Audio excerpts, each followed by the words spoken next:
Good morning, good morning. Here we are with your Europe East Regional Qualifiers coverage. I'm joined by Sheepo again as we get ourselves back down to the lower bracket, Sheepo, seeing some of these teams that have dropped down, to Na'Vi and Outsiders, and of course Namiga staying from the lower bracket and facing up against BetBoom as our first series of the day.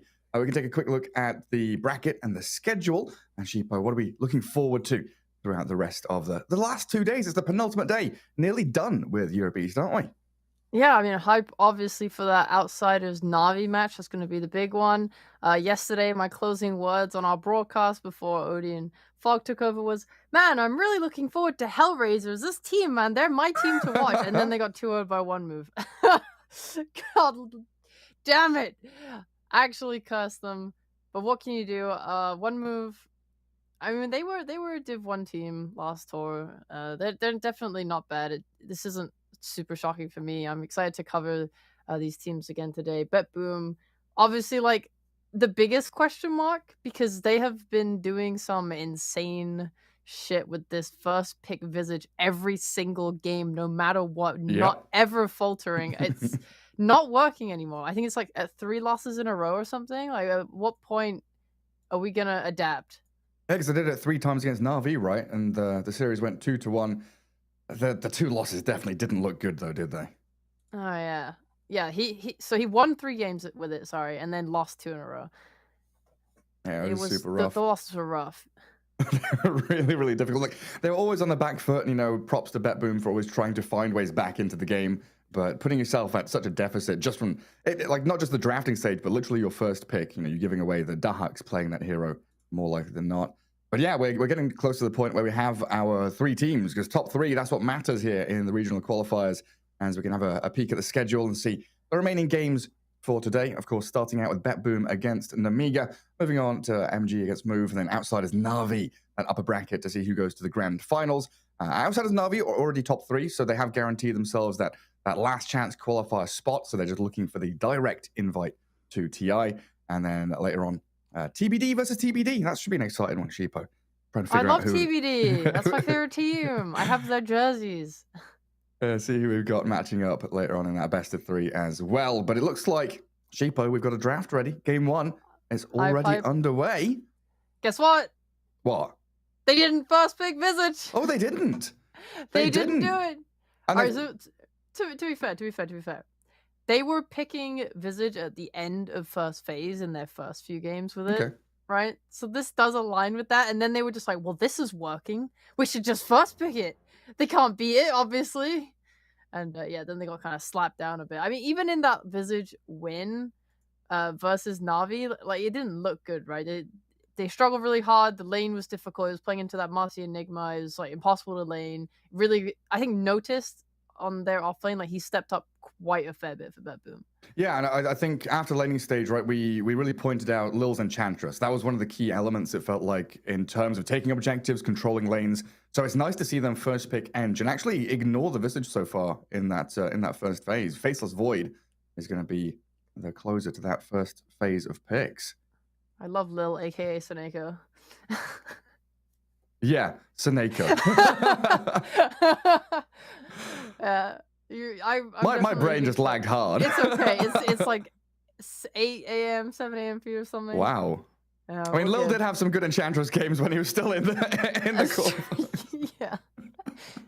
Ench has had a fantastic qualifier. I don't know her overall win rate, but she's had a fantastic time. Like, every time I've seen this hero, it's like just endless impact on the game. Yeah.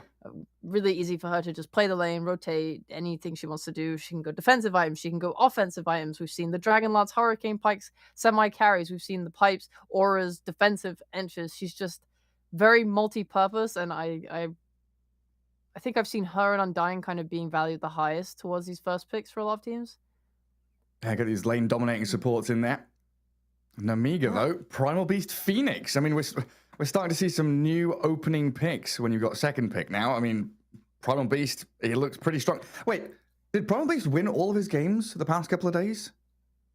I feel like I saw him lost, but it might have been a win where he didn't look as good. I don't know. Yeah, because we had a couple of POS 3s, then we had that support Sweden strong Na'Vi performance. That was great. That was really nice from the Primal Beast.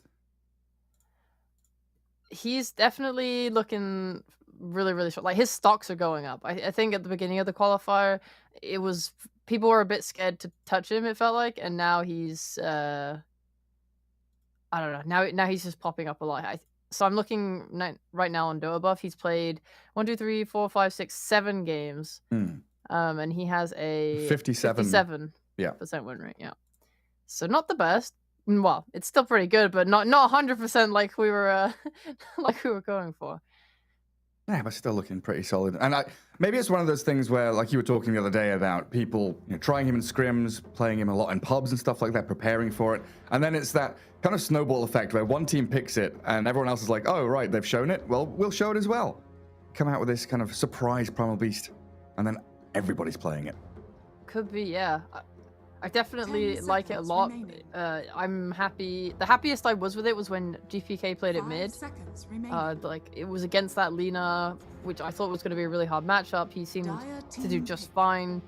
I really liked just how easy it was for him to get the levels and farm and then start to rotate onto side lanes, because you're able to kind of surprise people from very far away. You don't even have to necessarily make it to show on wards before you're charging in. Just connecting. The trample damage is insane. Yeah. And it's similar on the offlane too, right? You have this long lane to chase down. So if the wave equilibrium's ever near your tower, the kill threat on Primal is just so dumb. Yeah, it's ridiculous. Like you see a support, they die. You go on even just going on like a core hero, you bring them down to like that 20% threshold where they're now within kill range of just one stun or one spell. So they've got to ferry more salves, more regen out. He's very good at trading effectively. Some very pointed bans here, though, from BetBoom, it feels like. Timbersaw, Batrider, Huskar, Alk, and TB.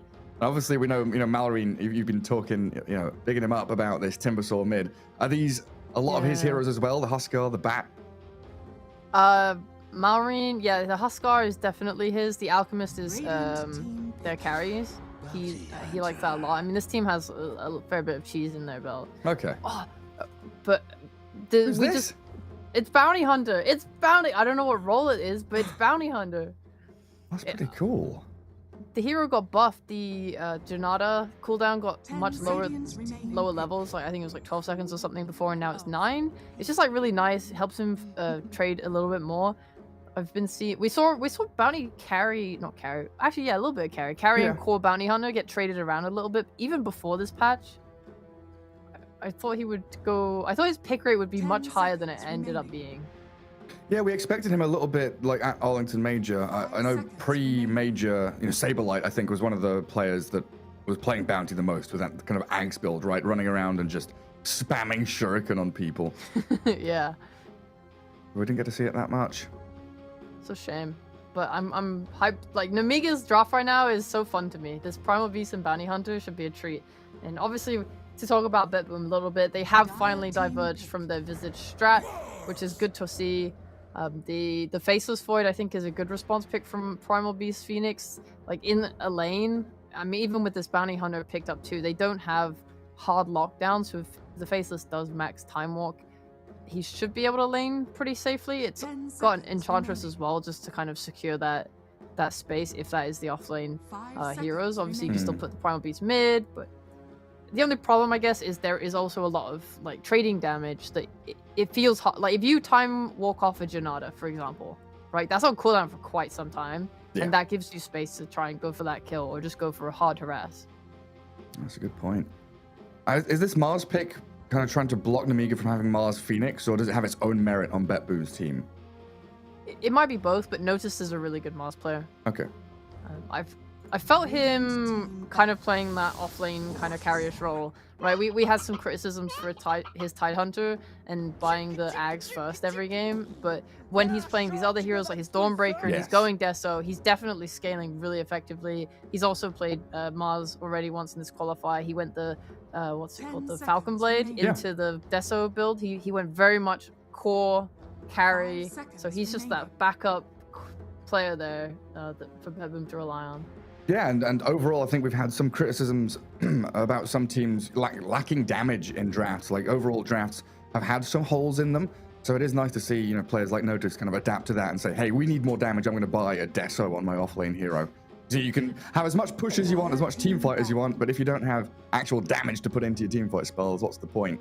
Quote unquote adapt as if he's ever gone non-3D items. I am the carry. It's been a pretty big it. shift the past year, right? It's the Amar effect, putting your carry in the off lane, giving him a lot of the farm priority. Yeah.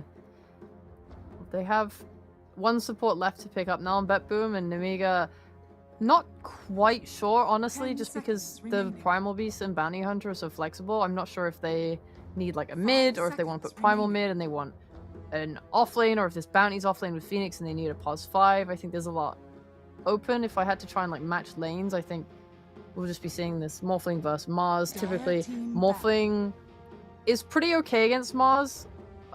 In the early levels, there's a little bit of threat there. I think they just need to be afraid of, A, they've banned this AA, but 2, if there's any type of stun, it could pose big issues for Morphling, because right now they don't really have instant Hex on BetBoom. 10 seconds remaining. Yeah, I mean, I'm looking at this and thinking Snapfire, as usual, like, I'm looking for where the little Snappy is, like, against Phoenix with Mars. Yeah, they could go that route. I mean, between like a Snapfire, like Cookie, the Mars, like, yeah, this is the instant Hex. I'm happy with this. That's I was nice. thinking maybe they could just go for like more lockdown, but it's not instant, and they just try and like use a lot of damage to kill him. But yeah, this is just much more reliable, a lot easier. It lets you kill this Morphling from Fog, especially if they get that Blink, if they get that Ether Lens. And you don't have the greatest ways to kind of disrupt Shadow Shaman. You've got Shuriken. Phoenix doesn't offer you any stuns outside of Supernova, which is hard to land. And Primal Beast that screams and runs at you. That can be a little bit annoying. I don't know, when you've got like a Chrono and an Arena in the way, you definitely can block people out. Centaur War Runner. I mean, this is one of those drafts from Nemiga where it's like, we have 5 heroes that you would never expect in a draft like this.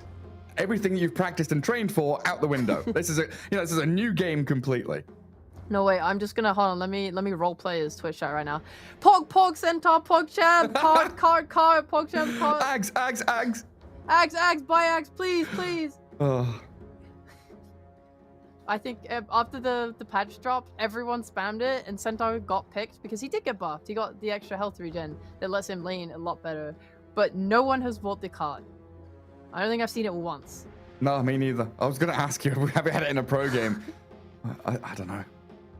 Nah, it's... I think they fixed the interaction as well, because I remember when I saw the cart, it was like, you could just pull people out of the Chrono. Yeah. And Black Hole and stuff like that, and I remember being like, well, that's broken. You could just buy...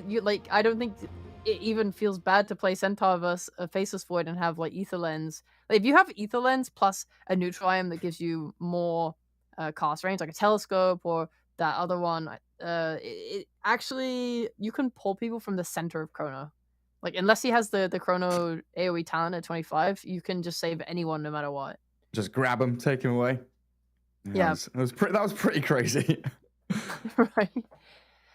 I mean, what's the role of Centaur, outside of the memes with the Ags card? What's the role of Centaur here? Because it's not a hero that we see that often. Yeah. He's still that Blink Initiator, tanky guy that just goes in for your team. I think he's unexplored in this patch to the point where I'm not sure if there is a new build or if he is back in the day like the same old. I'm Centaur, I buy some type of like Vanguard or Hood and tank up, and I'll just like farm and be disruptive on the map and hit towers, because return just like lets him be that annoyance, and then you get your blink and you're just a blink stun, and he's honestly always just been a very straightforward offlaner. Yeah, blink stun, nuke, and escape. Stampede's pretty handy. But it used to be that Mars was kind of considered the counter against Centaur, right? You have Arena versus Stampede, and they've picked Centaur into the Mars, so kind of an interesting one there. Yeah, I really liked the old Ags where it was damage reduction, so it was always exciting, like, okay, they've chronoed and I'm just gonna give you like 80% damage reduction. But they have now removed that. Also, I'm looking at the patch notes, and yeah, it says fix Centaur's Hitcher Ride allied unit being unaffected by Chronosphere. Okay, very good. So Thank goodness. Dream is dead, I suppose. Yeah, no more saving people from the big blue bubble. Yeah. Already an early D ward from Lal. They found that Dar Observer very quickly, and a second one placed in the mid lane. So we're not going to have any side lane or jungle wards here from Nemiga. So bad on this bounty hunter. What's it? His first attempt of the game. Gonna get sentried, shackled. Spear not there. It's gonna be the God's Rebuke from Noticed Mars. I don't know if they can actually finish him off. He's managed to slip away. He's got the fluffy hat. 125 bonus health paying off. He's got 2 sentries. I'm assuming he wants to use one of these to block the camp, and then if the camp gets unblocked, he wants to use it for that, or he wants to use one for the lane. Roger trying to get the high five from him. Nah, he's staying invis. So yeah, mid lane going to be this Primal Beast against Queen of Pain. I rate it. After seeing GPK play it, I'm such a fan. Who was he laning against? It was Lina, wasn't it? Yeah. Yes. It's much hot. It's much. I want to say easier against Lina in the sense that you always have that kill threat there. So even if the lane is hard, which I thought it would be, you have any rotation and you can onslaught the Lina and she should just die. Whereas Queen of Pain, a little bit more tricky. She has that blink. She can just get away.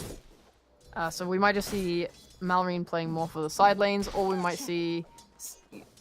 I mean, they didn't really have any hard lockdown for Queen of Pain on Nemiga, actually. Their stuns are lacking. I like BetBoom's draft more in that regard. It's easy for them to take fights with stuns.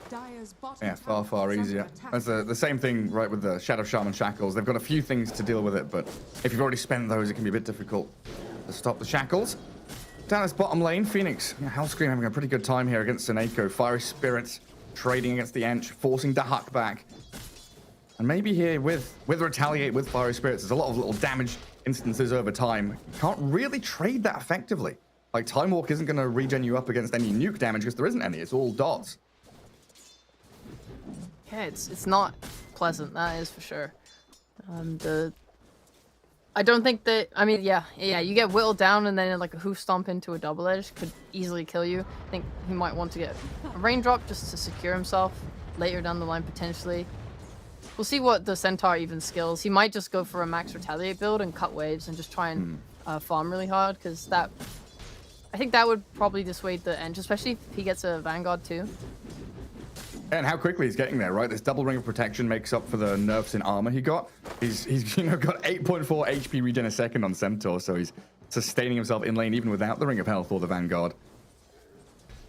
I'm gonna come across. Nice. Yeah, it's like, how can Ench hit him? She can't. It just like hurts yourself more. Yeah, go on then. Vazia just going to tank up that small camp, kill off the creeps, and face this Void a bit happier now when you're just last hitting under tower. So far, so good for Nemiga's off lane. Their safe lane faring as well. Looks like Mars having a decent time. 5 denies over on Noticed. So a little bit of worries here for this bounty morphling lane. I think the lanes are sort of similar in some ways. Like the Nemiga feel like they can't really... They can keep hitting Dahak and get him down. But it kind of is hard to really actually kill him because they lack the burst magic damage, especially with this max Retaliate build. So they're like, okay, we're just going to focus on max Retaliate, get Vanguard, go farm, hit creeps. Same with BetBoom. They're like, Morphling's going to hit his level 3. He's going to have 2 points in attribute shift. It's going to be really hard for us to actually kill him unless Roger gets that surprise hex off from Fog. So we're just going to focus on the CS game and try really hard to deny everything with you have double bracer, you have a Shadow Shaman, you're doing so much damage. They can just deny together on every creep. Oh yeah, that's right. Yeah, Shadow Shaman, 77 base damage. 76 now up on the Mars because of the double bracer quelling. Yeah. And so bad, hasn't really been able to accomplish much. Getting speared. He does have that invis. No reveal nearby. They'd already planted their sentry preemptively a little further south. Usually Bounty's this little pest, you know, coming in, attacking your support, sniping couriers. But level 2, he's got Janada. He'll get some hits in.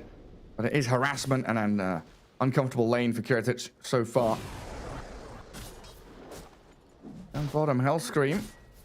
Time dilation's on him. Very far is not going to save you from Dahak's Void. So Seneko with Dahak actually getting the first kill down in that bottom lane. Phoenix a little out of position. He needs that gold considering how screwed he's getting in the CS category. Yeah, both him and Morphling dead even, 14 and 2. Not happy. Yeah, Centaur's not even going for the braces. He's not building stats and damage, and he's still managing to have such an easy time. Oh, they got him. They got him. He was just under that sentry still. Shackles into spear. Enough lockdown to bring down the bounty hunter. And then Roger can continue blocking this camp, removing all these sentries and stopping any pulls. So there, they've got full control of that top lane as they do recover bottom a little bit. And you reckon Mallory's going to be looking towards these side lanes a little more rather than the Queen of Pain herself. So it's going to come down to him to try and relieve some of this pressure, which BetBoom are starting to build. I'm sure both teams would really like to get these runes and rotate. But you need supports for that. And Enchantress pops into mid. Forces the onslaught defensively. Yeah, we have the cards. That is Ench's Q to come mid. Yeah, it's true. And with the shackles here and bounty, a sentry that was placed around the bounty rune spawn with a dust here from BetBoom, they will take down Soban. Oh, I almost missed it. Catapult's going to get focused down though in the mid lane as the the Primal Beast tramples through a creep wave. He's dragged off to the right hand side. Does he get lucky? No. Oh. The 3v3 mid comes to an end. Yeah, it's not an aggressive rune though. I think that's a little sad. The illusion rune. Soneko pulverized. Malrine came down here for the bounty rune and finds a little bonus Enchantress kill for his efforts. That Enchantress died. She just got lifted. Every time she got lifted into the air, she lost like a third of her health. Yeah, 600 HP. Oh, so small, so pathetic. Poor little Bambi. So bad. Gonna get the D ward up in that top jungle. A pretty early one there from BetBoom, looking to invade.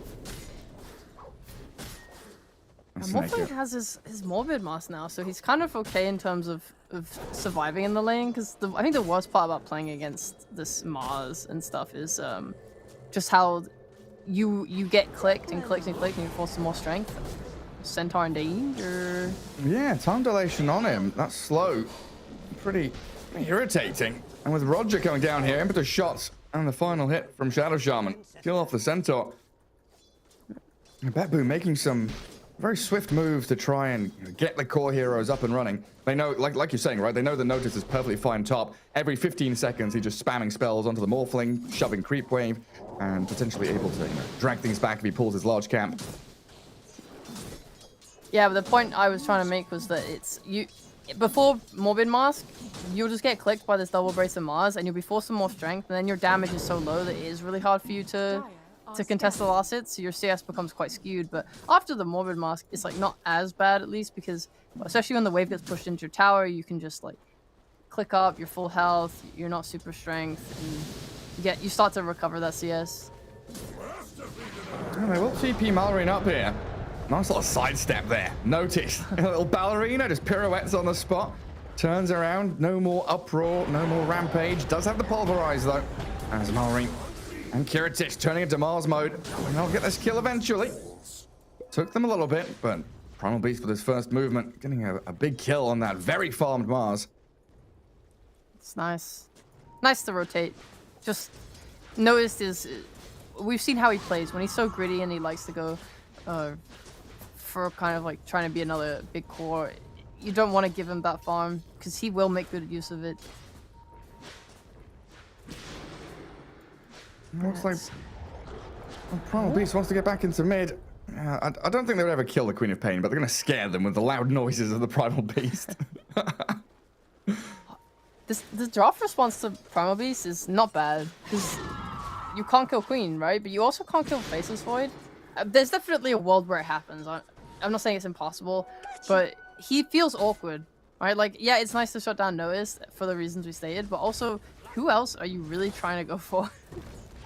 It's like, you got Eng, we've got Primal Beast. He can kill the Eng even with Untouchable up, but focusing support is pretty much all that he can do, and they will bring down that Roger Shadow Shaman, but the Chrono from Dahak, Queen of Pain stuck inside it. They're focusing the Beast, so the mid lane, Malrine has to pulverize, but dead anyway. While Sobat does get dusted. Soneko brings it in. Get the vision over onto the Bounty Hunter and finish him off as well. BetBoom bringing the numbers in towards that mid lane, getting the much better trade. The nice thing about your Faceless Void, kind of similar to a Bloodseeker, you can come to his lane and get a kill with the Chrono, or you can go to the mid lane and get a kill with the Chrono. You're just always a threat with that spell up, and you are a carry, you do want to farm, and now the cooldown's up, you can safely return to hitting creeps. Yeah, just go hit the creeps. But yeah, your point about Primal Beast, right? He basically just has to focus supports this game. I don't know, unless there's a Centaur Stomp or a big Supernova somewhere. He does have difficulties latching onto a target. Oh, this is going to be a very farm Centaur, though. 4,200 net worth, halfway towards his blink now after the Vanguard, so they will have that initiation opportunity eventually. Yeah, the blink reveal is a little rough, I would say, because what you mentioned the Snapfire and stuff in this game in general, even though you wanted it for BetBoom, it's like, yeah, I think Nemiga are lacking some magic burst. Your Phoenix, who is now dead, is not really magic burst. He wants some stun control while he has an egg and you do all this team fighting. Nice little hurricane. So bad dusted, but that Hex to stop Malrine from trampling forwards onto the two supports, held back by Roger's Shadow Shaman. I'm thinking about going back in, and just holding the high ground, waiting to see if Nemiga do break up the staircase. I guess one of the things here that I've not really seen in a long while, because I'm not seeing Bounty Hunter, is this track effect. It always used to be a sick comeback mechanism, or you accelerate your farm off the back of kills. And Nemiga, is this a draft they're going to be able to... Well, yes. Oh yes, my God. The answer is yes. They are going to be able to execute heroes and get the tracks going for some of these. Yeah, I'm not totally against Primal Beast killing some supports, especially Roger. He's going to be a big problem in this game. Unchecked, so Marine can deal with him. It's... Yeah, like I was saying, though, the blink is who's doing really the damage. You need the Primal Beast mostly. You have a fair bit of stun, right? You have Hoof Stomp, which is going to be like a 2-second stun into that onslaught, like 1 second stun into a pulverize. That's like 5 seconds-ish of lockdown. Yeah. Yeah, that's a pretty good timer there for the Supernova to land once we get to that point as well. Still level 5 on Hellscream, sadly. 12 minutes in, we bring a Dark Troll Summoner into the mid lane. Kill off that tier 1 tower. And bottom lane taken down by Vazia, so something going the way of Nemiga. But it's always this way with BetBoom, isn't it? They've got push for days. Shadow Shaman, Ench, they're on multiple lanes, and Serpent Ward's already placed at the top tier 1. Okay, this surprises me, honestly. When I saw... I was meant to mention this earlier, but when I saw BetBoom playing with a Shadow Shaman, my first thought is this is a team that knows the earliest points that they can Rosh, and they have a Shadow Shaman. I really thought they were going to do a 12-minute Roshan with the Serpent Wards. That's absolutely what we expect. I mean, it was them, right, that was taking like 6-minute tier 1, 8-minute tier 2, 12-minute Rosh. Yeah. Yeah.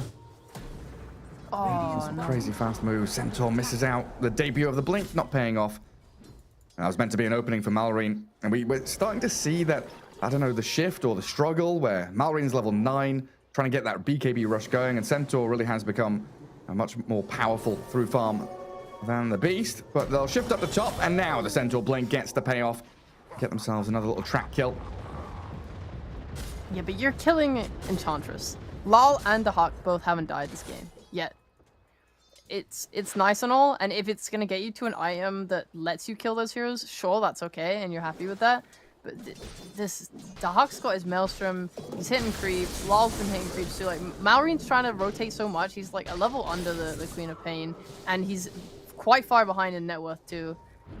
This is a problem a lot of other teams have had as well when playing against teams like Outsiders, where they're just not keeping up in farm, and you're trying so hard to make plays that it's actually like limiting your team more than it's helping. So is that a big reason why this Hand of Midas Morphling is here? He's thinking about going late game, getting experience, really stacking up to be this hard... Oh, hang on a second. That blink stomp on the Quap with a Supernova. But the nice arena from Notice, trapping the Primal Beast up against the side. A little piggy there. The pole from Notice. We'll get him back to the high ground as Dahak, he jumps in, considers the chrono, doesn't use it yet as the Bounty Hunter the next focus. Nemiga just going to ditch so bad. Let him die. Nothing to save him. And Dahak held that chrono, so he's got it for round 2 if they want to go again. Really nice. He doesn't really need to chrono for any objective, actually.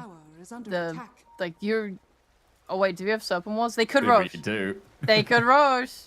Roger's pinging it. Into the pit, boys. Oh, the Huck faking out the track, walking away.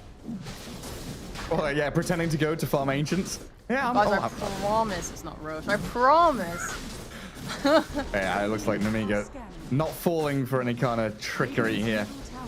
Everyone coming towards the pit, but Roshan is already dead. They've come too late. And this is the problem, right? The Hand of Midas Morphling, he doesn't want to be involved. He wants to be kind of AFK farming for at least the next 5, maybe even 10 minutes. He needs to anyway. It feels like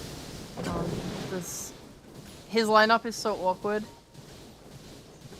Like, this lack of damage means fighting early is so hard. I think the bounty hunter. I thought it was going to be a 4 or an offlane bounty hunter, but this is not.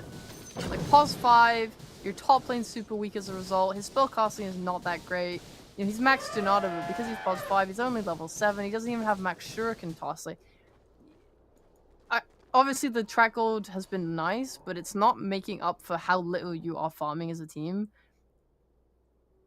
And you see that in that gap. It feels like between the primal beast. I guess the centaurs just kind of super farm just from having the bot lane like so freely. But now, I don't know. You have your offlane. He has his blink.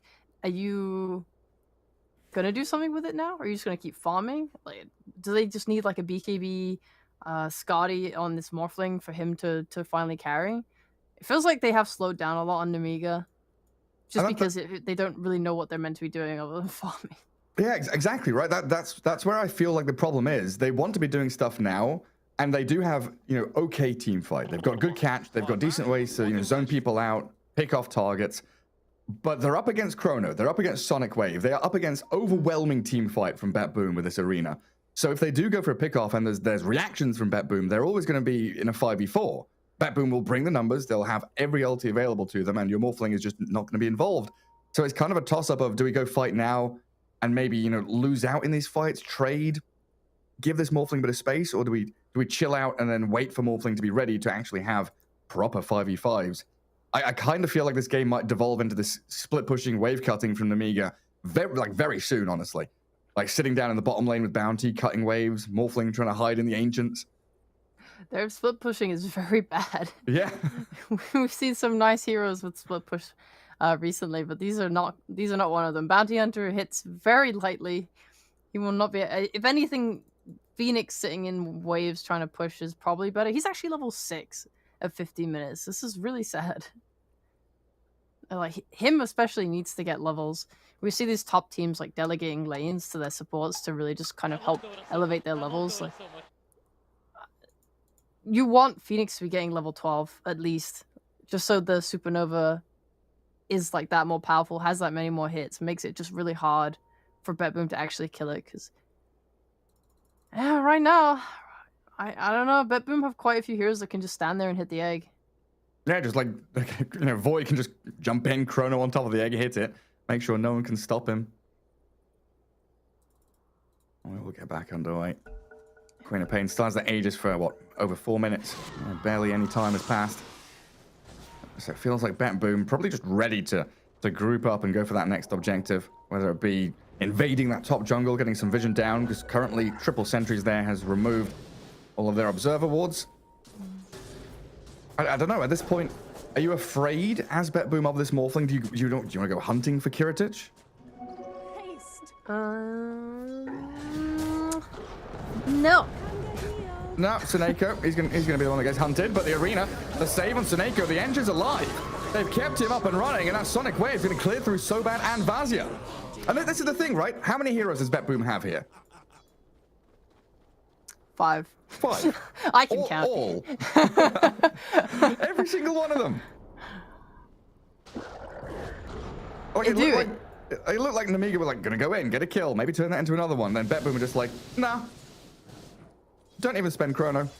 Yeah, they don't risk it either. Like, the Hawk was top, and he was farming happily. He had a lot of map space. Seeing all his heroes bot, he knows the entire top side of map would have been his if he stayed there. But they're not risking it. They TP him anyway. If that fight kept going, they have the Chrono. Everything's safe. And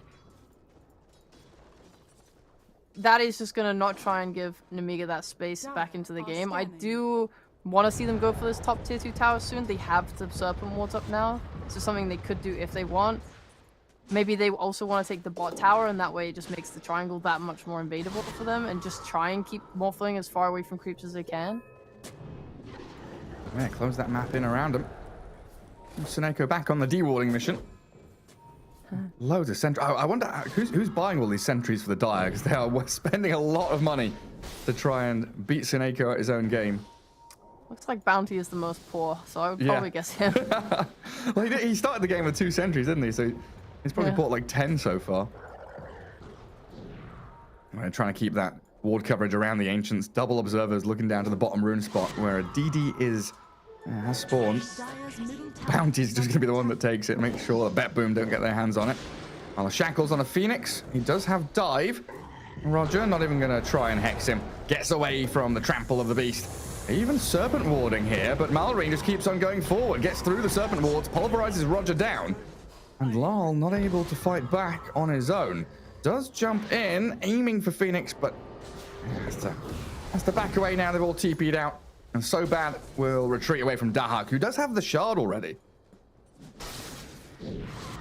I'm glad, looking at this minimap now, it looks like Lal has circled the top side of the map. I feel like they're kind of aimless fighting around bot. You're not getting anything from this, even if they manage to kill Malrine there and Hellscream. What are you actually getting? Maybe you push this tier 1 tower. It's not the most valuable objective on the map, I feel like. I really want to see them try and take the top tier 2 so they can take the outpost and just squeeze the map. You want Nemiga to be scared. You want them to have no vision. You want them to have less map space, and you want them to be fearful that any moment they could get jumped by this Faceless Void and get chronoed. He has the shard. He has that extra jump, extra range. It's almost like they were tempting the Morphling to come and be involved. Like they're fighting down there saying, hey, we know Morphling's in the Ancients. Is he going to come out and try and fight us himself? Says no. Very patiently. Oh, great blink from Vazia. Somehow slips away from the arena. So Bad, still dusted. And I'll find the consolation prize in the Bounty Hunter. But again, they are fighting bot. This has got to turn into something, whether it is that tier or the lane ward sees the Centaur. They know Vaz has gone into that right-hand jungle. Oh, they've pinged him. Have they seen him again? They have. The Blink Silence, the shard on the Queen of Pain. Into the Hex and Shackles, and are just locked down for days. There's no escaping from this now. Notice they'll make sure with the spear. Dire's bottom tower is under attack. And they've also got to move up top with Dahak TPing to catch Kiritij. Time dilation, does he just chrono this now? Because he's got backup coming. Lal is here, Roger's arriving a little bit later. The bashes into the Shackles, the Primal Beast will onslaught in, and the Sonic Wave's not enough to kill off Kiritij. He gets into the Void mode and time walks off. Waveforms back to the tier 2 tower. So Bad, he's going to be the casualty from them, but the Primal Beast wants to keep on fighting. Good supernova on the high ground, but look at how quickly BetBoom swoop in to take it down. Malrine, the BKB, will allow him to slip back behind his tower, but Roger's so quick. This early Blink Dagger closes the gap, and they're going to get 4 kills off the back of it. Dire's bottom tower has Boy, Gary. Everyone died to save their Morphling. They're like, please, my lord, kill me instead. Yeah, the one fight Morphling gets involved in, not it's not his fault, but getting caught out there and just watching it back, like they're so patient, waiting for that moment, knowing that they can layer their spells. Dire are scanning. Chrono into Shackles, Morphling completely out of mana. It did take a little while, but yeah, Nemiga then putting themselves completely out of position. Dire's top tower is under attack. Well, they're finally going to go for that top tower. Should be good. Notice his scaling. He's got his BKB, looking for that Desolator as well. At some point here on Nemiga, it really feels like they're piling everything onto this Morphling and hoping he'll carry. And BetBoom are not playing the same way. You have 3 potential carries. This Faceless Void has not even begun to peak. With a Maelstrom and half of a BKB, like let's imagine 20 minutes down the line when he's actually starting to get 4 or 5 slots. Yeah, he's the poorest of their 3 cores, right? 10k on the Quap and the Mars. Faceless Void is like a chrono machine at this point. He's not been playing selfishly at all. Radiant's middle tower has That's just Dahak in general, isn't it? Like when they pick Envisage, it's like, okay, this is for the team. Vazia inside the arena. Oh, who's going to help him? Phoenix with a bit of a Sunray, Fiery Spirits, and okay, Centaur with a hood Vanguard, and a plate mail now. Incredibly tanky. Got 18 armor with 2,500 HP. Dire's top He's tower he's is the under type of attack. hero, and it's always felt like this for me, which is why I always imagined he wasn't in meta. I don't know if it's actually true, but it feels like he's the hero that you just ignore. Yeah. What's the point? There's no real point of going on him. All he has is double edge, just like a little bit of damage, but otherwise he's just a very tanky guy with a stun. It's like, whatever, just kill everyone else and let him be. Especially if he doesn't get his blink off. Like if blink gets cancelled by, you know, a wayward spear or a scream or, you know, time dilation, something like that, a lot of his effectiveness is taken out. Going back to Dahak, I think you're obviously correct in that he always plays like this, but it's sort of concerning when you are playing an actual hard carry. I mean, we've seen everything in his play of matching this play style. Like he's, you know, like joining every fight, even though he doesn't necessarily have to, just to be sure. It's because he just plays like a general semi carry that always wants to fight. Like Visage can always get involved and take these fights. Faceless Void is not necessarily the same if you aren't intending to carry. If you don't have Notice building this Deso and he's gone on like a blink BKB and is trying to stun for you, then this kind of build and playstyle on Faceless Void does not really work. You do need items, but it's okay though. No just does like understand this playstyle. Oh, the blink stomp and the blink across. Roger gets the hex on the beast, but now the BKB's up, and Dahak with the chrono focusing this Phoenix. Try and kill him off before the supernova comes, and they will with the sonic wave. Kiritich time walks over Dahak, but he's gonna get himself away from here. Malrine is very close to death, hiding behind the trees, but lol, with Seneko will catch a glimpse of him. And another team fight here where Namiga, they get the jump, but they get caught out by this Roger blink. He's just so quick. Sees a target, gets straight onto him. Like, look at the offlaners, man. This Centaur's so farmed, but just notice being in the midst of a fight with like Arena and breaking up the fight. It just feels so much more impactful than anything Centaur is doing. And he only caught a bounty in that Arena. Yeah. Well, it's like watching that back, it felt much quicker in real time, but watching the Centaur blink and then like lift his front body to land the stomp, Roger had all the time in the world to blink away from that, actually. Yeah. Such a slow initiation from Centaur, whereas with the Mars, it's just like Arena Spear. There you go, you're caught. Yeah, and the Spirit is a repositioning tool. Yeah, true. And Vazia, he's in again.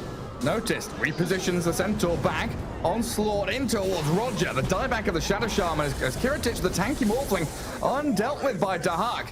This BKB Void struggling to stick on someone because Hellscream just dived away. And now Centaur's back in again. They do have Time Walk and the Force Staff to disengage. Vazia just face tanking this as Roshan has respawned, and we've got two heroes of BetBoom on the sidelines for a good half a minute. That was a nice fight to take, knowing that all the cooldowns were not there. The BKBs also on cooldown. I think BetBoom getting caught out there a little bit rough. You know, you don't have your Arena, you don't have your BKB on Mars. It's hard to just stand there and tank it. Because they do have good spells if there's no BKBs on Amiga. And now that the Morphling has his Skadi, he is, you know, starting to peak in terms of his timing. Yeah. Like, he's hit his timing now. We're not going to sit in the Ancients any longer. We can get involved, and we are quite strong. And BetBoom, they're okay for now. They haven't lost Roche from this engagement. They have their cooldowns coming back up again. In 30 seconds, they'll have their BKBs and Chrono ready, and then they can look for that fight to take Roche on. This is what everyone's playing for now. Absolutely. So Kiritich here going for BKB into Ags. I was thinking that his main threat here is like a Blink Hex from Roger. What's the reason he just wants to go straight BKB? Wait, sorry, what hero? The Morphling. Well, they're actually just trying to charge in and fight. They push the Void to the high ground and they pulverize him down. Vazia helps set that up, and Roshan, what is he at? A 2,000 HP. Serpent Water killed, and the Morphling chasing Seneko back.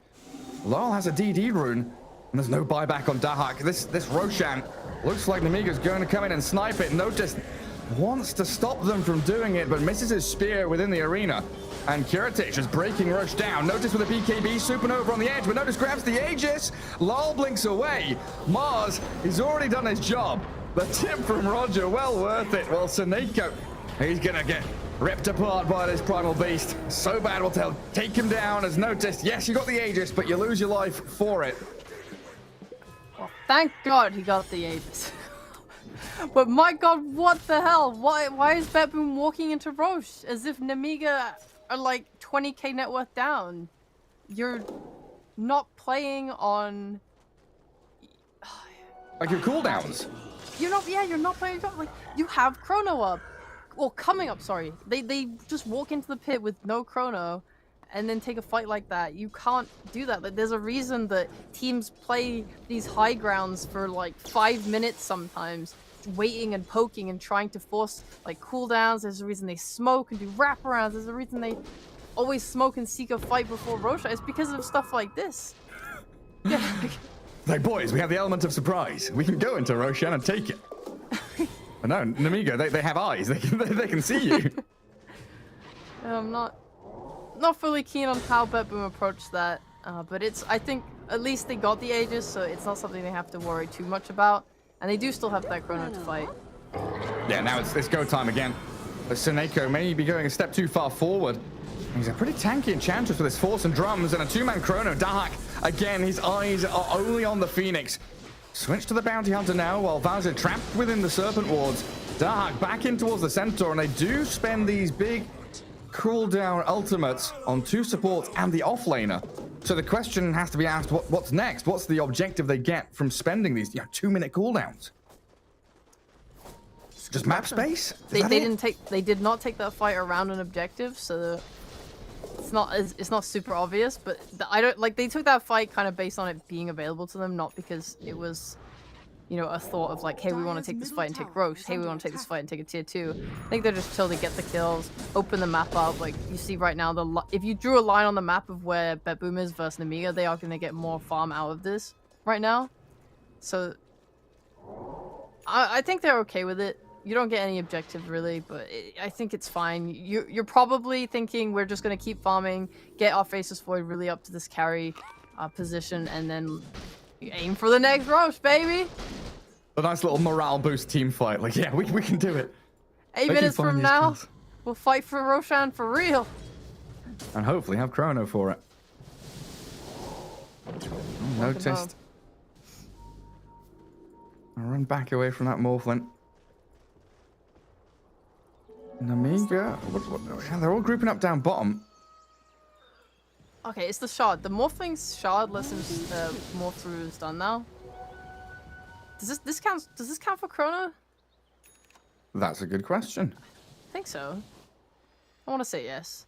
I would assume so, because Chrono doesn't silence you, right? No. I would assume so. Yeah, this seems good. Seems good. He's gonna, especially if he can get more items, go like the Satanic layer too. I think he becomes pretty unkillable in the Chrono.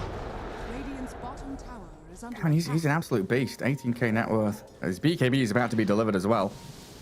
And Lal comes down bot while the rest of his team, they're smoking around in towards the Bounty Hunter. BetBoom getting the backstab and the initiation in. Dahak now, nice arena from Notice. The Phoenix take him down. No Supernova, buys back immediately. Hellscream wants to fight this because the Morphling he's opening up onto Notice Mars. But look at that physical damage. Brings him down to half HP. Dahak back in with the bashes and the time dilation. They found him. Kuratic destroyed by the focus from BetBoom. So quickly moving from target to target as they break the Centaur. And Primal Beast follows them all into the grave. Damn, Chrono not needed, Gary. Not even needed. They just don't even care. They take these fights without Chrono being up. It was on like 20-second cooldown. They're just like, we're not going to let them take our tier 2. We're definitely going to punish this. Yeah, and this Deso build paying off. Like, how much damage Noticed not just does himself, but allows his Void to do. Yeah. Good shot. This Mjolnir makes the Huck a little bit more scary now. He's got actual attack speed to fight with. Like, it looked a bit weird at the start. Like, oh, they've got a Bounty Hunter. This isn't going to fare well. Then it's like a sick arena. Morphling's there, stuck, standing his ground. And that silence at the end. It's like the Queen of Pain blink. Yeah. I think after the BKBs wore off, it feels really nice when they're getting this like 3-man time dilation. And everyone's just kind of slow and... They just have to survive this initial kind of burst, and I think like Morphling panicked a little bit when they went in and didn't really know how to engage or like who to target. It felt like Namiga got caught off guard pretty bad. Dire's middle barracks has fallen. Yeah, and it feels like if, like, let's say the supernova goes off, right? They have to spend a good 2-3 seconds killing the egg, and if they don't have those 2 or 3 seconds to kill the Morphling, they're lacking damage, right? That fight extends. Maybe they lose the Queen of Pain, or the Void starts getting focused down. So I think it's like that one decision where they've realized the past 3-4 fights, everything for the Phoenix, kill him off, make sure there is no supernova in the fight, and things seem pretty simple. Yeah, I think BetBoom have pretty clear objectives on how to take their fights. Namiga is just a little bit weirder. I think Malrine needs to be killing Roger every fight, which is hard because he has a blink. He's positioning himself very well. I guess you kind of just need like that centaur stomp onto a core, follow up with like an egg. They struggle to cover the egg is the only issue. That's why you see this hero paired with Treant Protectors and Mars, heroes that can divert like, attacks or just protect or the area protect the egg. And BetBoom kind of aren't stopped by anything, especially if they have to initiate with their centaur stun, because that's like their main form of initiation, right? And one of their only stuns. Yeah. It's been a struggle for Malrine to really get into the fights. Like he kind of feels he has to be the one that onslaught's in, looks for the supports in the back. When you're being initiated on, and it's very difficult to reposition yourself. Yeah. Maybe if they just get that egg off with Centaur and Malrine running in. Oh, and they got a gem now on Suneko. So they see this bounty and they'll steal his gem as well. 2 gems. So much jewelry. Yeah, beautiful. That's really, really bad for Namiga though. Putting that gem on the bounty, maybe they didn't know about the gem on Radiant side, but you're gonna lose all your vision now. With no gem, like this map becomes very, very dark for Namiga. What are BetBoom up to? Are they just felt this? They've read it? I don't think they saw the Centaur coming here, but Vazia is gonna get found in the trees. It'll take a little while to kill him off, but eventually they'll have him, right? The blink, the sonic wave, the dive away from the Phoenix. TPing to outpost. Oh, they have the outpost. Mars, it's a long time to TP up there. Does have a blink to jump in towards Hellscream, though, and they know that dive's on cooldown, so finding the bonus kill pays off. I'm not sure if they had vision, but it's definitely this kind of innate game sense of we've gone bot, which means the enemy will go top. Like whenever you show a lot of heroes on one side of the map, the enemy, I mean, they're just like, okay, well, we're gonna go to the area where I can farm where I'm safe. So to TP quickly top and do like a play like that is really nice. Like a similar type of move that teams will do is where they just smoke, then you kill someone, instantly smoke up and run to the enemy's jungle. Yeah, it's like 35 minutes in, tier 1 still standing. BetBoom realizing, hey, we've got a tower we can TP to. Quickly get up there. And now notice with the Aghanim's Deso, the shield soldiers battering away at buildings, but mid lane, they've got a catch. A Morphling against this BKB Shadow Shaman, time dilation's there, and the Chrono catch is so bad as well. No way to save Kiritich, he's just blasted down by Dahak's right clicks. So bad somehow, gets down to low ground with his 4 staff.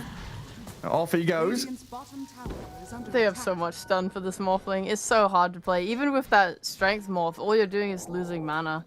Like Roger's keeping you controlled for so long, then any plus stun, like say a Mars spear follows it up, and then Roger's already got his second round of stuns ready to go. It's honestly really, really hard. I don't think you can just commit into 100 defensive items either. Like if you get Lincolns and all this stuff, it's like you're just not doing the damage you need because your lineup needs you to do damage.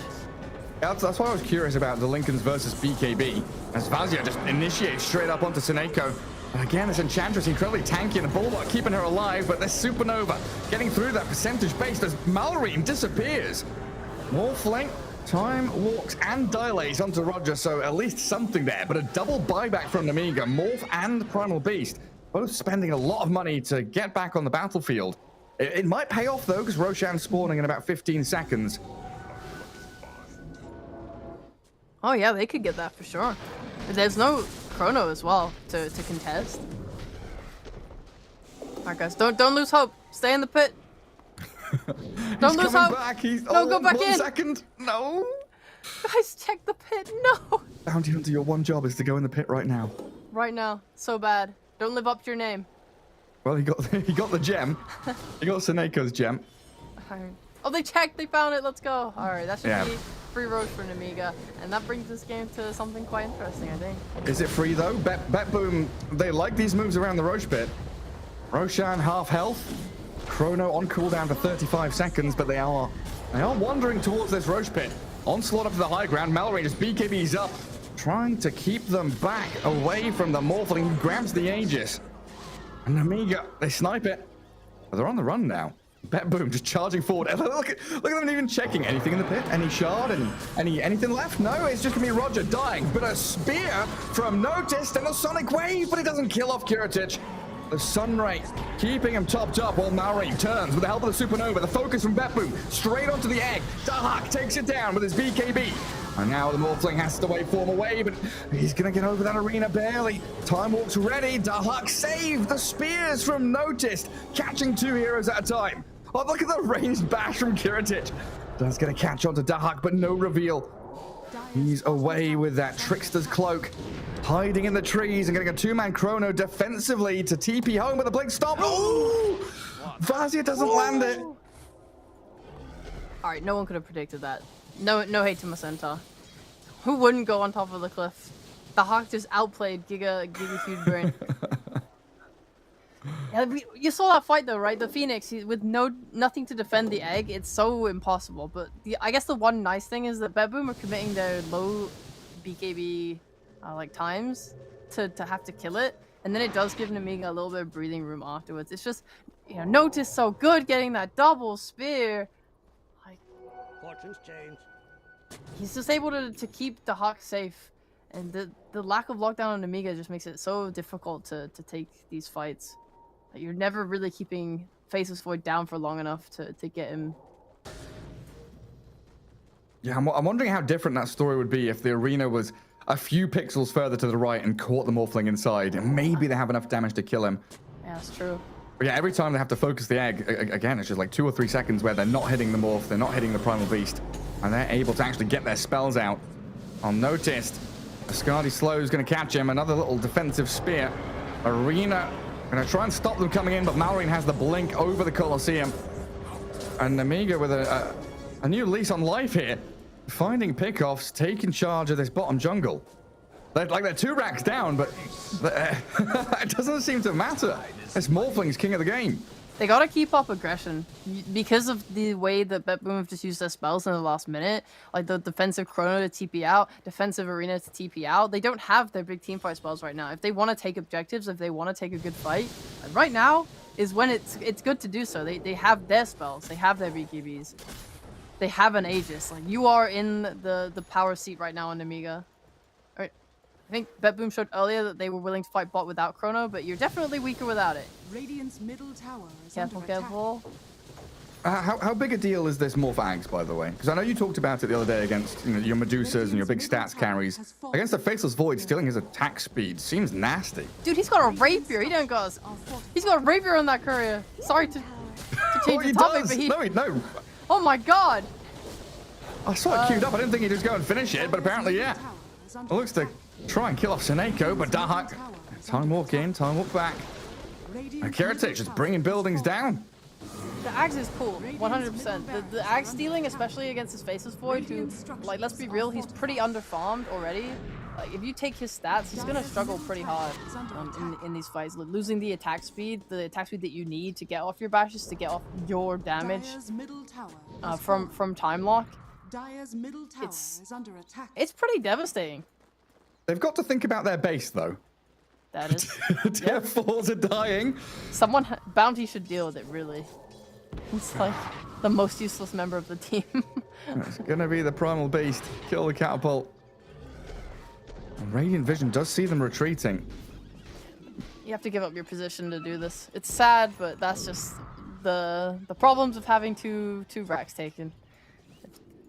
Now the Chrono's up, you are a little scared. Like, this rapier, big balls move. However, your Aegis is expiring, and I think BetBoom have killed you enough times now through all of their stuns that you know you can die. You know that you don't have like a satanic yet, and so on. So you definitely can lose this rapier if you take any poor fight right now. Like Namiga needs to play really well around like high ground vision. It's like play on your wards really hard. Make sure that you're covering each other. Do you have 4-stars? Do you have glimmer caves? Do you have someone that just ways to combo break and break up these fights and make sure your morphling is completely safe. You cannot be like splitting up right now and just letting yourselves get picked off. Especially when, we've been talking this a lot. BetBoom have been focusing the egg and the Phoenix, right? Maybe this is the time to shift and they say, okay, forget that. Let the Phoenix do what he wants. Hellscream, he's started to play a little more defensively, playing in fog. Now it's time just to go all in on the Morphling, kill him off, get that rapier. Might see a little shift in tactics from BetBoom as they are smoked up. Maybe they could use the chrono to their advantage for the egg. Right? Like the egg, the biggest problem with the egg is he doesn't have anything that covers it, but maybe if Faceless Void gets some nasty chrono off in the middle of a fight, you can just egg behind it, and then BetBoom can't get around the chrono to kill it. Maybe that's the play. I don't know. Just spitballing ideas so he can finally get a good egg off. Yeah. Well, he's got E on disc now, so at least he's not going to die before the egg comes out. Perhaps, but maybe sacrificing your life in the egg for BetBoom's BKBs is all you need so that the Morphling can actually just kill everyone with that rapier. No last outer tower gone. And Notice has a DD rune. My goodness. With God's Rebuke, with a Bulwark Ags, he's straight onto Vazia. That is a 5,260 health Centaur with a heart and 18 armor. When the DD against any other hero would have looked sweeter. And Seneko, another one of these tanky little annoyances on the map. Just going to front line as BetBoom fall back to the high ground, hold the position of strength.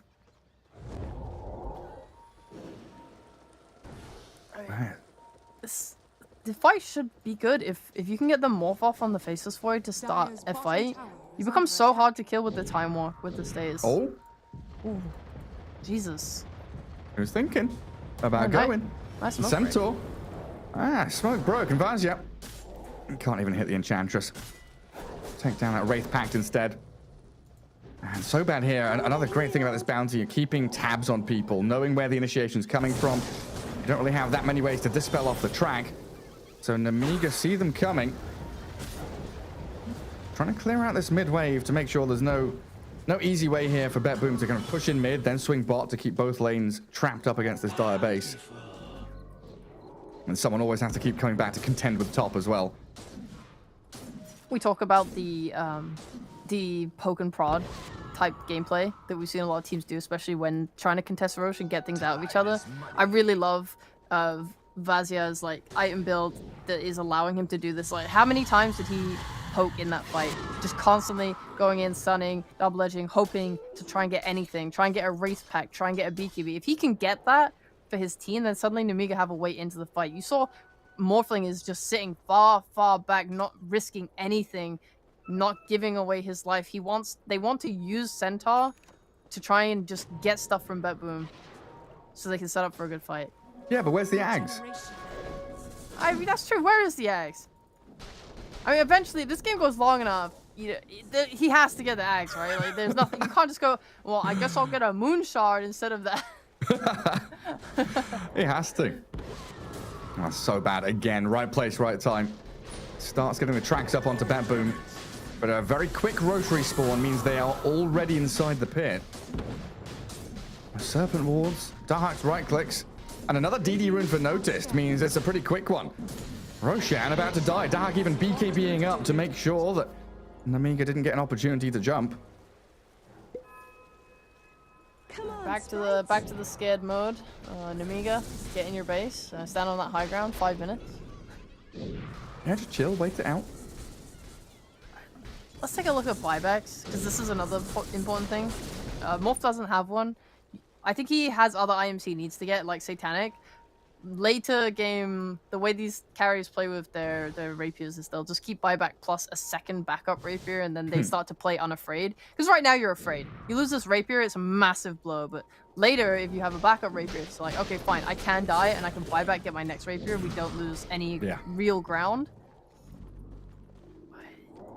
for now, pretty terrified. They should be just right now planning how they want to take this high ground fight, what heroes they want to prioritize, the conditions that they can get their spells off, because BetBoom are just going to walk it right up to this high ground and force the issue. And Namiga, maybe they want to smoke around, maybe they want to just try and hide in the tree lining and get some sort of jump onto the back. I don't know. I mean, they're This giving is a not it. Centaur, speared back. Impetus damage pure, and there's the counter to the Stampede.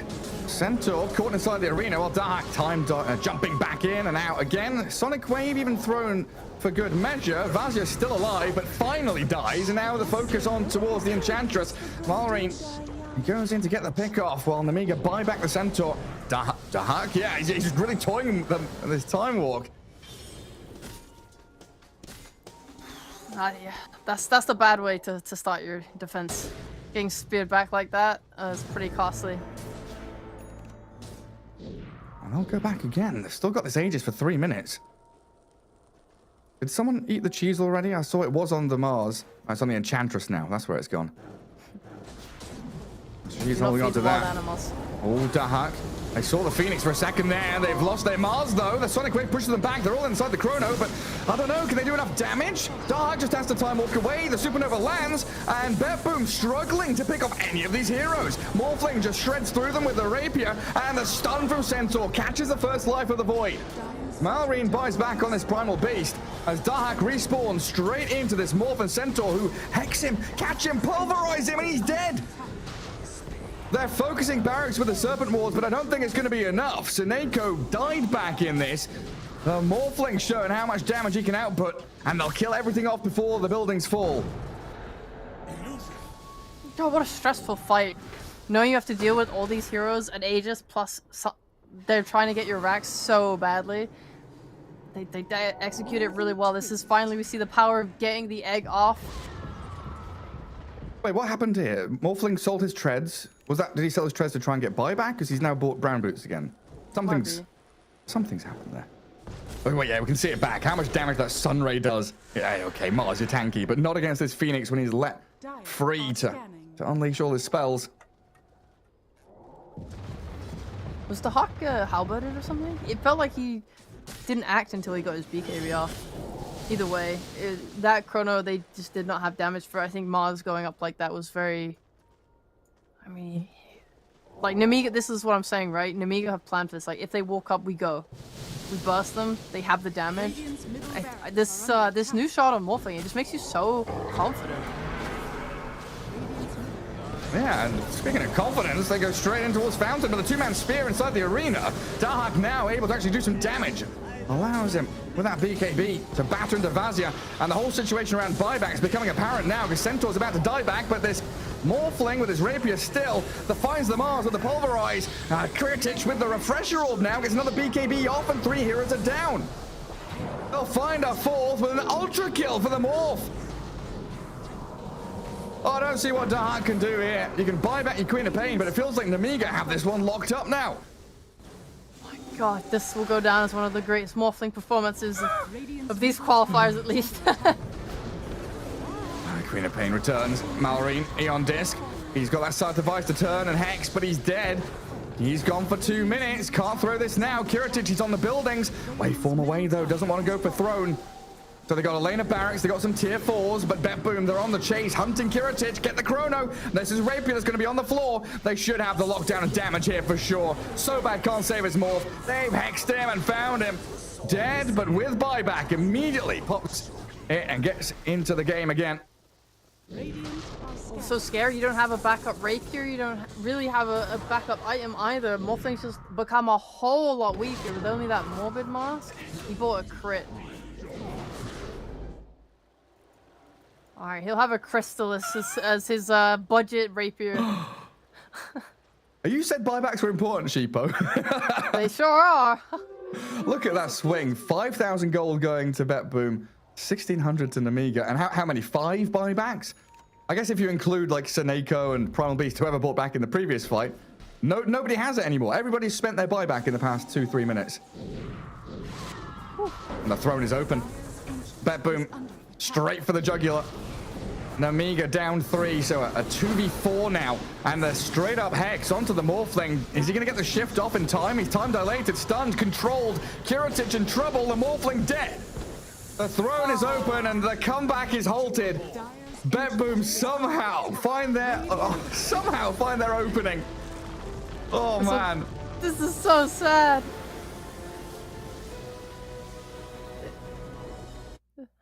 This was nearly one of the greatest comebacks of all time, man.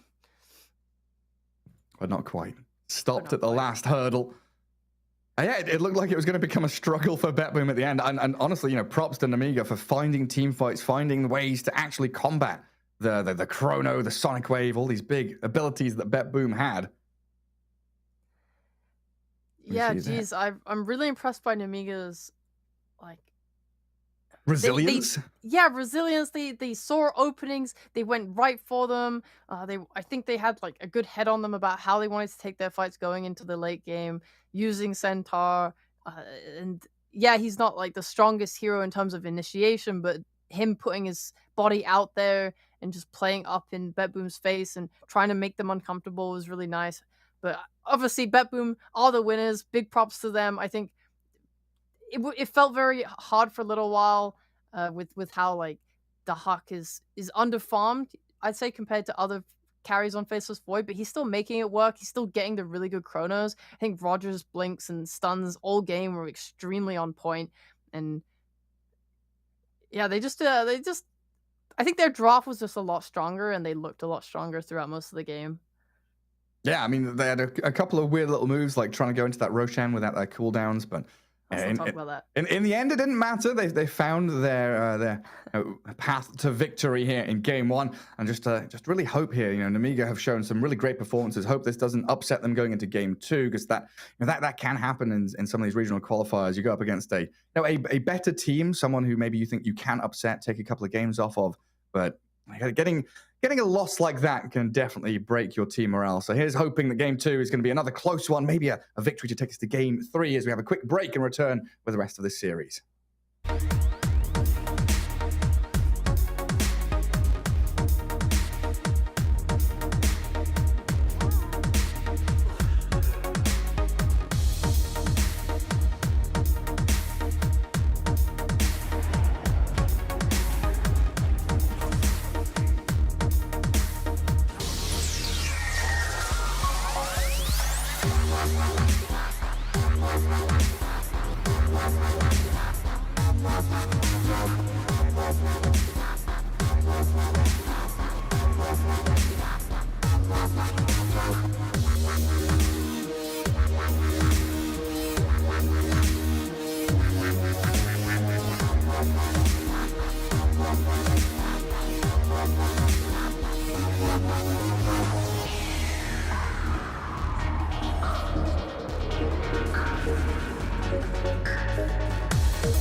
is what we live and breathe. For us, it's more than a game. It's a reality where a group of letters can mean everything. Where runes are collected and Aegis can only be won in battle. Where centaurs can give you a ride. Where the true heroes are those in front of the screen. GG Bet. This is real.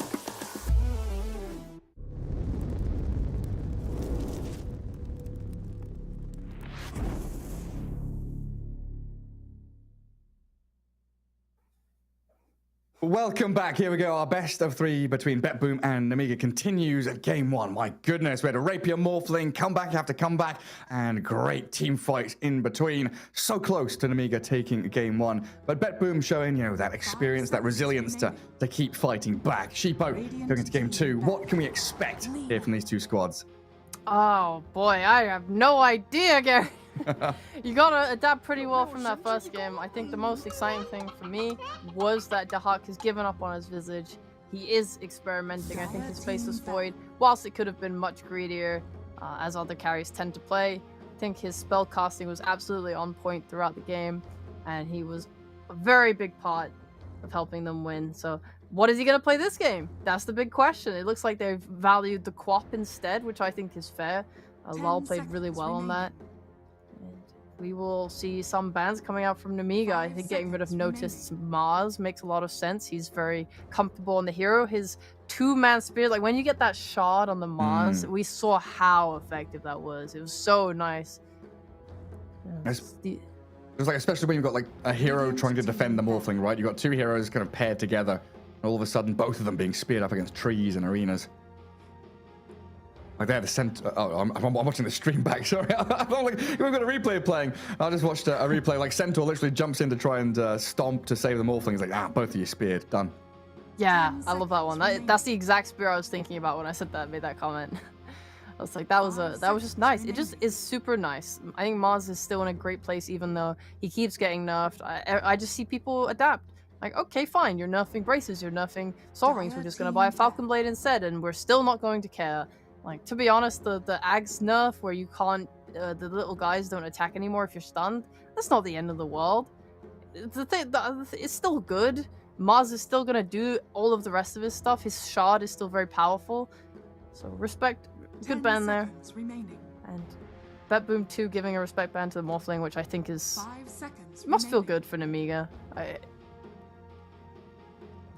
Yeah, definitely. Kuritish definitely showed that a good 15-20 minutes of farming gets him to a point where he can almost solo carry the game. That is a playstyle, though, that I'm not a huge fan of, and I don't want them to rely on that this game on Namiga. It just scares me when I feel bad. Like, this is a 1v9, essentially. Well, okay, 1v5, essentially. I'm not going to flame that hard. It feels sad, like, especially when you're playing into Chronos and stuff.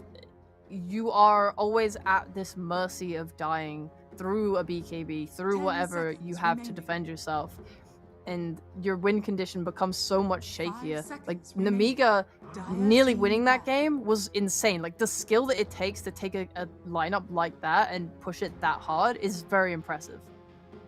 Yeah, and we had some worries, like 10, 15 minutes in where they were kind of dodging team fights. It felt like they needed to pick up the tempo, but they were able to kind of put themselves in positions where they were trading decently or just losing a support here or there, while maybe killing Seneko and finding that farm for the Morphling. But none of that this game. I've removed Morphling, the Void, also respect banned, along with Dahak's Visage.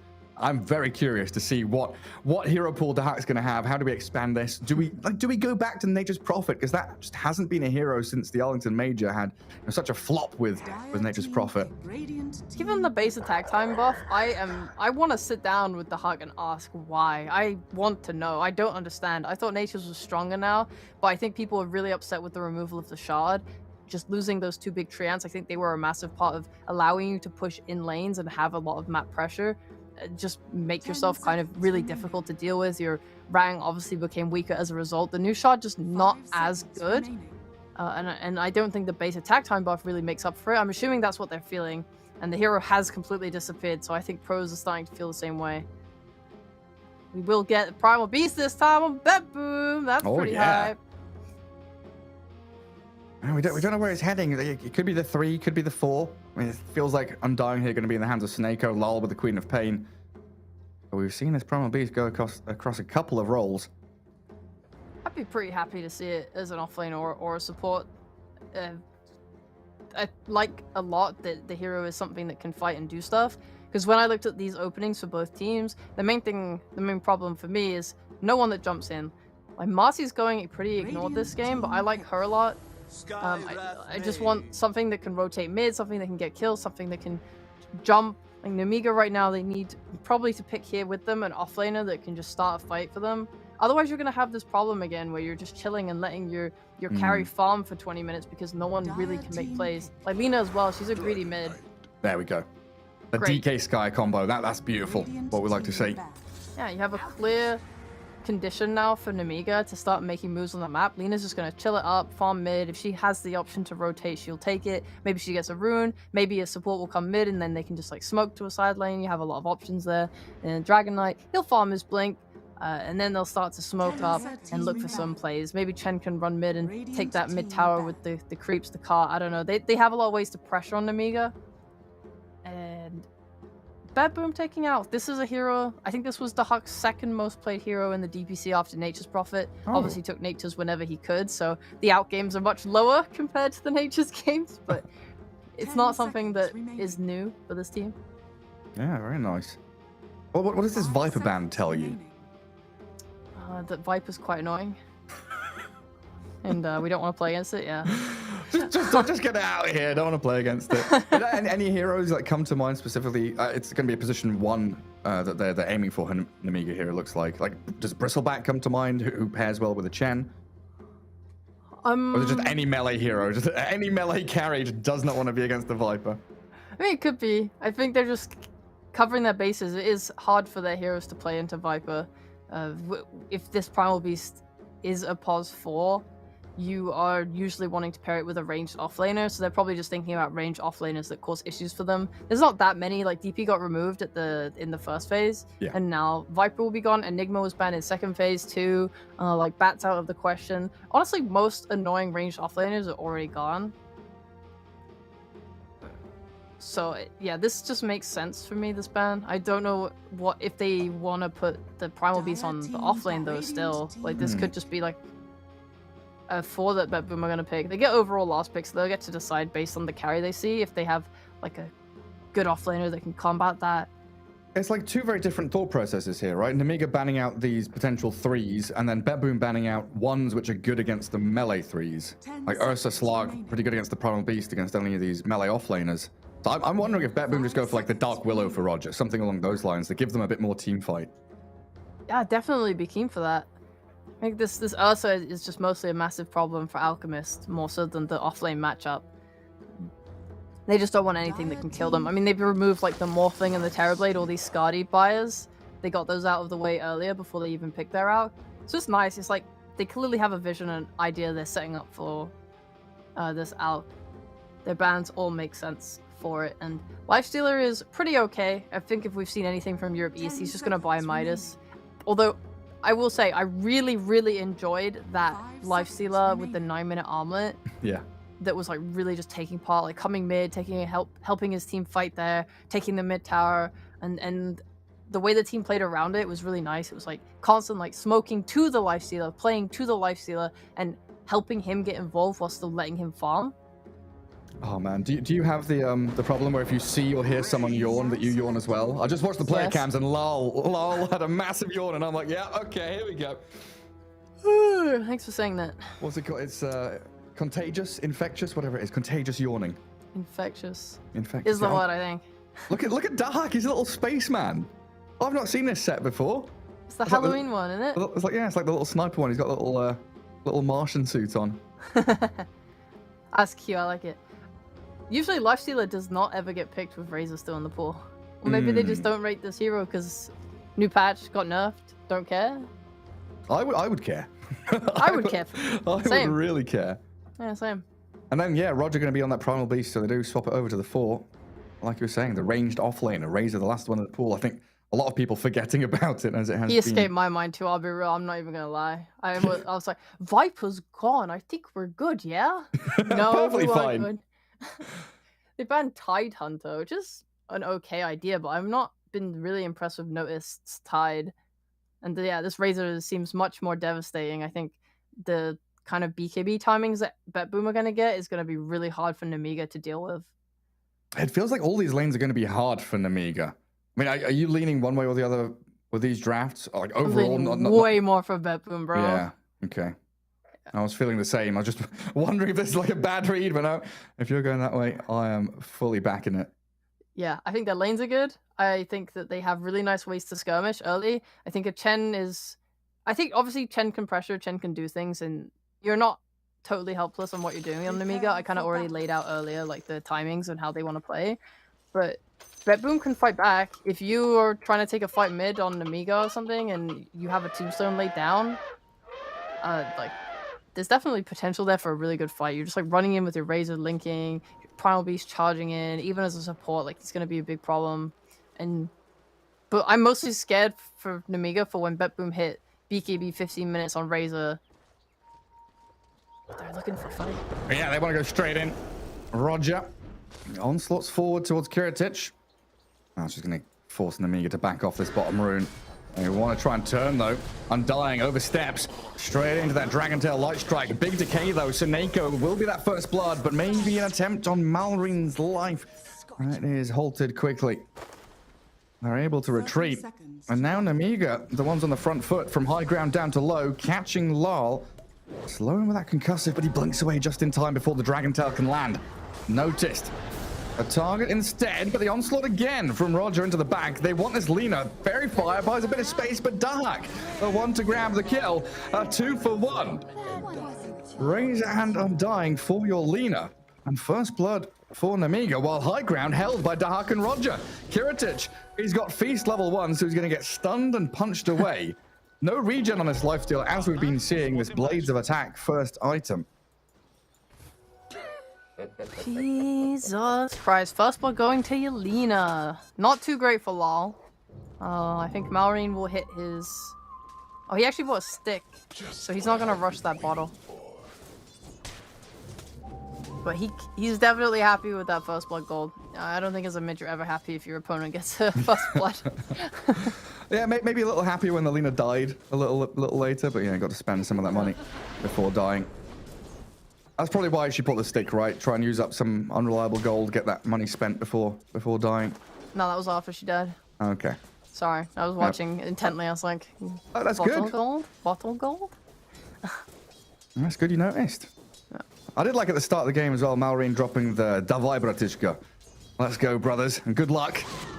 Game 2 here between these two squads. Very important, getting towards that top 3 situation to try and get into last chance qualifiers. And of course, still the attempt to go straight to TI. Indeed. I think there is a lot of importance this game for Nemiga, for the Chen to get towers early as he can. If they can even rotate him mid and try and crack open this mid tower a little bit with the cart, like it's going to do so much for them, because the most important thing when you're playing versus Out is the ability to invade his jungle.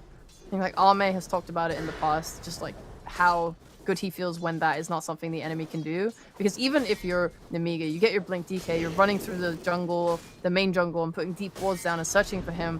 If Dahak is able to just take his Ancients, or take mid lane while Lal goes and plays somewhere else, or even take his off lane after Notice has like done a good job there and they've taken that tower down bot, like he's gonna farm and it's gonna be fine. If you open this mid tower up for your team, then it becomes much easier for you to make smoke plays and suss out where like Alk will be, especially if you get these nice deep walls down.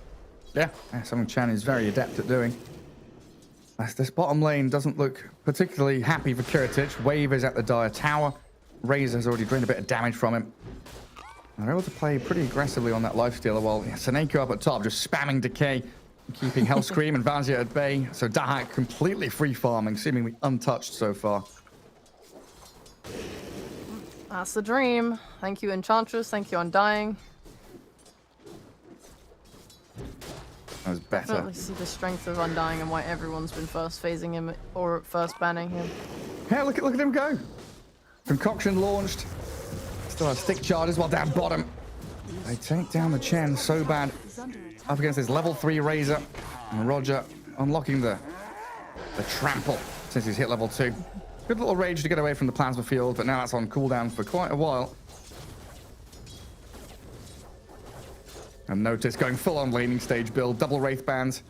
Head into the treads, the Falcon Blade. Oh, geez.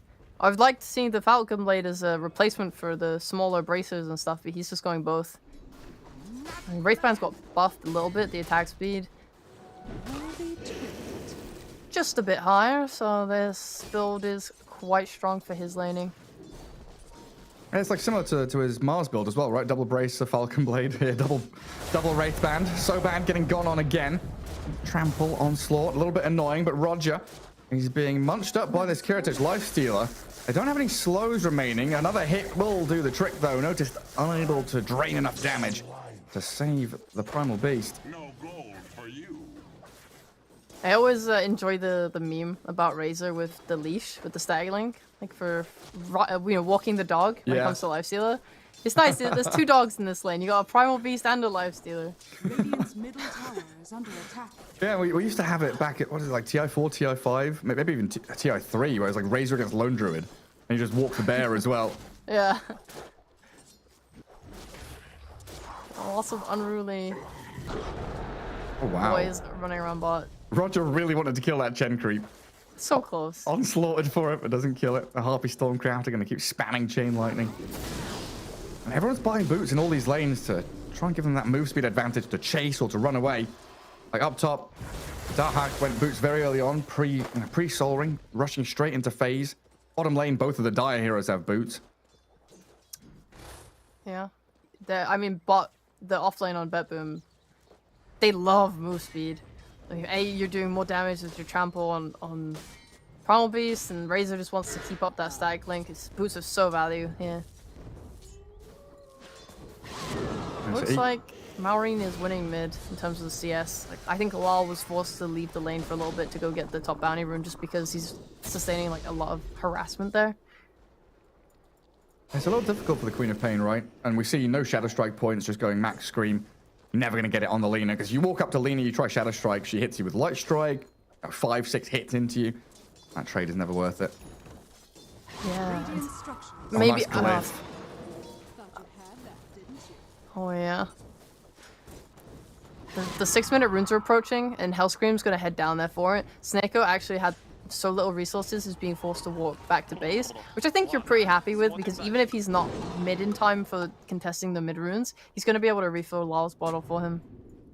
Roger also is already there as well. And So Bad gets the ward down, so he'll see the beast. See some deaths here. And now the TP coming in from Seneko. Rune spawns up at top. Hellscream Or they'll grabs a blink haste. away like cowards. Everyone just runs away. But there's the full bottle. So Lal, I guess, left it on the ground for Seneko to pick up.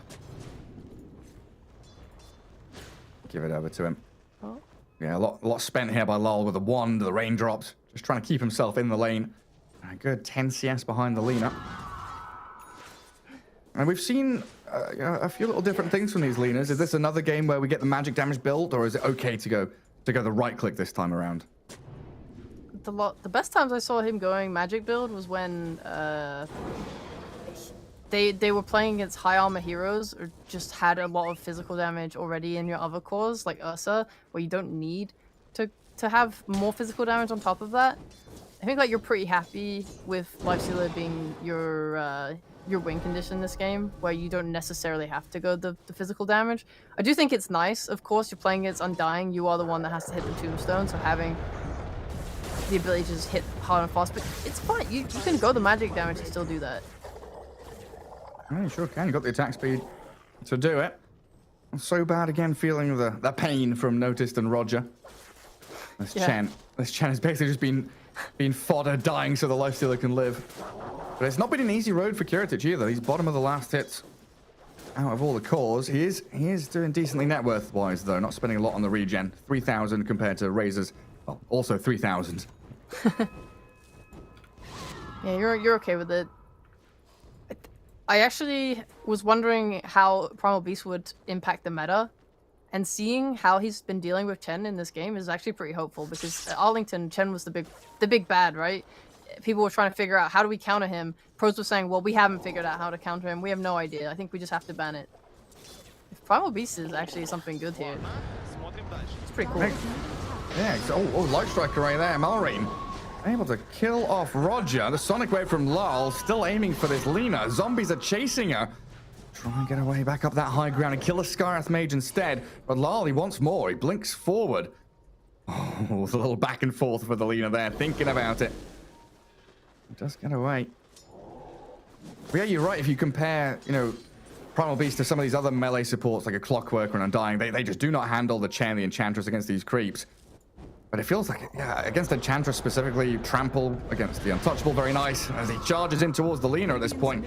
Raindrops block a bit of the damage from the Scream, the TP home, no stuns to stop, and Malrine finds himself a little hole in the trees. What a cute little juke. They scan as well, thinking she's gone south, but that's just the Chen.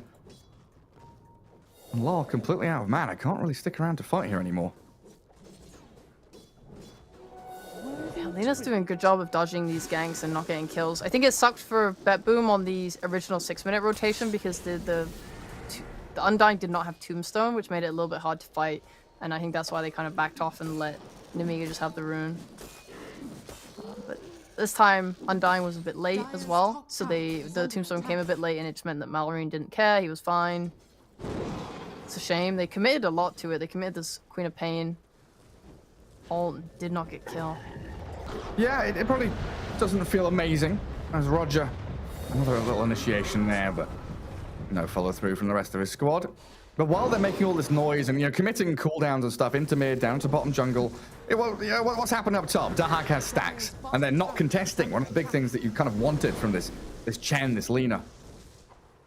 Yeah, they're playing basically exactly how I want them to, but at the same time, so is Nemiga. I'm really happy with this constant pressure to the mid lane. Lina, when left alone ever, is just always going to whittle away at your tower, and the Chen coming mid to just help secure the tower is basically just perfect. Like I said, this is the main thing I want. I want them to take the mid tower, and then not having to even commit like a core to come around and do it. Like, Lifestealer is just happily bot, not caring about this Razor. Yeah, they've got a fresh catapult arriving now in mid. I don't think there's not an easy way here for BetBoom to kill it. Lal trying to drag the wave and clear it before it arrives on the tower itself. And it should just fall regardless. I mean, Dire have a glyph. Not even going to use it. They, I think they already used it after they lost top tower, so if they had used it there, it wouldn't have refreshed. Ah, okay. Yeah, new glyph change. Only refreshes on the first type of each tower going down. So is there something in particular they're holding it for? Probably just if someone goes for a tier 2, or I don't know. It's hard to say, but I don't think that glyph would have saved the mid tower, and then it's on cooldown, which kind of sucks. So just gives you more options. Yeah. I don't know. Well, Kiritich farming jungle now with his hand to Midas. But Dahak's Alchemist, 6.2k, well on his way to this Sacred Relic. But Nemiga going to look to kill him now. Your Skyrath has hit level 6. Your Dragonite has just finished his blink. It is on the courier. We will see a smoke very soon, and they will try and kill Dahak. They have taken the mid tower. They don't currently have any deep wards down, though. That's probably the only thing they're missing in terms of making this move really work, but I do have very good confidence in them. Smoke, they're going. Well, they smoke and they go up to their own triangle. I'm not sure what that little move was. Ah, right, so quickly getting the blink off the courier. Okay, okay. And then considering going into top jungle. But it looks like now aiming mid. Lal blinks across. They've missed their opportunity. They're gonna wait and see who comes to push this tower, this wave. And DK blink stun. Catch with a Mystic Flare. Damage. It's not quite enough, but that Arcane Bolt will do the job. Vazia now having his damage all drained. A nice Hurricane, but that's not enough distance to get the DK away. No Test and Roger both are arriving after losing their Queen of Pain to chase down so bad. Uproar out. Dodge the Light Strike. Trying to dive this tier 1. There's another Trample. But he doesn't have Onslaught for 5 more seconds, so Roger's going to have to give up the chase. You're absolutely okay with that. Trading your offlane for a mid can't go wrong. All that attention as well. Many heroes to the mid lane, and your Lifestealer is just sitting bot with a Midas. Now he's still going to dive that tier 1 to kill off the Chen. Well, Dahak, yeah, battled with that lifestealer down bottom. They're closing in. Kiritich not going to have free access to his bottom jungle. And it looks like BetBoom going to start planning for this tier 1 down here as well. They've already got Observer Ward placed behind tower to see any rotations. And 4 heroes starting to swarm down there as well. Alright, we want to... Usually, at this point, you're feeling a little bad that you've lost both tier 1 towers, top and mid. You want to trade, and to do that, if you feel weaker than the enemy, like you can't fight into them, you just bring more heroes. Like, if you swung 5 heroes bot and pushed this tower, I think Nemiga would probably seed it.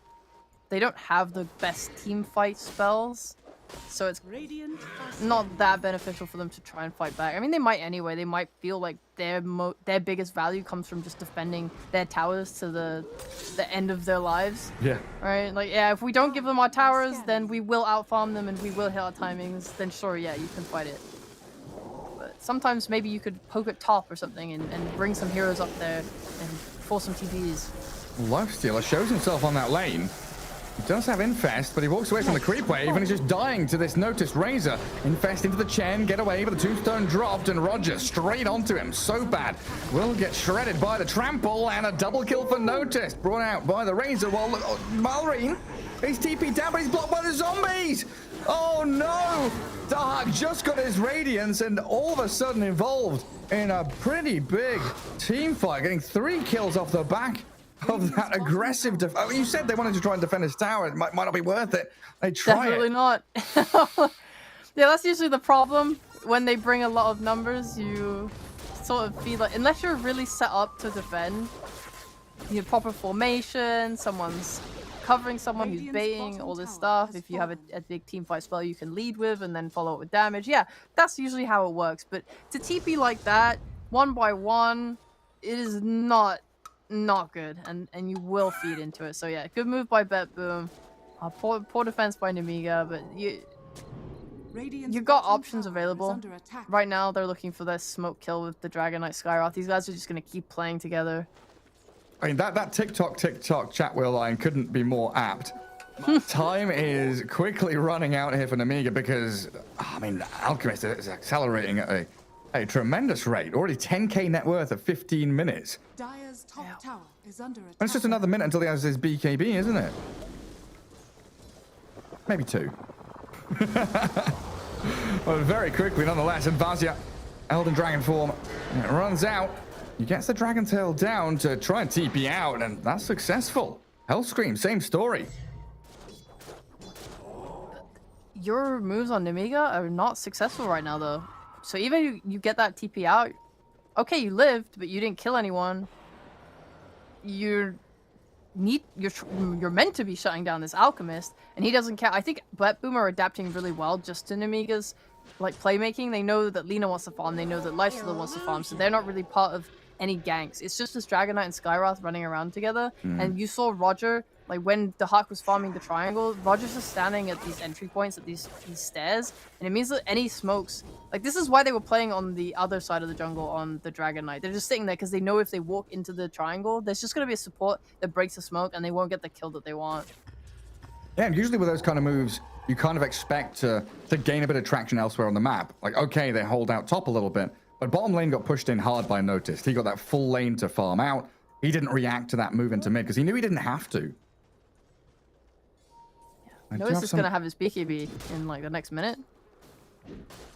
Yeah, so's Dark. So they're going to have double BKB on this Alk Razor. Lina did just pick up hers. So maybe a timing here for Nemiga to try and play around with the Armlet Lifestealer, this Blink DK with a Mystic Flare. Might opt for a big, 5-man, 4-man smoke to actually go and get aggressive on BetBoom. I think it's top that they're looking at. Lol's actually really nice. He picked up a ward by himself and just put it down deep in the lane. So they have really good vision of Nemiga's like backline, and if they push this tower in any way or walk up out of position, I think BetBoom have a really good way of chasing here with like Onslaught with the Quap Blink. Yeah, like they pre-channeled that stun. Dark TP's in, lands it on the Skywrath Mage, trying to chase him down with the Queen of Pain. Kiritich starts to bring the pain on to Dark, and they've got the Mystic Fair Laguna Blade, but the BKB up for the Alchemist gets him away. Now the onslaught back in towards the Lifestealer, bring him down while Noticed drains everything from Malrine, and BetBoom just sweep through that fight so easily. It was maybe a little close on that Dark Elf, but it seemed like scary. Everything perfectly timed and to plan. No chemical rage for this Roche, but you got your max acid spray. You're happy. What I really loved everything that went into making that play happen. Lol just waiting, watching, setting that ward up. Just what a nice little play. It always feels so weird pressing your BKB at like 10% HP, but it worked out for Dark. He was just getting clicked by Lilina. She's doing quite a fair bit of damage. She's also got the Falcon Blade broadsword. She's going for a crit. Not doing this magic build. I think that's fair. Although Dahak's Alchemist, I assume he'll go blink into an Assault Cuirass. Very likely. Roger. Oh, the Soul Rip. Not quite enough. It does buy a bit of time here for Lal and Seneko to chase Vazia. Again, we're lacking stuns on the side of BetBoom. Down bottom, what's happening to Dahak? He's getting stunned up. Kiritich, Hyperstone, and right-click attacks him down, so Aegis claimed within a minute of being picked up. We don't have Chemical Rage, does have a BKB, but Dahak going to struggle to run away from this, even with his magic wand. Oh, he's been chased down and killed off by the Lifestealer in the end. He was all alone down there. That was pretty bad. There ain't no way to dress that one up. You shouldn't be alone bot like that. Maybe he felt confident with his ward, but even then he was on the ward, so he's gonna die just as easy. I mean, you don't have a sentry down to know whether that high ground's what it do. Or maybe they checked it before and he thought he was safe and he thought he wasn't under vision. I don't know. Either way, I don't think you should be bot like that. He got punished. Good on Amiga. Aegis down. This makes their game a little bit less, scary for a little bit now. We're looking at Lifestealer. He's got his armlet. He's going for the AC. I think AC might be a point where they can take a fight because Malrine's also like ramping up. She's going for a Daedalus. When she has that, she's going to be doing a lot of damage. What's that next after the AC on the Lifestealer? Is that just a rapier in his quick boy?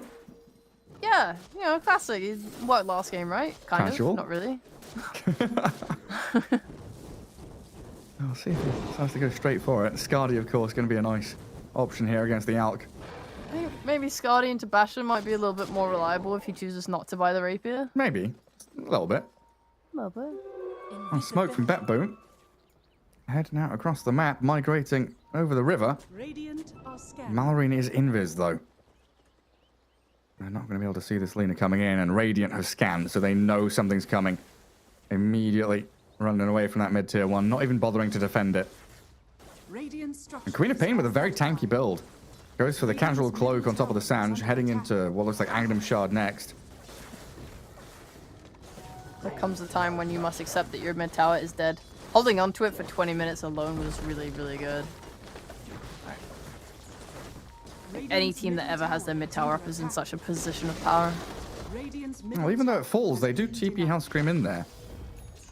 Well, they're going. Smoke into smoke, yeah. I mean, the denial, Chen denied it, actually. What a king. A little Warpine Raider killing off the tower, and the DK jump. The jump across, Roger blinks straight through the DK.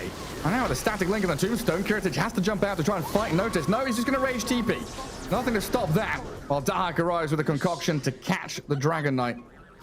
Vazia, the casualty, is so bad, and Hellscream, they are going to get found. And one of them at least uses his mech, grabs a creep, but in the end, all worthless. I have to highlight this. The Dragon Knight stun was mid-air traveling to Roger when he blinked. So not only did they mess up the initiation, but they just the stun went on cooldown. Yeah. That was so so perfect, Roger. And then they really assumed it would connect. I don't think they knew about Roger's blink daggers, so they wasted the Sky Ult on top of that. Honestly, just a complete disaster. At least your Lifestealer was able to TP out, but God. BetBoom gotta be happy with that one. Yes, Roger with these blinks. Last game with a Shadow Shaman. He was blinking away from Centaur Stomps. This time with a Primal Beast blinking away from DK Stuns. And he's very, very quick off the mark. I find it so funny. Have you ever had it before where you and the enemy see each other and you both blink onto each other and you so basically trade places? That's kind of what happened there. It's very funny.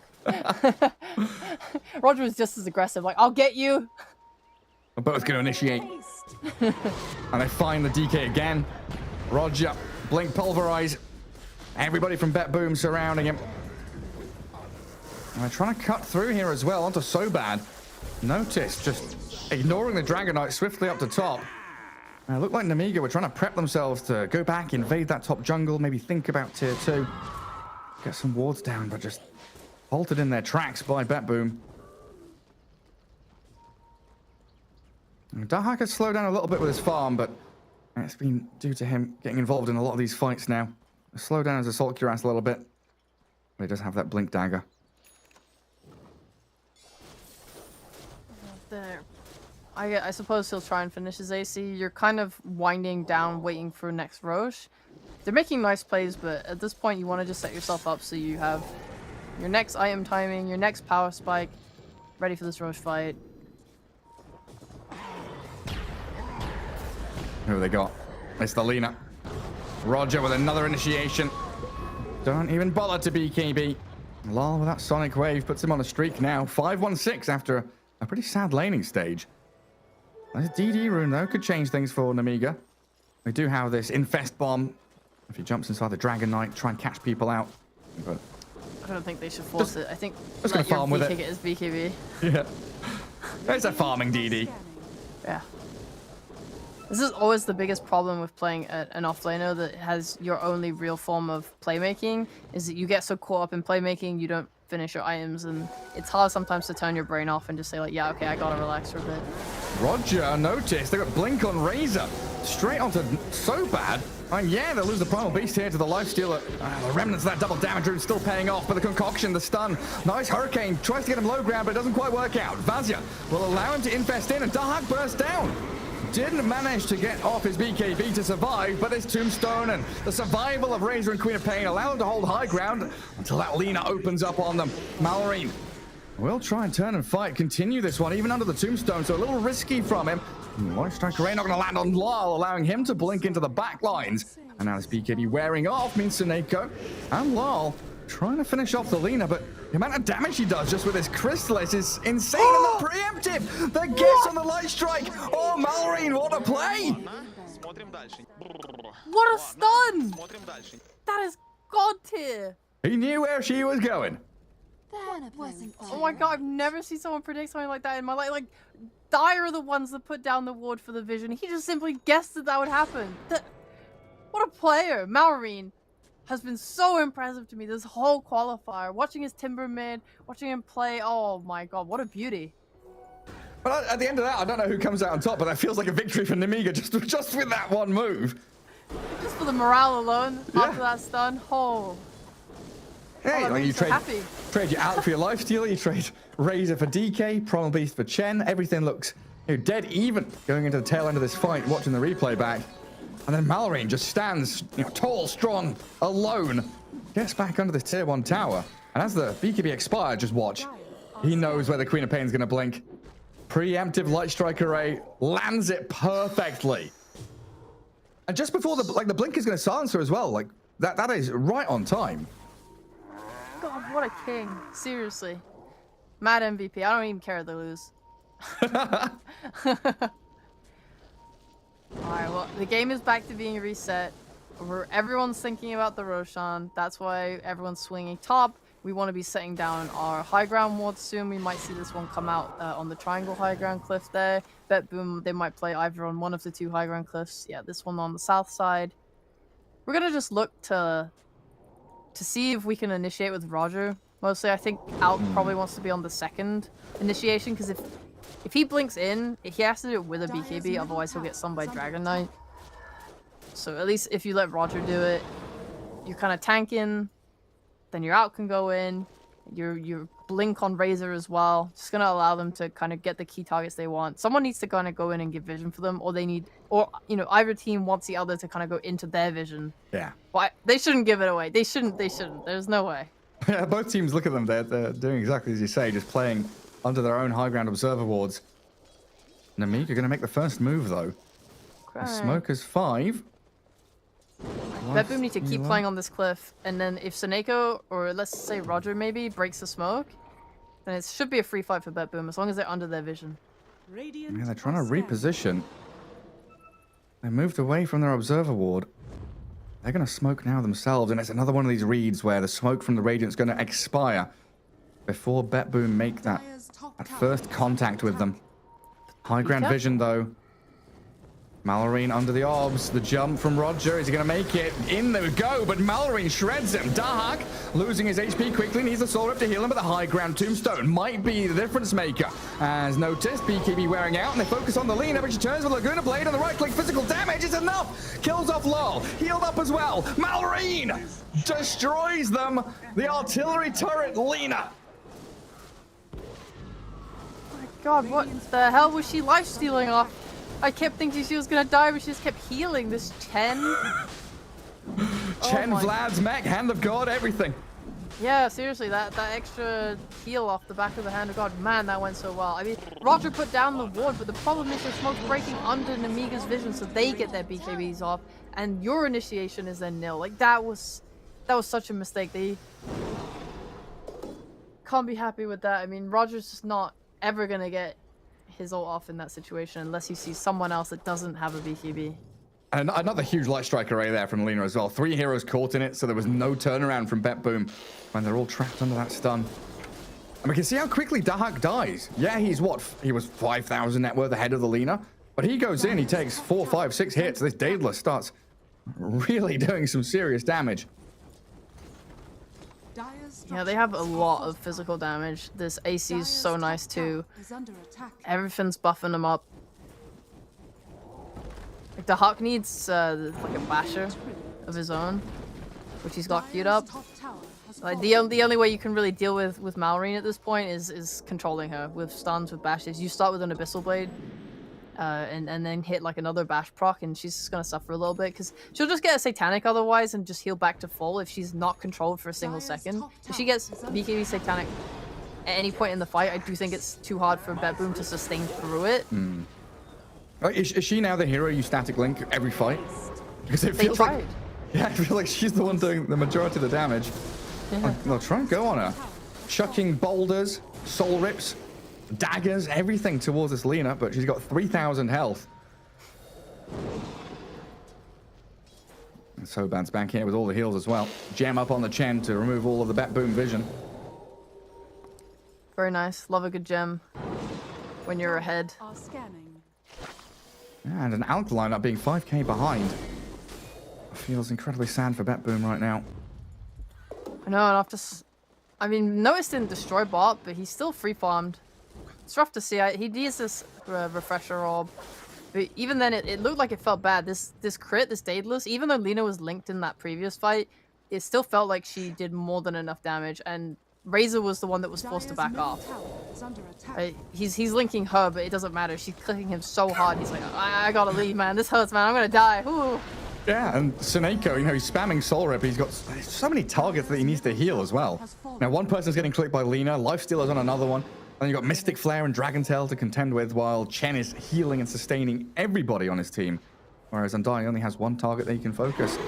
Oh, they go up high ground with Malorine. Pulverize, cancelled out, and the Mystic Flare, Dragon Tail. Bringing down Seneko and forcing a quick buyback. They've killed off the Tombstone, and they're the ones in the position of power here to continue the fight, because Roger just onslaught straight into the middle of 4 of them. The reset from Namiga going back down the staircase has baited BetBoom in, forcing a double buyback, and they're still going to destroy these barracks. Pebbles being launched out by Roger. A rock throw, a little bit annoying, but yeah, inefficient glyph there from BetBoom. I felt like they required it to hold on to this melee barracks, but Lina's just going to come back in. Long range hits, and now the Dragon Tail. Dahak does have BKB. Sonic Wave to try and push them back. Static Link is on the Lina, but Roger being focused down and so quickly dies to the Lifestealer now. And Namiga not letting up. The pressure continues. They're just going to come straight back for tier 3 mid. They know they're in a 6v4 basically, with Lina still having Aegis. That's so true. And they're controlling the outpost, so if the fight happens and breaks out and they can kind of play towards that outpost, they have buybacks to work around with too on Namiga. Man, it feels like they might be able to close this one out. 33 minutes in. A tombstone's there. Dahak, half HP immediately. They get the disarm, though, on the Lina, so she can't turn and fight. And Vazia, full staff back down to the low ground, away from the tomb. And the damage of BetBoom. They can't get a single kill. Everybody's away. Momentum halted a little bit. Malrine out of mana, unable to keep up the Fiery Soul stacks. So they will chill a bit. But look they at got this. another half of the racks. Like, everything's turning up for Namiga, and it's looking like BetBoom don't have any tools to fight back. Like, this, getting this halberd off on Lina before her BKB is nice, but you're still just struggling to deal that damage. I think Namiga playing as this ball is just really powerful right now, because BetBoom probably really would like to get a pick off or something right now to open up the ability to take a decent team fight. And Lina having a DD bottled. Incredibly scary. Oh, no. So what, she's going to regen back to full with the Aegis expiring. Yep. Satanic is done. She can, deliver the Morbid Mask just on the courier. We're basically 6-slotted on the Lina at this point. This next fight could end the game. Yeah, absolutely could. They were kind of waiting bottom corner to try and see who comes to push the lane, but it's a lifestealer, not someone they can really go on. And they can't cut any more waves. Namiga doing a good job just scouting in the trees, making sure there's no one lurking. So without BKB, Roger cannot really initiate, which I think is the roughest thing for them. If they can start on Malrine, they can definitely win a fight. Oh, they go. They find Malrine. The stuns, the chain disable. It comes. They've got the damage as well, but Malrine with the BKB disarmed. Oh, the heal, the heal. Oh my god, back to full HP. Okay, Lina with a DD, destroying BetBoom, and that's got to be game over now. Noticed, doesn't stand a chance. It's called, and we're gonna go to game 3. What the hell happened? She I thought they would have. Satanic. They had a halberd. What happened? Oh my goodness. It felt like the halberd lasted a second and a half, and then it was done. Yeah, seriously. I thought between the Alk stun, the Primal stun, I guess they can't get that off just because of that lack of BKB. This has to be my biggest issue with the Primal Beast, is that especially going into late game on a support, if you're not stomping the game, if you're not in the power, like, you can never ult anyone. It will get cancelled. There's a Skyroth silence, there's a DK stun, there's a, they can get that BKB off if they have vision of you first, and you're so worthless at that point. Yeah, I just failed to lock her down. God damn, Malrine, seriously. Yeah, well deserving of the MVP. Outside of that Lina stun bottom on the Queen of Pain blinking, the guesswork involved, he had a spectacular game all the way from laning stage through to the very end. And nice to see him going back to the physical damage build as well. And knowing it's going to pay off here in this one. And I don't know, would you call it a comeback with the lead that Dahak had? It felt like this Alchemist was going to take over the game. There was a threat. I do think everything just came down to, there was an outplay, but I think the main thing was just how both teams handled the Roche fight. Like, I think when that fight was happening, both teams were kind of on equal footing. So it's sort of a comeback, but it's kind of a light one, at least compared to game 1, where if they'd won that, it would have been absolutely insane. Well, it's a nice way to combat that Alchemist at the very least. But there we go, tying things up. And game 3 is on the horizon. A quick break and we'll return with it.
Sports is what we live and breathe.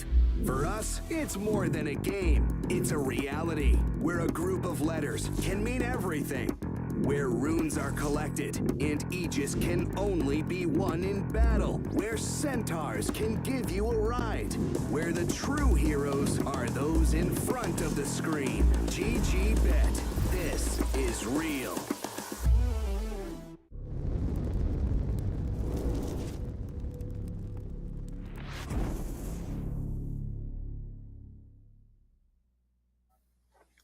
And we're into game 3. Back and forth matches, potential comebacks halted, rapiers picked up by Morphlings, and that Malrine Lina in the previous game. Spot on stuff. It's all about tempering your adrenaline now and figuring out how to combat the game 3 nerves. Going into this one, Sheepo, a shift up in the draft. So look at this.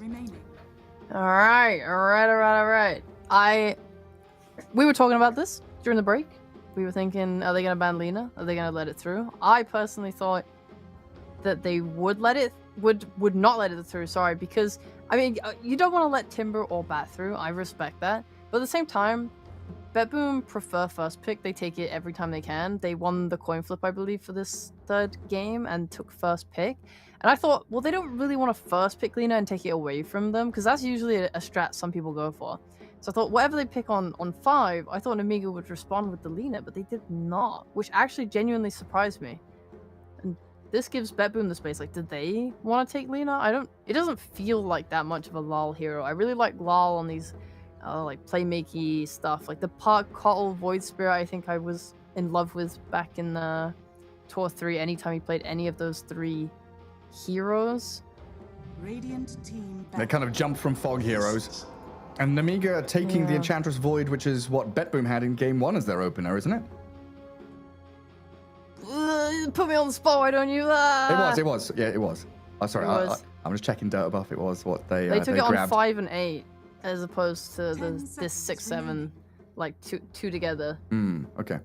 Like the Void was in 5 response to the seconds Primal remaining. Beast Phoenix, which I liked a lot, just because it was so nice to disengage from these heroes, or even engage if you wanted to.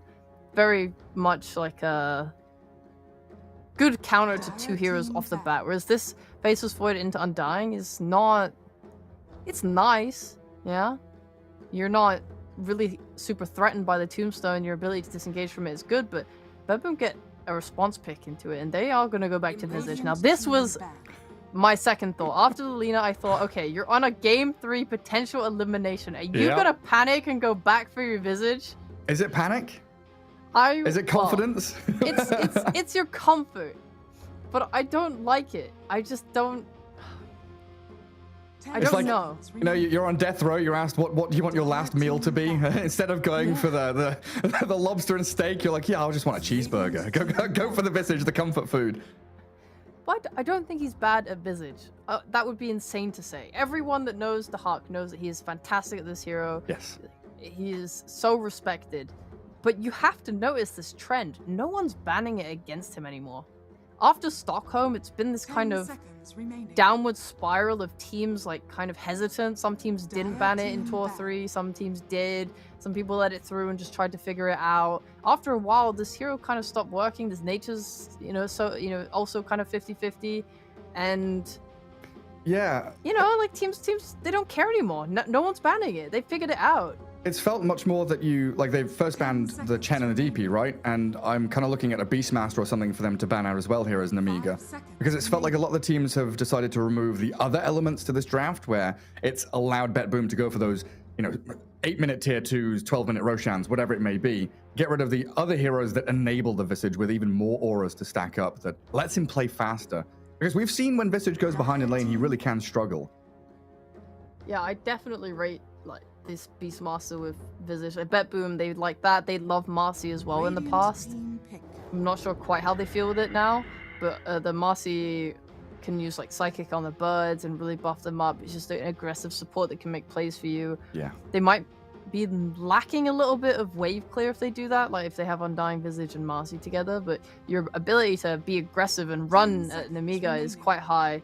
Maybe they want a little bit more lockdown just into Faceless Void. They need to be careful as well, thinking about what they want to lane into Enchantress, because she is very strong. Oh, Phoenix now. So they've got the combo of Chrono and Supernova, and so far BetBoom don't really have a great way of hitting the egg. I guess Visage, when he Grave Chills someone, can maybe go for it. You don't really want to. You don't want to at all. Oh, they need probably to pick their off lane, though, just because you see the safe lane, and you know what you're getting into. I think just counter this lane now, and then also kind of fix your holes. So you're lacking stuns, you should pick some stuns, and you're lacking a real way to deal with Supernova. So they could even think about the Lina themselves if they want a mid hero, or they can take a Doom. Sure, just don't let him egg or Chrono in the first place. And one of the answers to these noisy drafts, I was talking about it the other day, one of my favorite draft strategies is just stuff on the ground. Supernova, Tombstone, Familiars, Eng Creeps, Serpent Wards, yeah, hell yeah. We've got 2 very noisy drafts putting a load of toxic shit on the floor to force people to deal with it. Yeah, just spewing stuff out. But yeah, Doom, a pretty good answer to that. They definitely filled that hole. There's stuns now. We have a Doom, the best stun of all. We have a Hex, we have Shackles, we have ways to lock down Amiga's draft and kill these heroes. We have really good pick off right now, and that's good. They also have a really nice way to take early Rosh. We talked about the Shaman ult. Last time we saw it, they used the first one on the tower top, and then they used the second one on Rosh. This is definitely a timing they could look to do again versus Amiga. I would love to see them have a really high damage mid, though, for BetBoom. Like you mentioned, those Void Spirits, those heroes that can, jump, play with the Doom and the Shadow Shaman when they've got blinks to actually play as a duo or a trio with those guys. But also, I'm looking at this and thinking they're lacking damage. I don't know if that's the correct read for BetBoom. Yeah, I feel that too. Both your supports are pretty low damage. Visage, he's pretty decent. He'll go his Vlad's I think he's reliably done that every game. And then into the Wraith Pact, into the drums, and then he kind of starts to peak and do more damage, like when you get those level 2 birds. Oh, I I want a Zeus. I want BetBoom to pick Zeus. I was looking at Tiny and thinking, maybe Tiny with the burst, but I honestly just don't know what I feel about Tiny this patch. What about just another Quap? Yeah, I guess a Quap could work. Yeah, it gives you a lot of damage. And he's been playing a lot of Quap in pro games recently on LoL. His other hero of choice has been, there's been a little bit of Storm Spirit in there. Well, They have to pick something. Opt for the Malrine Lina again. It's a good draft. It's a very synergistic draft. Yeah, you kind of counter Tombstones, can deal with Serpent Wards. You've got damage to launch into the Chrono now alongside that Supernova. Yeah, if you get doomed, you're still hitting hard, at least until the Fiery Soul stacks run out. These BetBoom needs something that deals with it. They need something that can, like, I think it's scary now because the Mega pick their mid and they get to ban like two good heroes against it. So I'm assuming they'll ban the Quap, even though they won the mid last time. I think the Quap still posed some mid game problems for them. 10 seconds. They'll take out LoL's Storm Spirit. And Nemiga, they just need an offlaner now. I think if you just pick a nice offlaner with a stun, you're kind of set. I just think that Phoenix and Enchantress are not playmaking supports, and Lina and Faceless Void both want to farm. So outside of Chrono, and we saw when Dahak played it, he rotated on mid, and he used his Chrono there and tried to get involved when he could. But if you don't have that Chrono cooldown, you are pretty sad. I think having something that can set up for your Lina on a side lane or anywhere, or just get a blink and go, is going to be really nice. Because then Lina with like boost of travel can always connect, and you can make plays together and do stuff, and you just have ways to kill. I just want to see a stun. Yeah. This is kind of it. Just give me a stun. Now, it feels like there's very little flexibility in either of these drafts. Nemiga, just the way they've picked these heroes, it really looks like, support Ench Phoenix, carry Void, mid Lina. But BetBoom, like, again, I just want to bring this up in case it happens. Theoretically, they have the ability to swap the Visage of the Doom around and maybe think about a different role for this last pick. But how big of a downside is that Dahak is kind of locked on Visage? This Doom is then locked into the 3 role. It's always just predictable and something that other teams have been abusing in this qualifier so far. 5 seconds remaining. I wouldn't want to move the Visage off something, because then you're not making the most of the heroes that you have. So. And I guess the flexibility they have is putting it in either side lane, right? We saw Dahak kind of playing the 3, going to that Radiant off lane when he was playing Visage there, and we had it was a Noticed Dawnbreaker game, wasn't it? He was playing basically the position 1. Doom's always going to be in that scenario with his Devour and Hand of Midas build, getting to the top of the net worth. Yeah, I think this is a nice Doom game at least, just because oh hell yeah, Ooh. Hell yeah, mid sniper. All right, that's their. It's not. I mean, it's damage. It's scary though. We've seen sniper already this qualifier, right? And as soon as anyone can get on top of him, which a hero like Faceless Void is pretty good at, it's a rough one. Just trying to think now, maybe something with a blink then. I mean, I wanted the stun anyway, so anything with a blink stun, I'm kind of okay with, especially if they have kill potential on top of that. So like a Chaos Knight, I'm not fully against. Like a 3 CK? Yeah, I'm. Like, who even left? Like Sand King? Everyone's banned. Like. Bring back the Sand 3 King, clock. Slaughter, Night Stalker's not bad. Oh, that's a good shout. Not seen a lot of Night Stalker recently. Sand King. I love Sand King. He's my favorite boy. Really? Yeah, I mean it's just my personal favorite hero. I'm actually quite excited for the next series because on OneMove, Melojewel, their mid player, he plays mid Sand King, and he played it at this qualifier already. I was just about to bring the same thing up. Like, we've not seen him in the off lane, but we have seen him mid. Getting a lot of that. Because he was against a Tiny, I think, in that matchup, and he just went like the Caustic Sandstorm build and did pretty decently for himself. Nice. Yes. Just a blink stun. Kill Alina. Has a good time. Super hyped for this. Yeah, you're also not bad against like Gravekeeper's Cloak, right? You've got lots of damage instances. Getting on top of the sniper with your blink stun.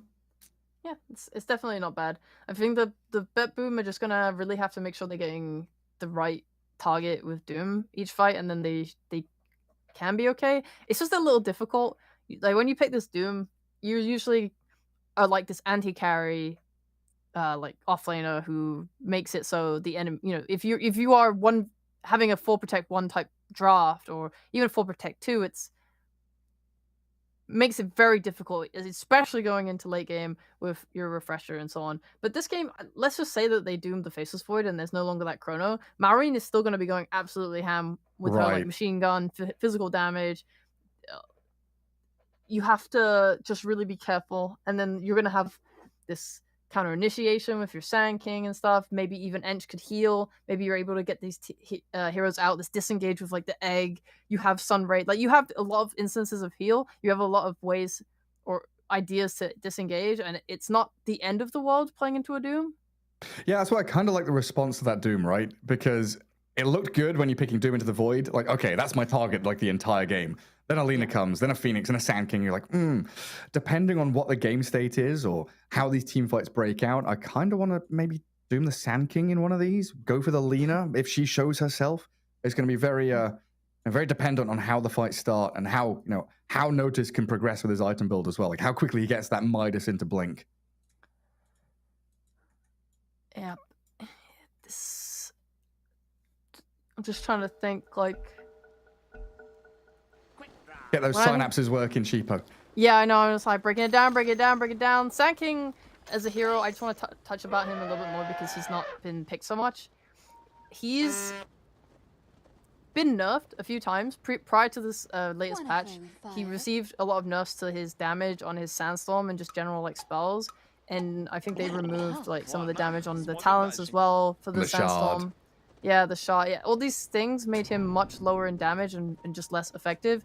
Especially when all this heal meta came out, I think it became really hard for him to exist in it anymore because, let's just say you went on someone with your ult and Chen had a mech and a God's Hand, suddenly all of your damage is removed and you're kind of useless, and everyone was rushing BKBs as well, which made his life a lot harder.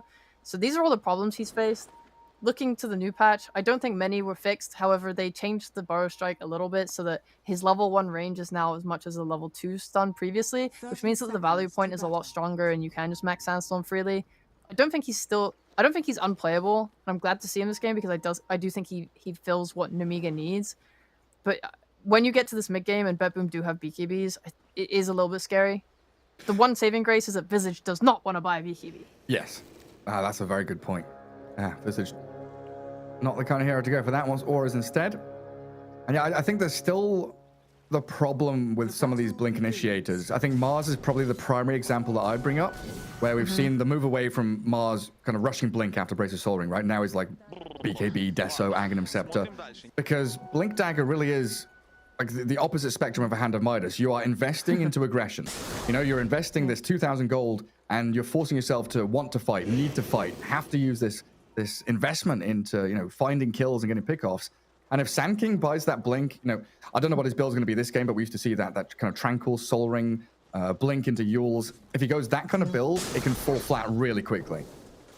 It can. It is a bit scary. In the past, we've seen Sand Kings go Vanguards and stuff, but I think Vazio might have to brush a Blink just to try and have impact because he can't lane into Visage Undying.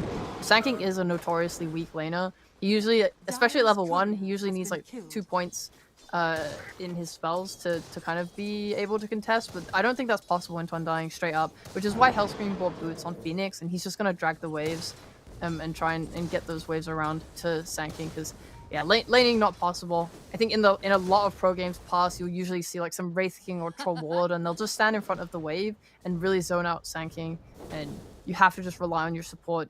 Dude, what is happening? Seneko, give up! Give up, man! Oh, yeah, boots against no boots really paying off there for Hellscream. He's going to drag the wave all the way around. Even through his ancient... I mean, Seneco's still going for it. He's not giving up. Oh my god! He's continuing to drag this Dude, away. He's actually going to connect to it. He's going to succeed. Holy oh, man. You like to say it. That's high-level stuff. Well, who cares? Now your Sanky's getting a 1v1, and he's absolutely happy. Oh, goodness. Hey, he's got his core stick up. And at least he's going to try and deny and bully those Hellscream Phoenix a little bit. This is Nemiga favored because Sand cannot lane into Undying. If you're dragging Undying out of the lane for 1.5 minutes plus, up to 2 minutes, is ideal situation. Yeah, it really is. I mean, Vancia's going to take a bit of damage from Dahak. He's trying to make the most of this weird situation in the lanes. And the Tombstone drop behind him as well. And Vancia does have another Burrow Strike, but that Soul Assumption will get him first blood. He made a little whoopsie doodle. He went his Caustic finale. I think he overrated his strength into Visage at least, and just stunned in. And he stunned in, and then Dahak just nuked him, and then just nuked him again. Yeah. Yeah, can't play like that. He needs to kind of respect the strength of these heroes in this lane. But, oh well. A struggle to level 3. Yeah. Just burrowing in wherever he can. But some of these other lanes, you know, at top, noticed 12 and 4 on this Doom, already having a very good time. Comes back to munch on an Alpha Wolf. Makes his lane even easier. Kiritich not really pressured too hard though by the Shadow Shaman Doom, because he does have the Ench in his lane to try and withstand some of that early damage and harassment. Notice is fine in this lane. He's got a Bracer and he's maxing Devour, which gives you the armor. So he'll have an extra 3 armor anytime he eats a creep, and that should kind of relieve some of what Ench is dealing out. And that mid lane we've seen before as well, right? We had a sniper against Lina in one of our previous series where it was a Lina magic damage build, going for that kind of blink dagger just to jump in onto the sniper, catch him out and blow him up. I feel like something weird must have happened in that game because I don't remember watching that lane. I think something might have been happening on a side lane that I just watched the entire time instead. Yeah, there's been a couple of those, but I can't remember. It may have been. I definitely remember the Lina just like jumping in, blowing up the sniper when we got to like 25 minutes in. We've had a lot of that, like side lanes are just chaos. Mid lane we had that Lina against Primal Beast, which we just didn't get to watch at all. Yeah, exactly. I think it was carry sniper that game. Okay. Because I remember being like, oh yes, Shrapnel, very good in the lane or something. Yeah, that makes sense. Big sniper fan here, personally. I want him to do well though. The last time we saw him, they went this Deso build, which was pretty rough and meant that there was no attack speed. He was kind of struggling to defend himself. Noticed. Yeah, gets the kill on the Ench. Just a level 2 shackles there from Roger. Yeah, got a lot of damage with that crit strike. Thanks to eating the wolf. And Kiritich left alone for a little bit. Oh, nice. Hellscream. I was going to say, the one nice thing about Sand King is his ability to take stacks. So if your lane is bad, they should definitely try to recover him in the triangle. I think he needs max Sandstorm, I think, to clear the ancient stacks. However, the hard camp should be fine. They actually blocked it on BetBoom, which is a really nice shout. He missed the D ward. Sad. Unlucky. Maybe he thinks he messed it up, or maybe he's going to bring another sentry. I'll see what he decides to do. I mean, Vaz's just going to start dragging these creeps into the camp. Make Dahak's life a little more challenging. And another Shackles up top. Again, just focusing down Enchantress with this physical damage from Noticed. Kiritich trying to battle back with a time dilation slowing him. There's no wand or stick here for Noticed, and that time lock comes right in the nick of time. Lucky. Yeah, they're really going for murder, huh? Maxing Shackles. It's not too great to max Ether Shock, I suppose, because they'll just backtrack it. Or Time Walk it, sorry. Radiant structures are fortified. I did go back and look. It was DP against Lina was the mid lane. It was a sniper carry. You're right. I had that brain. Sniper. I had that brain itch where I was like, I must gather information. I must answer the question in my head. Oh yeah, sniper in this mid lane against Lina doing very well. 13 denies. Lol having a cracking time, and now with a bit of help from his squad, Catapult, Flag Bearer, Undying, and even the Roger Shadow Shaman coming into mid for a bit of damage on the tier 1. Now looks like Namiga trying to match it. The Hurricane there, pushing the Ench back away from the Shackles. Might give Sobat the space he needs, but the Shrapnel, the damage, doesn't quite come through in time from Lol. Denied. Yeah, Lol's not skilling Assassinate. And when it comes to laning mid, you want to max out your Shrapnel. Your headshot's super important. Like, he's been getting a lot of denies in this lane just because you can headshot and really just mess up that CS. Well, it's like across the board, it feels like BetBoom just like flicked that deny switch, 15, 12, 11. All three of their core heroes spam denying against Namiga. Yes. So when your lane is stronger, that's what you do. Well, Sanking's actually taking the Ancients with level 3 Sandstorm. See, here's the problem that I have had through experience of playing this hero a lot, is that even though the damage on level 3 is enough, you're so squishy. Like, every time you kind of come out of the Sandstorm to, like, hit the creeps to try and get the procs on Caustic Finale and stuff, you just tank so much damage, you want to cry. But this is kind of relieved with the Bracer, at least. It's like someone comes in and invades, all of a sudden, well, Vazia hexed up. Epicenter stopped, and this is the problem. Just as you were talking about it, you do have to take a lot of damage.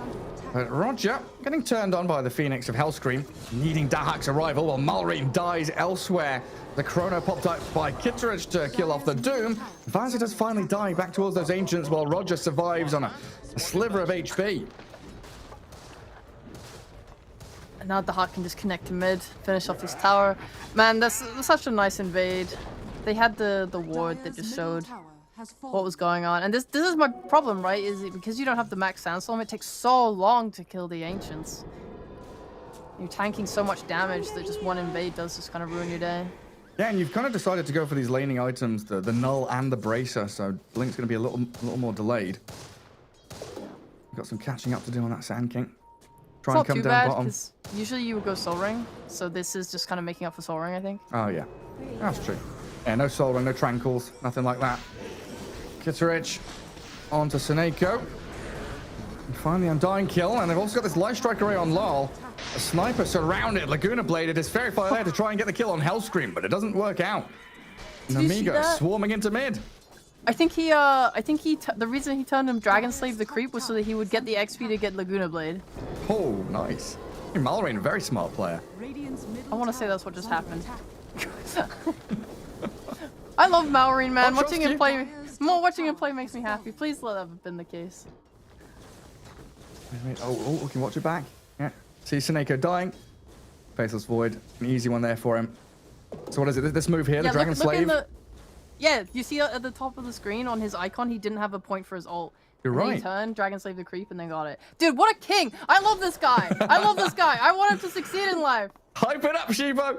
I'm hyping him! That's my boy! Man, there's so many little, like, delicate, nuanced plays that he's making. I'm really glad you're catching them. Because I would. He's like, he turned around to Dragon Slave the range creep. I would be like, yeah, whatever. He's missed it. He's done something wrong there, but no. He gets the point for the Laguna Blade. He's so impressive. Okay, alright. But unfortunately, BetBoom is 3k up right now. They've taken mid tower and things are looking really good for them. And they did spend that chrono a little earlier on, so Kitterich still 30 seconds away from it. I'd love to have that for a big smoke gank move in to try and pick off this sniper again, maybe kill the Visage. Because Dahak, comparatively, has had a very good game. You know, looking at his previous Visage games the past couple of days, he's been given safe lane, he's been given a good lane, a lot of farm, and he does have his Vlans and is well on his way to drums, so this tempo is going to start picking up for BetBoom as they go straight into Roche. Talked about the 12-minute Roshan. Well, how about the 10-minute Roshan? Roger with that ult right and ready. They already took the top tower just from having really good lanes. And Amiga on the back foot trying to scramble for bottom tower. Yeah. You'll trade it. It's fine. It's not fine, but it's, you know, all you can get, so it's okay. They're the best of a bad situation. Exactly, and they're gonna just wait for Sand King to get his Blink Dagger, and that's kind of gonna be their timing for what they want to do. I mean, this is probably one of the biggest issues with Sand King and why people don't really play him, is that his laning is so rough, and everyone's picking such lane dominating supports like Marcy and Undying and Enchantress and stuff, and you give the carry a free game, and it kind of snowballs into something like this. Obviously, they kind of had a rough time in both side lanes, though. They did. And yeah, those heroes, they're not afraid to just spam sentries, right? So even if you are sandstorming in the middle of the lane, Undying, Ench, whoever, they can just put sentries down, spot you. And it's not easy whatsoever. BetBoom realizing that when Namiga went to push bottom, they did bring everyone down there. I had that nice deep observer ward watching for their movements. They've got a pretty good idea. He's got a blink. He does. And a war stomp. Who's he going to find? Oh, so bad in the mid lane. Alina's also TPing down to bottom tier 1.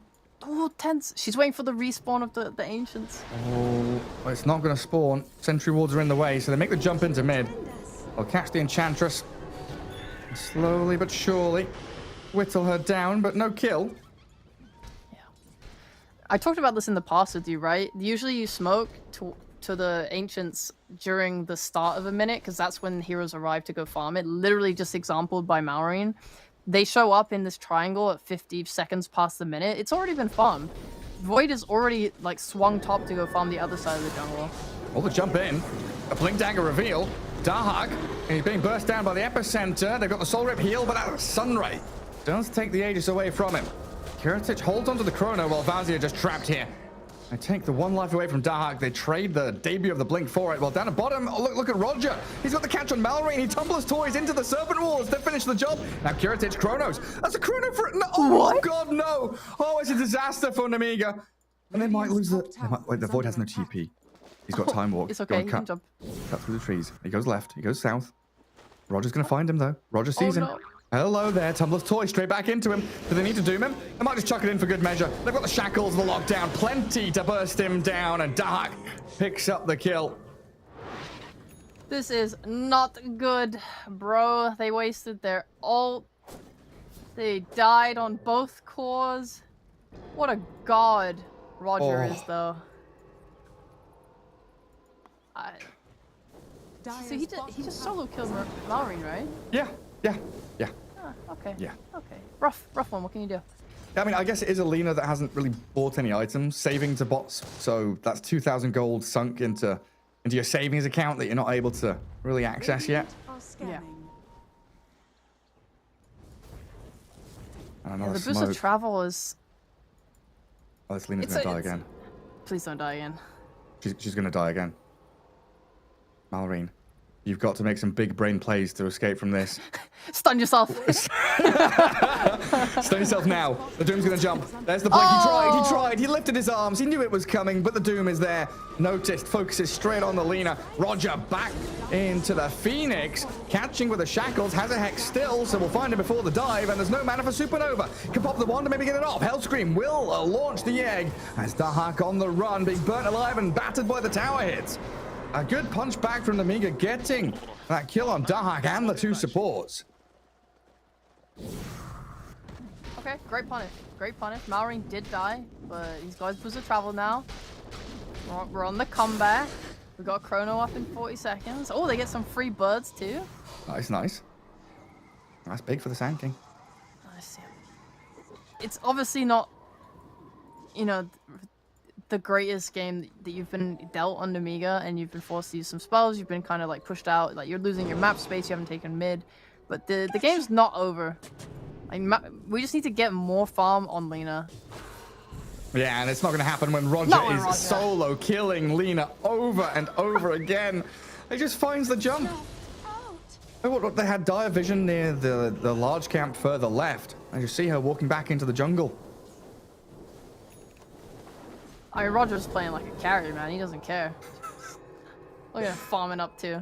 It's the bleed, right? Out of the 3 good lanes they had, Roger gets an early blink. That allows him, with the Tumbler's toy, to just close the gap on any one of these heroes. Yeah. Yeah, that high ground vision, just spotting Lina go all the way through. But they do still have that Chrono. Lina alive in 10 seconds. Supernova is 45 seconds away.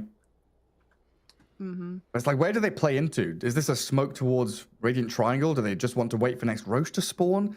I'm struggling to see how Namiga don't just sit in lanes and farm until their next items.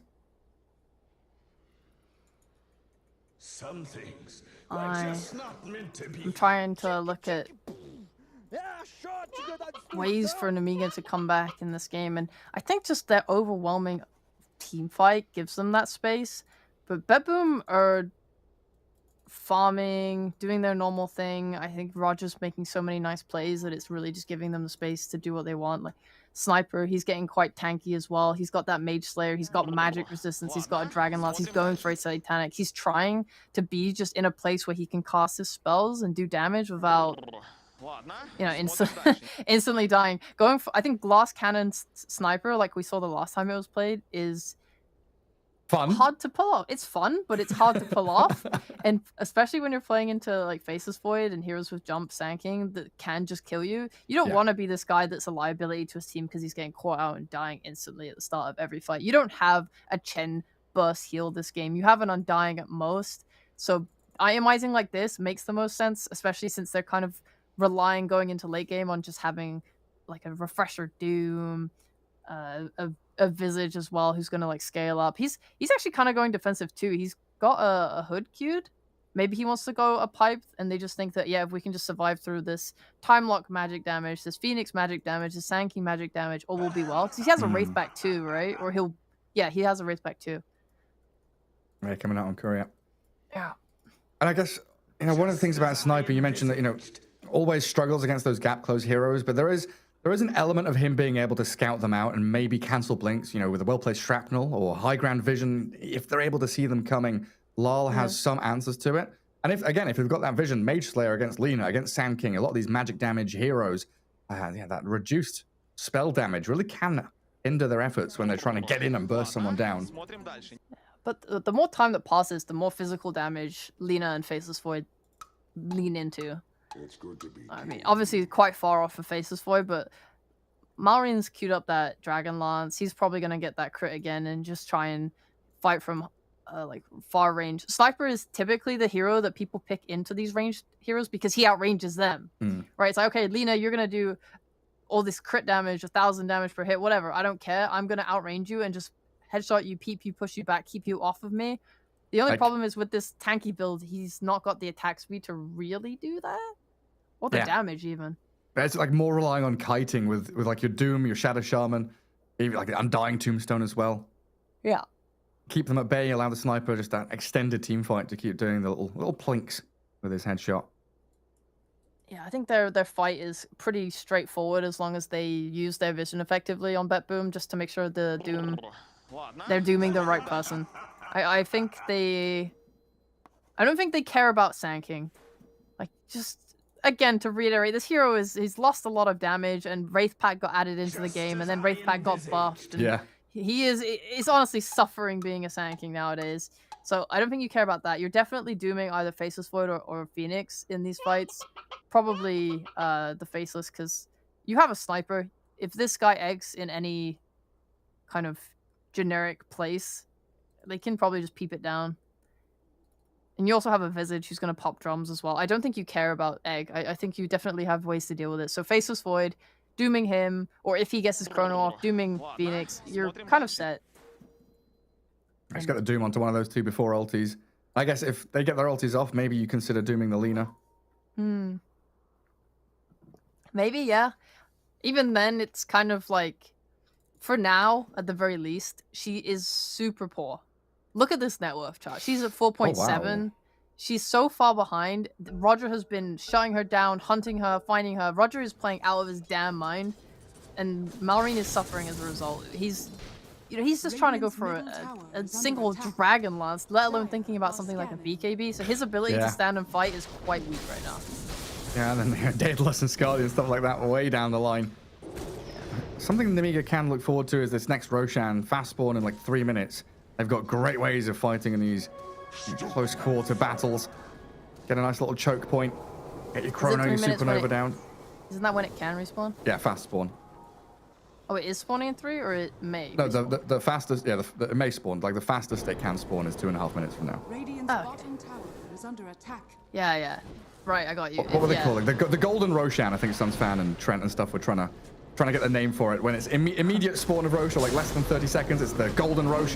Fazia, he's found the Doom. I noticed. He's been burst down. They find the pick, but now they've got to run away. They're scared of this Tombstone and Dahak closing the gap. They're thinking about going back towards this Undying as he has overstepped. Laguna Blade comes, but his magic wand, doesn't actually heal him up enough. Shame your Doom's not quite got his BKB. Still farming for that. Really nice catch though. And I really like too that So Bad his itemized got his 4-star. Being able to push the Sand King out to safety. They're under vision. They're under dire vision. Dark is spotted. They got the Sunray and the Chrono. Launch it straight in towards them, but Roger is still here with the potential to go on the Sand King. He's been caught out by the Lina. Comes in from the back. Mallory lands a stun, and he'll take him down. The Void does fall, though, as this Sunray and Supernova is required on the high ground to keep them back. We finally get to see Lal peeping away, helped out by Noticed. Oh, the blink. Okay, you traded the Faceless Void. It's not the worst thing. However, I really like Nemiga getting that pick off into a smoke, going aggressive. I think poor Roger, he wanted to go around to stun up the Sand King after he got walked into Chrono, but didn't do it fast enough. Sand King got the stun. Mallory connected, got that kill. He's now well on his way to his Dragon Lance. Recovery starts now. It's time. He was ahead of the Sand King for a second. I think you're still absolutely worried about this sniper at the top of the net worth, though. Yeah. You were mentioning the BKB from the Doom is closing in. Yeah. I was going to say, Lars changed up his Q now. He was originally going for Satanic, but now he's going for Daedalus first, which makes me very happy. Because this was my biggest issue, is that you have all this net worth on your sniper, but it's all very defensive, which means that at the end of the day, it's not actually... You know, you're not super scared about it. Okay, he's got items, but he's not going to kill us with these items. He's just going to live longer. Yeah. Extend the team fights. Yeah, I mean, I guess living longer lets you do more damage, but maybe not as much as a Daedalus, so I really like this switch up in itemization. Oh, 2 minutes for Roche. Sniper comes back down bottom, sees an Enchantress illusion of a Visage scouting in behind. I like where Roger's sitting as well. Just waiting in the trees, see if anyone comes to farm this wave. Tower is under attack. But BetBoom, they have their eyes set on the Roche pit. That ward still stands from Nemiga, though. It's given them so much vision, especially onto Dahak. You know, he's still scouted out by it. I want to know why Dahak never goes for the Axe build on the Visage. I know they nerfed it very slightly in the latest patch, but I don't think it's still impossible to go. Because he always goes, like, he's finished a Hood, which is probably the biggest mix-up of his build I've seen thus far. But then he'll go for, like, Boots of Bearing, and then he lets himself kind of branch out in his items. But even then, it's usually like AC, right? Yeah, he just keeps going auras. He's very invested in helping his team have a good game. Yeah. I mean, maybe consider a Hex or something along those lines we've seen from Visages. AC, Scythe of Vice. Oh, I'd love that. That's what I think Stormstormer did on his Visage, right? Yeah. Yeah, I was a huge fan of the Hex. Especially playing into like Faceless Void and stuff. You basically pressure him really hard by having the Hex because he has to initiate with his BKB. Oh, DD rune. Denied. Roger blinks back. Nemiga planting themselves on the right-hand side of the map. A little risky here with Roshan potentially spawning. Akiratic does have a TP to come back up to the top outpost, which does still belong to the Dire. But it's all about this vision, right? High ground ward for the Radiant. They see everything. Dahak is in a position to fight. Oh, 10 seconds. Roger gave up. They have a smoke ready. They're doing their smoke for Roche fight. They can kill Sand King top. That's huge for them. He doesn't have buyback. They're just going to walk into the pit. Oh, okay. Respectable. Serpent ward's down. Lal comes in. He's got his Crystallis, so a bit more damage can be chucked in towards the big man. And Nemiga just not in a position to do anything whatsoever. Sand King's trying to hold out top, and they're making a bit of space bottom to keep the Void farming. They're going to get their hands on this Aegis for Lal. It makes sense. If Nemiga contested that, there's a high chance they just lose the game. Or they win the game. You know, you never really can tell. But it's scary, at least.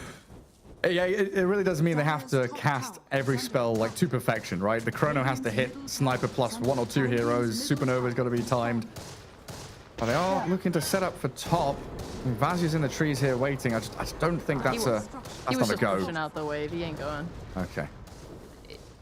Yeah, if they had fought for the Roche pit, like you said, they would have had to use those spells. It's not even to perfection. They just would have had to use them all straight up. And that means that if it goes poorly, if you don't get what you want, if you lose the fight, or if you use the spells, you don't die, but you have to back off. Now, BetBoom, get Aegis, they can go high ground, they know you don't have Chronosphere, they don't feel threatened, and I think the game just kind of spirals. So instead, they get that Hurricane Pike on Lina, Faceless Void, 200 gold off from a BKB now, and they even got their level 12 on Phoenix, so they are just like massively stronger right now. Like not than BetBoom, but you know, than they were before. Yeah. This next fight could be quite explosive. It could be. That's why BetBoom want to get the advantage as quickly as they can. They're smoked, tumbling over the cliffs. Roger still has his blink, and they'll see So Bad. Enchantress always takes a while to kill her. They will eventually bring her down. But yeah, Nemiga have set this map up, so there's no easy way towards an objective after that kill. Yeah, okay, Dark is just going to cut in for the tier 1. Okay, there's an easy way. But the waves are still, you know, pushing tier 2 bot across the river mid. And Malrine is cleared out top as well. Look at Roger, hungry boy, searching for his next kill. What's he got on Courier? He must have an item, no? A TP scroll? You talking about? Where's all his money? What do you mean? He had his blink ages ago. Oh, he's got the Yeah. shard. That's why. Oh, yeah. I was just like, he must have like another 1,000 gold somewhere. Ooh, Roger. Well, that money, not going to save him. And a Chrono from Void. They're just going to throw everything onto Dahak. This Faceless Void just pummels him. I mean, the Aegis is on the sniper, so Dahak frontlining there. Very risky stuff. They'll take that trade, give themselves some breathing room. Tombstone expended as well. Still sticking around as if they want to fight, though. I mean, Chrono is down. An opportunity for Noticed here to get a blink, doom, stomp onto someone. They see Malrine. Or the Phoenix. They're set up well. I don't think there's any reasonable way they can jump. Even if they get that doom, the Sobad is right next to him with a Force Staff, and they'll just like push him back, press the Nature's Attendance. It will force BetBoom to have to like really dive the tower, and they don't have the mobility to do that. Sniper doesn't have any like playing. The Undying uses Tombstone. They have no way to really chase, so it would just be wasted. Oh, Roger. He's got the catch. And it's the Lina again.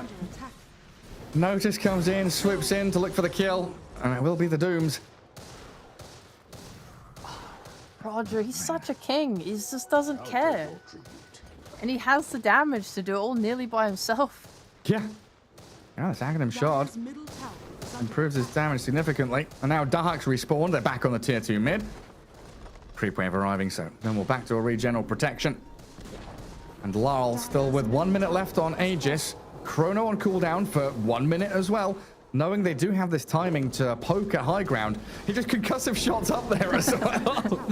Still no points in assassinate either. Is he going stats? Yeah. Yeah, just going raw stats.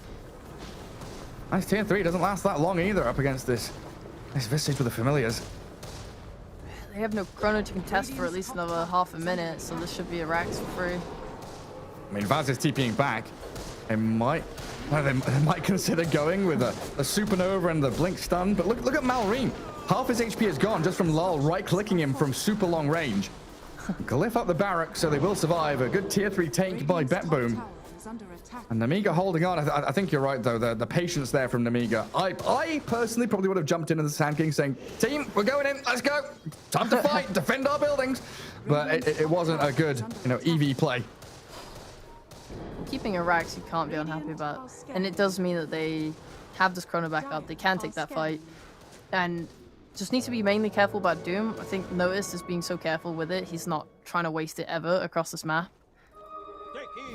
Because now a fight like this could go easily very terribly for Nemiga. Devour that Enchantress creep. No vision for you. How dare you scout into your own triangle? She's such a... Remember just the endless things of what Enchantress can do. Gives great vision. She gets those creeps, throws them into areas, use her body. A bit of ghost pushing on the mid lane. Yeah. Send the creeps there, shove it out. Try and make BetBoom react. But they're not blinking, not flinching. Notice comes in, does the same job with his hand to Midas. But at least Nemiga do carve themselves a bit of the map back, take over that top tier jungle. What are the next big items that they need? Like Lincoln's on Lena, probably the biggest one, right? This Lincoln's. Oh, Roger. He's got another one. Not again. He's found her. Oh, she needs her Lincolns, but she's not going to farm it this way. Noticed also arriving with his boots of travel, just TPing to that lane. And Amiga, they are smoked and they are charging in towards BetBoom. Dahak, the stun from Vaz is going to find him. BKB out from the Faceless Void. Dahak about to die, healed up by the Soul Rip, but that's not enough. Oh, where's he gone? He's hiding, he's invis, but he does fall in the end of the Sandstorm, while the Chrono in the back will take down Roger. Good Supernova Sunray, but the Sniper opens up onto it. Egg scrambled, and so bad. Kirchich, they're on the run now. BetBoom boys, they are hunting for kills. They've got the Lena. Phoenix down. So bad, about to fall, but the Enchantress gonna heal back up with those Nature's Attendants. And force Seneko to chase her to the ends of the earth. Oh, full staff down. Jukin can TP. Yeah, and she's fine in the end. Radiant's middle tower is Notice is gonna go for Vazia here. Oh, he is. Oh, Sanking is so low health. Solo killed by the Doom. These bursts of travel paying off very hard. BetBoom are just hunting and hunting. It was actually quite unfortunate. The low mana pool on Doom this game means that he didn't have enough to Doom Faceless Void up top. He actually nearly got it off on him in the trees, but just a little bit too slow. But it means I still have it. We still have Doom. Its kill threat is constantly present. Right, anyone they see in this mid lane could very easily die. They've got chain stuns from Familiars and War Stomp. Lal has that Daedalus Hurricane Pike. Now just going to shrapnel up to high ground to finish off the ranged barracks. Another full minute with no Chrono. That's We're awkward. Just stuck in this loop of not having Chrono, getting pressured, trying to stall for Chrono, Chronoing a guy, killing that guy, but then they just go again on the cooldown. Yeah, back up to barracks. Dahak lands his Familiar. Vazia does find a stun onto Notice, but the BKB's up for the Doom. Doesn't get the Doom itself onto the Void, which he was aiming for. And Kiritich now jumping in, out. Rewinds that Time Walk. But while that's all happening, Serpent Wards, Tombstone, Familiars, all the noise on the floor, dealing with the barracks, zoning the Miga away from any kind of defense. Still got Doom. Dire do have high ground vision here, though. Yeah, they'll go for it. I saw them on the run back. That's your very low health. You might just die instantly after blinking in. And Radiant scan it. They know. They know the chance here for Namiga is available. Dahak on high ground. Seneko standing on the staircase. The smoke breaks. The blink from Vazia. Oh, it's only Undying. Not the ideal target. Kiritich, he has Chrono ready now, though, but he's being chased and doomed. He doesn't get the spell off. He's dead for a minute. Well, this is another lane of Rax, potentially. As BetBoom on the hunt, and it's Roger again, tumbling over the cliffs, finding the opening onto the Phoenix. You don't want to waste Supernova now. Just let yourself die. Good on them. They ain't dumb. They know what Namiga are planning. Holding that high ground the way they were. Perfectly ready to break smokes on all angles. And a good turnaround. We finally see the Doom. I'm so happy. It happened. Let's go, Noticed. He's been so eager. It's the perfect timing as well, because both the Void and the Lena are closing in on their Lincoln Sphere, so it's like now or never. That's that third Roche of the game as well. So Aghanim Scepter on the Doom, Noticed, has the upgraded AoE Doom now. So who cares Lincolns? Just Doom yourself. He's got Shivas now, so no mana problems. He's like, finally. Everything's coming up Doom. A little bit tentative going high ground into Chrono, though. Respecting the defense capabilities of Namiga. And I'm just going to watch Roger, because Lena's going to TP bot and die again.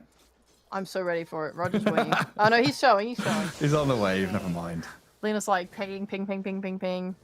This bastard is down here again. He's hunting me. They'll draw a circle top. I think BetBoom want to take that jungle. They think that Namiga's playing there. So they'll just like control this triangle, cut 2 waves, have them pushing in.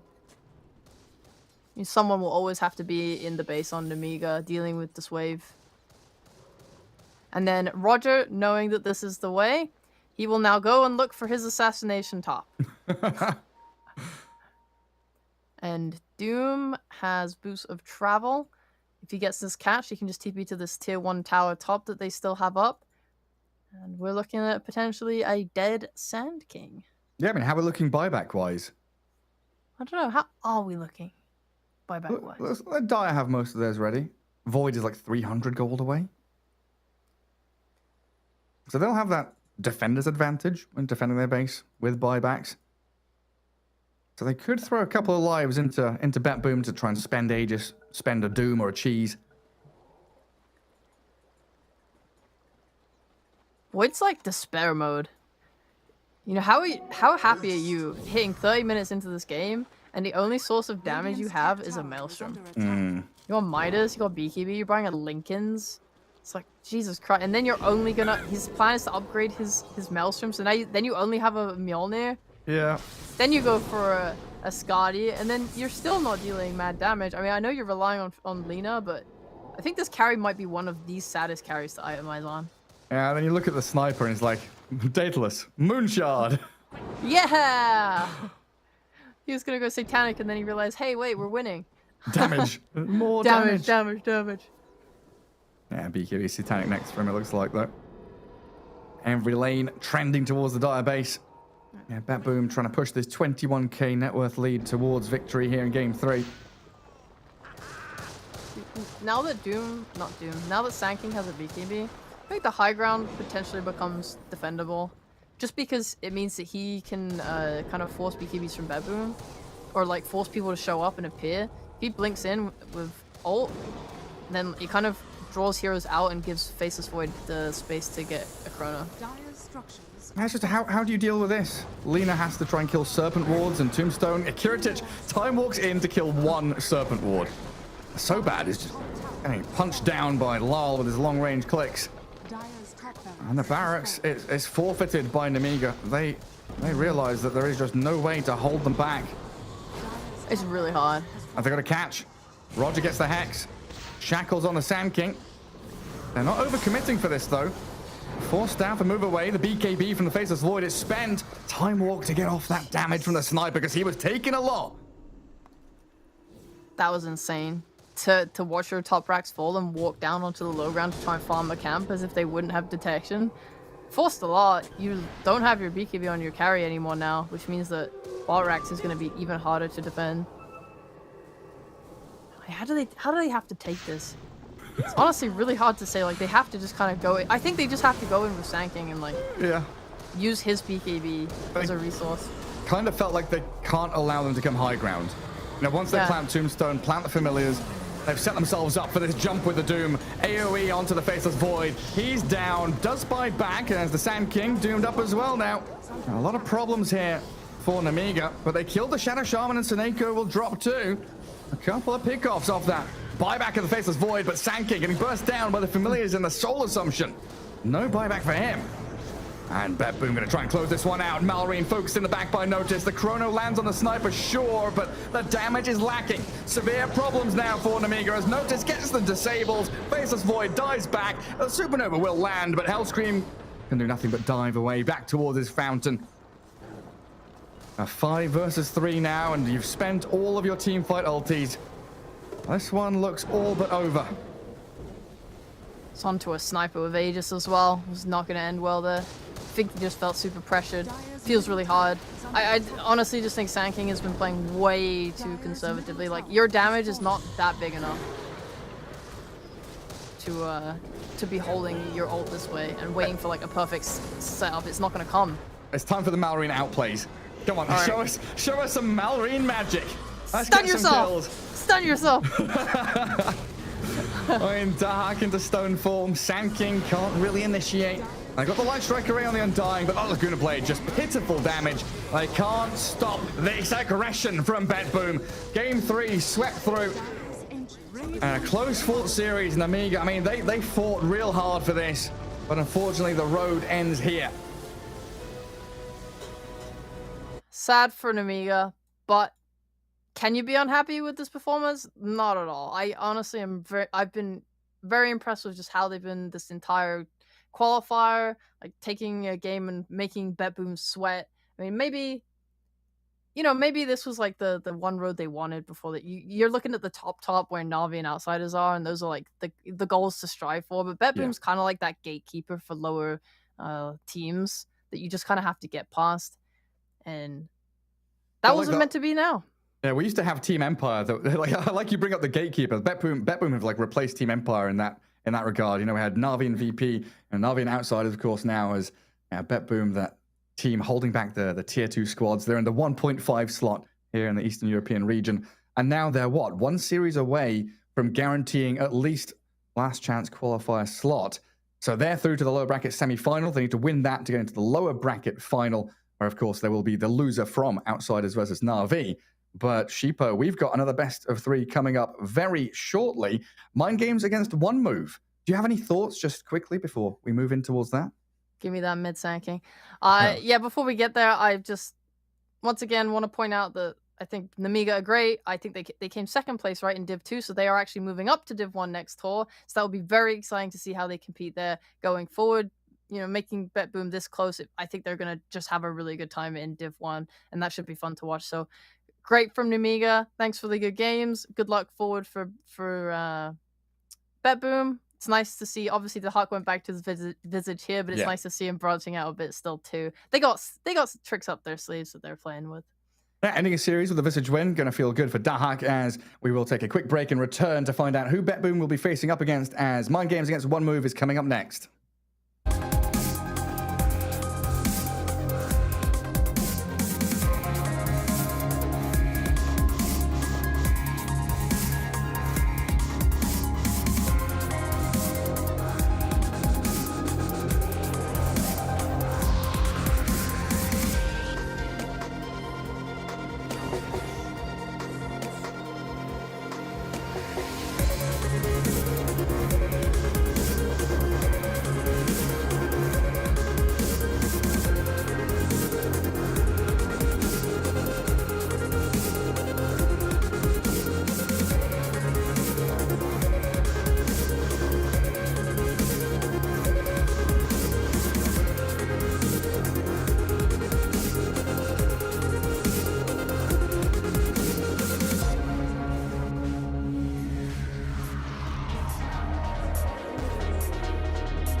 Esports is what we live and breathe.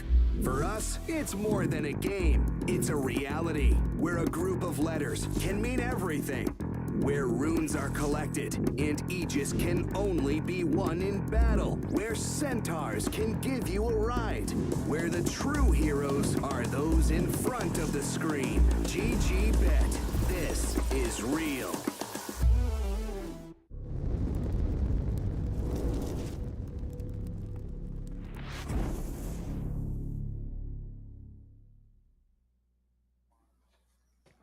And here we go. Me and Sheepo, our last best of 3 of the day, as we get back into the lower bracket and look towards OneMove versus Mind Games. And we just saw BetBoom go and secure their place in that lower bracket and get themselves one series away from potentially getting to TI.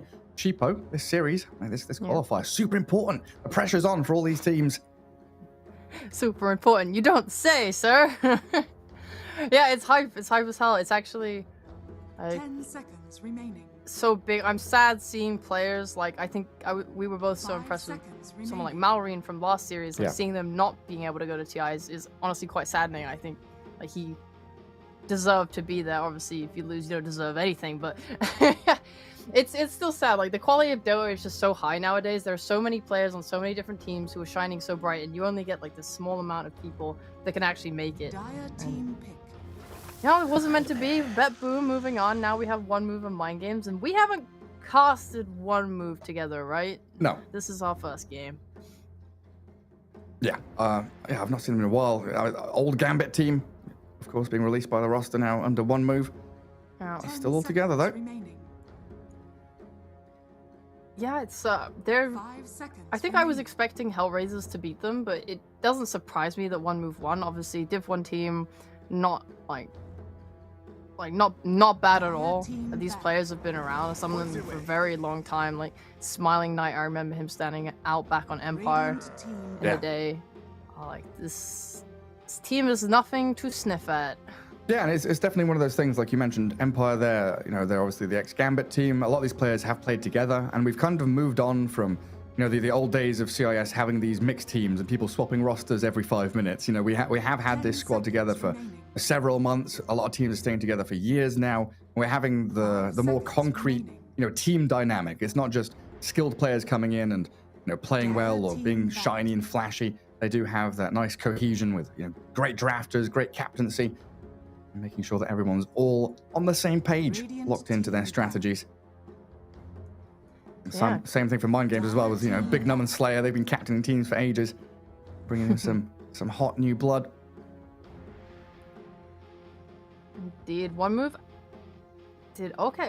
Mind Games they prioritized the Chen, which is a bit of a shakeup. Their last series against Outsiders 10 and seconds PogChamp, they remaining. really liked this Marcy, which OneMove have taken instead. Radiant They'll team take back. Chen instead, and I think this hero has seen a little bit of like, what's the word? He's not as dominant as he was at Arlington. Mm. Obviously, the caliber of players at Arlington was absolutely insane, but like Chen as a hero still seems pretty strong. But we've seen some counters in like Primal Beast, for example, being something that can 10 stand up to it in seconds lane remaining. and bully it out, just as well. Like I think 5 we've seen a seconds lot of success in general from supports able to do a lot and like be aggressive. Obviously, Chen is special in his own way. Like the counter heal and all this is massive and hugely impactful. But something like a Marcy could easily turn like a mid, like just the how mid is going around entirely. Yeah, he's definitely seeing a lot more resistance, this Chen. We'll see if they're able to combat him. Going into Yup. this second phase of bans, Bloodseeker, Queen of Pain, Ember Spirit, all these fast tempo, maneuverable heroes that can fight very early on. You always like to see that when you've got like a Viper Marcy lane, right? Banning that Bloodseeker. You know you're going to be low HP, being spammed out by the Viper poison. You don't want to give him a free lane in the other side of the map.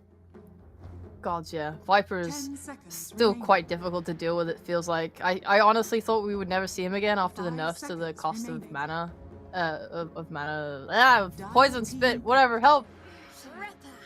But nope, he's still getting picked. I think he's just not getting picked as a support anymore. But as an offlaner, he's still dominating, he's still crushing. If you ever pick a weak lane at all, Viper will totally just take a full advantage.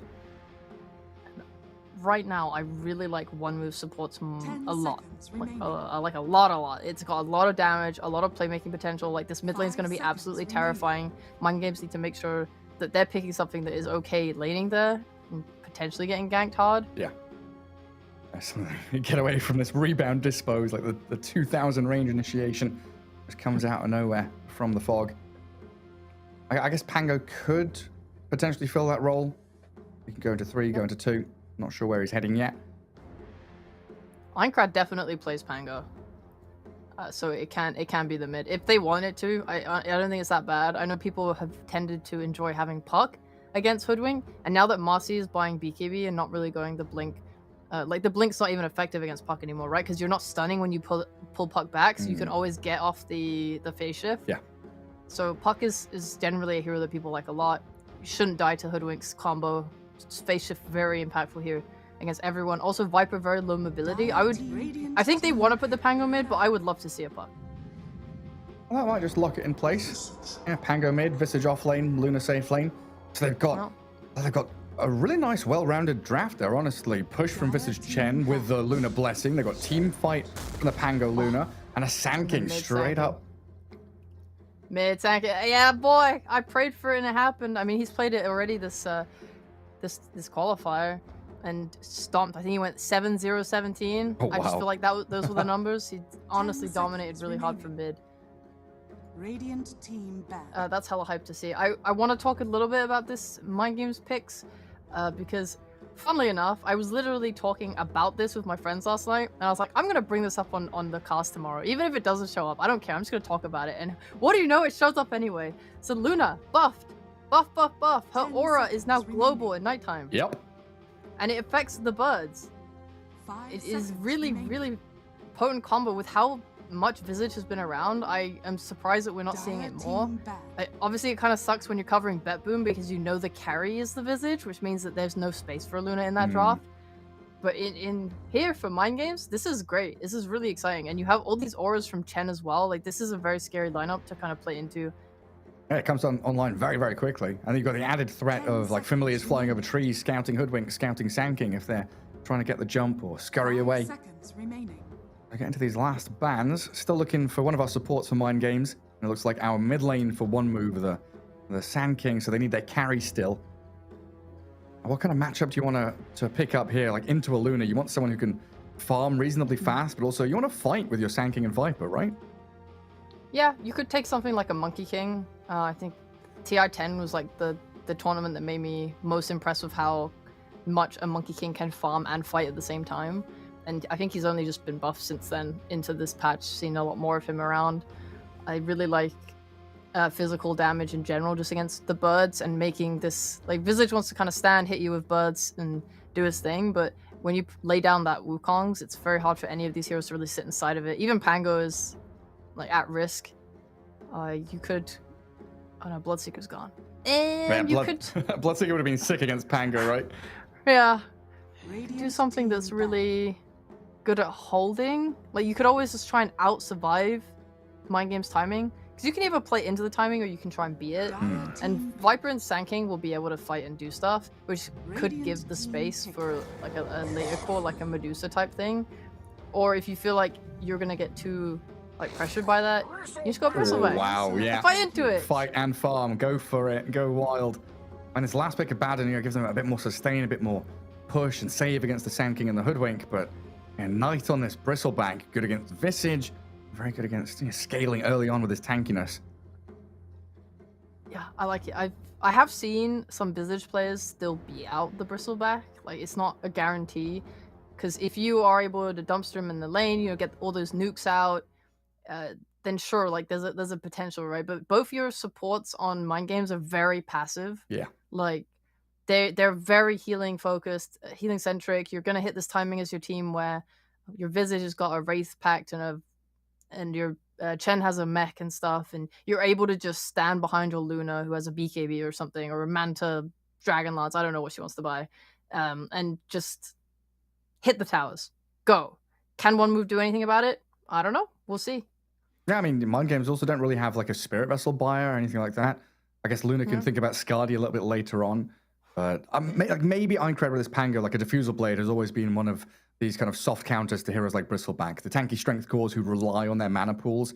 Once they get that burnt down, they can struggle to stick in a team fight and keep pushing out that damage.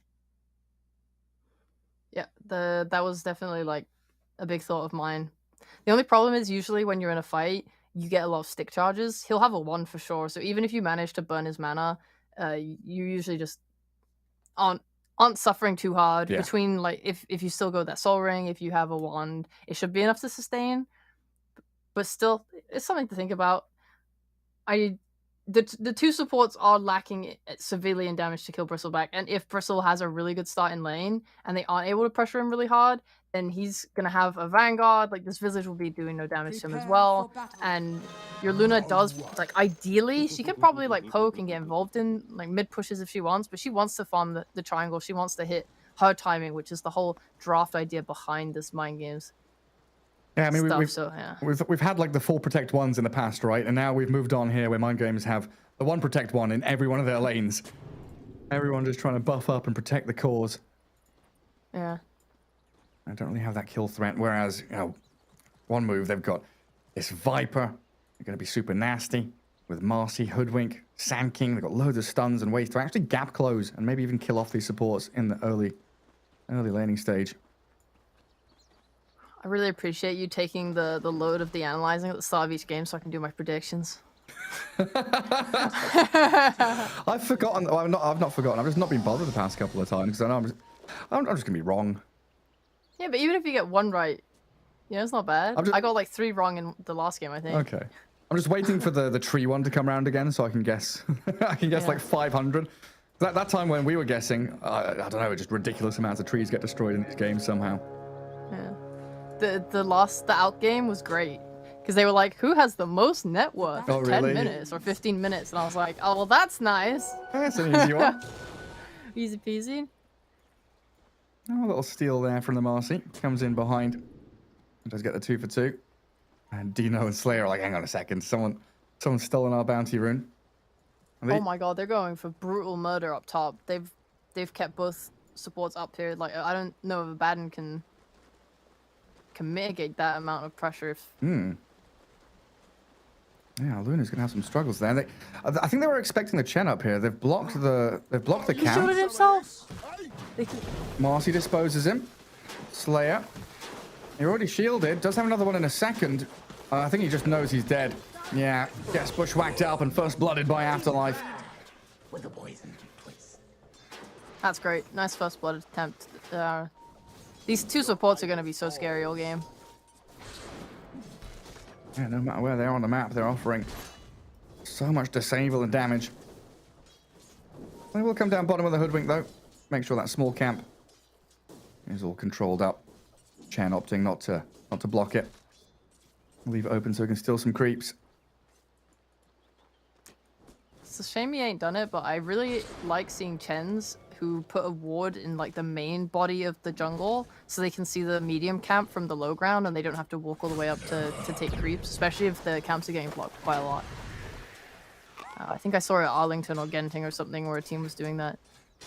Yeah, just like, a little bit deeper in that jungle. No, not going to happen. In that mid lane, we've got Pango against Sand King. So we will see this Caustic Sandstorm build. Pango's going to do okay for himself. Get quickly into that bottle so he can sustain. But it's not going to be a comfortable ride for Aincrad at all. I don't know, do you buy a sentry in this lane to try and see the Sand King? Or do you just wait for the wave to come to your tower? Because he's just going to keep pushing it into you, right? If you have kill threat, you should always invest in the sentry. Like if you're playing Lina, for example, it's like the only way that Sand King wins versus a Lina is if the Lina is lazy and doesn't buy a sentry. But for Pango, I don't know. I don't think he's going to be able to contest him anyway. Because even if the sandstorm's up, he can't really trade into it, and he's going to use his shield crash to secure losses for himself anyway. And because that's AoE, he doesn't need a sentry to hit it. So I don't think he needs to care too much. I think he just needs to make sure he's just like pushing the wave out as fast as he can. Yeah. This matchup's honestly really funny without small camps. Yeah. Just shove wave and then you fall back and you're like, block the wave then, I guess? Yeah, exactly. Look, Melojul's doing it right now. Yeah, both of them trying to block that wave. No small camps. Rest in peace. What's happening up top? I saw Lina was struggling early days with last hits, but now has recovered. I guess the waves were being stacked up, pulled across the large camp. It seems like a struggle lane for the Luna. Luna. Nova. What a sell mate. Oh, they've caught the Abaddon. Slay out, shielded up, turns to try and fight, but yet again knows he's dead. It's a scary lane. This is a problem with these passive supports. If you can out damage the heal, then I mean they'd lost pick this Abaddon. They knew the lane. I guess they were hoping. I guess they're just hoping to keep Luna safe, and that's like their main goal. Because he feels bad because he's like a melee hero, and if he trades into Viper or Marcy, he'll get like Tox back. He'll take a lot of harass. He can't out damage what they would do to him, so it's hard for him to harass them. It's kind of hard for him to find his place in the lane other than just trying to keep the Luna like super topped up. I think he just has to play with her and make sure she's like safe. If you can get a pull, you can get a pull, but if you don't want to leave the Luna because then she'll just die. Yeah. Yeah, like now we see that Radiant Sentry in the small camp, and I'm just not sure if Abaddon even bothers to go and deward it. And keeping the pressure on that Luna. Super low range carry hero against this Viper, who's got Null Tally, Enchanted Mango, and even dropping his items to get that full mana regeneration back. Just keep feeding your Luna tangos. And this is the problem with Abaddon. He can't trade because he can't heal himself, like with the Mistcoil. Oh, they're just going him again. Poor boy. Yeah, he's trying to wait it out to shield off all the poison attacks, but they just keep on coming. And this sidekick from Marcy He won't be fine. gives them so much damage, like the 1-1-1 build. Yeah. Jeez Christ, I actually didn't expect that damage. Yeah, the double punches, they arrive onto the Abaddon, and what is he? He's 0-3 now. Every single death in this game is that Abaddon. He just can't walk up. All he can do is just sit behind Luna and miscall her. And this was their last pick, right? Yeah. Well, maybe something that can do a little bit better later on in the game when people are being initiated on. Obviously, he'll have that shield to save them from Sand stuns, bushwhacks, and the good stuff like that. I don't think I've ever rated a lineup that doesn't have a support that can make plays. Yeah. Because then you're so reliant on your item timings. And this really is one of those lineups where they need farm. They need to come out this laning stage with a strong Visage and Pango to go team fight while the Luna racks up all that net worth. Radiant structures. And it feels like Move can just keep on fighting, right? This is why they pick the Bristleback, why they have a Sand King mid. They've got these tanky strength cores that rely on skill set. They don't necessarily need items. It's nice to have them, don't get me wrong, but they can keep fighting, keep going. Yeah, it's not even just about the fighting. Like, it is just like a great quarter core matchup with this Bristleback. Like, it's very difficult for this Visage to kind of have game impact. Playing into a Sand King Bristleback, like, that's so hard. And if Luna's relying on him to do anything, then it's honestly not going to come from him. I think there's a lot of weight on this Pango's back. But like we've seen in the past, when there's a Pango mid, you need something like a Snapfire with it at least, just to be able to follow up with damage. Because anytime, I think it was Na'Vi that played it right, anytime Na'Vi took a fight with the Pango with no kisses or whatever, it just didn't do anything. Oh, he's attempting the solo kill mid. He's going for the D-Ward battle, loses out on it, and rolls in towards the Sand King. The double damage rune paying off here. Einkrad gets the takedown. Sayush, can he come in with a dispose? Nothing to rebound off. Einkrad, another swash in 2 seconds. Doesn't have mana for swash and TP yet, so with a bushwhack dispose, they've got the catch on him. Fairy Fire up, shield crash, swash down to low ground, but not enough. The strength of those 2 reactive supports really paying off there. Good solo kill, at least. And you know what? The DD obviously let all that happen, but he did have that sentry like you asked for. I didn't think it was necessary, but he felt that he could kill with his ult, so he had the sentry ready to go for when he got his ult. Middle tower is under attack. Well, it's definitely an interesting point you bring up, right? The Pango is going to be doing damage through swash, through right click, so when he does roll up, he loses all of his damage and just becomes a control bot, basically rolling in to try and crash people around. Then you're relying on Visage and Luna to do all of your damage in the team fights. Yeah. And the worst part about both those heroes is that none of them buy like a blink. So if you are a Pango, generally you want to roll into some backline, you want to get a blink maybe sometimes to catch the right heroes, and no one can follow up on that. Yeah, and now Melojul, misses out. Doesn't have Pantomime close enough by. If they had a bushwhack into the epicenter there, maybe they can bring down the Pango. But ulti wasted. No, on cooldown for 2 minutes now for that Sand King. That's alright. He's not really caring about it anyway. He just wants to farm his blink. Just put Pango at the top of the net worth and aiming for another kill. Getting involved. Let's go, 1,300 Aincrad. for him. Yeah, I mean, Diffusal Blade is basically done now. It's 300 gold away from it. He's playing really, really nice. I actually really loved that he bought the Sentry only for when he knew he had kill threat, and I love the fact that his supports are coming, and even though they're not aggressive, Aincrad's just outplaying people, sticking on them, you know, taking aggressive farm away from Mellow Jewel in that jungle, forcing rotations from the Hoodwink, not giving up his life in response. Like, he's honestly making the space that we said that needed to be made. Yeah, they didn't really care about the early water runes either, right? Both supports are, again, not active. They don't really want to come and collapse on mid 2-4 minutes in. But 6 and 8 minutes, the Abaddon has made sure to try and safeguard one of these active runes to allow the Pango to have it. Got the first one, the DD, of course. Unfortunately, missed out on the second one, which the little squirrel grabbed. Losing Slayer top. We'll rotate Aincrad in here, and he's been involved in every single one of these moves for Mind Games. Luna dead, though. That's a downer for Mind Games there. Dino dropping to the poison from Afterlife in the end. It's sad. Maybe she'll move out of top now? I can't imagine she'd want to lane bot into the bristle, though. The Vanguard bristle. Yeah. You don't really want to take away your Visage's space to farm as well, though, because if there's, like, a couple lanes that are going well, A, it's mid, and then B, it's, like, Visage. So you're just gonna take mid, which makes sense. Usually you'd like to give it to a support if your carry is available to farm the jungle, if your mid can make rotations or take the hard lane. That's usually, like, how the setup goes. Yeah, these supports don't need levels, though, do they? Not really. Abaddon and Chen? Nah, they don't care. Just go stack Chen's some camps. chill. And build up the jungle. Luna can fall back in there when she needs to. And Chen can just farm the jungle himself. So they do have a lot of ways to gain net worth on Mind Games. Oh, nice familiar stuns. Resummons. Oh, the chain disables. BB keeping himself alive. Well, Meljul does kill off Aincrad. Back towards the mid lane. They lose the Visage bot as well. Marcy with his Unleash, killing off chain creeps. Nearly finding the Visage familiar. Courier, even. Yeah. Great kills. Hoodwink just rotated to mid, and that helped them get the kill on Aincrad.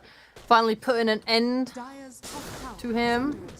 And now, sharpshooter after that burst strike in, not going to land. Slayer sidestepping it. Another good attempt. My man's had enough of dying. Yeah. Like, please just give me level 6.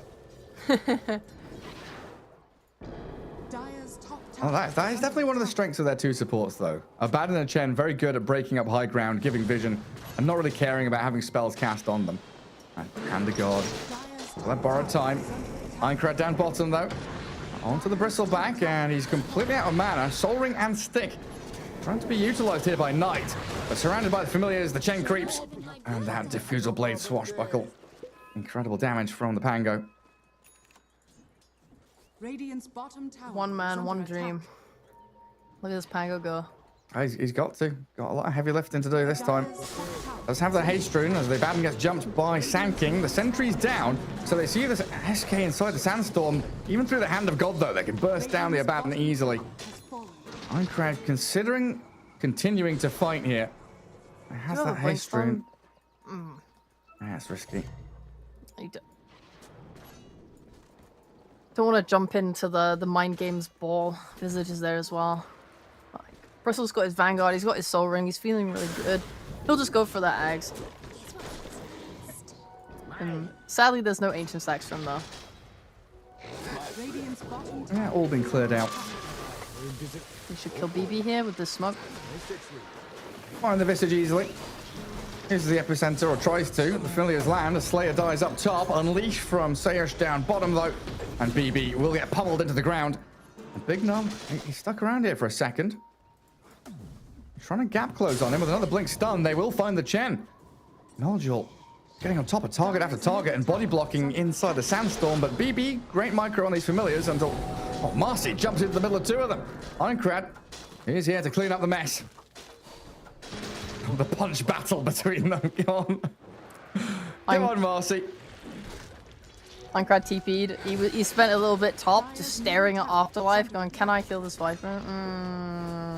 No, TP. Get the kill you can. And then walk back to mid. The Viper is honestly like such an awkward hero. I've watched many teams play it now. Obviously, this hero's so popular, but the biggest problem I see most teams struggle with is just mobilizing him. I think Spirit did a really good job with him. Even though they lost quite a fair amount of Viper games, it was kind of like you either bring the fight to him where you just are very aggressive, like maybe you're playing a Tiny and you can toss back into your Viper, like you go to the enemy jungle, because that's what he's playing, right? If you've watched, if we had a heat map of Afterlife in this game, it is just this entire dire jungle. And mobilizing him is hard because he's not going Atos either. It's like his control is very lacking. He's just gone like Dragon Lance, Hurricane Pike. Usually later you'll see like some Skadi come out and like BKB Skadi maybe. And just try and become another range carry. Yeah, that's the thing. I kind of like that transition we've seen, because it used to be, you know, Spirit Vessel or Urn into Mech, the Aura Bot Viper that we used to have, thinking about Blink Dagger after that. Having this additional core where it's Dragonlance, Hurricane Pike, BKB, Skadi, it feels so much nicer, bridging the gap into mid to late game on a hero who historically has always suffered getting out of the laning stage and doing stuff meaningful after like 15 minutes. Yeah, it's definitely, it's not the worst. It's kind of similar to Lina, right? But it's not great as for making moves. You know, we see Aincrad busting his ass trying to do stuff. Yeah. Here we go again. They want this. Well, Hoodwink does bushwhack the familiars, but quickly dispatched. Furry down. And Luna getting a little bit involved as well. Yeah, the Mom Dragonlance letting her speed down to bottom lane, clear out that wave, take control of the southern jungle. Always gonna be wary though of like Bristleback lineups and Roshan though. It doesn't feel like they've got a great Roche lineup, but when you've just got Viscous Nasal Goo, you get into the pit, do that minus armor job. Dude, I called it Vicious Nasal Goo for like 4 years. I think everyone did. Yeah, I did. Lacoste did. Yeah, we've had this discussion a few times. You know, you glance value, you look at it, you're like, yeah, vicious. He's a vicious beast. Vicious Nasal Goo.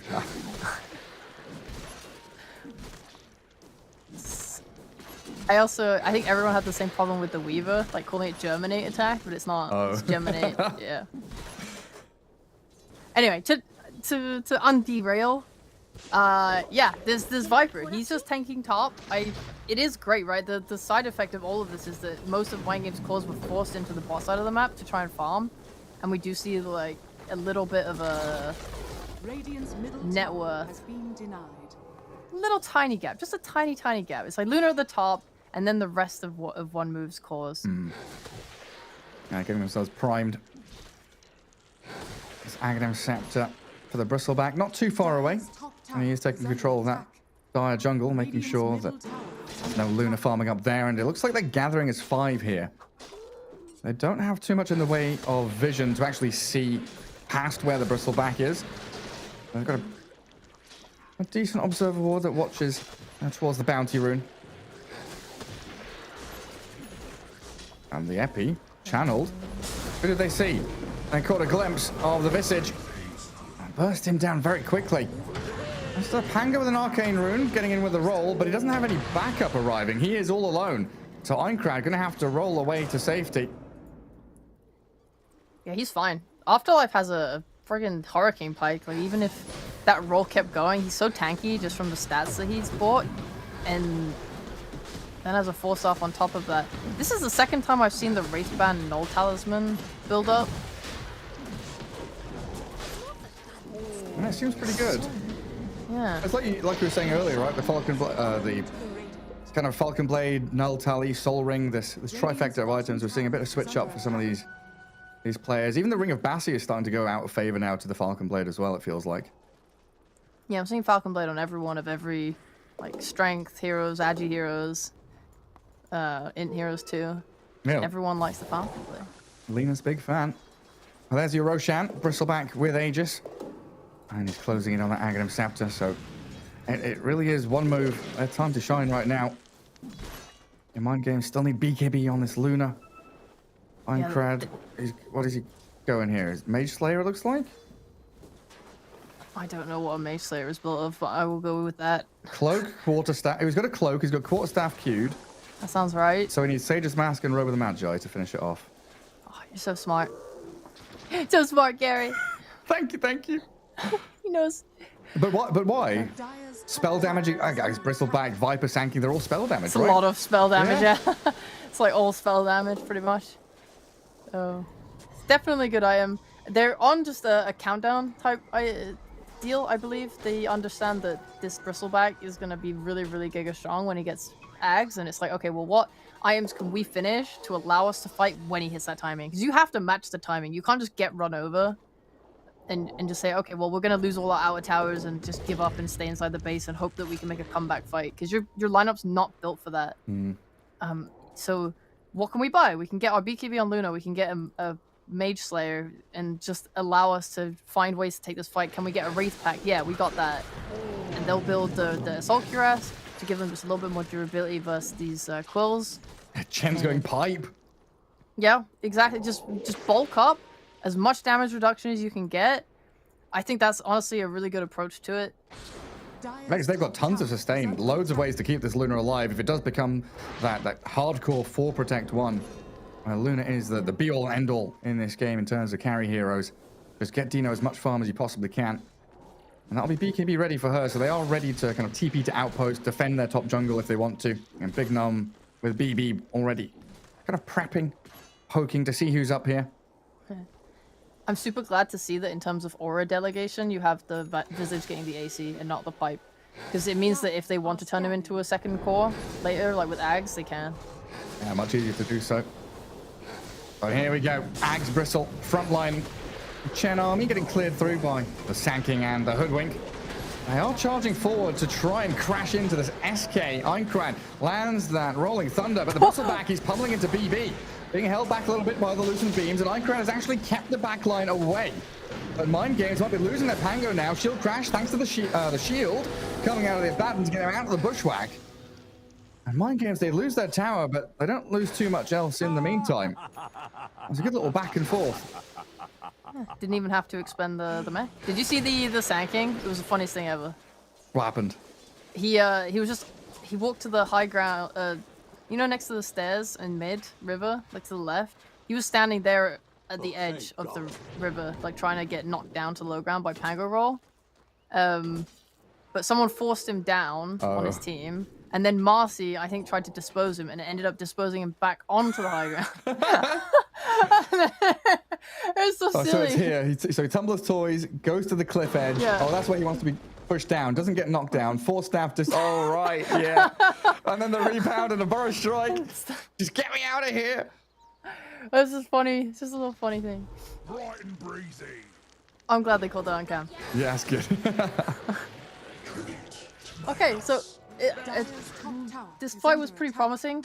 Seeing as they didn't even have to use the channel, it means that they had like extra oomph in the tank still if the fight did extend. They didn't really threaten the Bristle though, which is kind of the biggest issue. I'm struggling to find where their damage comes from. I think Luna itemizing for a Chrysalis right now is a good idea. And I'd like to see Eincrad also go for damage, but it looks like he wants more control. Oh, Big Num uses his mech now and has that Hand of God still. As Eincrad wanted that Afterlife Viper, but the Eclipse clearing through the Hoodwink. A BKB out of this Luna, aiming for the Bristleback now. He's got Aegis still for 20 seconds.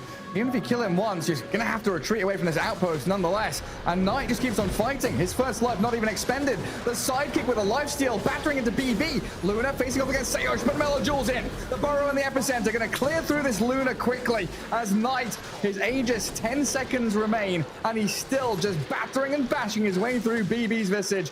Stack up the nasal goo. Aegis reclaimed. A soul assumption there, but he turns his back right on time. As Eincrad on a killing spree does take down Afterlife, but trades his life in the exchange. Knight finally kills the Visage in the end. And Melojul on a sliver of HP, eyeing up Slayer now. As the Hoodwink has respawned, comes in with a Bushwhack and finds the TP cancel to catch Slayer. Watching that Bristle fight with the skin of his teeth, like 1 health, he just kept living. He just kept living, and his Aegis got reclaimed right in the face of Visage. Visage even resummoned birds to try and kill him, trying to nuke him down. Doesn't manage to get that kill. He is so hard to kill. He's so tanky. Big Big run! Oh! No! 2 hits with an ED rune. Dire's bottom tower is under Bristle's a menace, and that sidekick is ridiculous. The lifesteal in that last fight, like you pointed it out, it was just nutty. Down you go! Bristleback. Get out of here. Here's a big chunky boy. Oh, I hate the British. Sink the island. Get rid of them. Oh, Jesus Christ, that was quite painful. This poor Luna, like honestly, they had a nice turn onto Bristle for a short moment, but then the BKBs expired. Yeah. And it just became pretty impossible to fight. And Luna's stuck inside another toxin, not glaiving, not doing anything with her 2 passives. I think, yeah, if they are able to maybe focus a little bit better with Aincrad's roll, maybe it goes a different way, because he rolled up and went for the Viper, but Viper has a Hurricane Pike, so he simply just went over the cliff and dodged it out, and then Aincrad turns around, rolls, hits the Bristleback, but you don't have like a lot of lockdowns, so he has a BKB now, which is Dire's just top tower is under a attack. really sad horror story for mind games. Yeah. Dire's structures And he's are going to be fortified. really just untouchable on his Bristleback. Radiant structures They're up on that are top tier 2 now. It's nice to see Mind Games taking a spot on the map for themselves, but they are all grouped as 5, watching the Luna farm some neutral camps. Dire's top tower has fallen. Holding hands with that. Getting a D-ward Lost though in the the farm. process. They want to contest. Radiant's Yeah, they're TPing bottom. They want to fight this. attack. Knight. Need your Bristle. TP CD for him. 20 seconds. Dire's top tower So they can't is actually do under it. attack. So in the end, we have a couple of TPs bottom for no real defense of the tier 2. That'll lead to the outpost being grabbed by Mind Games. Sadly, I don't think there's much mind games can do to take advantage of those TPs. Radiant are scanning. And Aincrad What? grabs his blink now. Does that change things drastically for you? not since they nerfed the ability for Pango to chain stun, like with Yules and stuff. I think if it was old Pango roll and you could buy a Yules and a Shard and a Blink and get on top of Bristle and stun him for like 8 seconds, I actually would fully believe in that. But it's a little bit weaker now. And he probably can get his BKB off. Slayer. Right place, right time. Wrong place, right time. He broke the smoke, he scouted, and borrowed time, and it's there keeping him alive. Knight still trying to stack up these nasal goos, but the Eclipse, the damage, they get the Bristle back, his back wasn't turned. And now they're onto Afterlife. Here we go, the Luna, she's scaled up, and they're ready to battle. The TP home, though. With the BKB up, allows the Vipers escape, while Aincrad chases Sayush. This poor little Marcy. Can't rebound off of anything. Just gonna get chased down and finished off. 1 minute for Roshan, though. If that was a faster spawn, that would be huge for Mind Games. But they've still got time here for the Radiant to respawn. My bad, Gary. I forgot as an analyst to incorporate one big thing into my thought process. What What's if that? he just simply didn't press his BKB? I forgot he had one. He had a BKB. It's 9 seconds long. You said it like 1 minute ago, and I just completely forgot, yeah. I mean, his back wasn't turned, didn't press BKB, just dies to Eclipse. Yep. Sure, okay. Let's put that into our calculations. Yes, Mind Games. Their lineup very effective if Bristle forgets to press his buttons. Correct. And now, if they lose the Hoodwink here, this is Roshan for Mind Games. Pantomime's trying to escape. Does have that shard, so the boomerang going all the way across all the gen creeps. 20 seconds for Roche as the Blink Burrow. Initiating on BB, but the Familiar's stunning through that Sand King. And maybe allowing this Vicious to actually just stone form, heal back up to full, and the high ground Luna holds the staircase, just railing on this Bristleback with a break from the Silver Edge. They've killed him off another time, even through the BKB. Bro, DD Silver Edge. That's hype. Really nice fight from them. This Stoneform Visage is awesome. If they just didn't manage to chain stun him down. Getting that off, it just delays so much time. It makes you waste your spells on Sand King. I think this is like the problem we've highlighted with Sand King a couple times now, is that you don't have that massive amount of damage. It just becomes a little bit hard for you to fight when you kind of blow everything on your initiation. No Bristle for 30 means the tail end of that DD rune allows Mind Games into Roshan. And this game is completely turned on its head. And what did we have? Like a 4-5k net worth lead? Gone across to like a 4-5k net worth lead for Mind Games. So a good, what, 8 to 10k swing. How much Roll are you kicking reversals. yourself now for that fight mid? Yeah. They've done a fantastic job of farming this Luna up. Like this, I think the OneMove lineup was definitely in a dominant position, but from a few mistakes in Luna just farming away the entire time, the entire game, they've invested their gold into their carry, and she is carrying. She's gonna... Oh, she's actually not gonna try and go for Skadi at all in her build. She wants a Satanic into a Butterfly. Oh, so like disassemble the mom, fill your 2 remaining item slots. Seems good. Yeah, even go high ground here, it looks like. They've got the Ancient Granite Golem. Chen has access to these Ancient Creeps. Incredibly tanky Luna with 2,000 health. And they've got all these auras stacked up, so it looks like 30-odd minutes in, they're hitting their timing, win a couple of team fights. Really getting ready to pressure OneMove. I think they're a little scared of throwing, because they do have a nice lineup here where you have your Abaddon who's going to sit behind Luna and purge anything. You have 2 burst heals from Chen. They could just try and siege, but I think they're just worried about... Well, they're going to catch the Marcy bottom. Quickly remove her. 30 seconds with no buyback, so they're going to go straight to high ground again, it looks like. Easy way for the Luna just to go up the ramp. And Bristleback frontlining. Melojul even coming in here with a Sandstorm, the Nether Toxin to try and zone them away. Look at this, they're healing and shielding the Familiars to keep BB's birds alive. And this is his last round. He resummoned them before to not feed them away. Good move by Slayer. Good communication there from the squad, but hey, just look at these lanes. Like top and mid are pushing into the enemy base. They're going to take triangle, hold high ground there. There's nowhere to maneuver. There's no breathing room for move. Scary, scary. I think this Bristleback needs... He's going for AC, but if he can get AC Basher, then there's a chance. Between... Like, you have 1,000 stuns. And on top of that, plus an Abyssal Blade, maybe you can lock down this Luna. I think that's the beauty of her going for this Butterfly, is that there's no way Bristleback buys an MKB this game, or at least not for another 30 minutes. And not giving him the chance to be able to IMIs like that, to try and lock you down, to give them the space to kill you, is really good. It's going to be so much extra damage output too. I mean, the Silver Edge already is like enough for them to take down this Bristle. Oh, the smoke break from the Pango. He was holding the gem, and he gets himself away. And this is definitely one of the issues we talked about, the offlane sanking previously. You're buying this blink, you get a BKB, but you're not really a scaling core. You are hardcore initiation magic damage. And if you're against a Luna who just pops a BKB and says, no, not stunning me, then you have some serious, serious problems. And they're pretty spread wide across this map now. And Bristleback's being hunted by Luna. Melojul's going to TP away. There's a Hand of God healing up BB. Viper stacking up these poison attacks. They'll turn onto the Marcy, kill her off instead.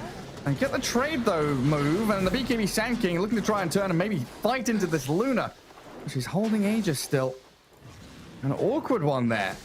As everyone gets spread across this bottom jungle. But it looks like Move have managed to defend and rebuff the aggression from Mind Games for now, at the very least. Well, they're taking outposts, so maybe a buyback. A TP from Visage available if the fight breaks out. Gotta be scared. Maybe they want to make their move when the Aegis expires, if they can catch them off guard. But Mind Games, they're going to be aware of that. They're going to know this is expiring. Maybe OneMove make a move now. Their one move. That one move. To me. It's a predictable one, so it can kind of backfire. It's like it's a good idea to do, but at the same time, yeah, predictable. Yeah. Just relax. Just sit up on top of high ground, see your smoke coming. It's all over. We've seen what Luna can do when she stands on a staircase and just launches projectiles into people. Yeah. And currently, Also have another... Oh, I just Move it playing under dire vision. It's going to expire in like 5 seconds, but they see everything. And they've spotted Melojul. He's hasted. Very speedy Sand King running away. But his blink's on cooldown. Oh, Aincrad. He bounces off the side of the staircase. Hits the railing. probably wasn't going to catch him, but probably for the best to bounce off the rail. I was going to say we have another case of a poor Marcy. 32 minutes in, struggling to hit that BKB. Obviously, if you can get to a space where Marcy has a BKB and a Basher, and pair that with a Basher Bristleback too, pair that with your stuns in general, then yes, you can kill Luna, especially if she doesn't build more health and, you know, she's got like in the form of a Skadi and she's going for something like Butterfly. It is possible just to burst through it. Your main problem right now is between all this damage she's dealing, she also has finished the Satanic. So for now, I really don't think they have the damage to stand and fight and kill her. There has to be a lot of kiting. Poke. See if you can force that BKB, get yourself out, and then you can re-engage. Because with the nasal goo, like, you definitely can kite her. Especially if you can get Abaddon out of the way too. Yeah, kite the BKB. There's like a lot of things that OneMove have to like kite and wait out. Yeah. Bide their time for the right moment to strike. And it looks like OneMove have a very good idea of where they are heading. And maybe even the angle they want to try and smoke in towards them. And Dire are scanning their own Ancients like, is anybody farming over there? Nope, they are grouped as 5 inside their own base. Making a break for it now. I wonder what the comms are in that kind of situation. 5 heroes move out of the base, and then they all turn at the same time to go up to the top triangle. Like the captain's like, no, we're not going blind into this bottom jungle. We're going here. It's safer.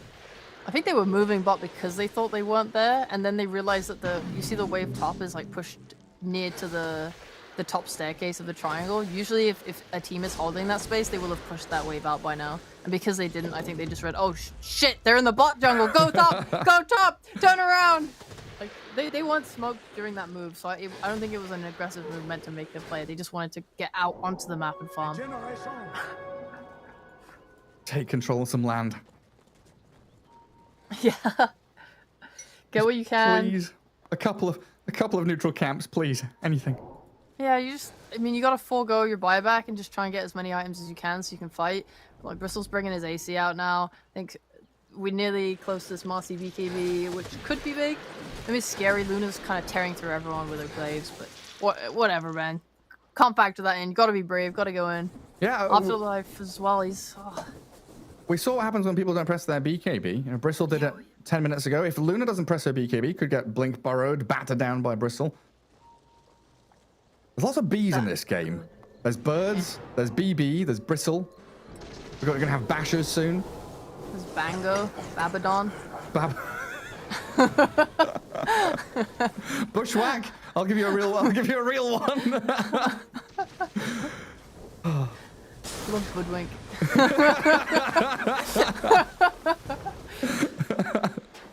Go on, do Chen's creeps next. Bell Bear Basher. Yeah. I definitely think Budwink's my favorite. I have to run through all of these in my mind before I say them out loud. I'm like, Yes. does that sound sus? Make absolutely sure you're not being illegal. What's that? 1 minute for Roche.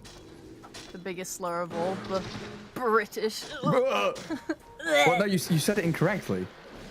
British. There we go. Sorry, my friend. Don't enunciate the T. My bad. Oh, nice little D-ward. That was a sneaky observer. And Roshan in 30. Dire have the vision. Radiant have the scan. Everybody knows what's going on. So we have the dance around the pit. Dance around the pit. One on the high ground. Yeah, move all smoked up. Do not ward the high ground and give away your position. Actually, they don't have a sentry. It's fine.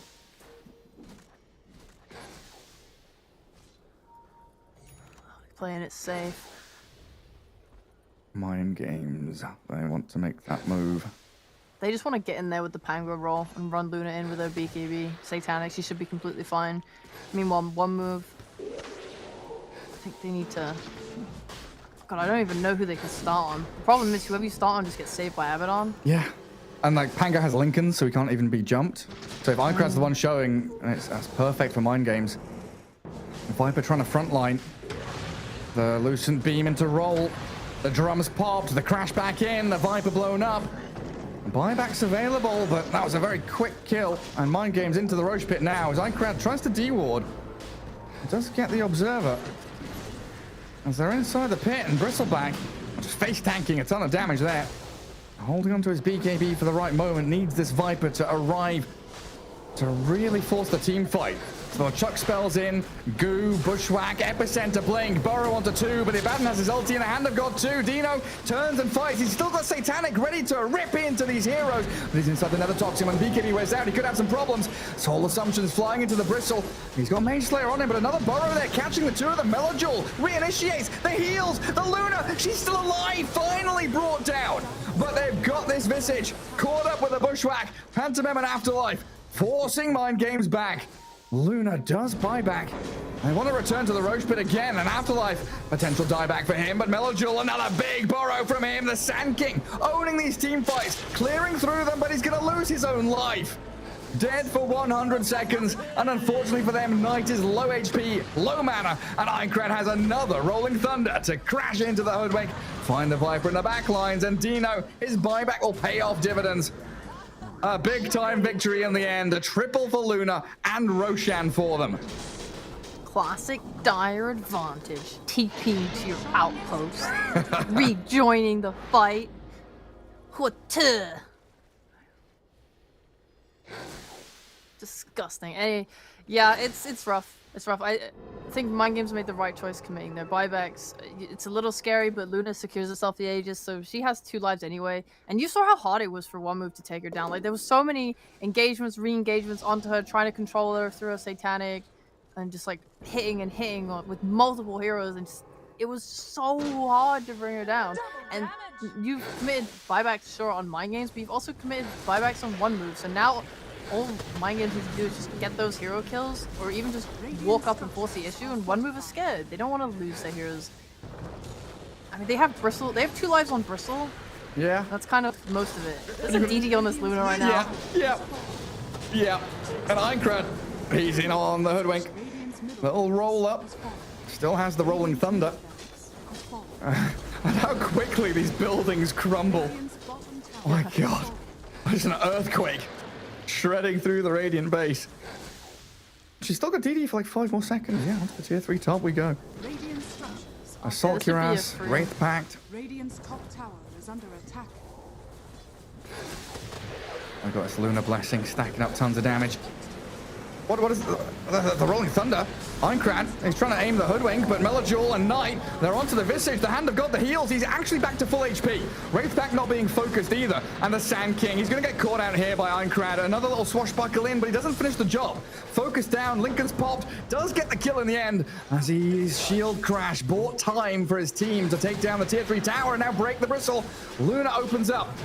Does have this problem though of Nether Toxin, Poison Attack stacking up on her, but Aegis, BKB, Satanic already still for this Luna to throw into the mix, and they turn on the Bristleback. Knight down, buyback required, but it might just be over anyway. They've got the Mega Creeps, and I don't see a way back in for Move. It's not looking great. You haven't even burned through the Aegis yet. She's got like 4 lives, honestly. Abaddon gives her 2, Satanic gives 1, the Eclipse gonna burst through this Bristleback, and they've got the Abaddon to heal her up. The BKB coming in from Dino, focusing in towards this Bristleback who just fought back, and the tier 4s are open as they call GG. Game 1 to Mind Games. I mean, it's gonna end 24-24, it looks like, unless the Viper, 1 more death. Okay, the kill advantage. +1 for Mind Games. I only got 1 of my predictions correct. Unlucky. So sad. What game from Mind Games though? They successfully executed their 4P1 strat. I mean, it's been a long time since I've seen one like this successful, actually. Just especially into a Bristleback, who I thought like paired with these 2 aggro supports, you're destroying your top lane with your Viper. In my mind, I'm like, yeah, of course they can execute this to a win, but it just seemed like they had such a rough time in that mid game. That one mistake not using BKB on that mid fight, That's right. honestly, actually just turned the game around completely. Actually, it felt like we needed another 10, 15, maybe even 20 minutes for Luna to be at a point where she was ready to go. And then they win that team fight, then another team fight. And after those 2, it was kind of smooth sailing. All they needed to do was make sure that they had vision, smoked towards Roche Pit when he was up. And it was a clear, decisive victory in the end. Going the way of Mind Games. Solid performance, really good lanes. I like the draft from OneMove, but they do definitely fall flat if they lose out and they don't keep that snowball rolling. they don't really have that scaling hero, right? They don't have that Luna to go late game. I thought they would have it in Bristle and Viper together. It just felt like after they made those mistakes, they lost a lot of their map control and they Yeah. weren't able to keep up their net worth. Like Bristle was trying to finish that AC for so long, he had to forego having buyback just to get it. He wants that basher as well to fight back. Luna is like every one item that Bristle gets, it felt like Luna was getting two. And when you're playing into that, it's just so hard. I think I really like how they played all their heroes. You have a Visage as well. It's like, okay, yeah, you've picked Bristle into Visage. Sure, you're dealing with him. He can't really kill you, but he's nuking you off cooldown, and he's got a Wraith Pack. He's got an AC. He's just giving auras to this Luna who was able to 1v9. Yeah, what about a comeback from Slayer as well, going like 0-4 in lane or something, just throwing his body, into the meat grinder, hoping that he keeps the Luna alive. Everything worked out to plan. He was saving birds, saving Luna, keeping everyone alive. But game 1 to Mind Games, we'll see if OneMove can strike back as we'll head to a break and return with game 2.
some of this.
Sports is what we live and breathe.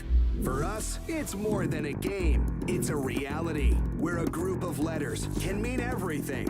Where runes are collected and Aegis can only be won in battle. Where centaurs can give you a ride. Where the true heroes are those in front of the screen. GG Bet. This is real.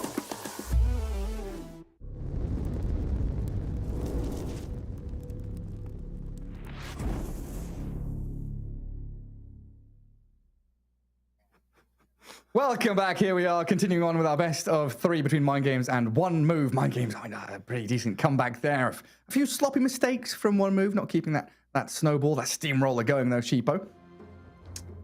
Yep. Yep. Gareth made me laugh before the broadcast went live. I don't like him anymore. Production was having a giggle as well. Making pigeon noises. Radiant Yeah, I don't know what I'm you're down, talking about. I'm down for a great game too.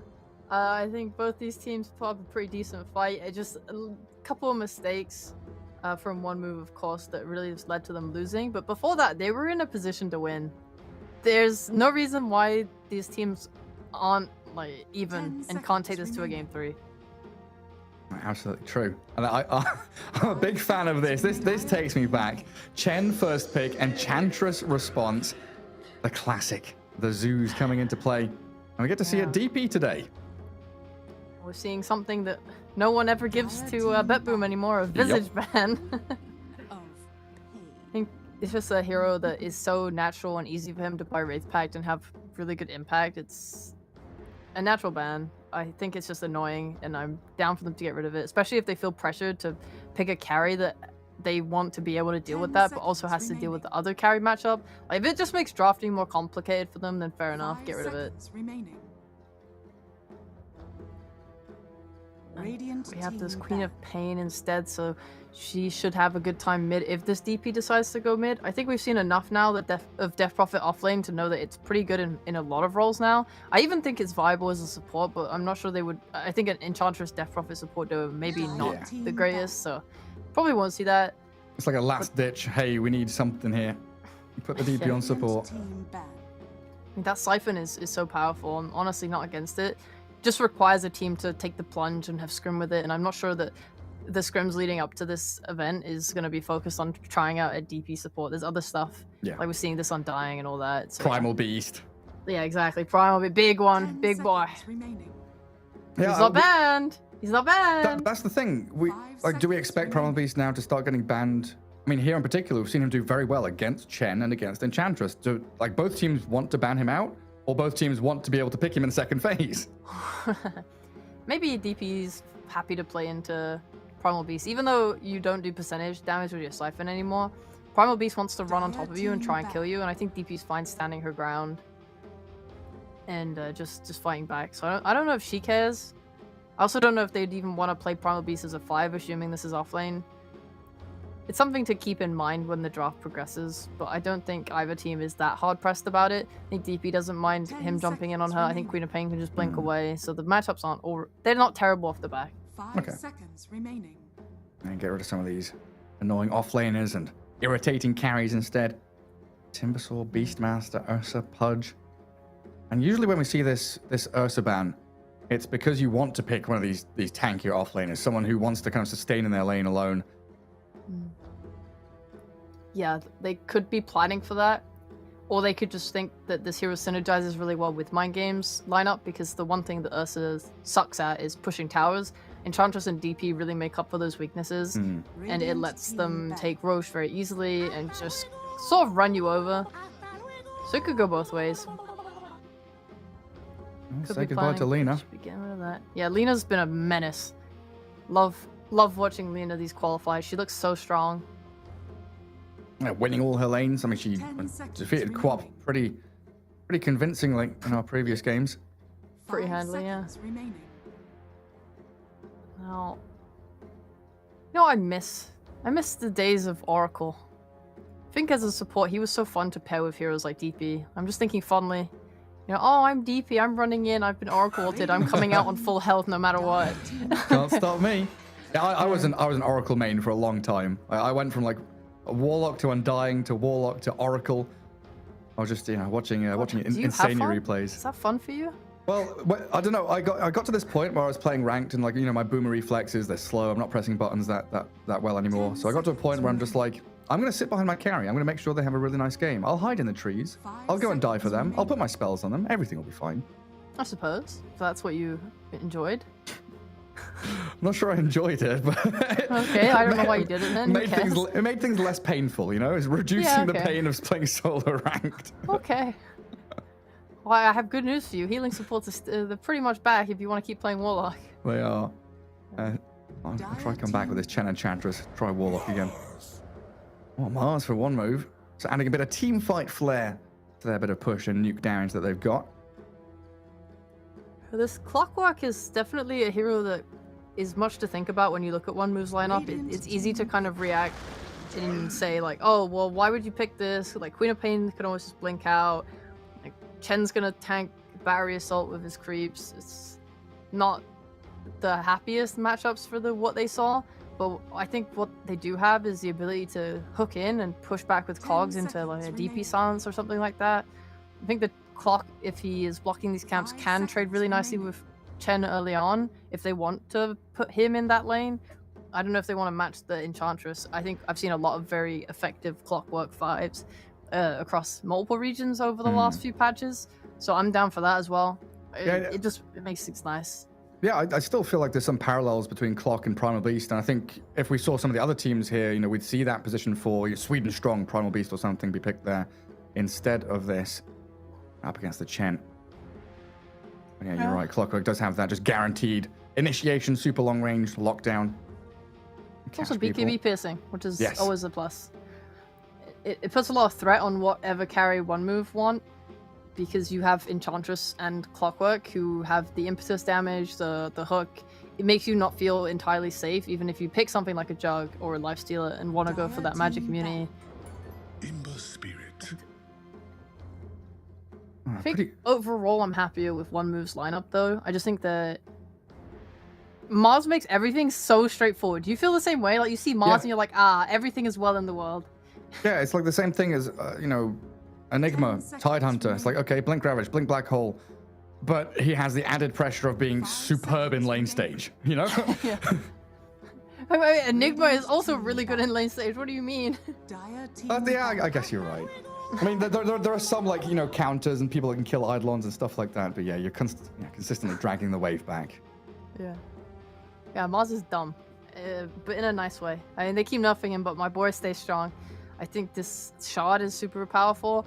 If their team fights are nice, like if there's anyone in your arena this game, you're just going to be able to dish out all this damage with Queen of Pain Tiny. You have a carry coming out soon on top of that. There's no instant lockdown for a while. I'm assuming this is Tiny Pos 4? Looks like it, right? Yeah, I want to say so. And then, so that means that until you have Blink on either Mars or Tiny, this Ember should be able to kind of run you a little bit, outplay you maybe. This crop could feel pretty pressured if they bring Ench and Clockwork mid with the Ember, because he'll just be slight spamming the Queen of Pain, which is going to be quite painful and annoying. It's taking a while to think about this last ban. It's an important one. And it's one of those carries out. Now, one of those interesting things we were talking about the Roger lineup, Seneko lineup, having the ability to pick their supports last and have these, roles to fill or checkboxes to tick. And now you're looking at this carry hero that, has to be able to fight into a DP, maybe lock down an Ember Spirit, do a bit of tower damage. There's a lot of things that you need to fulfill here as OneMove.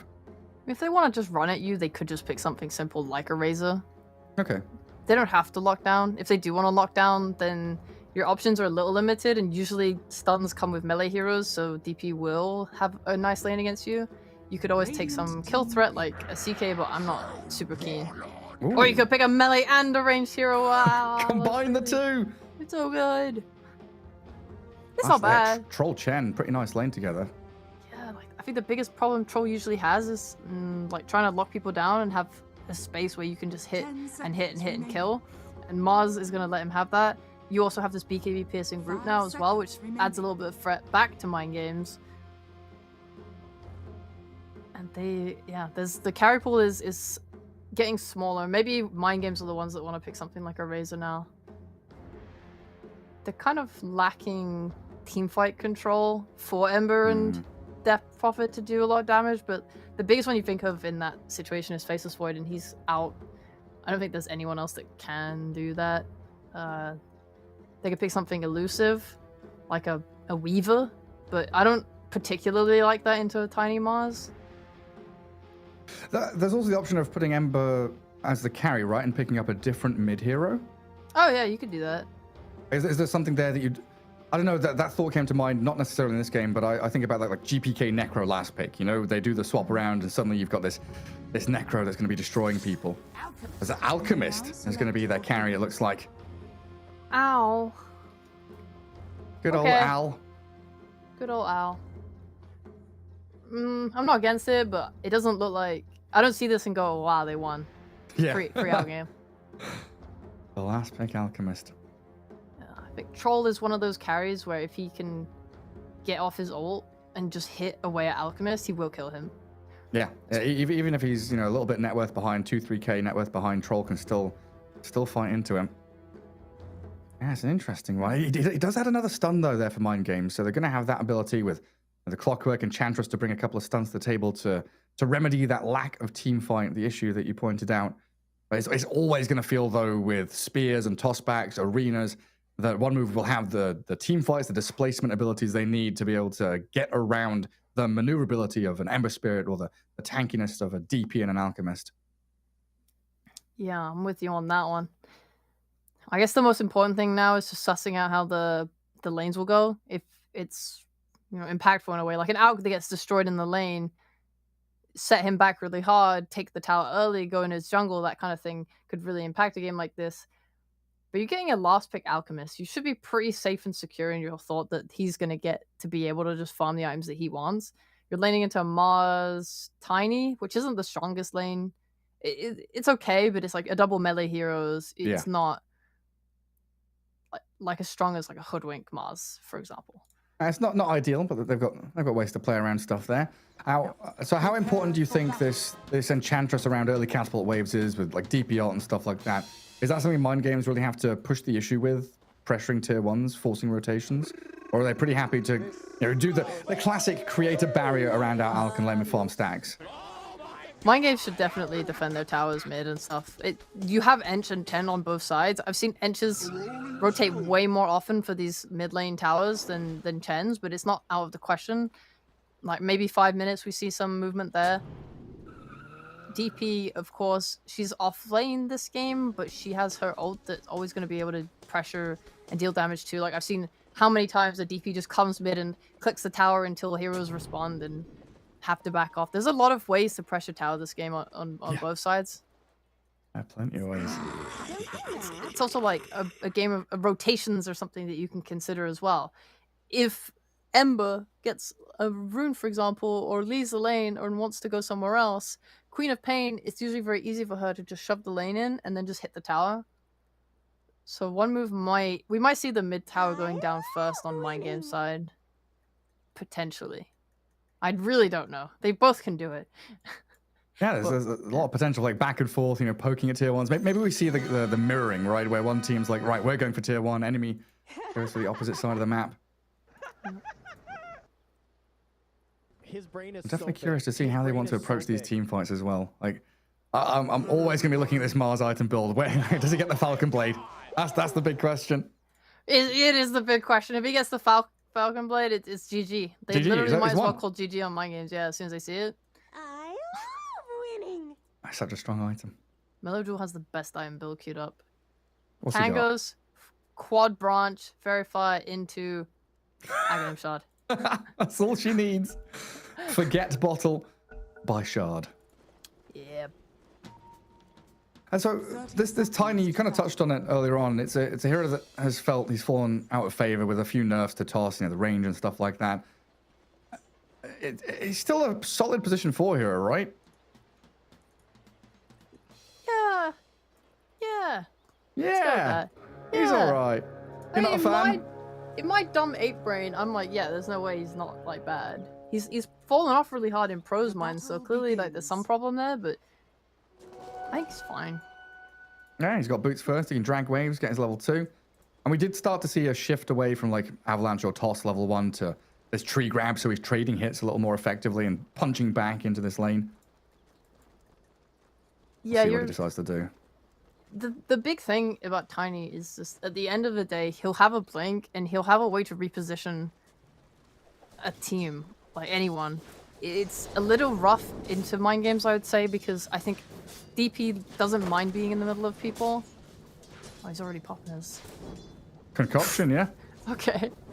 And hitting himself. And He's the range got- creep's dead. Toss Big Gun back into him as well. Like, Alk, DP are all gonna buy BKBs. I assume Ember might want one as well. And it's kind of like maybe you're okay with the fight being started that way if you get your BKB off, because then you have like just the rest of your team can run in. I mean, mind games, they kind of want to run in anyway. You have a clock that wants to like use flare for vision, find someone, hook in. You have a DP who wants to pop exorcism and just run in and give vision for a team and cause that disruption. Like I remember watching a lot of Liquid at Arlington, and when they would take Roches with this DP, she would always just run out of the pit and run in a like head burst into the enemy, just to like split them up and cause some disruption, so the team could always get the Roche. Like maybe this Tiny is not going to be that effective into this lineup, but it's still a tool. Yeah. Especially if they go high ground, it's something to be scared of. If you are getting ganked, it's something that can just, you know, you can burst this person really hard with like Quap ult, then yeah, it's a big problem. Yeah, it so quickly alters your expectations of how a team fight's being approached and what you need to do. As our favorite phase of the game has already begun. Sayush dragging creep waves, Big Num following him through the jungle, gathering up these creeps, and a little stun there chucked towards Afterlife. Securing as much farm for the Alk as he can. 4-4 for him. A mid lane, very close fought battle there. Melojul needed that fairy fire to stay alive. Shadow Strike's on the Ember Spirit. And Queen of Pain with the bottle. Doesn't have the blank 2-0-1 build so far. Couldn't go aggressively. I'm just going to look towards the water rune to refill now. A very tight mid lane. And what's going up at top? The one we've not looked at too much. Troll Chen. What a lane. They'll heal. Has a headdress. Heal up. It's. I wonder the DP's got a quite an annoying, like attack animation, which maybe Troll could out CS. But I think that the harassment damage from DP is going to be way too aggro. And the more levels they get, the more threat you suddenly have when Slayer has a cog. So if he can hit a cog on you, I mean, you're just tanking a lot of magic damage. Like the nice thing, usually you pick this Troll if there's like some melee heroes and you want to utilize the evasion. Obviously, there's more to the hero than this, but at least in lane, it's ideal to be playing into some melee heroes where you can utilize the evasion from the whirling axes and get really good trades off. But mind games could just do a lot of magic damage. It's a bit ballsy there. Knight going for the courier snipe. Allows Slayer to come in with a battery assault, but he doesn't trap him inside the cogs. The trees, it looks like, pushed him out, took too much space within it. So close. But yeah, look at that exactly. That's exactly what I mean. He can't keep himself protected with axes, and I think that just makes him scared to walk up to these waves at any point. You need to get these camps unblocked so you can pull the wave. All three of them. Like, Slayer's done such a supreme job of blocking large camp with Sentry, medium camp with an Observer Ward, which now gets dewarded by Pantomime, but also body blocking for a good 3-4 minutes as Knight, now he's trapped inside the cogs. Whirling Axe is out, but First Blood coming. Clockwork under the tower, gets the kill. 10 returns. I got a creep! I'm here. This is classic Dota. This actually is so classic Dota. Everyone is... He's dead. Queen of Pain blinks away from the last tower hit as well. That's not fair. They're stealing the thunder of the kills top. Can't just do that. A tiny rotation. That'll do the trick. Nice. It was definitely something to be considered. I was gonna poke fun at this troll. I was gonna say it's classic. You support. You say I'm leaving. I'm gonna go pull. I'm gonna go do X thing, and the carry just dies while you're away. Yeah. Doesn't come back. Doesn't play defensively. Oh, that's rough for Ironcrad. Luckily, he's not super far behind on XP though. And it did need a tiny rotation, so that takes pressure off of the Alchemist. And Big Num gets to deward his camp. Does get tossed, but they miss the spear. Afterlife, the attempt there not working out. Now getting turned on. Acid spray with concoction. That's a lot of damage. And Chandra's going to slow him down and has the impetus. This is a dead Mars. Cut down by the Alk in the end. Oh, but that avalanche, that's actually bought enough time for him to get away. The concoction and the impetus. Oh, man. Super close. The separation between life and death there. Pixels. 3 braces for what, Gary? He's got 3. He's got 3 braces. So I'm going to make up for the nerfs by just simply buying another one. I think at this point, if you're buying 3 braces, you should be getting this Falcon Blade. Because he needs mana regen too, which Bracer doesn't give. Yeah, but then you're running out of so many item slots. I know, I'm saying, yeah, you don't want... You want that instead of... Because you're using 3 slots for Bracer, yeah. Well, they nearly killed the Alk. Looks like Dino gets himself away. Enchantress came in right time to zone them out. Here comes the 6-minute rune fights. Slayer Queen getting of that Pain. value stack. Lucky. Only a regen. Not too bad. Yeah, Sayrush being herded out of that bottom jungle. Wait up. Ember Spirit doesn't have chains, so just a flame guard, a stomp. Yeah, simple enough to bring down the Tiny. Bit of recovery money there for the Ember. Fails to see. The troll is doing really well in net worth, but he's like a full level behind DP. Oh, BB getting gone on and body blocked by the little centaur. The ghost with the slow. Drops her down pretty low. She's got Urn now, so she would love another kill up in this top lane to get some charges going. But it feels like now that Chen has access to these creeps, much more difficult for Slayer to really involve himself. I want to see some action with this DP ult. Like, I don't think you're trying to match a rotation to the cart, but at least when she's level 6, if Eintracht can make a move up top and they can kill the troll, that would be really, really good. They've got to the just Alk. open them up. And they've got the Alk with the avalanche toss. Oh, Speared him against the trees. Down he goes. It feels like we need to see mids moving. Yeah. This is kind of what I was wondering, 5-10 minutes in. Do we see the Ench moving? Do we see this Ember and the Queen of Pain rotating into lanes? The Slayer just going to TP back. All the way to Fountain, in fact. Doesn't go to his tier 1. So that means Ember Spirit just going to be clearing out a little stack of creeps that was built up for him. We had a regen rune last rotation of runes. Now we're coming up to 8 minutes. Makes it much more likely then to get a action rune. Clock's gonna head there as well. It might be worth maybe giving up the life of the clock to try and deny a rune from Queen of Pain. Or they can just stick together on Ember and support. What's your bet on the rune? I guess Arcane. I guess haste. And our survey says bottom lane, nothing. Top lane, it's an invis. We suck. We're both not correct. Middle tower Yeah. is under attack. Alright, that made the most sense. Leave a remnant top, go back to the bot together. And Invis, that's something that we can use. Obviously, everyone's aware of the Invis rune now, however. Like, both teams spotted it.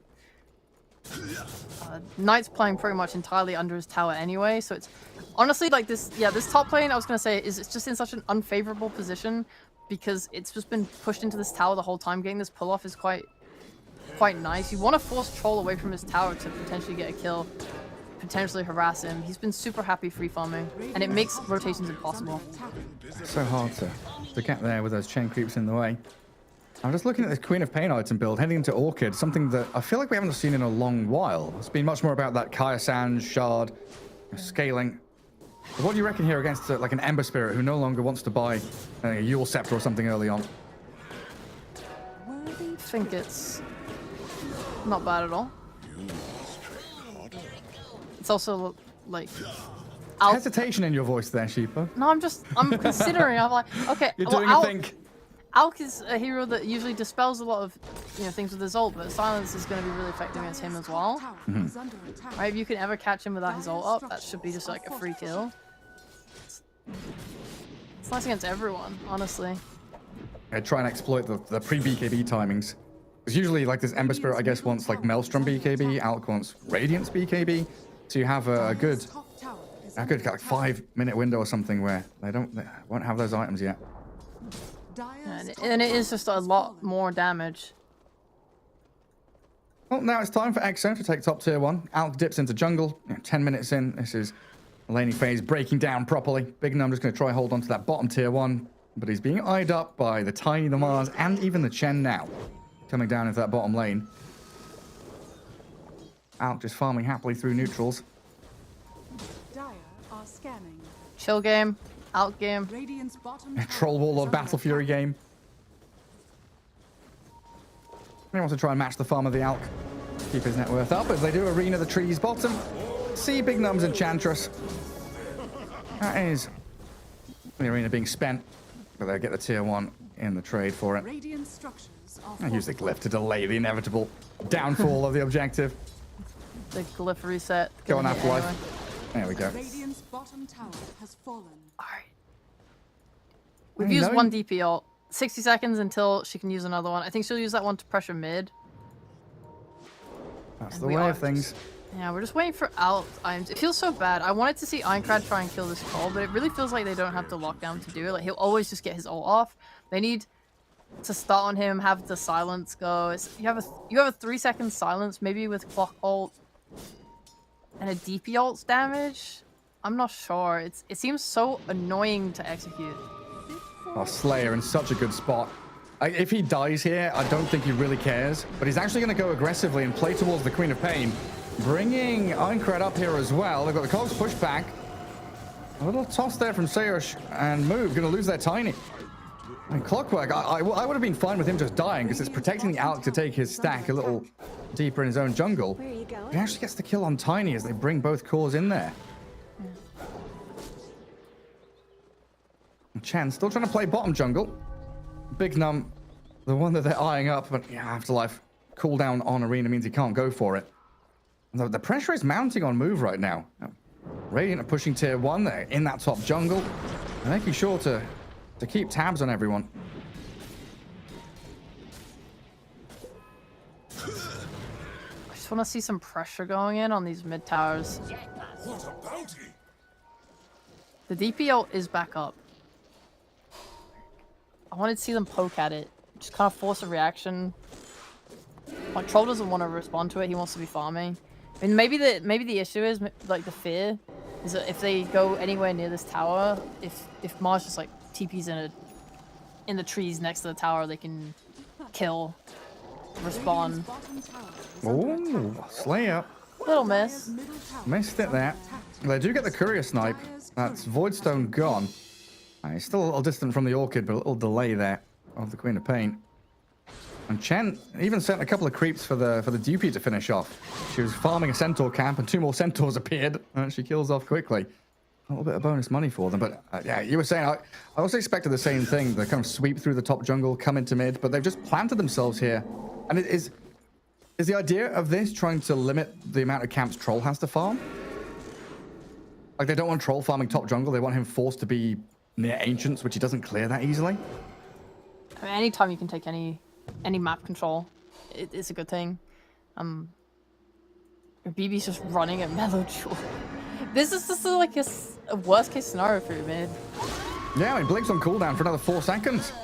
They've got Battery Assault, chipping away at the Quap. She will blink away as the Hand of God heals her. Now Slayer, hookshot TP. They've got a spear to cancel it, though. They'll always be able to find that pick off. But it's chaos, it's nonsense, you know? You're making OneMove incredibly uncomfortable. They're always having to react to try and buy time for the troll, and you're straight back into mid lane. Acid spray with this Orb of Corrosion Sleight of Fist takes Sayush down to like half health with 1 slight. And there's the second one to finish the job. And double we damage did really it. helped. We found a way to hit the mid tower. Oh, yes. And the Oh, glyph. yes. That's fine. We take these. And good on Ironclad. He's just running in to try and split people away from being able to just walk straight to mid and potentially defend it using his body. There goes the tower. Has fallen. So the map opens up. Mind games even easier for them to get into that top jungle where they do immediately run. Zone out Afterlife. Make sure there's no easy farming here for them. And Alk, top of the net worth. Radiant's very nearly done. He'll have it in a second. He's got it now, in fact. Something that's really nice about keeping your mid tower up, taking theirs, and taking this top jungle is just that you have an Ench on your team. Anytime you have these summon units like Enigma, Ench, Chen, it means you can farm the harder camps, the scarier camps. Typically, the carry Troll, he'll take the triangle area and he'll take these bottom camps and try to take the lane too. Ench is farming them. She's taking that space away from Troll, so he can't farm his jungle, he can't farm these camps in this jungle. His farm is very limited. They're looking for kills now with this Orchid timing. I'm going to try and pick off this Ember Spirit. And they should have him. Avalanche, Orchid, toss back into Afterlife, but he's with the spear again. This toss into spear is not working out for OneMove, and Ironclad's going to be allowed to escape. Hurricane back, the Edge steals the Wild Wing and shoves Pantomime away. It's hard. I'm telling you now, it's so hard. Arena now on Slayer. They'll kill the Clockwork. Oh. They're trying to defend mid. They're committing heroes. Yeah, DP and out just put their bodies in the way. But now you know Arena's down. Orchid did get revealed. I've tried. Oh no, they're still gonna go for a fight here. Yeah, there's a lot of damage. Ember Spirit jumps straight into the middle of them, but he's going to get himself back far enough away to allow BB to close the gap now onto Afterlife. Sayush got demolished. And they've got to give up on that mid-tier 1 push. There's a lot of dire vision here, but it still doesn't feel like the Dire want to play into it or fight. Troll just got his Battle Fury, so he's in farm mode. And Melodrol does kill Ironclad in the back. Queen of Pain back in with that Arcane Rune. Doesn't even need to expend the Sonic Wave. And playing under their vision. Waiting. See if they can spot an avenue in onto BB. Nah, just a silence and a blink away.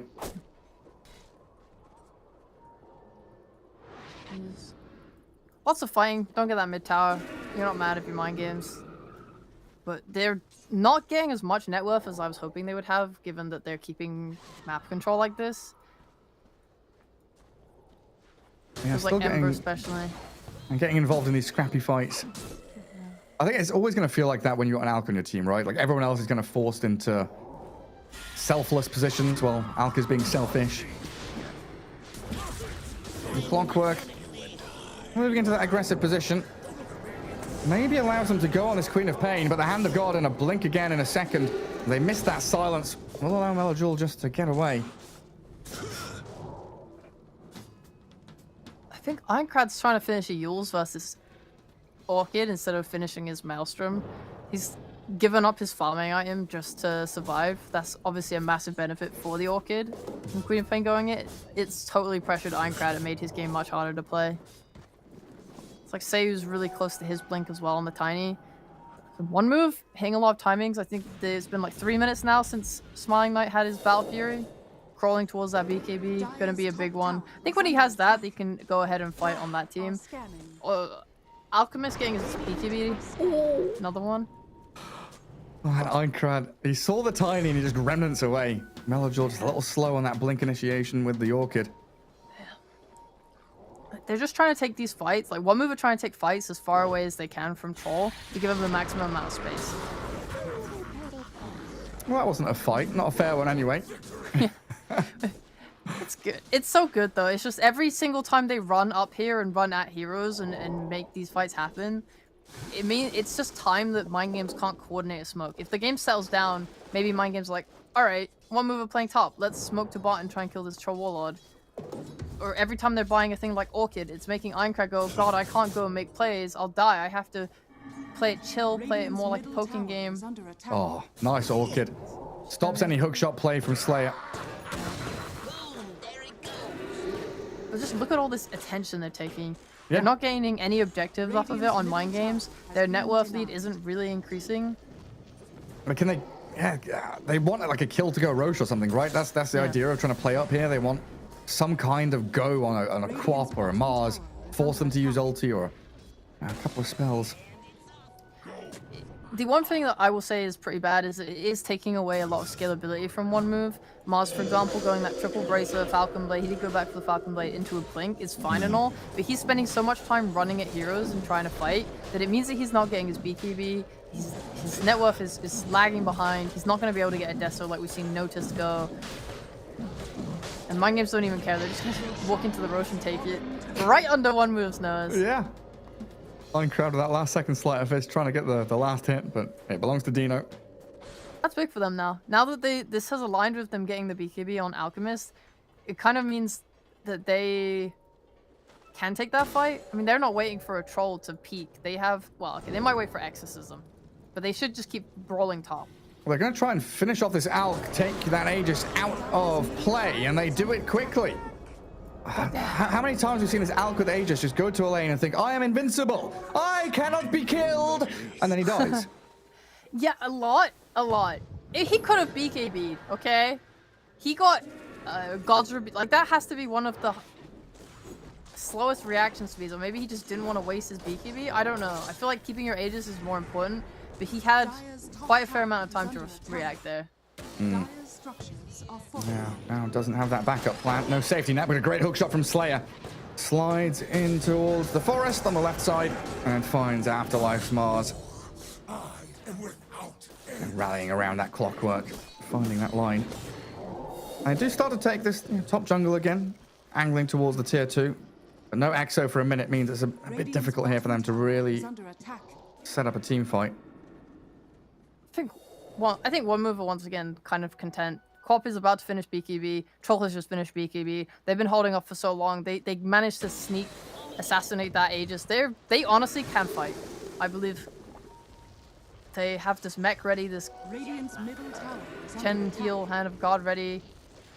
They could probably out-sustain the damage from Mind Games. If they can take a fight in the next 30 seconds even, that'd be amazing, before the Exorcism comes back up, but I don't think they're trying to rush things. Melody just... What, did she Sonic Wave just Ench creeps? What happened there? I'm not... I just saw her Sonic Wave top lane and there were no heroes nearby. Yeah, I did see that as well. Curious. I'll toss in. Take down Slayer quickly. Alchemist. He does spot the Tiny under the acid spray as Afterlife thinking about jumping back in with his spear, but it doesn't get the arena down and they need the Wild Wing to hurricane them out of danger. But in comes BB with a DP ulti, slowing them down. The toss back, Sayoj saving Afterlife, gets the Mars out of there. Is he going to sacrifice himself for this? It looks like he will. With the Spirit Siphon, BB has more than enough. But the wave has been cut. Queen of Pain makes sure that this push will be halted. Slowed down at the very least. Oh, where's the protection? There it is. I don't think they can take it anymore. Now they've got to give up. And while this is all happening, like you've been saying, Troll is farming. He's only, you know, we talked about in the draft, if he's only 2,000-3,000 net worth behind this Alchemist, everything's good.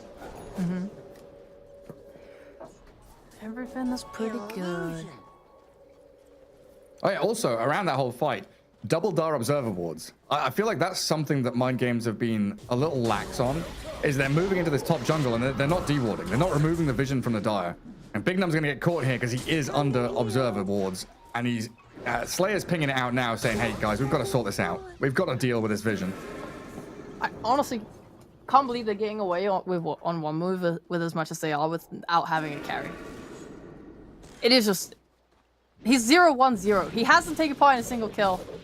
Everything you're saying is right, Gary. These fights they have vision down. They're defending the tier 2 tower. Knight is farming.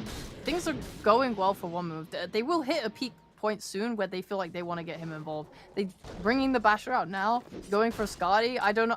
I'm not him. I do not know when he wants to fight. I feel like they can fight, but if they feel like they need a little bit more time, it's fine. It's usually you see an Alchemist, he's like 10k ahead of the enemy carry, right? Yeah. Like, oh, I'm so far ahead. I'm utilizing my hero's tools to be 2 items up on you at all times, and that's just not the case because he's been trying to get so involved on Alchemist, going mid, going top, going to Roche, fighting, and Knight has had none of it. They're smoking him up, they're feeling ready, he's got that Basher, he can kill, he can murder. Yeah, it's time. Alright, he jumps in, he gets the 2-man avalanche, but BB's there with a BKB. Hook shot across, gonna catch him as well. Knight, though, ready to fight with his BKB. As that concoction landing on the Chen and the Quap, but a blink away will create a gap for Melajul to escape as Afterlife is in. BB blown up and a good Sonic Wave pushes them off. Slayer nearly dropping inside the arena, but they've got these Yule Scepters now to try and hold this Knight Troll in place. And I've realized now that Clockwork's buying Yules as well. They really want to try and catch this Troll inside Battle Trance or whenever they can, but Knight so capable of turning and fighting. With the help of the Spear and his Battle Trance, he blows up the Ember Spirit. Big Num might be in trouble as well. They've got the bash on the Alk, but Knight wanting to move away. The Hurricane, the Wild Wing, pushes him into the waiting arms of Slayer's Rocket Flare. The creeps are being taken up, stolen, trading hands. Big Num loses the Wild Wing now. Ooh, the Troll had a real problem with getting kited a little bit. He had to use his BKB just to kill the DP. I don't think DP is the person he wanted to kill. Like, it's nice, but obviously You could see him not wasting his ult straight away just to blow up DP because he knows she's not like the MVP. You want to kill the Alk. Alk was pretty late to join the fight, which meant that he didn't die. They blew everything on these other heroes, and he's able to just go in there, clean up, help kill the troll. Yeah, Do his job. I was wondering, why is Clockwork buying a Yules? Why did DP go for one? Why not, Lotus Orb? Or why not a BKB on the Ember Spirit? And I guess there's twofold, right? It's against this Orchid that you mentioned to try and defend them against that, but also to try and kite the troll. He's kind of like an Ursa in that regard. Yeah, like he went on DP and she just Yules herself and wastes 2 seconds of his BKB. He's then forced to try and kite out a little bit because he's scared of Alk just going in and killing him. Dire's top tower is He needs a little bit more gas in the tank before he can just stand there and not care so much about having a BKB. He needs some more stats. That's what he's going for next. He wants a Skadi, Satanic. When he has these two, Dire's top tower has fallen. he'll be pretty happy. Yeah, and we can absolutely see, if OneMove get the next Roshan, if they get Aegis in the hands of Troll, these fights can become really problematic for mind games. 1 minute until the fast spawn on Roche. Everyone going to be eyeing up the pit. Double Radiant Vision up in that top part of the map. And Dire haven't really been over here in a while. Is under attack. They're all planted down bottom, as it's Mind Games who smoke as 5, and they're going to wander straight into Afterlife. Can he blink? Can he BKB fast enough? He sees them. Slight misses. Check the wrong Radiant's direction. bottom tower is under attack. Unlucky for him. They're pinging Troll now. Knight might have stayed around too long. They've got Yules, the Exo, and he can't even BKB TP because there's always that threat of the Slayer Clockwork. They're just focusing him with the imp shots, and there's the hook shot landing onto the Troll Warlord. He gets the battle trance off for the last second, though. Able to turn and fight within the cogs. Afterlife with the arena, trying to trap them inside as Knight in the 1v1 battle, losing out to the Alk, who's a little bit stuck, but will move forward with the concoction until he realizes this fight has come to an end. They lose the clock as OneMove somehow holding their ground and just standing there. Oh no, Ember Spirit Silent Spear. They've caught him out. They don't follow through, but another concoction gonna go astray. Landing back into the Alchemist. Hey, there's no Alchemist ult. And a toss back finds BB. No BKB, no Yules. And this is on the doorstep of the Radiant base. If they get Bignum here, maybe another couple of kills, think about forcing buybacks and poking high ground, because Melojul with a catch on to Aincrad here forced the Yules early on, and Sayers with the blink toss kills him off. And they're breaking up staircases. They've got this tier 3 in their sights. I can't believe they didn't manage to kill Knight there. I thought it was really good when the Clockwork managed to separate the Tiny from the Troll, because you could clearly see he wanted to toss him to safety, but there was no target, so he was forced to use BKB on Troll. I thought it was over for him at that point, but this was his 8-second BKB reveal. It lasted a little bit too long. And that lifesteal was pretty insane too. The heals from 10, everything kind of coming together in their lineup to just make sure that Knight can freely play these fights. Just, yeah, they lasted for so long. These Yules though, I mean, I know obviously that OneMove won that fight, but I really loved the Yules. You highlighted them earlier. Again, like, say you moves in with his Tiny, he knows that Alk stunned himself, he wants to go in and get a toss back, and they just have so many Yules to kind of keep everyone at bay. Yeah, like there's the first one. Yules the Troll. Try and catch him out. They also got the separation of the fight. The Queen of Pain up at the top as we come back to live. Sayers Tiny backing away. Dino did pop his ulti for this. Roshan is alive. And maybe knowing that Tiny's low HP, Queen of Pain might have shown under a ward low mana, both of them returning to Fountain. There's an opportunity for Mind Games here just to go into Roshan.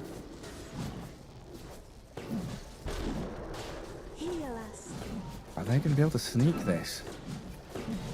Hellbear coming. Potato Man sees them. Hello. Stolen by the inch. But now we'll have the team. Oh, who BKB'd? She BKB'd, okay. Quap BKB'd. Quap. Undivision. They know. Radiant's top Actually tower messed is up. under attack. They're gonna smoke in. They're hunting. They smell blood. They have the wards. They have the advantage. They have the high ground. Go, go. Who can they find though? They're pinging. They saw the Chen. They know that Troll's nearby. Sleight of Fist to try to get vision. The hook shot. Slayer finds the target they want. The Avalanche trying to delay this. Silence comes. And the BKB being held by the Troll as the Alk turns onto the Chen instead, trying to remove that hero from the fight. turn back onto Ironcrad though and blow him up. The Ember's down. Slayer has to self-fuels now. The DP struggling inside this arena, has to self-fuels herself, but when she lands with a thud to the floor, she's gonna fall. Not enough to heal her up. An Alchemist left all alone. A triple for Knight, the troll, the big bad boss of this battle. Gonna run towards Dino's Alch. One last concoction's not gonna help you. When Mars arrives, give the rampage to everybody run away to give Knight the 5-hero sweep in that team fight. Oh, he's a big boy. They have so much control to let Troll just hit people. It's just, he goes in on his, like, sorry, I have to control myself. It was such a good fight for OneMove. It's everything that they've dreamed of. This clock goes in with his hook, but you don't have enough control on the side of Mind Games to stop the Troll from getting his BKB off. And then he's able to just use that to kill someone, at least get them extremely low, and then you have the follow-up from your Mars arena. They're just constantly finding ways to keep pulling people back in. You have so much control. It's just crazy hard for Mind Games to bring these fights like out for a really long time because they don't have any team fight. Yeah, and it's like the patience from Queen of Pain, right? She's on the outskirts of the fight, just throws a Sonic Wave in.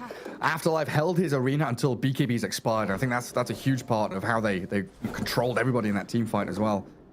Yeah, it's way too hard. Like, Mind Games basically have to find a way to burst someone that they've seen. So they're smoking in, right? Which means that they kind of have to go on the first person they see unless they're playing around a ward, which they're not. It's okay if you approach like a cliff or something and you can put the ward down and maybe get some vision of different targets. But otherwise, you're just breaking on a troll. You have to go on the troll, and you're playing into a Chen. Like, somehow you have to burst him through a mech, a Wraith Pact, like damage reduction, and a Hand of God. It's impossible. You just can't do it. Yeah, and Slayer, he wanted to steal the haste rune. Not going to pay off for him though. As Afterlife spots the Enchantress, Yules and sent skywards, but Melojul with a Sonic Wave clipping onto this DP. A very low duration Black King bar there from BB. Gonna really be afraid of this Arcane Rune, Haste Rune, Queen of Pain charging into your base. A Knight with an Aegis. And his Troll, you can't kill him once, can't kill him twice. He's just going to break open your base again. Bam, bam, bam, bam, bam, bam, bam, bam. You're a bit, you know about the Flintstones, don't you? You're a bit young for that, maybe? I was about to say, a little bit before my time. Yeah. I just when you're saying bam, bam, bam, you know, he's one of the kids in the Flintstones. It's also a sound. It is also a sound, yes. I know, I was making a very obscure Flintstones reference. No, I'm not saying that. Just like that. That's what you reminded me of. Just bam, bam, bam, bam, bam.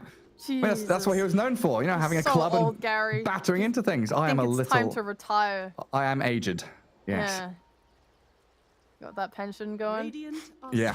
I'm nearly a decade older than you, aren't I? Oh, Jesus Christ. Yeah. Yeah, thanks, Sheepo, reminding me. Yeah. I mean, I needed that today. Why would you talk about that? It's embarrassing. I made an Austin Powers reference at the major, and I got called out by someone for that as well. Big Num has no buyback here, so 4v5, one move, up to the high ground again. Yeah, I feel like Troll would really enjoy having an Ags this game. Just to deal with these chains. Slayer forcing the BKB. Good hook shot. Slayer catches a couple on the way through, but the Hand of God, the heals, and keep the Tiny alive a little bit longer, forcing MG to focus on him. And now the Yule Scepters, keeping Knight away from the barracks, but this is so much expended. Chemical Rage, Exorcism, Yules, BKBs, and Mind Games, all they do is hold their high ground. It's like seeing gold, literally. When you see those 3 BKBs pop, you're like, okay, boys, we got an opening here. You still have your Aegis. You could probably just force the high ground again. Yeah, you have so many cooldowns down now. It means if you ever get any stun, they are stunned. There is no getting out of it. Yeah, just come back up for round 2. A Troll, a minute and a half on Aegis, kind of wants to die. Pops the Satanic, but Yule's up in the duration. I'll look to take his first life, but he does still have BKB Battle Trance when he respawns. There's no time to toss him back, so a little bit trapped here behind the barracks. And Afterlife's ready with a blink and an arena. Impetus shots landing on the Troll. BKB just before the concoction lands. And the Wraith Pact limiting the damage the Radiant can bring, so it looks like Move gonna retreat now. Fall back a little bit. Getting Glyph is still a win. It just means that the next time that you win a fight, everything is yours. She just keeps throwing that all out willy-nilly. She doesn't care at all. So I got a regen rune. I'm just gonna farm. Oh, yeah, I mean, she got the level 20 talent now at least. Previously, she didn't have that, but 1 minute cooldown reduction. Just chuck out the Sonic Wave when you can. Sure. The troll is playing very much to keep with his team. Sometimes when you play troll, you see these pros buy a blink dagger just so they can get on the target they want. Just like go to town, hit him, pop ult, just try and burst someone as quickly as you can. But he's not doing that. I think he relies really highly on being around, like the Tiny being able to potentially toss him out, or Tiny tossing someone to him, or just making sure Mars is covering him with the ult. Just going for more damage, more ways to stop these people from kiting him. Make sure people can't use themselves by getting a nullifier. Let's smoke up to high ground. BB sees them coming, but they've got a Hex. They found the Alk. He's speared against the arena. He's dead. He's dead for 70. That's Rax. Nowhere near buyback. This might just be game over. There's no BKB on DP. She does have Exo, but without your Alchemist, your top net worth hero, I just don't see a way back in.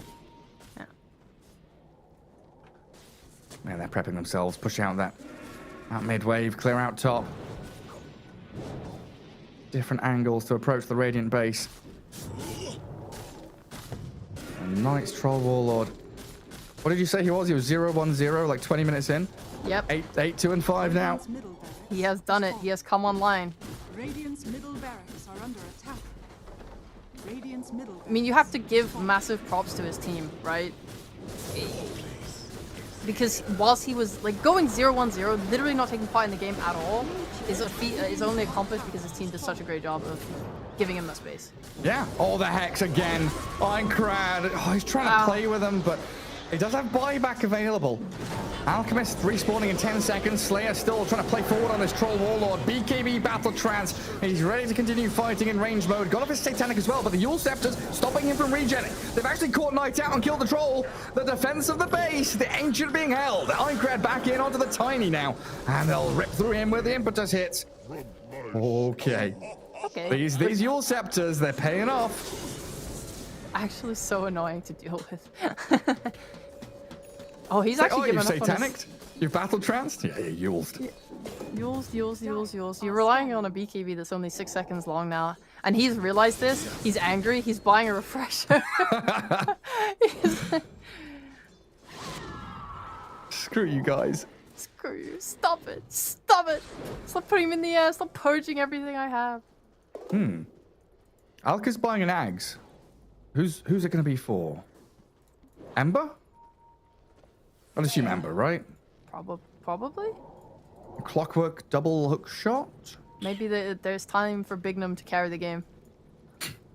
Sprink? Sprink? Yeah. Sit for a queen. And they have a lot of good Ags. Oh, DP. That's tragic. Slayer trying to catch up to this Queen of Pain. They have rooted and trapped her in the cogs, but she's able to get out with a BKB. Can't catch up to Afterlife either. BKB TP, nothing to stop it now. Radiant's middle tower is under attack. Yeah, maybe that's why you need the clock Ags for the double hook shot. Honestly, not bad. If they're trying to go for the most amount of lockdown that they can onto Troll, then I actually do like that as an idea. If you're trying to do more damage to Troll, maybe you could give it to the Enchantress. Ember Ags must have gotten a little bit weaker off the back of that nerf, right? They put a cooldown on the remnants. You can't just spam them anymore. Okay. But it's probably still fine. Yeah, I think he had it queued up previously as well, and then realized he didn't have enough money to buy it, and went into Lincoln's now. Despair. Yeah, watching that fight back Knight getting controlled so well through the trance and the Satanic. Yeah. Yeah, they will have multiple sides of Vice now. Queen of Pain, Mars, both with these hexes. It really is a case of multiple blinks, multiple forms of like hardcore initiation. If they can find the Alk or the Ember Spirit before they get off their BKBs, it's lights out. And we're looking at buyback status. A DP, Ench, the only Radiant heroes with them. I mean, Alk can get a bit of money to get his back, I guess. This hexes make complete sense. You just look at the two sides of the coin. You have the damage in Troll Warlord, and you have the control in Queen of Pain and Mars. They know that Troll can kill everyone as long as he's allowed to hit. So he's enabling that for himself by getting a refresher, so he has 12 seconds of magic immunity. And Quap and Mars are helping him by just locking people down, hexing them so they can't get off these Yules. And this is their win condition. You're playing into no buy, or at least some non-buybacks. Yeah. If you can kill Ember again, for example, it's just a much, much easier way to finish this game. There's only one Rax left. You know what's really satisfying? Yeah. Roshan timer is 000 when they've paused. I know, I was looking at that going, is that, like, I'm hovering it. that a Usually when bug? you hover it, it says, is that when it's about to respawn? But it's just not working. Now I mean, if it's not a tooltip glitch, that's yeah, fast spawn should be now, so we should have a little golden clock appear in a second when they do unpause. Okay. I don't know, it could be one of those little things that's gone a bit weird. Yeah. I think the observer sees the same thing as well, right? Yeah, so it should be when we resume, we get the little golden timer come back. And see how long it is. I don't know how to work without the information. And There it is. 1 minute and 38 seconds until Roshan responds. Big. They need to get, so with the deaths and what they've achieved, Mind Games right now, I would like to just see them try and get the most valuable vision that they can down. They've already done that by placing one on the rune top riverside, just to let them see Roche, to let them potentially see any movement on those stairs mid. Actually, no, that's what. Wait, that's who's friggin' what is that? No, that's OneMove's mood. Ward, sorry. Well, they've done this. Well, they've done what I want. Mood. They've done. I've been casting for too long. Oh, I wasn't built for this. I do desk work. I do 15 minutes on the desk and it's over. Yeah, welcome to the brain melt. This is where the leak happens. All of your brain juices are just out of the ears, out of the mouth, out of everywhere. This is why Lacoste makes his finest jokes. The greatest of puns are made 40 minutes into a game. Dire's gonna make the one move to the Roche pit. Hey. While Radiant are playing mind games. That's a Reddit thread for you. That's a front page top voted. I hate my life. I can never be Lacoste. It's over. Nobody can. He's a one of a kind. He really, really is. 15 seconds. Radiant scan. You know, you could almost say Lacoste of him is priceless. Well, I mean, you got a wheeze out of me. That's... I'll take it. Yes. Solid. We're going for a Roche fight. That's the most important thing. This Roche will probably decide the game for OneMove if they get it, and for Mind Games, it gives them that, yeah, opportunity. Hope. It gives them hope. Enchantress, no hope though. A Wild Wing push back into the Abatos, displacing Big Num to the high ground. Slayer, he's in there with a hook shot, looking towards Knight, but he got his BKB off pretty early. So they'll be able to shred through both of the supports, but both of those supports have buybacks, so we're still in a 5v5. And Radiant do have this nice high ground ward. They can play into their vision. Sayush with a gem though, he's gonna get rid of it. No more ward, no more vision, no ability now for Mind Games to play up to that high ground. They forced the buyback. And Mind Games are bleeding buybacks. You've used Ench, you've used Clock, you've used Ember. Right now there's 5 buybacks on OneMove. And they're playing Dire, so they have the outpost. Yeah. Waves pushing in bot. They're feeling pressured. A Hex, a Clockwork is in. Self-Yules. Alchemist charging that concoction, but he can't see the troll. The Glimmercake kept him safe. They do blow up Pantomime as the arena focusing onto the 2 in the back. The DP and the Enchantress. They turn and fight into the troll now, though. Do they have the shard with the fear? The catching out the troll with the bash with the glimmer again. Pantomime's buyback paying off big time, and the focus on the Alchemist will allow Knight to bring them down. Nothing left for Mind Games to give. And GG called. But nicely played by OneMove. Bringing it back to a 1-1. I can't believe At the height of my brain mush, I have to cast another game. God damn it. But they executed this lineup really well. Honestly, I love the fact that the rest of the Trolls team, they're just constantly going top, top, top, taking attention, pushing fights, forcing things, defending their tower, and making it so that this Troll was able to just get the exact items he needed for them to finally take a good one-on-one fight. This Troll was out farming an Alchemist. Like that's how rough this matchup ended up being. Like Dino just felt way too pressured to kind of get involved in his team's fighting, and they wanted to really hit this timing where they could end the game early. And OneMove just put it off really well. I think these late game fights just became a lot of hexes, and stuns, and I think the nice Glimmer Cape and Force Staffs as well on the supports were able to keep pushing Smiling Knight out of harm's way. Like mind games just keep committing. They're like, we have to get this Troll. He's uses BKB. Like this is our chance, and you're just never able to get it. The supports did such a lovely job of saving him all game. Yeah, like the Alchemist accelerated like 18 minutes in. He got a nice big gap between him and the Troll, but from like 25 onwards, that gap was the same the entire time. So Troll Warlord was keeping up in farm, and then what, like 33 minutes or so, he actually overtakes that Alchemist, gets out ahead, and looks incredibly good throughout the remainder of that game. So yeah, tying things up again. We're going the distance today. Best of threes, all going to 3 games, as we'll take a quick break and find out who the victor will be. See you in a bit.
is what we live and breathe. For us, it's more than a game. It's a reality where a group of letters can mean everything. Where runes are collected and Aegis can only be won in battle. Where centaurs can give you a ride. Where the true heroes are those in front of the screen. GG Bet. This is real.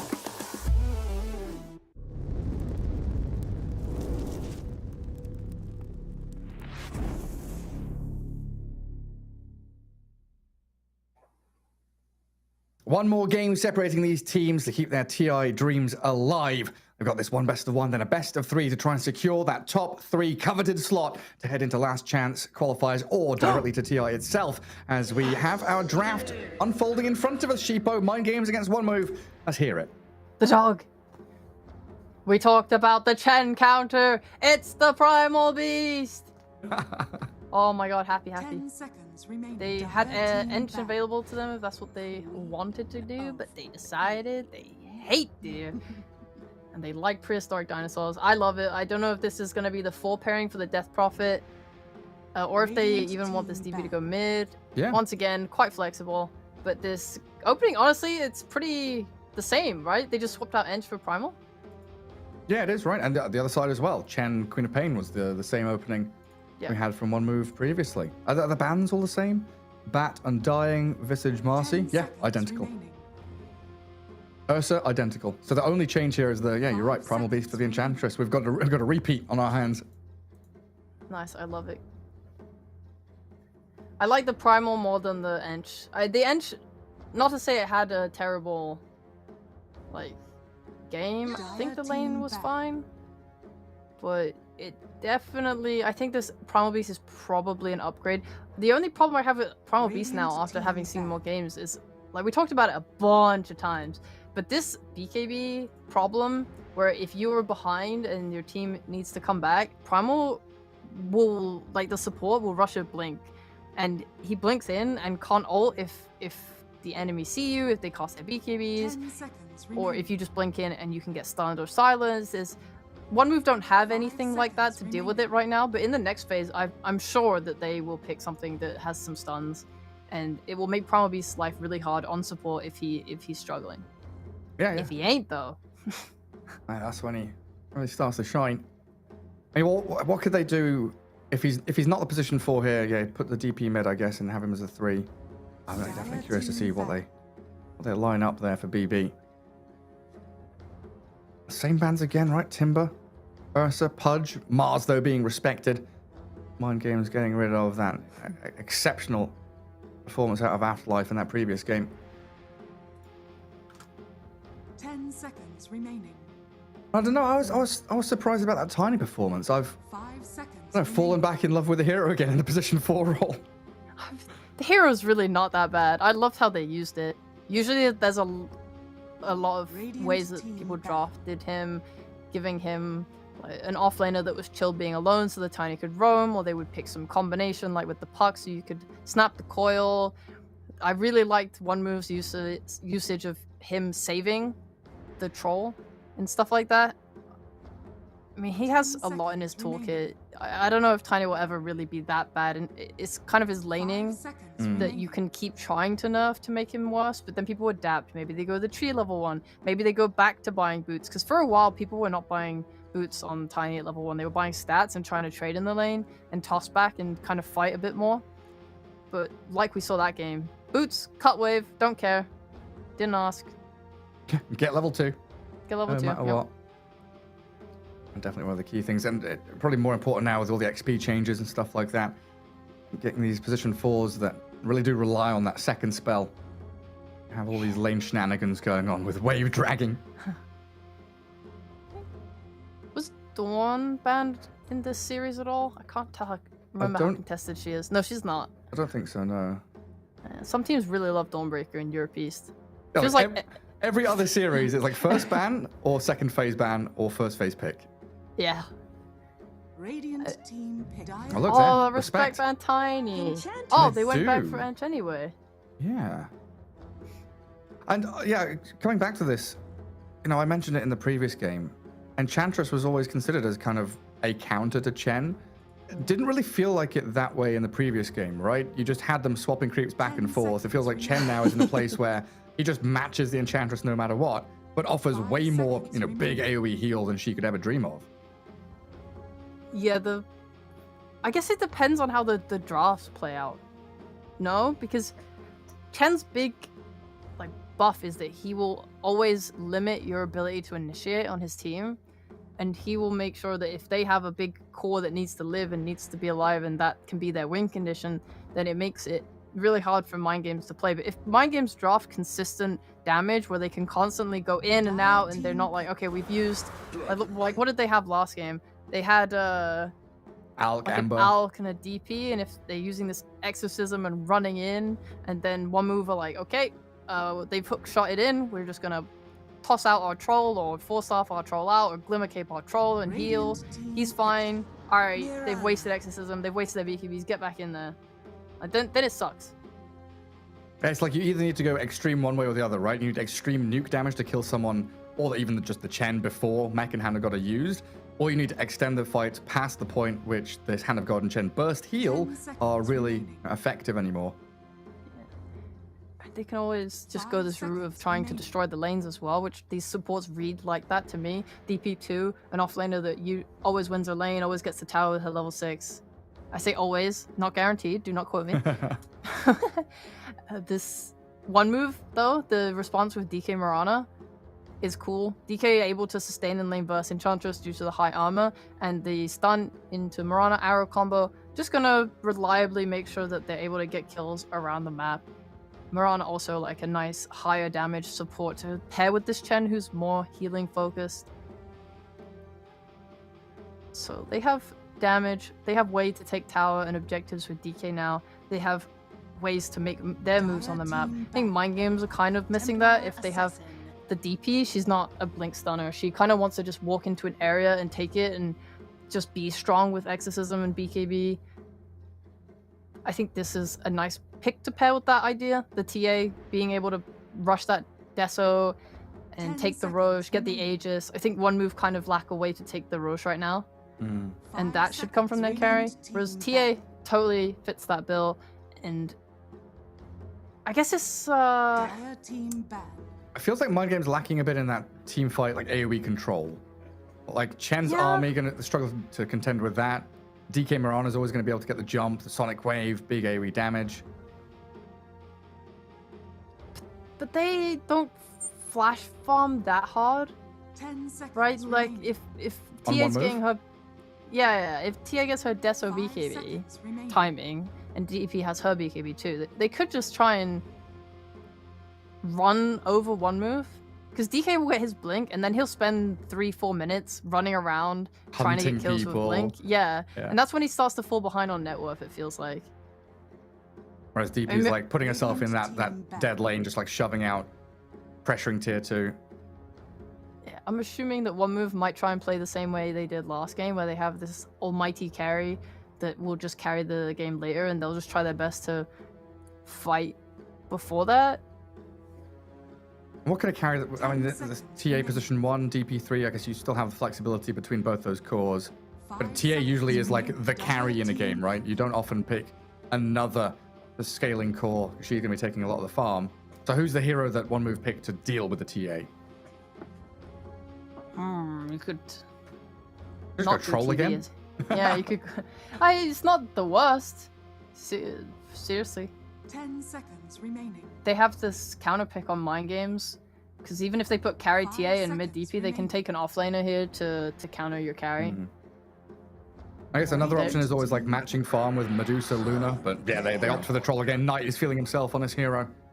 But now Mind Games have an option. Say they want to put DP mid, they could take a Razor, they could take a Viper.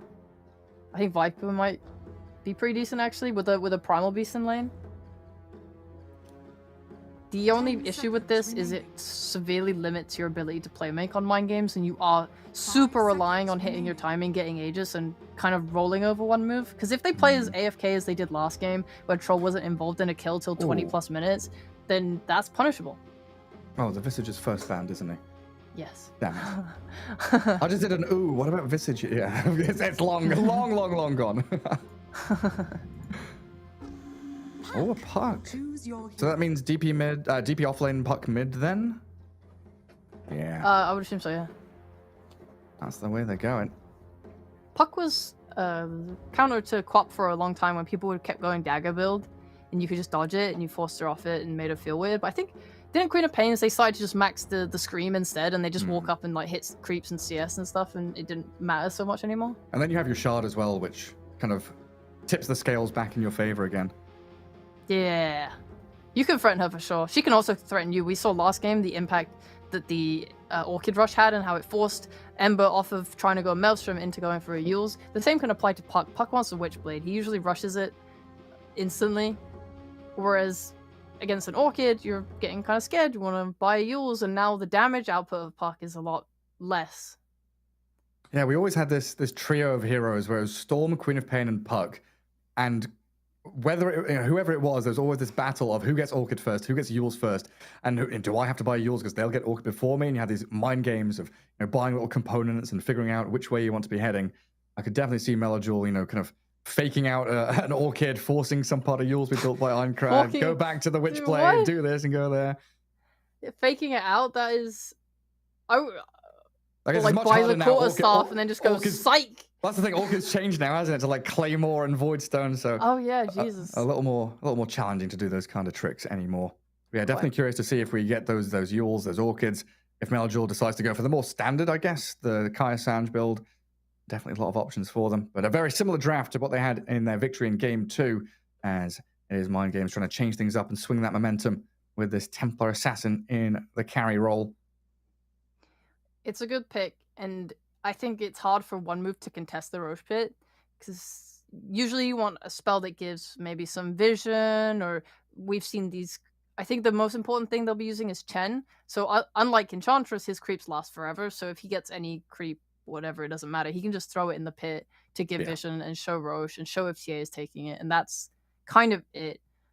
Other than that, they are lacking a lot of AoE control. There's no arena to fight around the pit. There's no like Enigma, no kind of guarantee that if Mind Games just walk in there, they can't walk up and just be like, all right, you're all dead for committing to this. They don't have that. They're much more reliant on these pickoffs around the map with the DK stun into arrow, into whatever damage have you, DK shard, the Starfall plus Quap nukes. I think Troll will try his best to farm. I don't know if he'll get involved. It's not like a Lifestealer who buys an armlet and just can come and do a lot of damage. He does want a Battle Fury. He does want to farm with it. Yeah, especially up against these flash farming cores, like you were mentioning at the end of that draft. Against the Alki, wanted Battle Fury. Against TA, very similar story. Yeah, we saw a little bit of a shift at the Major where people are buying Maelstrom into BKB, going Basher, thinking about Ags, considering the Battle Fury now being a real key item for him. 30 Mind seconds. Games are sitting by Gary, that tier quickly, 1. what team will win? I need it for my prediction. What team will win? I think Mind Games have got this. Okay, I'm putting Mind Games. I trust you. Oh dear, that's... I trust you. Yeah. Who does more magic damage by 25? Is it Puck or Puck? I'd say Puck. Okay, I put Puck. I trust you. You're making serious life mistakes right now. I trust in you, Gary. Thank you. Any more questions? Make sure you send me £5 after this game if I get all of these wrong to make up for the battle pass points I lost. Yeah, I'll buy you a cream egg. Thank you. Can I have a meal deal? Where from? Tesco's? Morrison's? Yes, Tesco's, please. You want it from Woolworths? Yeah, I want a Tesco's one because they're the ones that do the plain ham sandwich. Plain ham. Oh my goodness, you really are British, aren't you? What do you want in your sandwich? Ham. Anything else? Ham. No. Plain. I would take the cheese and ham if they didn't put the mayo in it as well. I hate that. You're a mayo hater. I hate mayo. I see. Deary me. Deary me. What's your meal deal? I don't know. I've Actually, not I lived in don't England care. for I like want to 6 talk years. about Dota. Yeah, talk about some Dota 2 then. Yeah, I forgot you're weirdly German now. Yeah, very weirdly. Horrible. We don't have meal deals over here. Okay. Lanes, Sheepo. Lanes. Looking at these lanes. We're looking at top. We're looking at top? Sure. This No, is a lane. sorry, looking at bottom. We're looking at bot. I'm looking Observe back it. top. Look at mid. Yo, can I Where past fire looking? Gareth? I'm sick of this guy. I They're really killing don't Afterlife. want to. They're I don't killing want Castle Afterlife. anymore. They're No, I looking don't care. bottom. I'm looking top. Look top. Okay, back bomb. So this TA should free farm this lane pretty nicely. They don't have any sort of DOT. Shut up, Gary! No, where past is looking top. No, it's looking bottom. Stop! Stop it! Now! Tell me a lane, I'm talking about it, and then I don't want you to talk for the next 2 minutes. I'm silent now. I asked you to. Okay, whatever. So top lane is really nice for Smiling Knight as long as he can keep it in front of his tower. Because as soon as this lane shoves anywhere near Mind Game's tower, it puts him at risk. It puts him at the mercy of a primal beast who needs to get his level 2 right now. So he has that onslaught. You want to be able to chase up the lane. They don't have any stuns on this lane to stop him from trampling. The best they can do is like finding a creep. They've been doing a lot of sentry dewarding trades here, trying to get control of the camp so that Chen can control these creeps. It would be really nice for him to have this Frost Mage in the lane, just give that extra armor and make it hard for them to trade with Knight. But they can still control CS. That's kind of a big thing, right? Even if you can't hit this Troll Warlord, you have way more damage coming out from Primal Beast than like Chen, just to help control these denies. And yeah, the more it's in front of DP's tower, the worse Knight feels. Get these levels here on this Primal Beast, and suddenly you're at a lot of risk. Yeah, absolutely out. Make sure Chen doesn't get any of his creeps. Block all those camps. He's got one little Ogre Frost Mage with the armor on him. Well, that's about it for now. And down at bottom, what's Sayrish doing? Just blocking small camp, trying to make sure Enchantress doesn't have that laning presence either.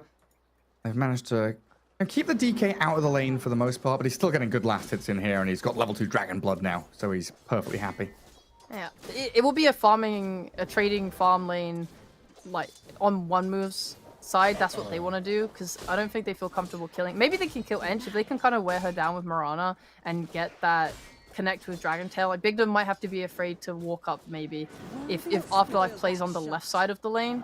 And this Mirana pick is really nice just to kind of help try and deal with these creeps and just kill them off. And it means that if Bignum commits a lot of time to going to some big camp to try and get a big creep, it's not assured that it will have any impact in the lane, just thanks to Mirana.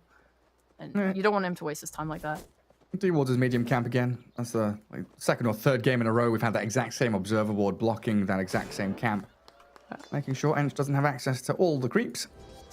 It does leave now your TA in a 1v2 because Bignum is sending a Centaur in towards mid to try and guard these water runes. Ironcrad is going to come down bottom. Queen of Pain blinks ahead of him though and bottles it. I was kind of expecting Ironcrad to orb top and then maybe deny the bot one. The Troll, trampled. Smiling Knight, frowning now. Dropped very low. They don't get the kill, but they've put him in that threshold where he's going to be afraid in this lane. The Frowning Knight, that's so funny. Yeah, I also thought he was going to deny the bot rune and just take top one puck. And I also thought he would keep the Centaur there. But I think he was just trying to be efficient and get it bot again as soon as you can. But like I said, it's kind of scary into Mirana. I mean, he's trying to keep it in the wave so that they can't arrow it. It'd be annoying that way. Oh, they're trampling again. They are. Right. Dropped him down low earlier on, and that fairy fire is not enough to keep him alive. Primal Beast and Death Prophet. Incredibly strong lane, especially keep looking at this Chen and thinking, hey, what can he actually do here? Just pull, stack, regen? Can't fight back at all. That's pretty much it. You just buy tangos, give them to Troll, and trying to keep him as high health as you can with his headdress and regen and ice armor, and hope he doesn't die the moment you leave the lane. Cough, cough. Like now. I was like, Troll, I'm going to find some creeps. Please don't die. Do not die. It's like, I'm fine, I'm under my tower 2 seconds later. Yeah. Yeah, I mean, they've got a catapult wave around that tower as well. Gotta make sure they whittle away at it. Bignum always being chased back by this Mirana. Not being comfortable at all for the Enchantress. And an arrow into mid for the catapult. There we go. That leaves Dino in a 1v1, so TA trying to get as many last hits as she can now. It's a bit more comfortable, but definitely struggling. 19 and 7. 29 and 13 for Afterlife. I mean, he's hammering this lane. really is. I guess he's being left alone to 1v1. And with the armor, he has no problem just trading with the TA. Even though the Mel reduces his armor, he still has so much. Yeah, they need this rotation real bad. Level 6, Puck comes in with the coil, Mel Strike for that minus armor. A DK, though, is just running circles around them. Afterlife, a few more hits with the refraction to finish the job. Finally done. That's a strong TP. Up Definitely top. needed. Smiling Knight. The Sonic Wave pushes them back. It stops the Spirit Siphon and stops Slayer from chasing. Now they need to TP home. Get themselves away from here, but that Troll so close to death again. What a contrast of ganks. Your Puck one successful, kills the offlaner, gives that gold to your TA to help her recover her game. Top side, you're forcing them to TP out, but they TP to a tower. She hasn't lost anything. Her lane presence is right back up, and Knight is just sitting here at 90 health, unable to lane. Yeah.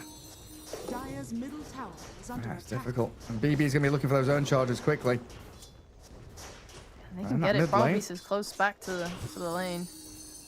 Ench just swings into mid. Bit of pressure on that mid tier 1. It is coming under a dire observer ward now, so they'll see her shift up towards top. This might be where Troll just says, screw it, I'm TPing bottom or something. Like, Knight does not want to be in this top lane anymore at all. Yeah, it's hot. He could potentially take the mid lane, but Puck will have kill threat on him, Dire's top tower is under especially if attack. he's mid around these power room timings when supports tend to rotate. Well, they know that Chen's in the trees. I saw his courier coming in, but they don't have any stuns to stop a TP. Is under attack. And looks like Troll has found himself a nice little medium camp to farm.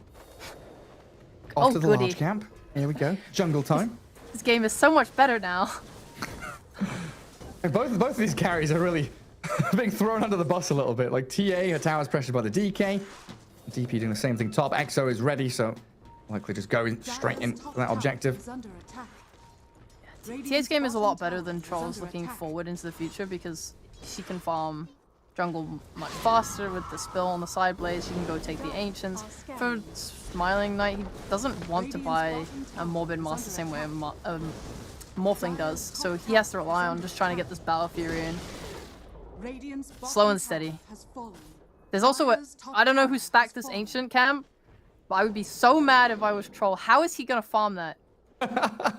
Please don't stack it again. Go on, Sayosh. One more. Well, he's doing it. He's stacking it again. No. Just Who keep is meant building to it up. farm this? Okay, he can farm it Dire's maybe. middle If he tower just... is under attack. If he I don't uses know. Whirling Axes like 8 times It's level 5. and Crop ults it, Radiant's bottom tower That's is under very, attack. very difficult. And I got a coil onto mid, snapping on the DK. And now BB comes in with the EXO. Didn't spend at top, so they can actually shift in for this kill and then the tower after. Dire's courier. A little trample from Slayer to force the Queen of Pain blink. Dire's middle Pantomime tower and is Sayosh, under this attack. Chen Mirana combo, they look good in the lanes, but now trying to react to the sudden snap of aggression from Mind Games. They seem so weak all of a sudden. they're using that DP ult. Dire's middle tower I think they're has working fallen. off their cooldowns so well, making most use of these coils, making use of these exorcisms. You have supports that can just constantly run at you. Your Chen's not even level 6 yet. It's very hard for him to do anything in response. You're quite passive, and you're relying on a DK stun into Mirana arrow to... Like, her spells are unreliable. Yeah. Their execution is very difficult on OneMove compared to Mind Games. So for now, I think Mind Games will just be the ones taking control. And I don't know. This Troll is feeling bad. He can't farm those ancients. He's going to slowly build himself up. Kill the Hellbears first. A couple of Satyrs. There's a stacked large camp for him. But while this is all happening, you know, previously you praised OneMove in their way to defend top lane as 4, right? They were grouping up, playing together, giving Troll all the space in the world. But it doesn't feel like they've got that same capability. DK is miles away from Blink still. They still lack damage from this Queen of Pain, who is trying to get to that Orchid. But it all feels like it's like a step behind. This 3k lead from Mind Games, it's actually pretty significant. And it makes sense. You're currently watching a Dragon Knight assist a Troll Warlord in killing a hard camp. And now with the coil and Mirana, Mind Games is looking for freebie kills. Easy pickings in that mid lane, full control of the top jungle. Chen's going to be forced away as the skeletons charge towards him, and the onslaught trample. Oh, it doesn't quite clip onto him, but the pulverize. Long range catch there onto the Chen, allowing the Ants to do a bit more chip damage, while Ironcrad with his arcane rune wants to utilize it to the fullest. Gets another burst round of spells out. I think Puck having such a good game as well is so nice because it means he can build the Witchblade. Queen of Pain is trying to build the Orchid again, but she's 1k net worth lower than the Puck. That kill will definitely help. Yeah, She's lower net worth, she's struggling. Her ganks did not work out the same way Puck's did. Everything's just kind of going terribly sad. Oh, did you see the warding battle in that jungle? Not really. There's like an Ench creep hitting a sentry and a dire creep hitting an observer ward, and they're both doing, you know, 1% damage to each ward. Oh no. The dire wins in the end, though. They keep their obs up. Kill the enemy sentry. Good for you, Dire. Good job. You need the little wins in this cold, cruel world. Well, here we go again. Mind games. They know that they've got one move where they want them. Another smoke. You can't say that. Why not? You can't say that. You have to be unbiased. Let's go OneMove. You've got it. It's free. Oh, they've seen the stack. Never mind. It's all over. Can they take it? They can if they bring TA. Yeah. Oh yeah, you're right. If they can take just a little team fight around this area and control it. I mean, they could also throw the game here. I think fighting for Ancient Stacks is probably one of the #1 ways teams have just lost the game instantly. But I don't know how OneMove are meant to fight it. They don't have team fight. The troll is... He's not even finished his Battle Fury yet. They're trying to smoke back to contest this. That Ancient Stack is long gone. They have the blink on the Dragon Knight. They see Big Num mid. I mean, a kill's a kill, but I think Big Num's going to be pretty happy that it's him dying and no one else. And he got actually the attendants out before being jumped, so the turn with the silence, Mirana. The one that's going to drop. Sad times for OneMove.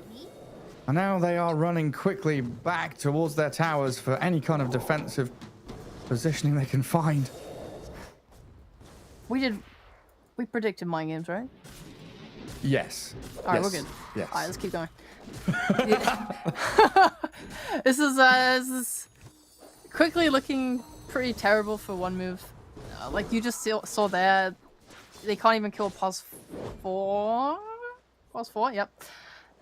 Enchantress, who has only brown boots, not even finished her 4-star. She's got a fluffy hat. She's got 1,000 health, and they're doing a stun into arrow, and it's just not even close to enough damage to burst her. How are they expecting to kill someone else? A refraction TA. Yeah, like, what? It's not happening. And they'll go again. They Same need the 3 Quap heroes. there. Yeah. I mean, Please don't go on Big Num. Quap needs Orchid. Troll still needs Battle Fury. There's all these key items that even begin to allow OneMove to start to play the game. And he is holding a skill point. He can get Battle Trance leveled up, but he can't use it. Chain stunned, silenced, and this DD Puck with the Witchblade, enough damage to burst through him. But look at all this wraparound. What are they up to? They've got Sonic Wave. They make the jump onto the Death Prophet. Chain Stunner down to half health. The Sonic Wave clears it up. So they do get the pick. But in comes Slayer, the Primal Beast. Straight in towards the Mirana, into the pig pole, and the TP cancelled on the DK. The Dream Core from Ironcrad right on time. Will find them the trade. So Pos 1 and 3 traded for the DP.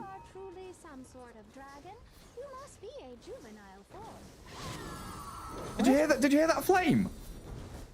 I heard it vaguely. My game sounds quite low. Something about juvenile? Yeah, basically Puck was calling Dragon Knight a child. If you're some kind of dragon, you must be in a juvenile form. All right. Don't ever do that voice again. Do you want to do it higher? If you're some kind of dragon, you must be in juvenile form. I'm sorry, Chad. You want to go higher? You're quite the juvenile yourself, aren't you? I am really, yeah. You're the first human alive to be both a child and a boomer at the same time. Yeah, when I've been chatting to Arvo, he says the exact same thing. He says, I type like a zoomer, but I act like a boomer. I'm trying to think of what OneMove can do to bring this game back, but I'm struggling because the move bot with the smoke was their play. They have the burst from Quap, and that's enough to kill someone. Reliant on a long cooldown, though. That arrow hitting a creep means Dragon Knight not saved, even with the Hand of God there. Maybe a bit of a waste. A long cooldown from Pantomime. just think like how easy that was for Mind Game in comparison. They have to commit a smoke, a blink, a quap, all of this just to get one kill on a single core. Meanwhile, for Mind Games, all they do is just run in on a big old dinosaur and press ult, which this ult's coming off cooldown in 6 seconds, by the way. Yeah. And it's so free and so easy for them. They have Vessel, they have items, they're just kind of steamrolling it. Their kills are very easy. And all OneMove can do is just kind of split push these side lanes and hope that it brings heroes there and then run to the other side of the map to try and farm. And they're quickly TPing top. Dire Observer Ward might see them coming. They're going the laneway round, so they get the Waning Rift Coil, immediate initiation. Orchid Sonic Wave, it is there to stop the onslaught arriving. Afterlife with the stuns from the Centaur and the Dragon Knight, but Aincrad, he's speedy with that haste rune, going to be able to jump away. Slayer, the only one to die so far. And BB with his Exorcism doesn't see the Dragon Knight. He's invis and safe, while the chase from Big Num spotting out the Mirana. But it looks like this Moonlight Shadow has given them enough of an umbrella of safety to actually protect from Mind Game's move. Middle tower is under attack. Yeah, next time they're bringing dust, guys. Don't rely on that again. You ever have that? You just do this type of fight, and it's like, guys, where's the dust? Guys? Yeah, immediately, like, DP has dust now. Where's Big Num? He's got dust, he moves. I think maybe they were in the backpack, because I just see Big Num shifted it. Yeah. That's a shame. It was a nice kind of idea there from OneMove, having heroes sat behind waiting for the go. I think maybe DP got his silence off on the Dragon Knight or something. He couldn't follow up with the stun because the puck got orchided but didn't suffer enough damage to die. It looked like it could have been a bit closer. Yeah, this is space. Puck doesn't have anything defensive. They honestly can kill him with this Dragon Knight for quite a while. I don't know if he wants to go Lincoln's next. Might be worth. Yeah, he's just queued up. Good shout. Space for Knight, though. Battle Fury's done. And we saw it in the previous game where the rest of them, you know, they're fighting, having a few scraps here and there while the Troll building up. But this time around, you know, he's against the TA, against the DP and a Puck. Is under attack. I think Mind Games are also doing a nice job of kind of splitting themselves up on the map and being threatening across multiple spaces. Last time they really played into what OneMove wanted. It's like, let's go top and fight them. Surely nothing bad will happen 20 minutes from now. But this game, they've been threatening Knight. They're making him TP out. They're running at him. They're just forcing him off of waves and farm. A really nice read from Mind Games as well. Scan their own ancient stack. Spot out the Observer Ward. So that smoke move from OneMove, not actually giving them any advantages. While Big Num is cutting a wave top. Chain stuns for days. Magic damage is enough, but a 3-man coil. The reversal from the Puck, trapping them and holding them in place for the coil snap. The move back from the onslaught. Slayer pulverizing into the Queen of Pain, and one more bit of damage is all they need, but able to blink away. Another orb forward. Stunned on the tower now. The arrow. Oh, Aincrad's gone too far. Yes. We'll rely on the enemy to make mistakes. Nice stun. It looks so good. That onslaught, the dream coil. Big Num kind of feeding away to bait them in.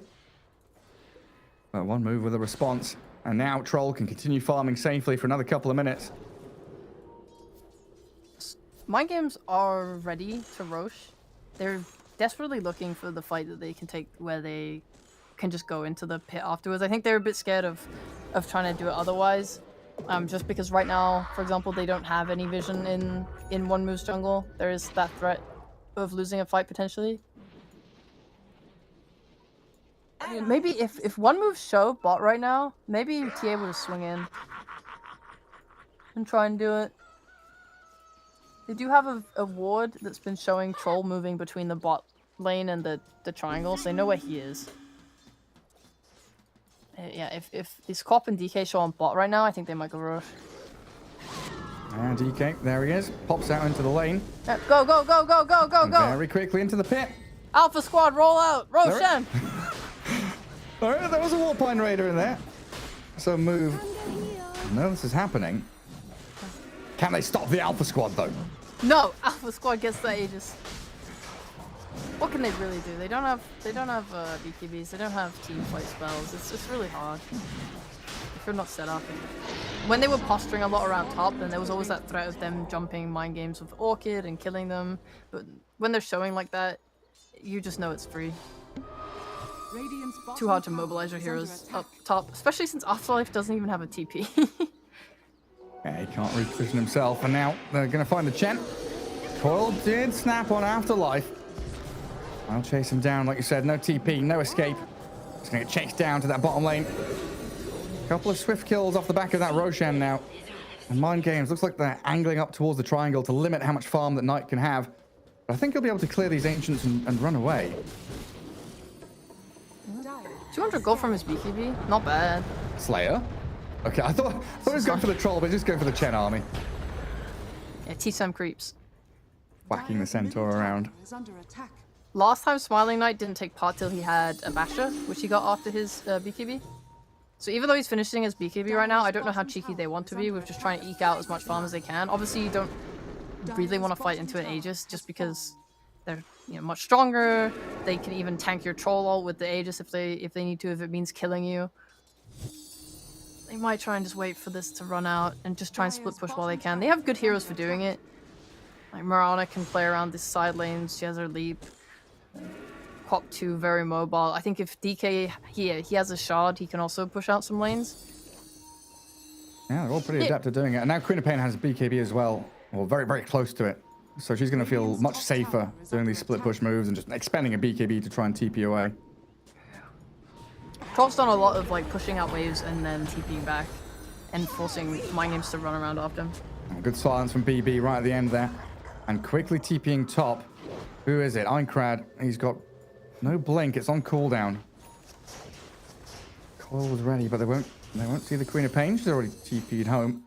Puck showed. I think OneMove, if they want to do a pick off, they could maybe get one. Actually, no, Puck's just going to try and join his team right away. He knows he showed top, so he doesn't want to give OneMove the chance. So he's just going to come reconnect. Yeah, pops the DD early. Needs to get that mana regen going through the bottle. And they are pinging out into mid, but the blink away from Afterlife. Quicker than Slayer's one. Dire's structures are fortified. And a Glyph there, going to hold them back for now. So smoking for Smiling Knight, but he reads it once again. Such good understanding of where the flow of the game is going from both teams, right? Mind Games with that little turnaround, realizing, hey, the troll is moved, but the DP jumped upon. 3 heroes straight into the middle. Melojul trying to light up the Sonic Wave, but Slayer onslaught straight through the middle of them.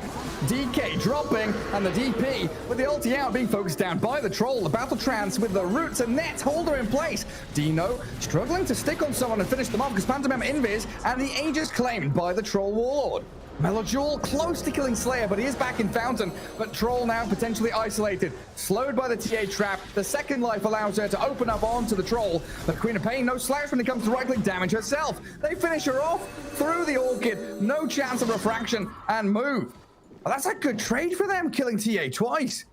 That is. Have you noticed the big difference between this game and last game? They do not have Yules. DP did not go Yules, Ench does not have a Yules, Primal does not have a Yules, Puck does not have a Yules. There's no Yules. No one is controlling the troll. So when he just runs in like that and ults, DP is getting rooted up. She can't move, even through a BKB, and just dies. Yeah, I mean, I expect DP to go back for one. Now going for Halberd. Puck wants that Lincoln's. Yeah, you're right. No one is going for that Yule Scepter. They don't have a Halberd either. Usually if your offlane is the one that wants to buy it, and DP actually has it queued, yeah. They kind of need that. They just need ways to kite him out. They don't really have them right now. Bignum bought a 4-star, which is nice, but it's only one. Slayer went for a Blink Dagger to try and help with that initiation problem. Went for that shard too, but it's nothing defensive. Yeah, just watching that back. The TA, and no BKB on her means this Orchid, the magic damage, and even just the right clicks with Penitence from the Chen helping Queen of Pain launch those projectiles into her. Dire's top Looks tower like they'll try and remove this high ground ward on the side of the map. They have given away their own placement of vision, though. And we're still in a position here as well where tier 1 mid and top are still standing.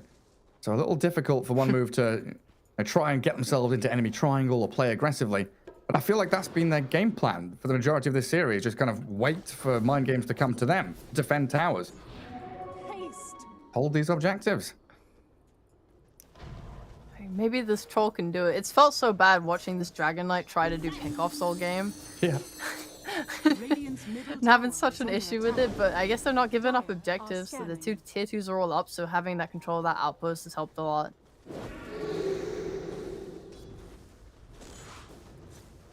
poking at that mid tower. Knight's really made this bot side of the map his own. He's had free great access. mind sense, game sense as well, with his TPs back. It feels like every single time this game have decided to run in his direction, he is always backed off instantly. Yeah, now they're not. He's very happy just to sit here. Continue farming through. Little Hellbear going to be scouting his ancient camps. But Mind Games, they're all setting up top. I want this tier 2, it looks like. Where's the DP with her ulti? Coming up towards them. And a coil. Catching out Seirish Mirana. Now they can go with a Deso and a few right clicks on this tower, not even needing to use the Exo. They have so many wards top on Mind Games. They're just very hard committed to playing up here, trying to take that tier 2, trying to get the outpost control, and then waiting for next Roche. Radiant's bottom tower is under attack. Meloduel's trying to scout TPs while Afterlife takes the tower. It's nice. Anyone in these trees? No, nobody coming.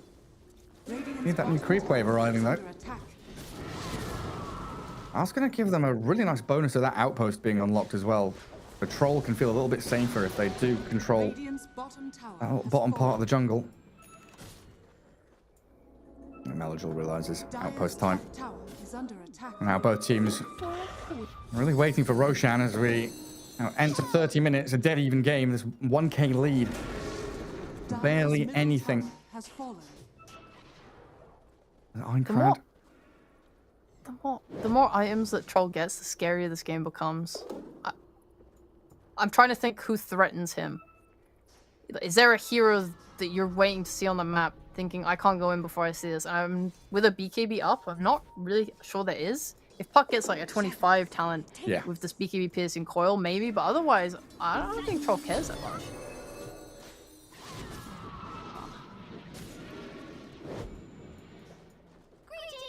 No, Moonlight Shadow. Oh, yeah. Meanwhile, you look at it on the other side, and Mind Games just have to be constantly wary of this Dragon Knight stun coming out. Even Puck with his Lincolns, we saw their mid, they're not hesitating. They're trying to make the attempt on his life. This Orchid Lincoln's break into a Dragon Knight stun. They're going to keep going for it. Oh, Queen of Pain. Holding that BKB. Not wasting it. There seems to be a lot more emphasis in these qualifiers. I don't know, I didn't really feel it during the major, but gems have become so popular. You know, we're seeing both teams, everyone buying gems like 20 minutes in, getting these D wards, having that vision, making sure you remove your opponents as well. I could be wrong, but I feel like LGD did that a lot at Arlington. Yeah, maybe a couple of teams did it, but it wasn't like widespread. Now it feels like every team is doing it as they make the jump. Meloduel gets off his BKB and turns on Slayer though. Mirana leaping in, leaping out, hopping about, and Meloduel gonna blink away as well, finishing off Slayer with that Orchid burn. Knight, Ghost and Spirit Siphon gonna chase him away. So just one swift kill on the Primal Beast, and that's it. Didn't expend BKB on Troll, so you can still look to fight with this Basher. He's quite the menace. Struggling to lock down Puck, but otherwise, if you can get your hands on any of these other cores, I think Troll will just melt. Even this TA, she doesn't have, she doesn't buy armor items. She has high armor just from being an agi carry, but she is killable. And she will just die, especially if Troll can get the root, the BKB piercing route into, like, an ult. Any sort of momentum going on her, and I don't think she can stand her ground at all. It's starting to feel like she needs a pike or a BKB, like something. BKB to try and disengage from this stuff. Because right now her build is very much, you know, blink on a Chen or blink on a coil target, blow them up, get the numbers advantage, and move on from there. She's not really a stand your ground and fight kind of item build here for the TA. Yeah. Double damage. 25 seconds for Roshan. Always going to be talking about these high ground wards. Any bit of vision around the pit to allow you to fight around it. Incredibly useful. And Puck just face shift away from the Dragon Tail. So close. They tried to start with the silence on Queen of Pain, but Puck is playing so careful. But this is the stress, right? You keep playing like this, you're constantly scared, constantly wary. These people are hiding, they're not showing on the map, they could kill me at any moment. You're playing with these phase shifts, playing stressed. Eventually you might slip up. It might get to you. All it takes is messing up one time, and suddenly you're dead. If you don't have buyback, that can snowball in such a horrible way. Yeah, and this is your final game in this series on your road to TI. You're basically one series away from guaranteeing last chance qualifier. All you need is a victory here, and it all boils down to, at this stage of the game, one team fight, one Roshan, one pick-off, one slip-up, like you're saying, one bit of anxiety or adrenaline that's not tempered correctly, and cause problems for either of these teams. And with Roshan alive, that's what they're all vying for. Dire with the vision advantage, though. The Puck has this gem as well, though it's just hard to you're just gonna keep playing around these cliffs. We've seen every time these teams have smoked up and walked into the enemy's vision, it's usually gone poorly for them. Especially into Chen. If you're not breaking your smoke on the Chen and killing him first, he will save whoever gets gone on. They don't have that much. They don't have lockdown on mind games. They need like a hex on the DP. They need to land this coil. They need to land that waning rift. They poke at the troll. DK, Hurricane down to the low ground. Gets him away. It's actually the Ogre Seal, sorry, as the Sonic Wave clips onto Slayer and Bignum. And now it's Mind Games on the run. Queen of Pain with their BKB fearlessly just charges into the middle of them. As Troll silenced up for now, but the Hand of God going to keep them healed. Slayer dead, buys back immediately. Sayush leaping, double leap into the trees away from the orb as the Puck silenced up. Has to phase shift to jump away. Another Force Staff gets them out of danger. A little poke and a prod, a buyback from the Primal Beast, but no major losses. Perfect poke, perfect prod. You're getting the BKB from Troll. That's exactly what you want. Radiant's top tower is under attack. Puck doesn't even lose his life to do it. No BKBs expended on your end. Your fight around Roche just became a lot potentially easier. If you can get this silence now onto Troll, he can die. It's not quite got his Satanic yet. Roshan being attempted. I think it's too risky now on one move. I mean, how do you start this fight? You need to get in the perfect stun with DK. I think they're just going to back off and let it go. Yeah, arrow slides past, and you're absolutely right. They just let them have it. So Aegis and Shard. TA already has a Shard, so this might go to the DP. Give her that fear on the Spirit Siphon, which it is one of the answers to Troll, right? You're able to catch him after the BKB, fear him up. Oh, yeah. Yeah, they have many silences. Troll's going for Skadi first, which he's finished now. He needs the Satanic to be able to purge the silences from DP Puck. Because one is dealable with. The second is a little bit bad. Yeah. Like maybe that fight there is takeable if he had Satanic. Obviously that's a lot of net worth. It was never gonna happen, but later down this line, this team fight just becomes easier for him. Yeah, now we do have the Pike on the TA, so a little bit more maneuverability for her to work around in these team fights. Malachul. Oh, well, they figured out something was going on there with the Gem of Vicrown. Yeah, they saw her. Not the easiest way up to high ground, though. The route towards the Dire base. Lots of pitfalls, lots of traps. The Dragon Knight. Tanky lad gonna pop his BKB and run, while Melojul just Sonic Waves and blinks down aggressively into the TA. Oh, the BKB means no pulverize. That was close, though. Scary. Would have been the death of her if she hadn't used that. She does have buyback. I mean, buyback right now seems super important for the Dire team to defend their base. Quap, DK. Nope, just the Quap. DK bought something. What's he bought? What's coming? Sanj. Who? The Dragon Knight. I really think these supports on OneMove should buy 4 staffs, because one of the ways to deal with Puck is especially when he gets 25 and he has the piercing spell immunity, you can just break the coil anyway and then just 4 staff twice your core. You have to drift them away. Slide away. So it feels bad, obviously, to snap the coil, but when you don't have the choice at 25, you kind of have to do it like that, especially if it becomes one of those late game poking games. Are they going to find Knight here? Yeah. The smoke broke. They know where he is. This time he didn't read it coming.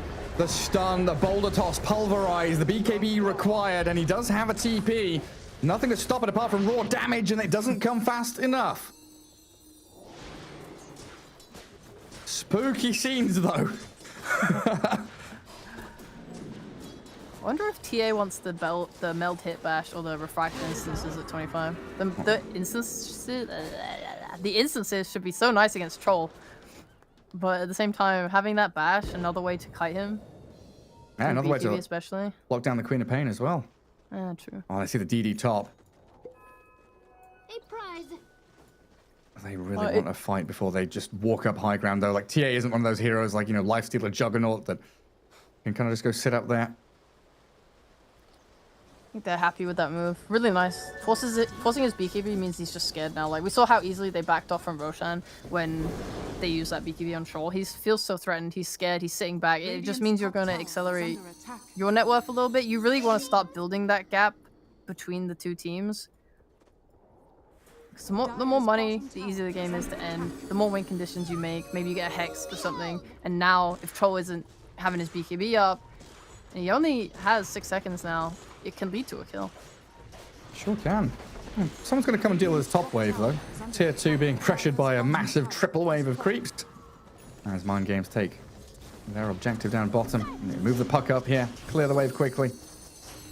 Gotta be a little bit wary, though. Mirana, Quap, and Dragon Knight, they're all in the vicinity. Oh, they want to kill him. But look at the Primal Beast. He's TPing to defend the puck. They know that danger is imminent.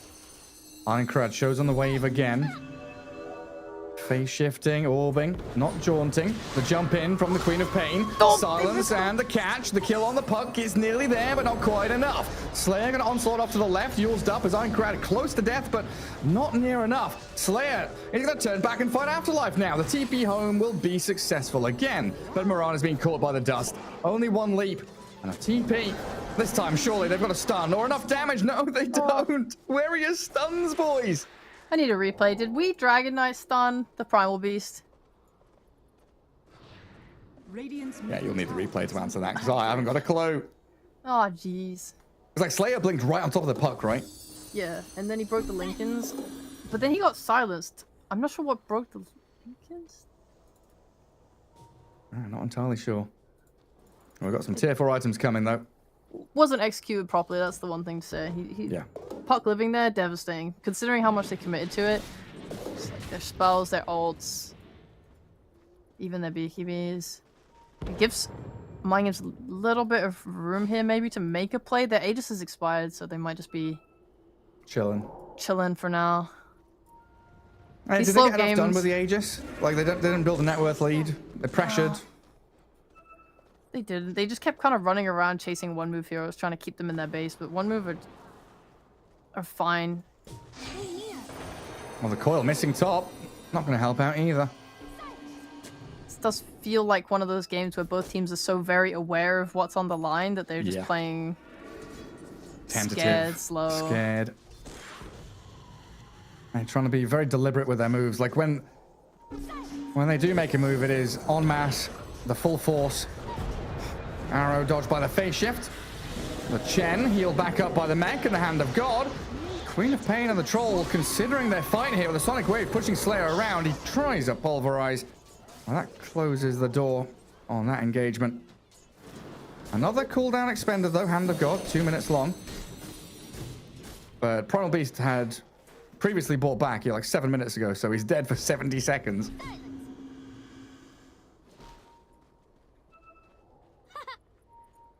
Roshan may respawn in a minute and a half. There we go, you've got it now. Red clock, bad clock. Gold clock, good clock. A TA, oh my god, where did the TA go? Just disappeared. And Big Num, the next one on the menu. One move, that's all it takes, straight into that enemy triangle. One move. He set the line. Intentional, yeah. He said it, he's so funny. Well, this Moonlight Shadow is really causing problems. If they don't have the gem or the sentries pre-placed. The Templar Assassin caught napping. Mind Games needed to, if they were gonna play like that, your Primal Beast is dead. OneMove have a opportunity there to move out and try and take a fight. I think you need to have someone who's breaking that move. Either with their body, trying to break a smoke, having a sentry down. Just someone, like a support should be blocking that move so that TA doesn't die like that. Yeah, it's like Big Num was trying, but he didn't have the reveal. His body was there, but his eyes weren't. Couldn't see anything coming. And this feels like a repeat of game 2. All of a sudden, we have a 5k lead for OneMove. They're on the enemy high ground, and they've got the first lane of barracks after the first 35 minutes of play has been dominated by Mind Games. And Melodule, he's feeling it now. He's on the puck, lands the dagger. There is another orb phase shift, but this is a gem that Puck's holding. Absolutely cannot be giving this away for free. Jaunting over into the trees, and it looks like, yeah, the puck is away. Radiant's top tower is under attack. Gary, we didn't bet that OneMove would win. Gary, you said Mind Games. You said Mind Games would win. It's fine, it's fine. Okay, it's fine. They'll win the next roast fight. Yeah. 1 minute. Yeah. 1 minute. Right. They've given up the... Yeah, let's say they look like they were giving up the triangle vision for a little bit there, which is a bit scary. Maybe they didn't have a ward and they didn't feel comfortable holding this cliff. Right now, giving Mind Games the space to walk back up it, they're smoking up right now. They're getting given breathing room. And now, if they can have the high ground against OneMove... Oh my god, Einkrug, really? Jesus. The balls on this man. What's he doing? He's actually crazy. That's given a read to OneMove. Looks like they've got a pretty good idea of where they're coming from now. And I think Mind Games, a better chance with this Yule's on the Primal Beast now to be able to contend with a Troll. But they will force them to come back. Under vision when the smoke breaks in a second, though. And yeah, Bignum's going to de-ward it quickly. But your tier 3 is being pressured down to half HP. Glyph is forced. OneMove. I know they're behind them. Pretty happy about this. Oh. Tanking with Melodule, just Shiver's Guard to try and give vision. Has blinks for days. BB in that left-hand forest. Coil snapping just on the Chen, but they found the Death Prophet pre-BKB and they've blown her up. Primal Beast trying to trample away, but now you're going to be down 2 heroes with no buybacks. TA and Puck coming in from behind, but they can't even kill off the Chen. Mind Games, they're falling apart. Oh, goodness. Bignum's on the run. Einkrug trying to head back to Fountain. They'll find the Enchantress with a sick arrow from Sayush. Throw the tip onto the engine. Roshan blown wide open here for OneMove just to come in and take it. They're playing very confidently. Queen of Pain, without vision of OneMove, was just blinking in to the fog and just blinking forward and looking for people, using Shivas, trying to scout. OneMove are playing like this is scripted. Game 2 and 3 have gone pretty much the exact same way. They know the flow of the game. They know what they need to do. Yeah. Now, Penta Edge Sword. I wonder if Troll takes that, because he's really like these Trickster Cloaks for the nice bonuses they give. Yeah, he's bringing that Penta Edge. The DP getting caught at the beginning of the fight without using her BKB was just really rough for Mind Games. They lost a lot of damage from the Exorcism, and they lost the fear from the Siphon. Just these little things that they need to fight. So that was just rough. It was just a sad initiation. The whole thing was so strange to me. Everyone was very split apart, and like the fights kind of got... I don't know, there was like 3 little mini fights going on. Because OneMove did such an elaborate wraparound. Yeah. I think that's a very good word. It was very elaborate. It's like one of those things where it's almost as if they were playing mind games on themselves, but they were legit like overthinking things, trying to go for some kind of pincer attack, going into the Sun Tzu Art of War battle plans and thinking, right, if we come from 2 from the west side, 1 from the north, we can backstab them and catch this hero here. Maybe. I think this idea is good if it's unexpected, which it was not unexpected at all, and if they didn't they revealed, I think, a ward on the cliff. They just knew they were behind them. So someone like your backline, your Chen, is just hiding in the trees. Yeah. He's not showing himself to die to Mind Games wraparound. They gave nothing away. I think Mind Games played it really well. Sorry, not Mind Games. OneMove. OneMove, yeah. OneMove played it really well. And now he's staring down the barrel of an Aegis Troll with Abyssal Blade MKB on your high ground, and Dragonite with his Aghanim's. He'll pulverize the Troll, throw some pebbles at him, disarm him, silence him, but he's still alive. Perfectly fine with 2 lives. Afterlife, he's up here. Big Black Dragon focusing down Bignum. BB gets pushed away by the Sonic Wave. OneMove, they can stick around and finish off this tier 3 quite easily. And it feels like now Mind Games are completely out of gas. They've got nothing left. The Templar Assassin has fallen short. And this Troll Ward, he is the raid boss in this game. Jumping again, but Afterlife unable to get through the Lincolns. Onslaught in from Slayer, not going to work out. Needs the buyback to try and withstand This move forward from the horde of OneMove heroes. Radiant's bottom barracks They've crashed through the gate. They've broken over the walls. Radiant's And they're sieging this base. In strength is victory. The Chen heals are so big. This Hex from Queen of Pain making it so hard to initiate. Aincrad. Oh god, where's he going? They've got the DP ulti now towards the Queen of Pain, who is coiled up through the BKB, but they're struggling to do any damage. Leap away from Mirana gets her to safety. They've used up this Primal Beast, where he self-fuels, which leads to the arrow kill. Sage turns around and snipes him. Knight still has Aegis, don't forget that, along with this BKB Battle Trance.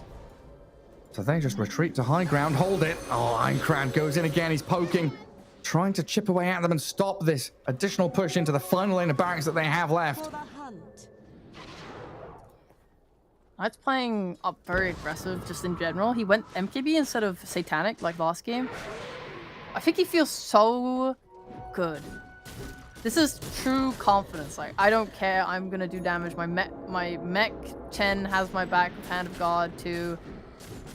They're really just struggling. It's just truly this complete lack of lockdown on mind games where Knight just doesn't feel like he needs that extra Satanic, especially with the Aegis on top of things. He's strong enough as he is.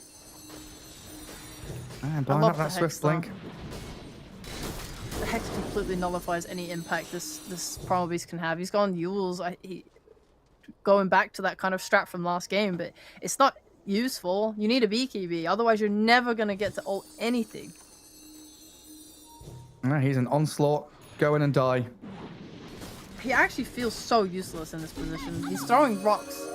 How good is that? Throwing rocks? Yeah, it's not great. Doesn't do anything. This guy's a dragon. It's meant to be Godzilla, crushing buildings. He's throwing pebbles at people. Oh, another phase shift orb. Imagine that hit. Scrapes past the backside of Aincrad's puck. Oh, yeah, OneMove. Bottom lane pushed in, mid lane reaching the Radiant base, and they're all rallying around this afterlife. Dragon Knight, who has his dragon form ready to go. Who's that blinking away? It's an overwhelming blink on the puck. Aegis is reclaimed. Dragon Knight's still holding the cheese. Let's see what Knight decides to do. He's being very patient. He's letting the Dragon Knight hit the building while the Troll sits a little further back. Yeah. You don't even have to commit your Troll at all, which is just so powerful. Mind games have so many tanks to get through. To do anything this game. Yeah, like this puck Octarine core, it's irritating. It's annoying, but it doesn't feel like it's impactful. It's chipping away at people, but Dragon Knight, very tanky, just sits up here. Will get pulverized, but he's got BKB cheese and of course the Hand of God. Heals him up and saves him. The three-man coil meaningless. BB in with the ghost flying out, but Mirana gonna Yules up and leap away. Knight focusing in towards the Death Prophet. Gets the axes thrown, and Dino, this Templar assassin, can't do a damn thing. Silenced up, needs to Hurricane Pike towards Fountain, but they've got the chase in towards them. Finish off the Templar assassin and finish the game. Buybacks are available though for mind games, but look at this Troll! Full HP Death Prophet shredded by the Battle Trance, and another rampage coming for Knight. Give it to him. Come on, where's that fifth kill? Somebody move forward now. Big Num calls GG. Good luck for OneMove as they take the series. Good try. This felt like just such a hard game to fight into OneMove after this Troll gets his items. I mean, I don't even think they didn't do anything about it. You know, the mind games were constantly running towards the Troll ward. It's not like they didn't try and get him. It's just between having good vision and having this good game sense, Knight just completely dodged them for the most part all game, got his items, and just went. It just felt like they couldn't. I don't know why it was so hard for them, but they couldn't take these towers. They couldn't go to this high ground. OneMove were very annoying. Like, in just constantly looking and poking with these Dragon Knight stuns. Even though they were feeding sometimes, they were still doing stuff. I think that was just dragging mind games away from their objectives. Yeah. Commiserations to mind games. So close, yet so far. But OneMove now one series away from guaranteeing some way to get towards TI, whether it's last chance qualifiers or, of course, that coveted straightforward slot. And it might be a weird comparison to make, but watching OneMove, I've covered, 4 or 5 tours of the SADPC. They remind me of Beast Coast. Laning stage doesn't matter that much. They get to this mid-game point where it's like 30 minutes in, one Roshan, one fight, one kill. That's all it takes for them to get back into the game. And they kind of play around that, giving time for Knight to farm up. And it's just like, right, this is our time to really go for it. They're just buying time and waiting for these late-game decisions. And we usually see this from the more experienced teams, the higher-tier teams, knowing that they've played through these iterations, these scenarios before, and they know what to do in it. So it's really kind of cool to see one of these kind of lower-level teams actually exploiting this fact. Yeah, I've definitely been pretty impressed with how they've been running these lineups, especially when I personally, from my lowem, idiot ape brain, I'm like, well, this doesn't make sense. They don't have any damage. These Dragon Knight stun ganks, they're not working. And they don't care. They're making them work, and they're kind of just split pushing and making the best of the situations that they can, diverting attention and fighting well. Like, look at Melodil. He didn't even die this game. You're playing against a Puck. It probably should have happened at some point, but I think he's been great. I think their itemization as a team has been on point, and their Roche fights they've been taking pretty well as well. Just in general, they're looking honestly pretty sharp. The real test now is just being able to fight these bigger teams, the ones that outfarm you super hard and hit a timing faster than you. Especially, they'll be facing against BetBoom a little bit later on today, but kind of figuring out how to face against BetBoom, who are very active early and like pushing against this kind of delay tactics, waiting for that moment later on in the game. That clash of style is definitely going to be interesting. But that's obviously the last series of the day. Coming up in a little bit, Owen and Fog's going to be taking over as outsiders go up against Na'Vi in that upper bracket. So make sure you stay tuned and check that one out. We'll see you guys tomorrow.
Sports is what we live and breathe.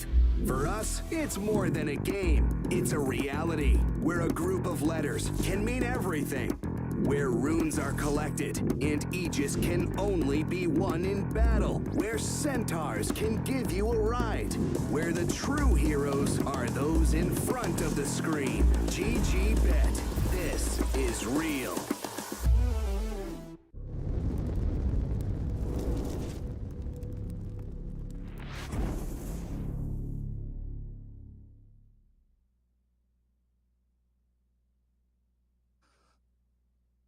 Welcome back, ladies and gentlemen. Hello, it's me. Hello, it's everything. We're going to get you straight into the draft. Don't worry. We're going to get that on your screen because Na'Vi versus Outsiders has just begun.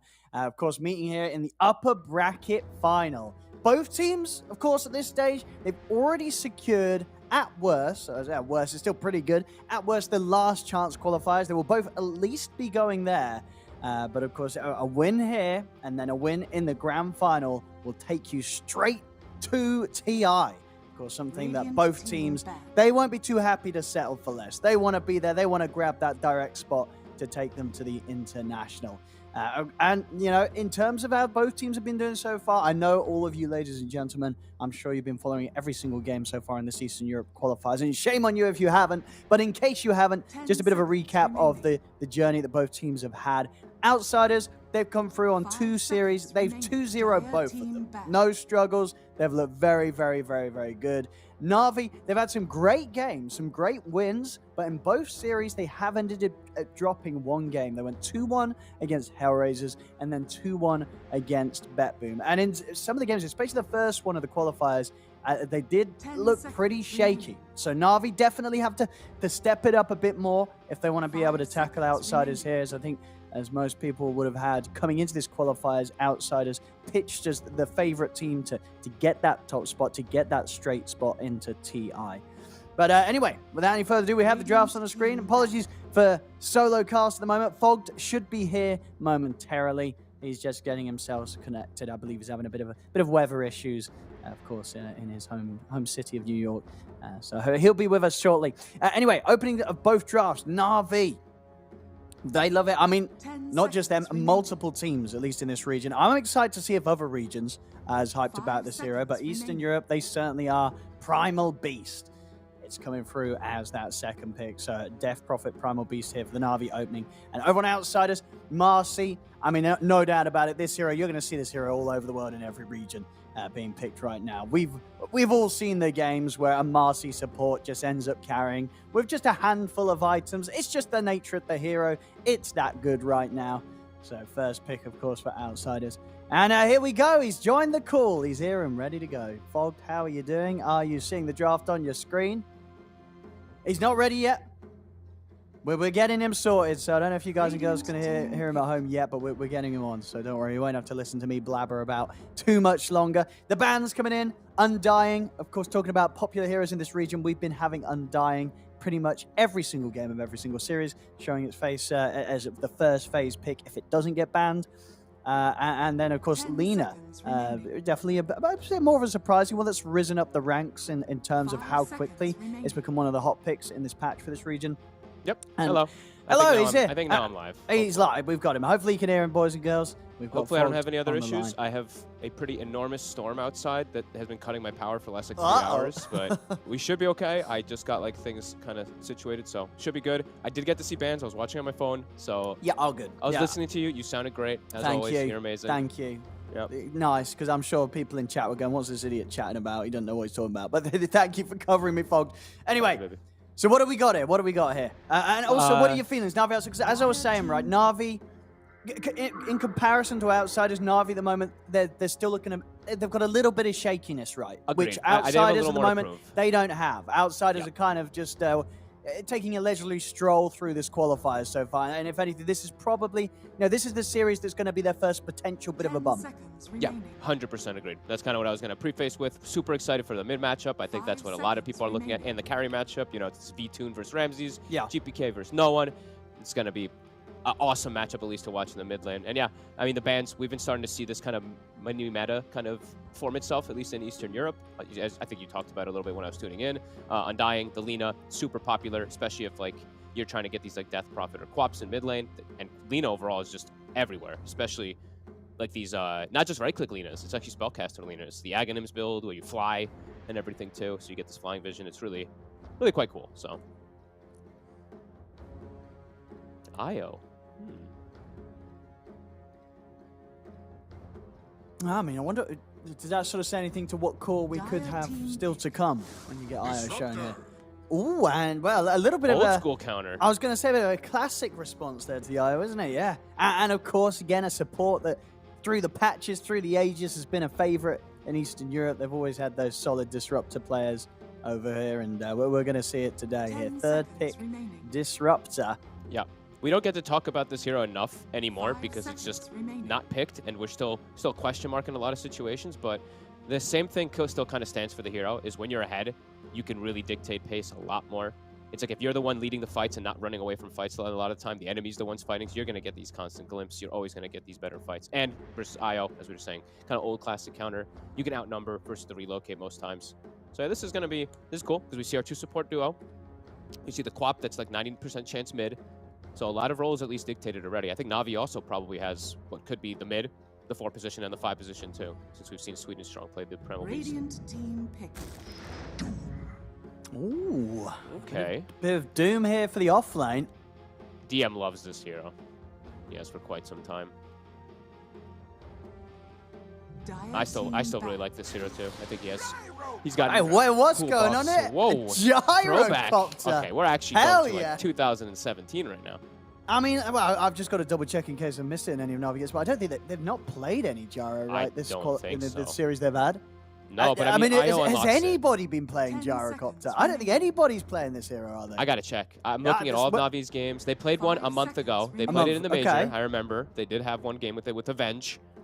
They did win. I mean, this is going to be exciting to see because it's just a hero that on paper it's not great, right? Compared to the heroes that you have at your availability, this is a real niche pick here from Na'Vi, a pick that no other team will be doing. Yeah, it's a hero that likes to bully these offlaners. It was something that especially Tundra was doing. Sometimes they wouldn't even skill the barrage, but like you can see the idea of it if they did want to skill barrage versus tanky offlaners with the IO amping it up. You can zone most heroes quite strong. So yeah, we'll see if this ends up working. It's still a pretty strong combo. It's just Gyro needs the IO. He needs to be like super farmed and ahead pretty much. So yeah, we'll see. It's also BKB buyer, so that's going to be nice at least versus Marcy Disruptor Quap. I'm very excited to see how this works out. I mean, it's got to be, this is the series. This is the team. When you're playing against outsiders, if you're Na'Vi, you're bringing out the special stuff. You're bringing out the guns, surprises. literally. You're bringing out what you've been practicing, what you've been strategizing, and what you've probably not been bringing out in the scrims if they do scrim against outsiders, but against the other team. Something that's going to catch outsiders by surprise. Yep. And I dare I say, I think this definitely will have. I don't think outsiders we're going to expect to play against the Gyrocopter today.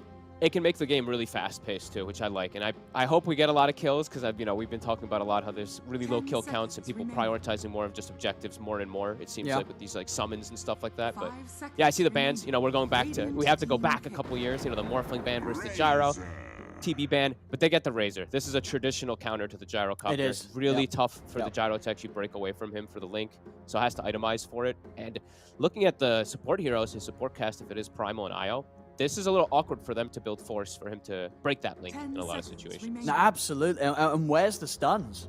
Yeah, it's like, I mean, Primal's an okay one, but they're going to need something else to at least bring things together a little. Let's have a look. Navi's final pick. Unless this is going to be some sort of core Primal Beast, which we have had happen. I wouldn't. What you're imagining? I mean, in the DP, you're expecting it's going to be taken to the mid. It looks kind of maybe rather than a off side lane. lane. Yeah, it that's looks what like it might be. I think they might want to get something bigger for no one here. Yeah. To finish this draft up. What's something that catch? Because even looking at the bans, it makes sense, right? They see the Puck, the Invoker. They're trying to ban out the heroes that do well versus Quap. Lina's already gone. There's pretty limited options, at least, that do well versus Quap. The other ones are like the trading that kind of lose the lane. I mean, Kunkka's actually gone too. That's one that trades and loses, but can do okay in mid game because you have catch. Storm is another one, but We'll go for the Ember. Okay. Lane can be rough. You can get pressured pretty hard if you don't dodge any of the dodge it, shadows. right? You can dodge. You can It's not absorb easy, pretty though. well. It's not easy. Yeah. Okay. A lot of early aggression from both sides, it feels like. Definitely scaling. Yeah. Good scaling on both sides. Na'Vi probably has a bit of better scale because they're Gyro Ember. But outsiders can fight really early. And they can also play around the Quap with Yamich rotations really nicely. Yeah, I mean, I'm excited to see. You know, as I say, Na'Vi bringing out the gyro in this all-important series. It's going to be a lot of fun to watch. Overall, though, I think some of my gut response has got to go with the outsiders. They've just, you know, they're coming in as the stronger team, I believe, out of the two, considering what we've seen at least in the last few days of the qualifying matches. Yep. And they've got a more sort of traditional draft in terms of traditional for this patch and what's good at the moment. Na'Vi, they're trying something a little bit risky. So yeah. And the Razor versus Gyro is going to be a problem. Yeah. And I'm going to be looking at mid. Like I said, the Ember, he can dodge and do some things where he's playing around it, but I also see a Marcy on one side. And when I see Marcy with like a lane-dominating mid, you can make early rotations. You know, you can just jump, you get a throwback. This Ember's dead, you know, pretty early. So eyes on Yamich for those moves. And yeah, we'll see how it all plays. We'll see if the early aggression from outsiders can set that pace. Because they do lack a bit of building, you know, lack of building and actually Roche taking on outsiders in comparison. But they can definitely bring fights and be fast-paced. All right. Well, yeah, very excited to see. I mean, you know, as I say, both teams, of course, they're already secured for the last chance qualifiers in the position that they are right now. But both, they need this win, and then they'll have to get through a potentially grueling best of 5 in the grand finals to get that TI spot. But this could be the start of it for either side as we get ourselves into action. And already both teams off the mark with a smoke as we get ourselves into game 1 of Na'Vi versus Outsiders. Sweden Strong really likes playing this Primal Beast too, huh? He's played quite a lot of games now. Like what, at least 2? 1, 2 games at least, okay, yeah. Successful both times. He's looked good, his initiations have been clean. And yeah, I mean, really, it's the test. Is Io Gyro, how are they gonna do? The lane should be pretty decent. If it is gonna be this Marcy plus Doom. But maybe they do switch things up. It looks like Outsiders maybe is trying to get this Razor in the lane versus that Gyrocopter and get the Doom versus Death Prophet, perhaps.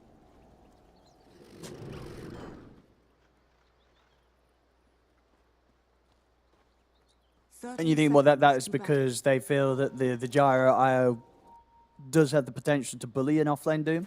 Yeah, I think also they want to be the ones applying pressure this game. I don't think they want this IO Gyro to be sitting back and doing their like farm thing, because they will farm at that insane rate. They'll farm faster than the Outsiders draft will. So I think this team, this draft, it wants to play fast. It wants to play aggressive, right? It's Razor and Quap, so it's a really tempo-based draft.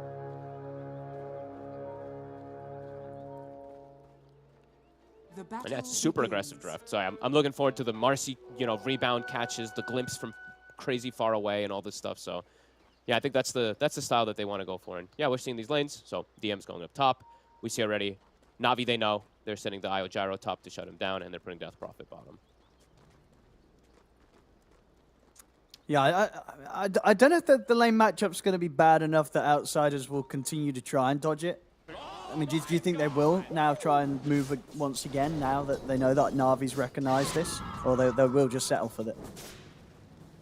I'm not. I think they might still look to maybe move it up. It depends on these TPs. Lays might actually go down to the 2 supports. That's a lot of damage, yeah. Coming through from the 2 of them. Won't quite die, but definitely taking a bit of a beating on the way to the lane. They only have 3 tangos. Sweden Strong has those 3, so yeah, maybe they won't switch it. Now that they applied that much pressure, they still probably just go for a kill and then maybe send somebody top to help the Doom.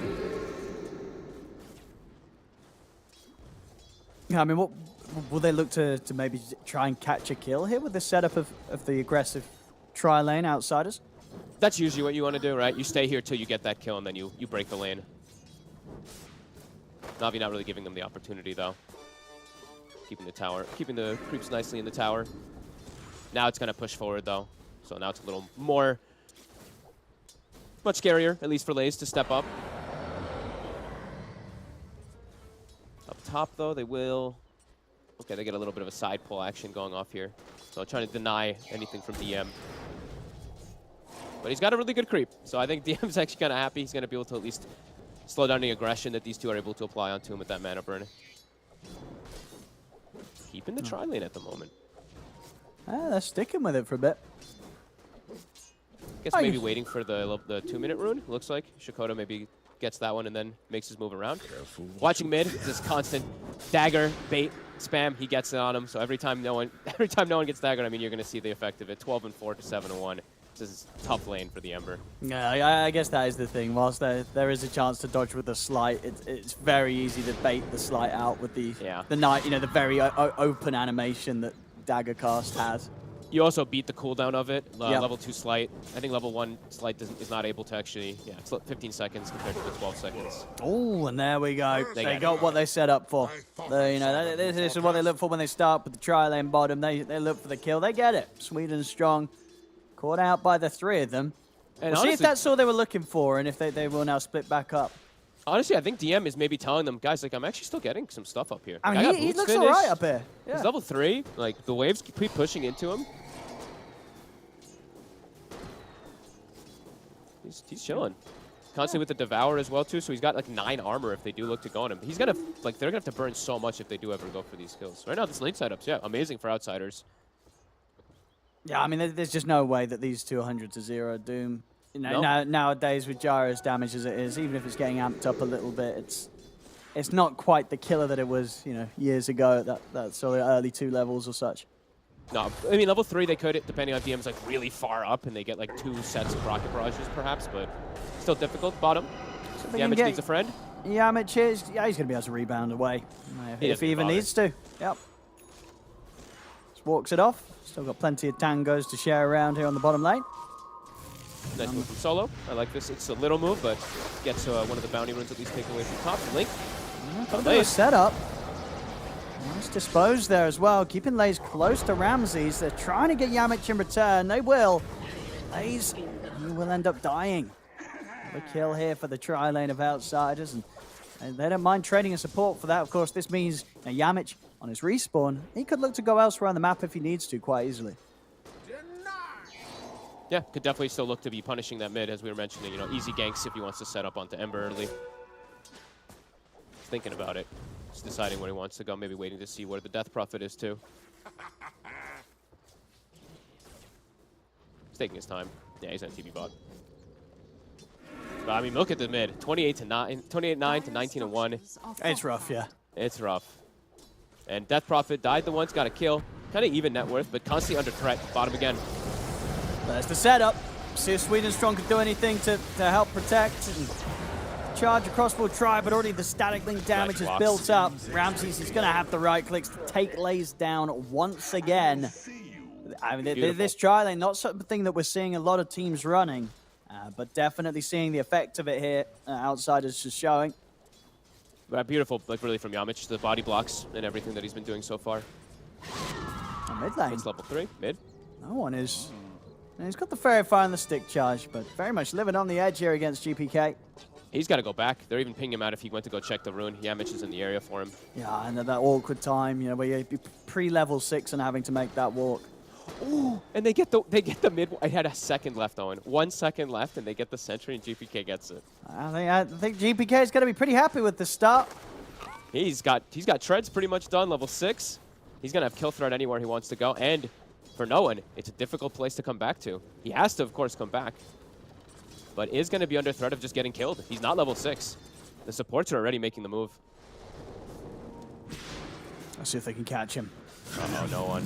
Anyway, just TP back into the lane right. Yep.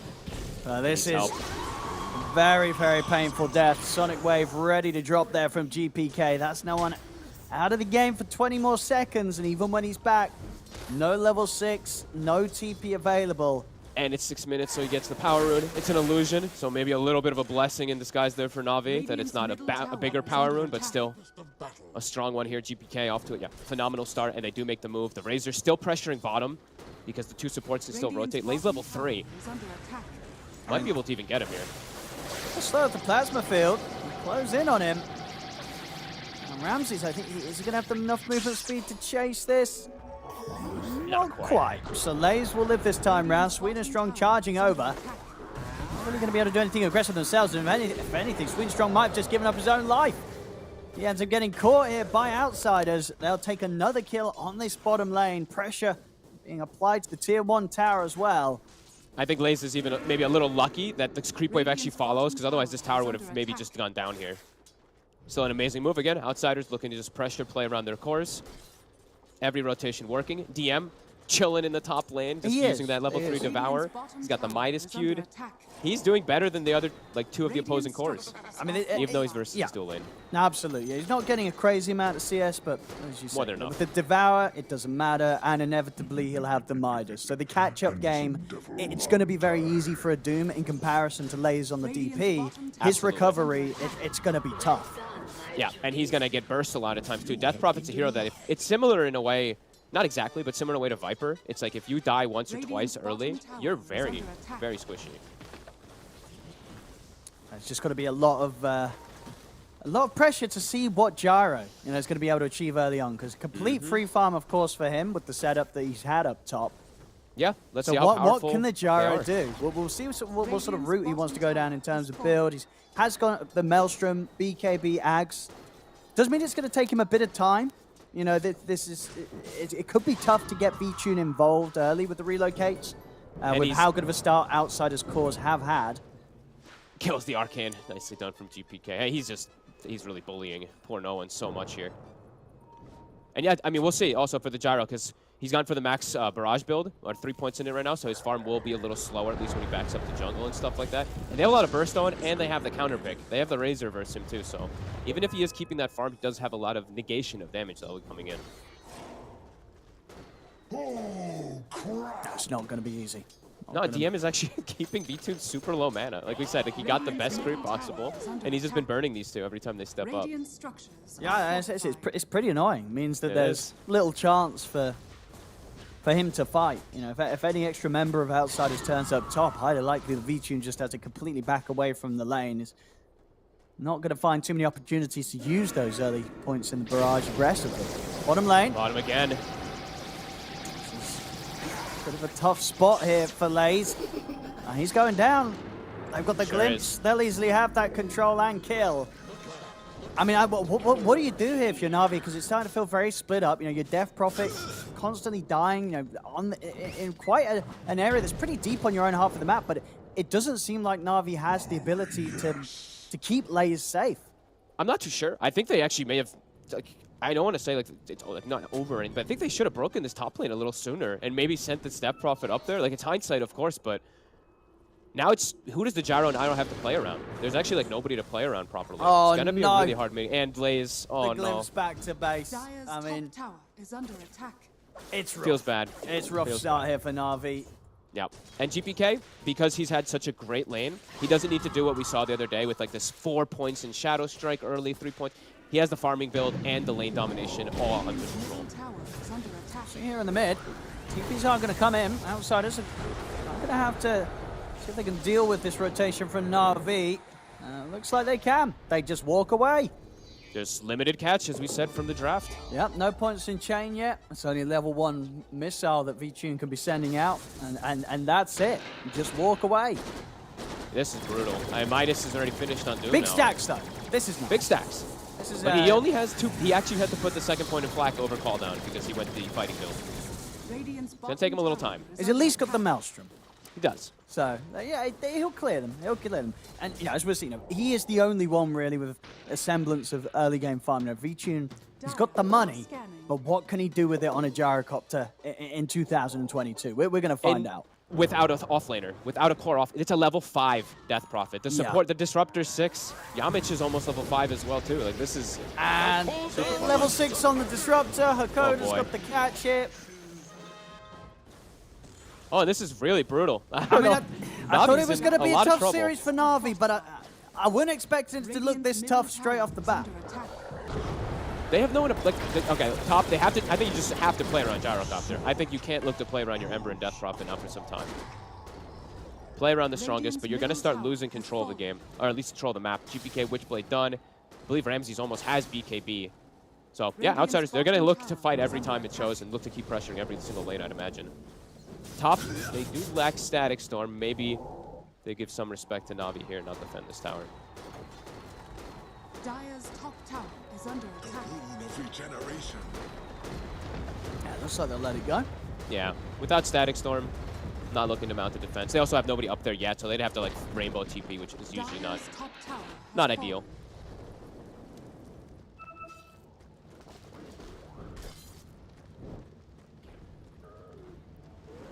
Radiant I think you know, just giving some respect to Na'Vi's strongest hero. The V-Tune's Gyro is farmed.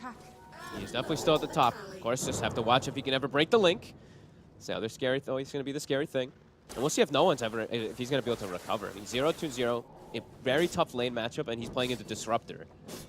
So it's always going to be difficult for him to really break out of these glimpses and Static Storms. No, for sure. He's trying to find anything to survive. Yeah, I'm interested that he's going for... Why go for the Yules rush rather than the BKB rush this game? That's what I was thinking as well. I guess maybe the Doom might be putting him off of it. He's just like, oh, I'm just going to get Doomed then anyway, but I don't know. Maybe favoring that something as well for an extra bit of setup or catch. They do lack catch as well. Yeah, that's true. But does indeed mean that, you know, outside of buying some time in the air, if you get Static Storm, still many spells that will be waiting for him on the way back down. Yeah, and this also, you know, you're playing from behind an Ember Spirit, which doesn't feel good, and you're not scaling at least in damage. So you're, I guess it's utility, right? You're playing more about utility. Gyro is going to be all your damage, so I guess that's what no one is thinking he has to do because of how poorly the start is. Mid. Quick jump on Lays. Looks like his game's going to continue to get tougher and tougher on us. Nothing to be done to save him. Oh, they're actually saving Glimpse. I mean, they're looking to try and fight, but GPK is able to push back the two of them with the Sonic Wave. Sweenerstrom will be able to charge and grab Ramses. Ramses gets pretty low, but he's able to put the BKB, just turns, kills V-Tune. Sleight of Fist taking Ramses down low here. Can they finish the kill on him? No one. He has the Remnant away, he does have it prepared, so he'll be far away from the fight, is able to escape. That was close. They almost killed both, I think, GPK and Ramses with the damage that came out from Gyro, but then they actually just distanced themselves kind of perfectly and got every follow-up. Outsiders continue just, yeah, now it's an even bigger benefit because the Gyro comes in and dies as Doom just continues to free farm DM. He's gonna even surpass this Gyrocopter at some point soon because he's just free farming. He didn't even have to show up and they still win the fight. Yeah, it just goes to show sort of the efficiency of the lane setup that outsiders have. How, you know, when it's a Doom on his own on that top lane, as long as he isn't dying and isn't feeding, you're going to be fine with the fact that he's not able to hit creeps that easily at all. He'll always make a comeback. Yeah, absolutely. And just, yeah, max Devour, so he's just constantly eating these creeps. Yeah, he's fine. He's literally under no pressure. Because Navi's constantly have to fighting on their side. They can't actually get to this Doom ever because the pressure outsiders is applying on the map. I'm seeing Nolan drawing some kind of frantic lines. I think he's starting to feel a little flustered. It's been a tough game for him so far. Tough lane and they targeted him, right? I mean, this is kind of I've seen them do this before to Nolan too. Like, so they just put so much emphasis on him with that co-op counter pick and also rotating the mids as soon as he TP's in. So it's a smart move from outsiders. Dire's top tower is under attack. Nearly BKB, but yeah, the other cores are just so weak. Lays Ogre Club level 8 on the Death Prophet. DM is no longer an easy hero to try and run down either. BKB complete. He might be the one running you down. No one shows his face for a second. They immediately TP down. Pakoda's thinking about trying for the setup, and he's only just gone and got it. Static Storm's down, tries for a TP out, no one, but they have the stun, the burst. No one taken out. He knew that wasn't gonna work. They still even had Glimpse on Disruptor. He's feeling quite desperate, I'd imagine. And they just continue to apply all the pressure onto poor GPK. They're ignoring Victune. They're not even looking for this Gyrocopter. I think they know because they have this Razor counter, right? So they're probably just saying, like, if we shut down this Ember constantly, Gyro is addressed. It's a 4 protect 1 lineup, and we have a Doom. Now that the Ember is shut down, you know, if the Ember was actually scaling, it wouldn't be that full 4 protect 1, but it's become that because of all the attention they put onto him.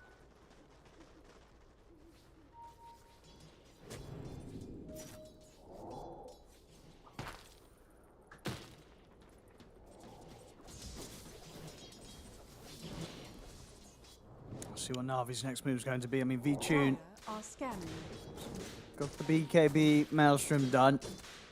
Just getting so massively out-resourced, Owen. Yeah. it's the fight's gonna turn up, and Doom, what's his job gonna be? Doom the gyrocopter, probably, I mean, right? yeah, Just this throw gyro, everything onto him. Gyro's getting doomed, Link, Sonic Wave, every single time. Because they know they don't when need these to fights prioritize. do kick off. They know It's they just don't need to inevitable. prioritize the Emperor. Yep. Yeah. It's not easy. No, Yules is done. So no one maybe can buy some time at least inside the fights, perhaps for the gyro to clean up, but still a tall ask. So we'll try and go towards Ramses here. BKB's off. Static Storm will hold back no one for now. So will turn with the grab. He goes down. They will lose Yamich in return. But Outsiders, they're still very much good to fight here. Na'Vi, they've got to think about backing off. We'll see if the relocate secondary time takes in Lays out in time. It won't. Lays goes down. Just, it's far too tough for Na'Vi to try and fight in this point. And it's Disruptor versus Io, right? We just saw Gyro comes in, gets glimpsed away, doesn't want to pop BKB to stick around, and then they can rechase. He even tries TPing to mid to help out his teammate afterwards, but he's too late. They have more than enough damage versus that squishy DP. And Shakota, he's actually going for Ags. He's queued up, he's already got point booster. So he's already getting these like later stage, super scaly kind of items prepared. Yeah, I mean, we're seeing some different stuff. I think they're probably feeling quite comfortable, but we're seeing the lightning build here from Ramses. You don't always get this on your razors, do you? No, but he's probably just feeling so massive that he's like, I'm just going farm build, chilling. Yep. This is good damage build anyway, why not? Yeah, they're out-resourcing, out-playing, out-aggressing. It's Na'Vi. Can't find anything. Alright, they're smoking bot. Tower's already gonna die, though. You getting any kills out of this? No one. For GPK, they're actually going to use the ghosts. Oh, man, they have no catch, though. But everybody's already out of there. They see the exorcism, they get out. Uh-oh. The lack of catch, and now GPK has BKB once he went back to base. So even further, pretty much impossibility of catching any of the cores. BKB Doom, BKB Quap, BKB Razor versus limited catch already.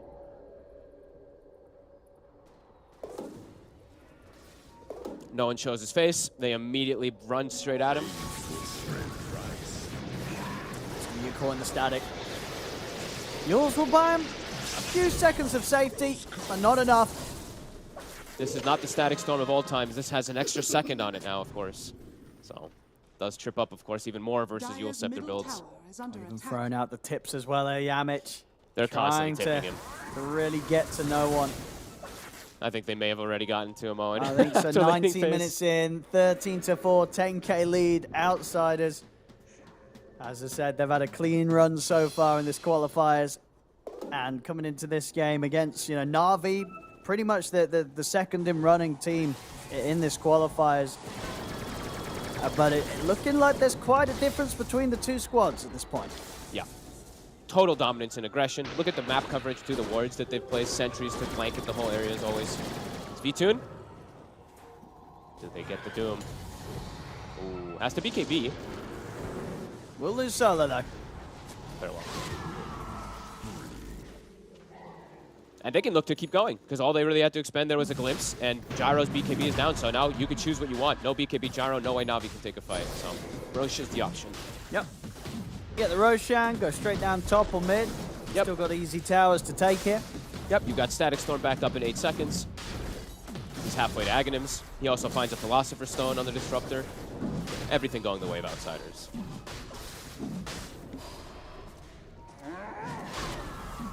Yamish even looking for a catch.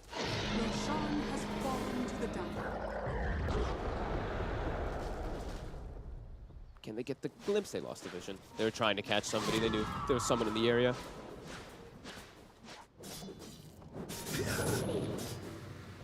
No BKB, still 35. Na'Vi have to be careful.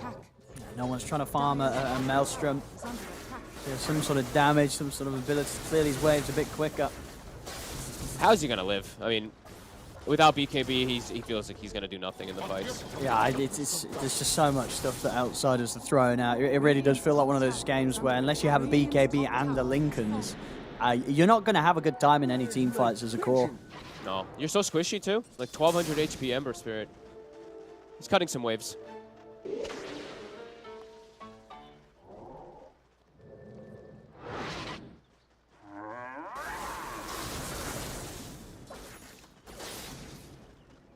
I have Axe on V-Tune. You know, throughout it all, V-Tune has been getting the progression, but it really is only him. Only him with the farm, him with the items on Na'Vi. And he's got a lot to deal with. Outsiders, all three of their cores equally as farmed. And yet none of them having any struggles in this game whatsoever.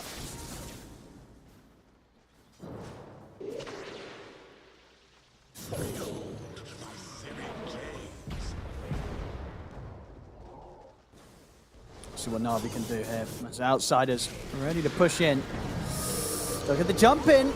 See them get straight away on top of no one. They drop the Doom and the Sonic Wave. No one's out of the fight. Sweet and strong to fall as well. We'll see Lay's attempt to push him with the Exorcism and the BKB. But has been surrounded by outsiders. Ramsey has the link going. Glimpse as well to put Lays in the unfortunate position underneath the entirety of outsiders. They're now on top of V-Tune. They're trying to get V-Tune out, but they cannot do so. 4 dead, no one buys back, but there's nothing to be done.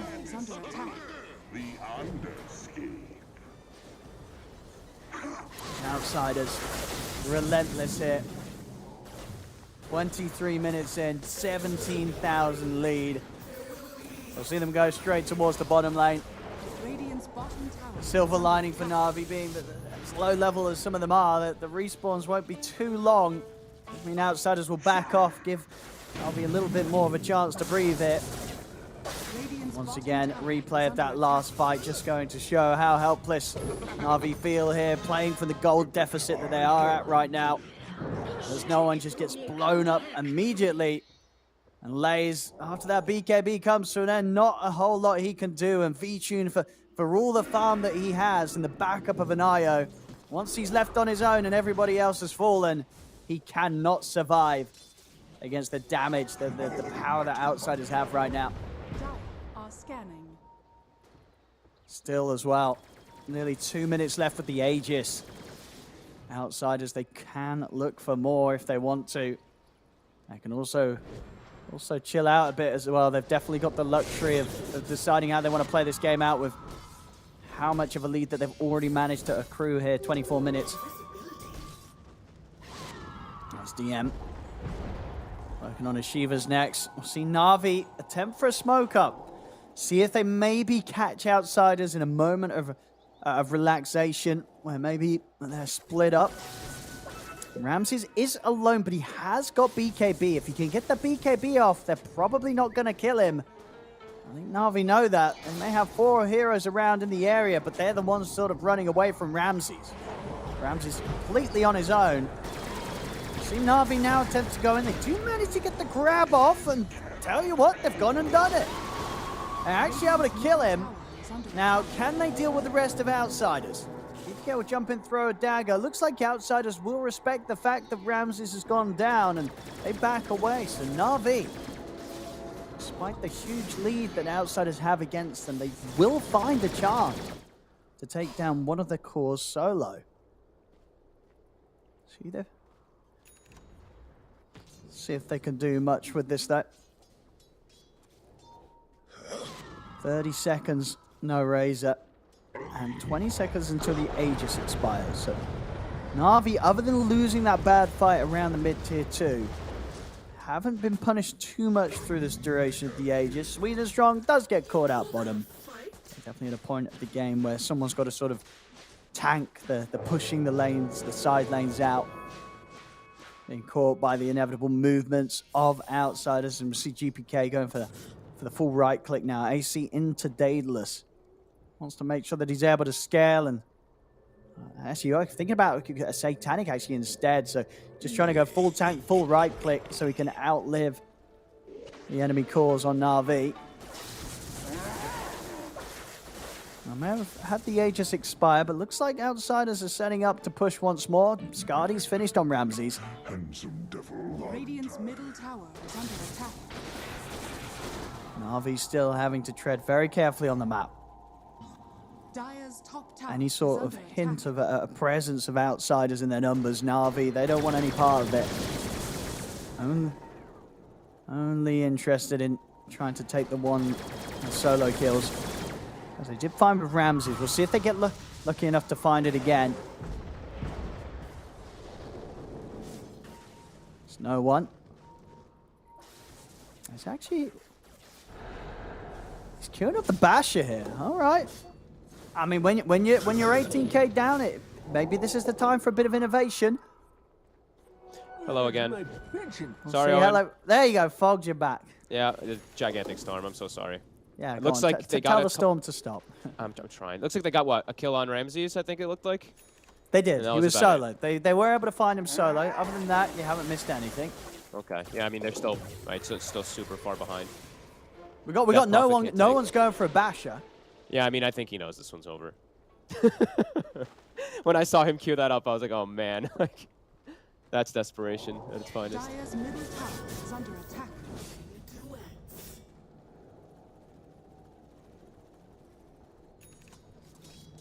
They're waiting for him to show. DM might be able to catch him. Dire are scanning. He's going to go for it. In he See you goes. later. Drops the Doom. Goodbye. Can't even reload him in time. Means Lasers in a position where he's taking quite a bit of damage here from Ramses. I mean, Ramses is probably the BKB to move on. Can they get the IO out? They sure can. Tether in time. Radiant's top tower is under Oh, it's a attack. beatdown. Continues to be one as well. The Razor build, the Maelstrom was fun for farming, but the Scotty, AC, Radiant's top they're tower has fallen. all tremendous. As DM, the safe lane Doom versus a dual lane is the top net worth of the game. Yeah, I feel like if you're playing against outsiders and they get this setup where DM's able to grab the Doom and they're running an aggressive tri-lane, you got to be pretty concerned from minute one. That unless you kill this Doom over and over again top and don't feed on the bottom lane against the tri-lane, you're going to run into big issues. Because outsiders, they just know how to play with this sort of setup from the start and just completely crush you. Yeah, and especially, I guess they maybe understood, if we shut down... They understood. It looks like they understood multiple things too about just tri-laning. And maybe this is a thing that people aren't looking at because of the new creep enough. And maybe Outsiders is onto something pretty cool. I don't know how often they've done it. I didn't get to see every single one of their games, but they understood who to shut down super hard this game. Because they have this counter to gyro, as we mentioned with Razor. There's no real catch on Na'Vi. So Death Prophet ults multiple times. They just kite away from it, and then Ember has no game to allow him to actually get some catch for his team, because it was pretty much all reliant on no one to be the catch. It felt like. Yeah, I think ultimately that was probably the bigger oversight that Na'Vi had during the draft, right? When they got this Ember pick, there's no way they accounted for no one to have as rough as a time as he did against GPK's quad, right? Because if he'd had an okay lane and he'd sort of managed to come out of it all right and be able to set up some plays, then there would have been the potential for V-Tune's Gyro to have these fights where he's got someone else leading into them and setting up, where he can use his farm, because he is very farmy. He's top net worth, but it just seems like it doesn't matter because of how far behind everybody else is on Na'Vi. Exactly, and I think it's the thing is though, it's they last picked the Ember, and he knows his matchup. So Yeah, I guess no I one just really thought that he was going to be able to do a he little must better, have done. but He must have done it. There's no way Not easy. they picked it if he felt that it was going to go this bad against GPK. I think whatever it is about today, GPK was able to just crush him in the lane much harder than no one anticipated. which is usually okay. Like Co-op is just a good matchup versus Ember. It's really tough to dodge versus these good players. So pretty shocking that they went for this. As bottom, TM. Can't break. V-Tune bailing on the IO there. Goodbye, Solo. He's got Lincolns, so DM can't actually stop that there. Lives to see another day of pain.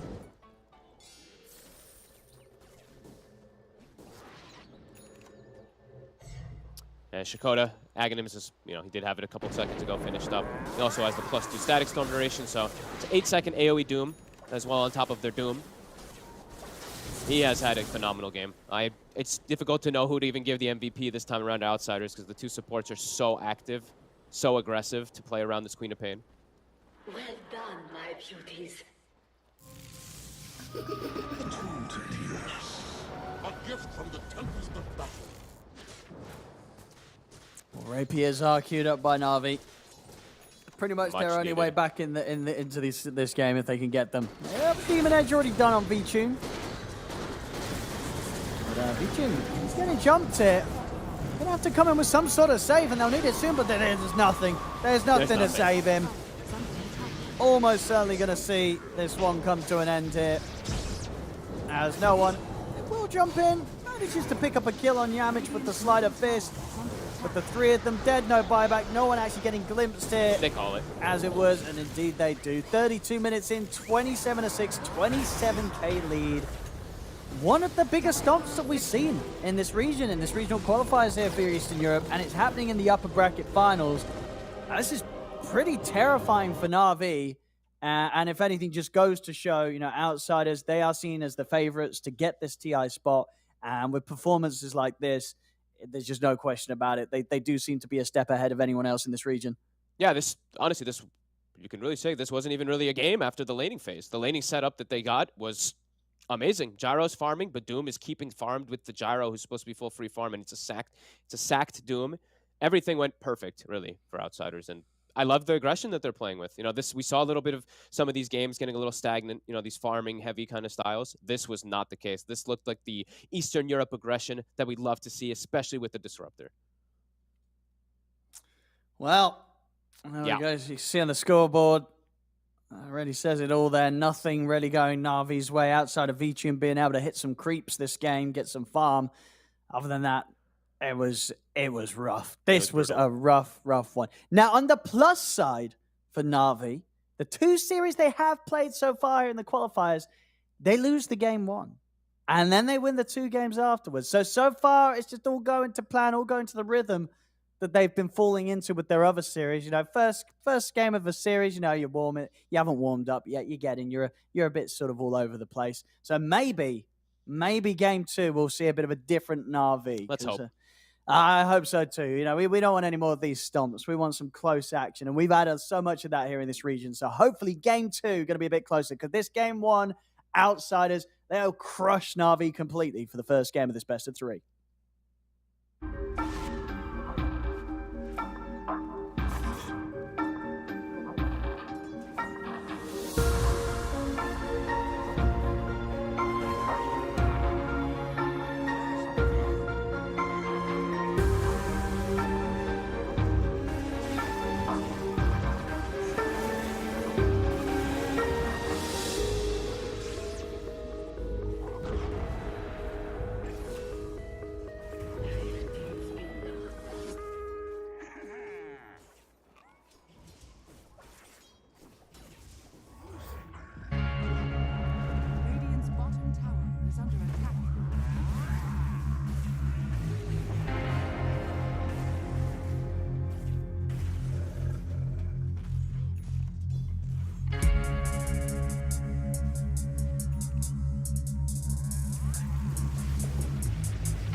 Sports is what we live and breathe. For us, it's more than a game. It's a reality where a group of letters can mean everything. Where runes are collected and Aegis can only be won in battle. Where centaurs can give you a ride. Where the true heroes are those in front of the screen. GG Bet. This is real.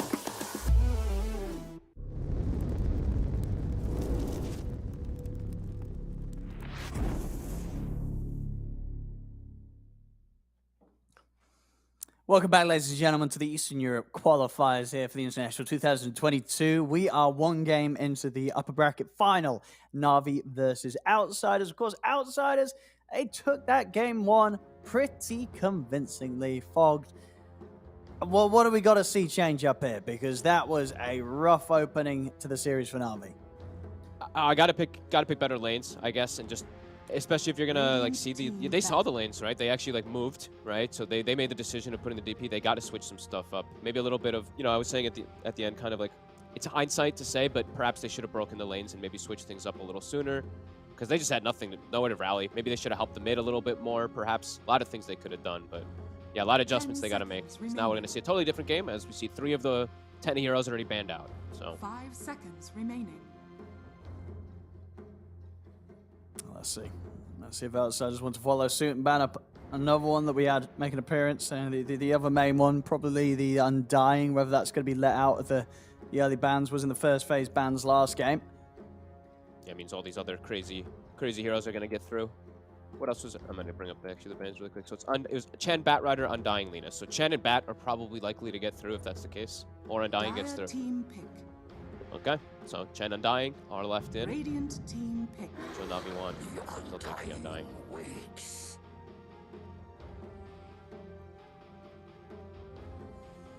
Outsiders, not too much of a Chen team, to be totally honest with you. Actually, they don't play it at all. So they're probably not even going to go for it. Nah, they'll probably... They might Doom Lina or something. Because I think they want something that's distanced from the Undying, something to kill Tomb. So the Lina kind of stands out some of the times. Lina. What else? It's Doom Lina, or from what they've done before, maybe DK Lina, because they want a frontline. DK Beast or...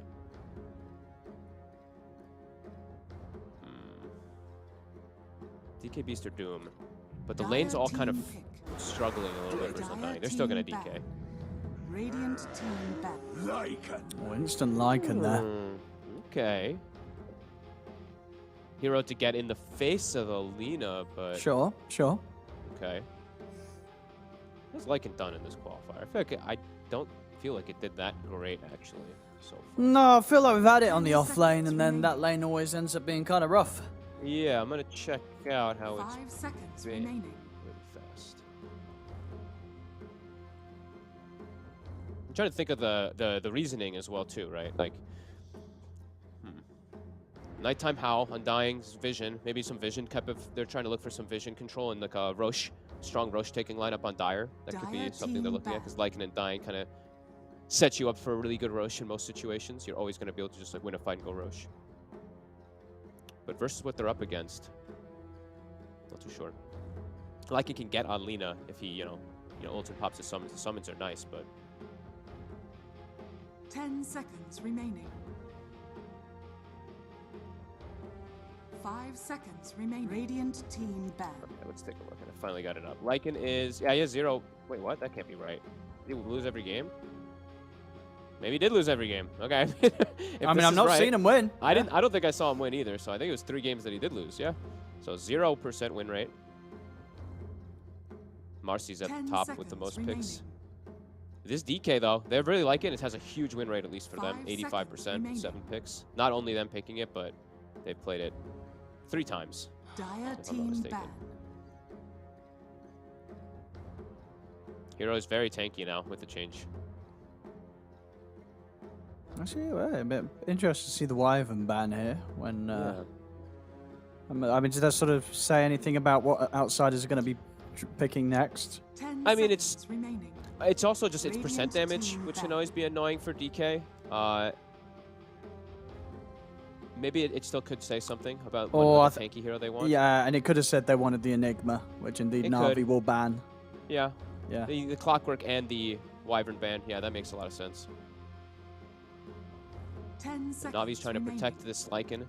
They're banning out the Bloodseeker. They're still scared of the Doom. 5 seconds remaining. Even though they have Undying. It would probably be like a Doom DK lane, and they're still scared of it. That says quite a lot to me.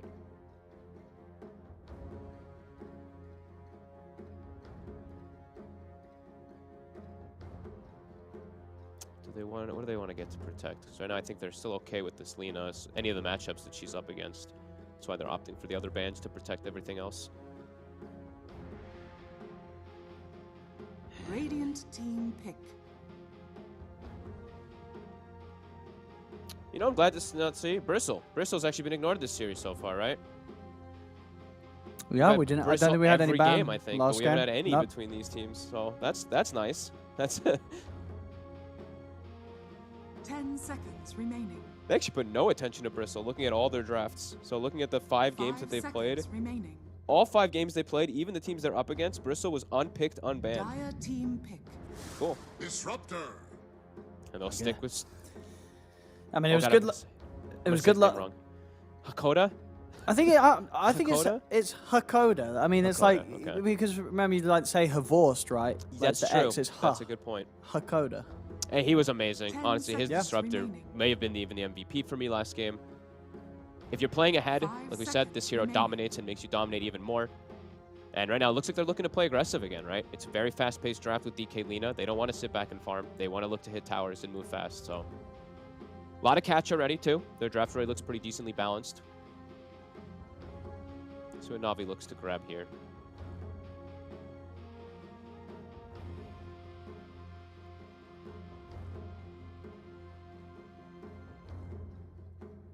Now, imagine they'll already be thinking about, you know, what sort of hero no one wants to be able to get in the mid matchup. Yeah, I mean, you have to set him up for something. Right? He's in a tough matchup already versus Lina. Like most stuff is gone. It's like Lesh is one of the ones that people used to look at that can trade versus Lina. Okay.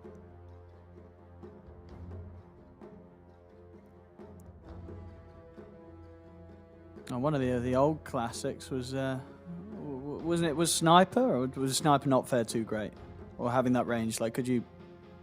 And Shrapnel, Could do okay maybe in the lane. I don't like the hero at the moment though, personally. Even though, you know, the draft would kind of, even though the state of Dota kind of makes it sound like he would be good because like longer games and stuff like that. I don't know, he feels weird. We had a phase, of course, during DPC, he was getting like first 2 picked, which was astonishing, but he has literally full out disappeared after that. Ooh. Okay, really switching it up. Bit of the old Earth Shaker. I mean, they're definitely, say a hero right that's pretty nice against Lina, just having that long range stun and ability to just get on top of her easy with some sort of control. What are they thinking for their combo though? Like a Earthshaker Viper or something? Like where's this Lycan gonna go then? Earthshaker Lycan lane? Well, I think it must be right. Yeah, I think it has. No, That sounds like a zero pressure lane though. Templar Assassin. They'll get the TA here, most certainly for V-Tune. This is like the most emphasis I've seen on Roshan ever too. Lycan Undying TA on Dire. If they ever lose, if they ever don't get the Rosh, if Outsiders takes it away from that, looks pretty sad because these heroes want to play with Aegis. 5 seconds TA into DK also. It's a lot of damage reduction, a lot of control and stuff like that. The TA can sometimes struggle first. DK's super tanky to get in her face too. Maybe with the Undying, they think like the Undying TA lane versus the DK should be pretty strong. Phoenix. But yeah, That's Phoenix. a nice Phoenix. I mean, we see a lot of drafts where Phoenix will be banned out. This time it's left in, and not really a whole lot of heroes that want to be hitting the egg in these fights. No, TA does not getting want anywhere to put her close to it. 10 seconds. TA would have to be the one. TA does not want to hit egg, doesn't want to use refraction hits on that or anything like that. 5 seconds And it's ticks of damage, right? It's sustain, and it's also going to be this burn to blow through that refraction really early in most fights. Looking strong again from Outsiders. I mean, is there any way they just run the TA in the mid so it doesn't have to deal with that top lane? Yeah, I mean, TA was one of the old school ones against Lina, right? But I guess we just don't see TA. Well, at least we see TA prioritized as the position 1, really. I think Lina overall now wins the matchup in comparison to where TA used to win. Okay. Because Lina dominates the first 4 levels. TA starts to do well around like level 4 or 5, if I'm not mistaken. It's not bad, but I think Lina just does better now. In the past, TA used to have the damage on denies and stuff like that too. So. But maybe I think you could be onto something. I think you might be right with that. They're looking to even take out the egg killers. Now I think they're looking what we were saying, that there's no way for Na'Vi at the moment to kill egg. You know who does kill egg? Sniper. Yeah, you're still on the sniper. I mean, that's fair. You're still on it. And I'm seeing some heroes. The sniper can kill pretty nicely. You got 3 lads to throw in on the front lines. The Shaker, Lycan, Undying. They have no Just core sit back and playmakers shoot then. people. They have some full physical 3 cores that only auto attack pretty much. That sounds pretty All right, awful. well, you want some sort of big magic damage mid or something? Someone that gives them a little bit more variety in what their cores are going to be doing, because otherwise it's literally only our Shaker who can make plays. Probably going to be one of the spirits or Quap or something, right? So someone that's going to be able to make those sort of moves and have those heroes mid-game damage. Those heroes don't fare well versus Lina though. The lane is going to be rough. So maybe that's the choice they want to go down. I will say, because if not, it's TA mid. So they take. Okay, Invoker was actually left. I overlooked that one. That's the other. That's actually the other counter to Lina, at least in laning phase, or quote unquote counter that the players like to look at. What's he gonna play? Where's he gonna go? 10 seconds remaining. I mean, I think it will be no one's hero. I think so, because they need someone to like, play they around. will just probably think, leave VTuner playing the carry. I think right now they just have such limited playmaking. It's only Earthshaker who really does much of anything. So look at him, he's like, you know what would be really good here? Sniper. He's stroking the. I'm doing the same thing right now. What should we go? Radiant team pick. Ooh. Go with the Wind Ranger. So that's something to play around. That feels a little desperate on. I think they were running out of options. I think there was nothing left, and he's like, I think so. Okay. I mean, it gives him more ways to play. But the lane's not. You're kind of squishy, right? I mean, how's the lane? Squishy. Lina does pretty well because the animation for attack. You know, you get Fire Soul built up. See what Outsider's going to close things up with.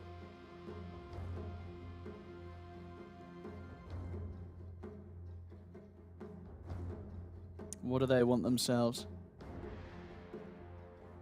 Ramses has the pick of the litter.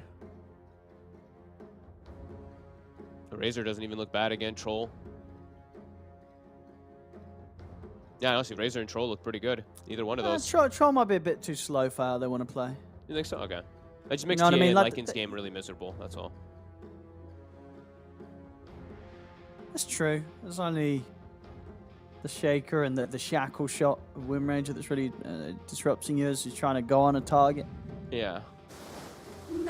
Oh, well, never mind. They want to play slow. There's a Naga Siren coming in as the last pick. They don't really have any. They have like Earthshaker for. They have nothing else. Lycan, TA, Wind Ranger, the 3 cores do nothing to Naga Siren as game progresses. Wait, Laze is playing Lycan. Okay, yeah, Laze is playing Lycan. Never mind. Yeah, I was like, wait a minute. I thought Sweden Strong took it for a second. I was like, wait, what? No. I was confused for a second. Okay. Some support Lycan, that would be fun. But no, I was gonna say. Laze off lane Lycan. But yeah. So the Naga Siren. I mean, they're picked in a fashion that outsiders feel that if this game goes on, they're just going to win. Yep, I think that's probably what it is. Win? Yeah. Tanky hero versus the physical damage of Lycan TA. You're gonna have super high armor versus the minus armor of Howl and the Meld and stuff like that. You're an egg. You're an echo. You're an Undying killer. You kill Tombstone quite easily with illusions and stuff like that too. I guess you can protect the egg as well, right? Yep, and you have the combo. The old traditional newbie, right? Naga Siren Disruptor. You got the sleep into Static Storm to dictate. That's true. Into Supernova Stun. Yeah. They have. They've got the team fight. They've got the late game. Feels like they got a bit of everything here. Outsiders. Yep, I gotta say, I really like their draft again. To be honest with you. Yeah. Na'Vi finishing with something a bit different. Wind Ranger coming in was hard to tell if this was again something that they had sort of stored up and ready to reveal against. against Outsiders here in this important matchup, or if indeed it was sort of a case of what do we pick? What's left?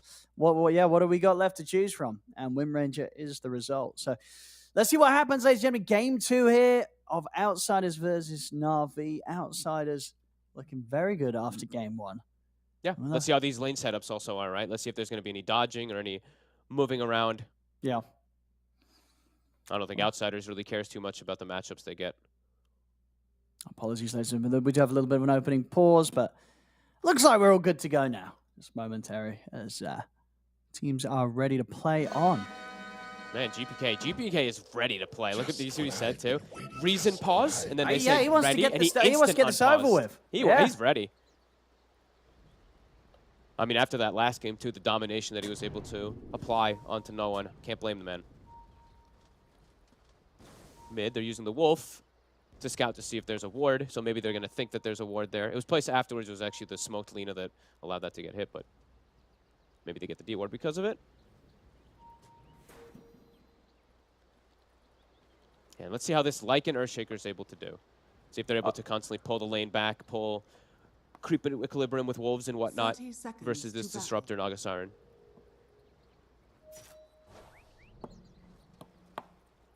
I mean, how do you imagine it is going to go? Like, is this a good lane against the Naga Siren?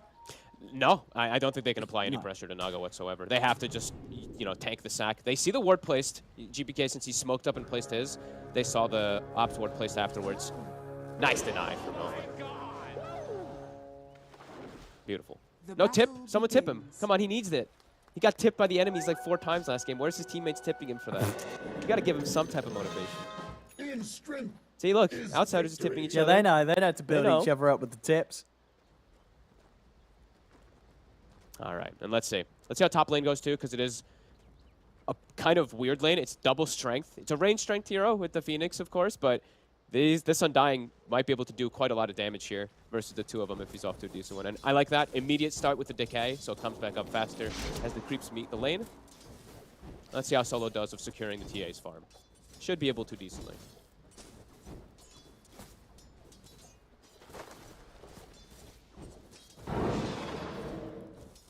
Let's see how well no one fares here in this mid matchup. It's going to be constant trades in the first few levels. And a very tough game 1. And yeah, I do have the feeling that Lina's just going to have the edge here. It's just easier to you always land your nuke on the Wind Ranger, and you're always able to secure a little bit easier CS because of the attack speed, but let's see how no one does. Because it's a much better matchup, of course, infinitely better than Ember versus Quad. For sure, no doubt about that. Yeah, let's see. I'm going to be looking a lot at bottom, seeing how Sweden Strong's able to actually apply pressure on Disruptor. He's doing a good job so far. We'll see how the Lycan's able to do with those last hits with Wolves. Right now, they're actually just straight playing the lane, which I did not expect. I thought they'd be pulling a little more. Wow. Top, though. Outsiders, them pulling the lane. Definitely making sense, because they're playing versus that Undying. They don't want to actually just stand there getting decayed and melded.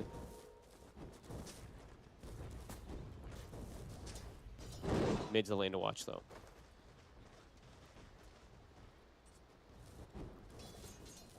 Rotation's already coming out. That's the thing. That's the power of the Earthshaker, that you're always able to constantly leave your lane. Ensure that those water runes are secured. So GPK will not get his bottle filled up here, and they're even making a rotation. They might just have him here. Bottle. He's got to go back. Very, very close, but indeed a bit of fortune there for him that he doesn't die. Let's have a bit of a boost to his movement speed to speed up the ability to reset, get back to base. I think this is the right move, though. In comparison to last game, they didn't give no one that much help. In this game, they're completely switching the entire mentality of it. The Earthshaker pick, that must have been what it was about as well, about just being able to help mid constantly. And yeah, I'd like to see him continue to play a lot around the mid lane, because as we said, the Lycan bottom, he's not going to be able to do much to the Naga Siren, so I want to see Sweden Strong make the most of his movements early.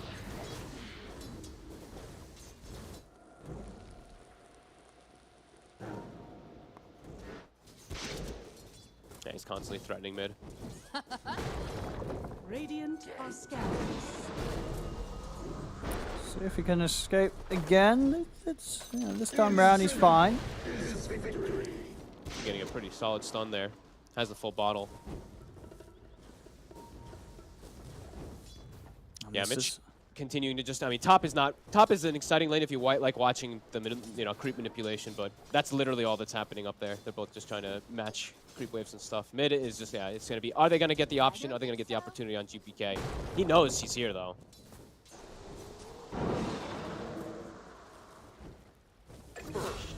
He's just stepping up. Yep. And at the same time, down bottom, outsiders, they were able to make sure that they got involved in that early bit of action here. Rams, as they take down Lays. They get that early point in net. That extra control allows them to set up for him. Bottom is a super hard lane for this Lycan. And we've seen this multiple times. You know, we prefaced with the pick. We've seen this Lycan lose every game. A gift from the tempest of battle. This one, he has a good matchup if he's able to get online versus Lina, if he's able to surround. But yeah, this lane is going to get worse and worse for him. And Hakoda now, actually, Hakoda might actually start just matching the Earthshaker at this point and just leave Ramses maybe in a 1v1 for the most part. I think Hakoda wins this trade as well. He's going to have another Thunderstrike in a second. Yep. Yeah, Sweetenstrong's got a TP out. Very nice place. And now filling up the bottle for GPK even too. Yemich comes toward the mid lane, leaving DM alone for a second, putting more attention now to ensure that GPK's lane goes better. And yeah, no pressure onto Ramses, free farm. Not the same farm on the TA, because we've seen that creep manipulation coming out from outsiders. So an excellent start already for them.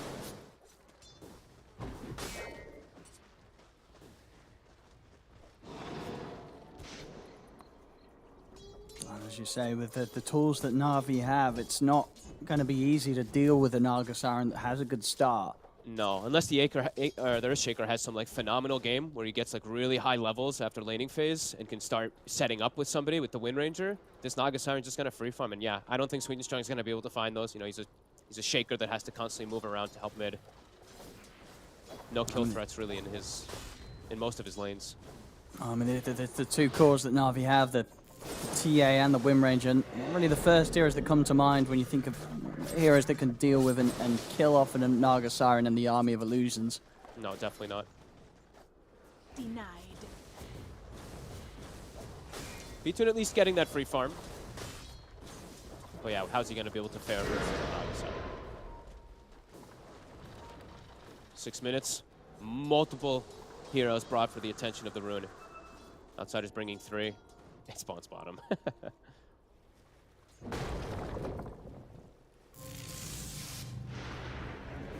Try and hold no one away from it there with a kinetic field, but Radiant's courier has been killed. you can get around the side of it. Still very much trying to push him back. But really putting so much emphasis on helping mid because they know that their 2 side lanes for the most part are self-sufficient. DK with 2 points in his regen with Breathe Fire, the Naga Siren under versus a Lycan under no threat. So they can keep making these moves and it's no sacrifice.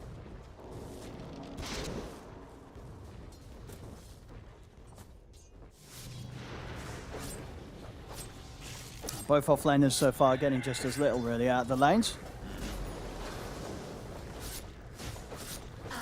DK soon 6 though. And DK when he hits 6 can do a little bit more, at least easier by himself than what the Lycan can. Lycan can definitely surround versus Lina.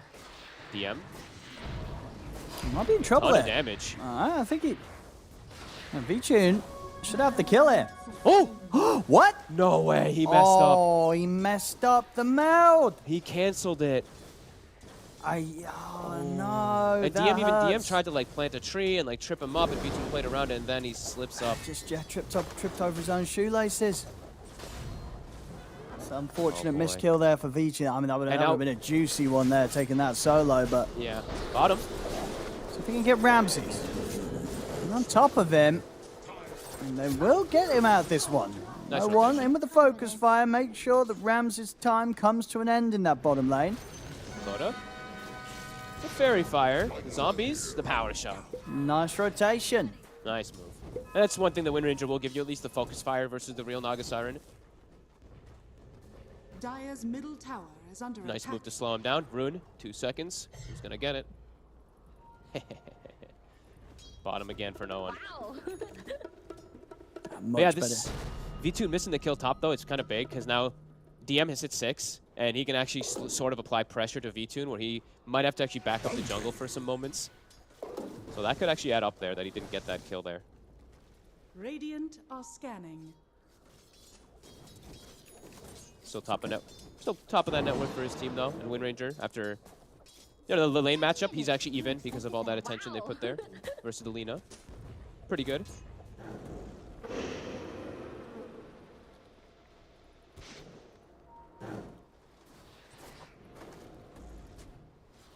I mean, if matchup on this top lane, if DM comes too far up the lane, do you think Featuring can set up another attempt to run him down and kill him? Or is it getting too hard now to do it solo? He's got a sentry, so DM should be fine. He can just kill off these traps. If there's like 3 traps laid down, then yeah, probably, but... Radiant's middle tower. And we're seeing some very underleveled supports, of course, looking at the Undying and the Phoenix in particular. I guess Earthshaker too. Constantly stacking, matching each other's movements. Level 2 Phoenix at 9 minutes, but he's been stacking hard camp. And they're going to have to give him something. That's very underleveled. Bottom. Put the setup here. Back into the kinetic field. They've even brought GPK in as well to make sure that this kill's an easy one. Yep, and GPK is dictating that he's going to be going the Spellcaster build. He's got the Aether Lens already queued up in Arcane Boots. Mid, Shackle will not connect. Unfortunate there. Did look like sort of connected to the creep behind Jamich. Yep. I don't know if they can full commit anyway. No one actually did not have the Javelin yet on him. If they have the Javelin and the Shackle connects, then maybe they full kill before the dive, but... Yeah, that's true. Right It is, of course, yeah, just their level 1 Shackle. Yeah.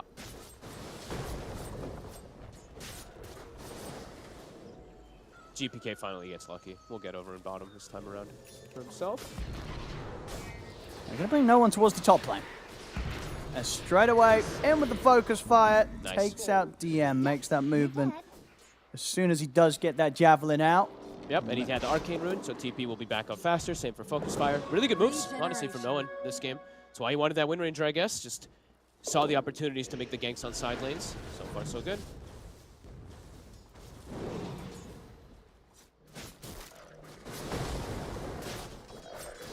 Maybe he's going to be that Naga Siren killer with the Maelstrom at some point. I guess so. You know, if you can find Ramses in the fight. See in the middle. Solo just getting blown up here by the 3 of them. No one is around. Sets up with the Shackle, but off the mark with the power shot.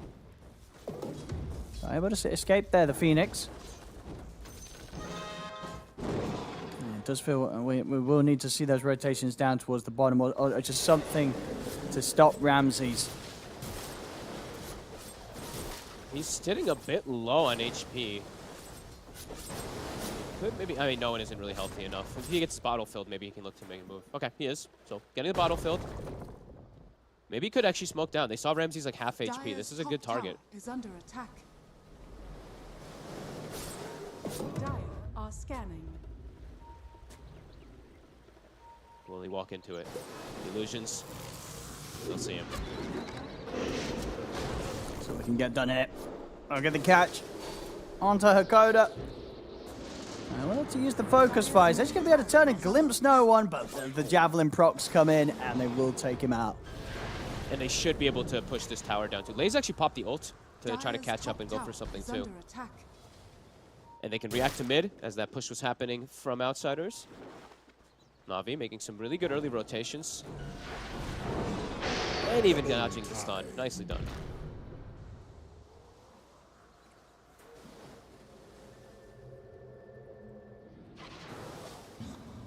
Radiant's bottom tower. Pretty decent early game, though, for Na'Vi. I think they want to continue trying to look to apply pressure, though, with their draft. They don't want to ever sit back versus this Naga Siren draft. Solo looking to perhaps get some wards down. Get the drag back on Solo, but Dire's middle tower. he's fine. Vichun even trying to poke up to the high ground, take down some of these illusions. Ramses gets some nice money. Might get caught here, though. They're going to try and go for him, and he knows it. Oh, they have the the storm. song straight away. And they'll be able to find that follow-up onto the 2 of them, catching both of the cores here. Lays able to step out in time, but Vichun gets focused, taken out. And we've even got the glimpse back on Lays, back into the setup for the Light Strike Array. Outsiders, every single time that Na'Vi is trying to step into this area, it's just, they're prepared. And with the song available, it just goes to show how hard it is to make a move on Ramses. Yeah. You know, song into any sort of backup, and Outsiders are turning that fight each and every time. Yeah, Solo also, like, he dropped Tombstone earlier, so they don't have Tombstone for when that fight kind of starts to kick off. And this is why that Naga pick, you know, he said, they can pick and choose pretty much all their battles in that type of situations. Mid? Whoop. DM's got Blink. Very, very quick try with the burst. And they'll even get the glimpse back as well to mess up with the time of V-Tune. He's back to the base. Solo's going to get chased down a little bit behind the tier 1. Very, very quick reactions there, just blowing up no one. Definitely the downside of the Wind Ranger, incredibly squishy if he does get caught. And also, you look at the differences between the two offlaners, right? A traditional initiator compared to Lycan, who's like this kind of carry style from the offlane. DK has a Blink Dagger already. Versus squishy heroes like even TA, Wind Ranger, they're going to set up tons of kills with this. So early that he's got it. With Treads on top, too. Definitely going to pose for some concerns as Na'Vi, you know, with their draft, they want to be the ones leading. They want to be the ones playing aggressive and kind of taking over map a bit, but it's actually a 3K advantage for Outsiders now just off of those 2 moves. A little bit of a pause here. And GPK wasting no time in these pauses to throw out a tip. And it's tough to, so further looking at things for Na'Vi, right? The next situation that they kind of have to prepare for is like forcing some type of ults, right, in a way, and then eventually being able to go into Roche. Because that is what their draft is about. The Deso, the Lycan finished up too with the TA. So they ideally want to either like force some ults somewhere and then look to sneak a Roche on afterwards somehow. But it's not going to be easy because of the last fight, especially that went the favor of Outsiders. They probably just feel a lot easier that they can take every fight. And they didn't have to expend, like, I mean, they used the Song and the Static Storm, but they still got Egg always, and Static Storm is just back up anyway, so. For Na'Vi, definitely some hard movements they have to decide to make in the next few moments. This does feel like if they don't get, you know, some type of advantage, at least for Roche going their way, this game is going to quickly fall further and further into Naga's control. Absolutely, yeah. Ramses is going to be very happy with the pace that this game's panning out at. GPK invis bottom. Alright. Looks like, you know, ideally would want to settle for Lays, the bigger of the two. No starter for a dominating creep, I guess. He's got a Laguna it. Gotta get that money. We gotta get, why not, you know what? And he actually goes for the shard. Cool. All right, so been changed, been buffed, of course. Adds damage to all your abilities per charge. Does make your nukes pretty much do like 400 damage plus each, which is pretty absurd.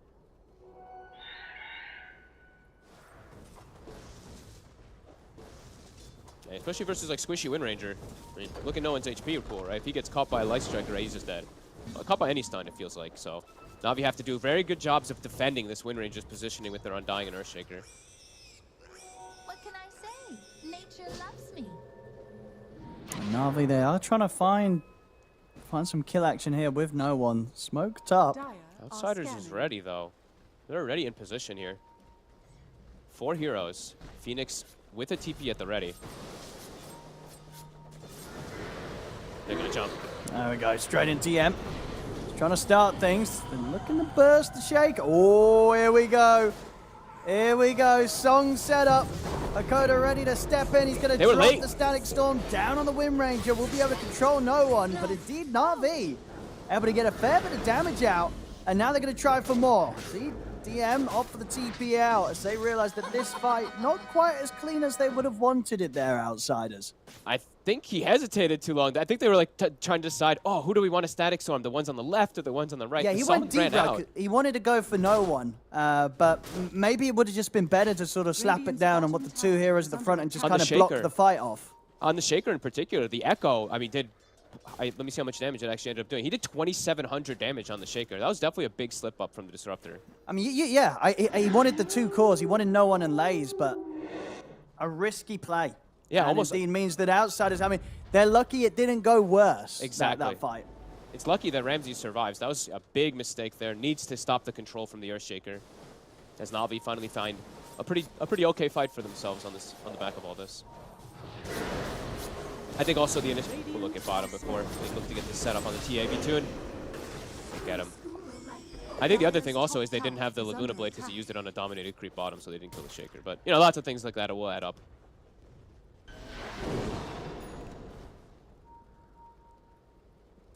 I'm always trying to blame the corns on the supports, you know? I was going to say, yeah. In a pub, it would be, you know, it's your lack of Laguna Blade. No, it was your missed tactics storm. Exactly. Definitely an argument to be made both ways. Yeah, I mean, probably the Disruptor's fault, honestly. But at the end of the day, what can you do? He was trying to go for cores instead of the support. Hesitated too long. But still seeing the power of them just being able to dictate any single one of these fights with that sleep into combo.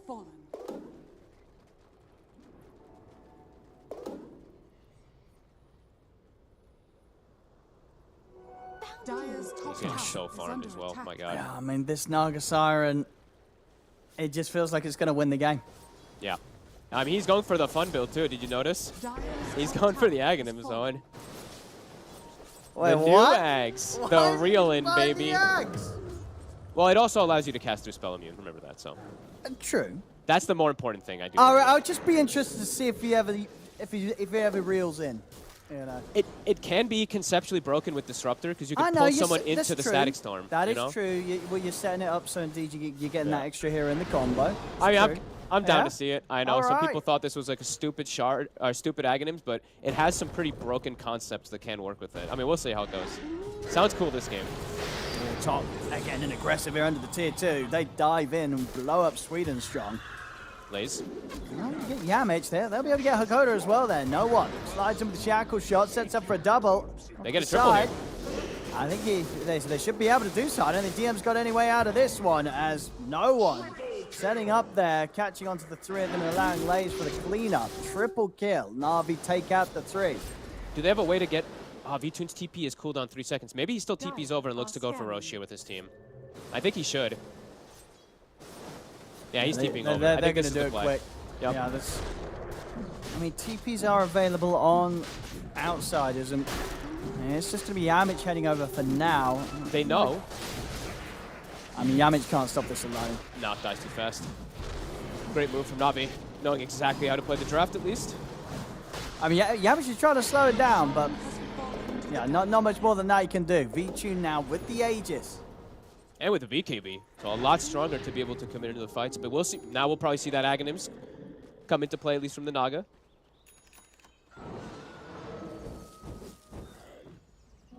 Dire's bottom tower is under attack.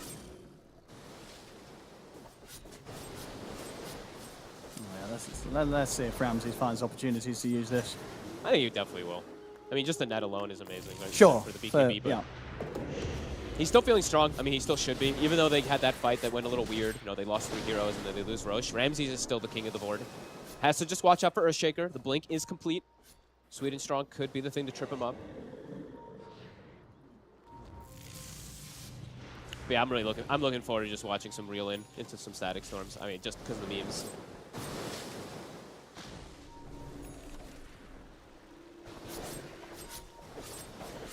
I'm going to try and smoke and look for a chance to drop a good slam. Oda is just in very far. He's just dead.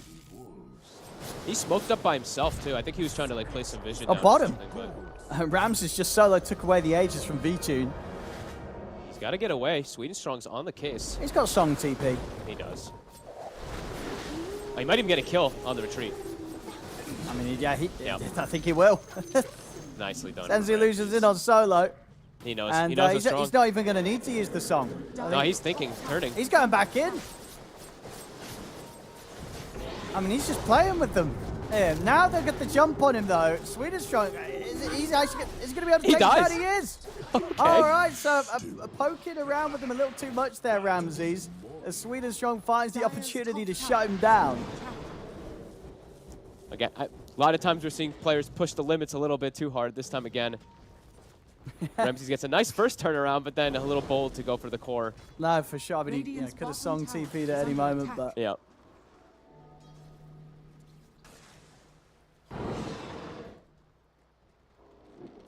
Na'Vi very happy with that. Time to be able to farm for a good like 40 seconds while with Nog off the map. Templar Assassin going to continue to scale. And still looking to smoke and catch something while he's dead. 10 seconds. Yeah, they got Blink on V-Tune. So They got double BKBs. Ooh, no one. And that doesn't want to go in there yet. GPK is very susceptible to just immediately dying if they ever do get on him. He's got Blink to get away, but if they do get initial stuns and get on top of him, he is just going to die. Yeah, they're looking to smoke again. I mean, they might want to kill Ramses. They know that he's playing around this area. Would require a bit of a dive to find him. Dire's top tower is under attack. Feeling strong, though. They're using the double BKB timings to try to find something, because they know in particular, the Disruptor doesn't really have much he can do versus these BKBs early. Fisher off the mark. Oh, Shaka won't latch. All right, that was very awkward. Tombstone dropped down. They'll commit for the tower at least. I even triple BKB timing. Sorry, I did notice that Lays had even finished it up as well. So yeah, 3 BKBs definitely makes it harder for them to do the song sleep combos, because they can all just BKB out of it versus static. Dire's structures are fortified. Let's see if Outsiders can do anything about this. They'll let the tier 1 go. Tower has fallen. They're kind of willingly sacking it, though, it looks like, right? Yamich is farming top DK. It looks like DM wants to finish BKB before he jumps into next fight. But a good hit from Na'Vi. And they have a ward also on top of DM. Dire's top The trap tower is under doesn't attack. quite break the blink in time, though.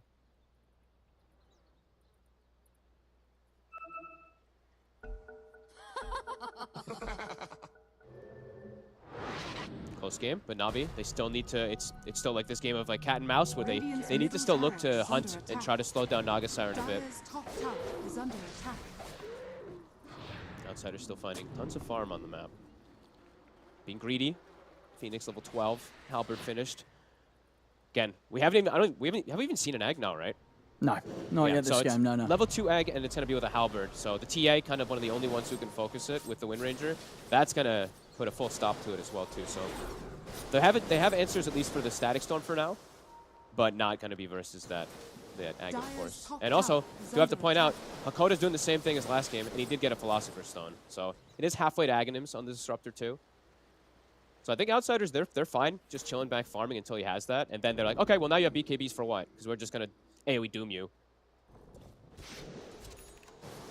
Dire are scanning.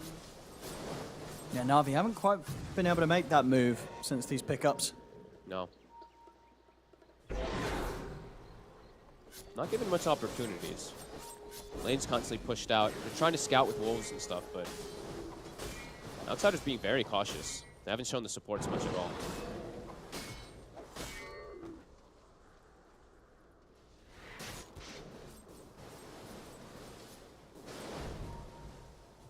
Yeah, just not really showing heroes. Like stun and a Dragon Slave out of vision, Fire Spirits from out of vision, illusions to push lanes from out of vision. So Na'Vi, be careful now. Solo has shown himself. Oh, instant jump there from DM. He's gone. Aghanim's done for GPK. Is under attack.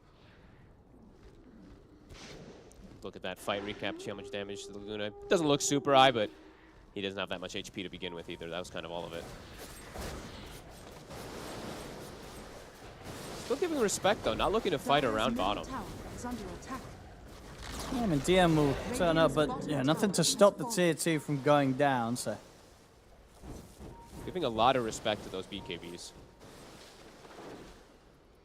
Ramses will have Scardy for the next fight, pretty much. That's that complete now. Of course, with that, will be quite a nuisance for V-Tune's TA. They're setting up for top. They want to slow down this Disruptor from farming. I think they're starting to see what the maybe game plan is from Outsiders. Hakoda will be able to drop the Static Storm. Give a chance for Yamich to get away. And no one not able to close in the Fissure. So very close, but not quite in time. No one? Ooh. That was scary for a second there. Yeah, good move. I like that they go and even, you know, it might seem silly, but they see the Disruptors farming for Aghanims. So I think they're starting to know, like, we have to start putting a little more attention to slow down his farm, too. Because those sleep combos are going to be even more devastating with that. Bounty. Keeping this one close, though. Hasn't really surpassed like 1 or 3K for the side outsiders. Na'Vi just still distributing farm pretty good.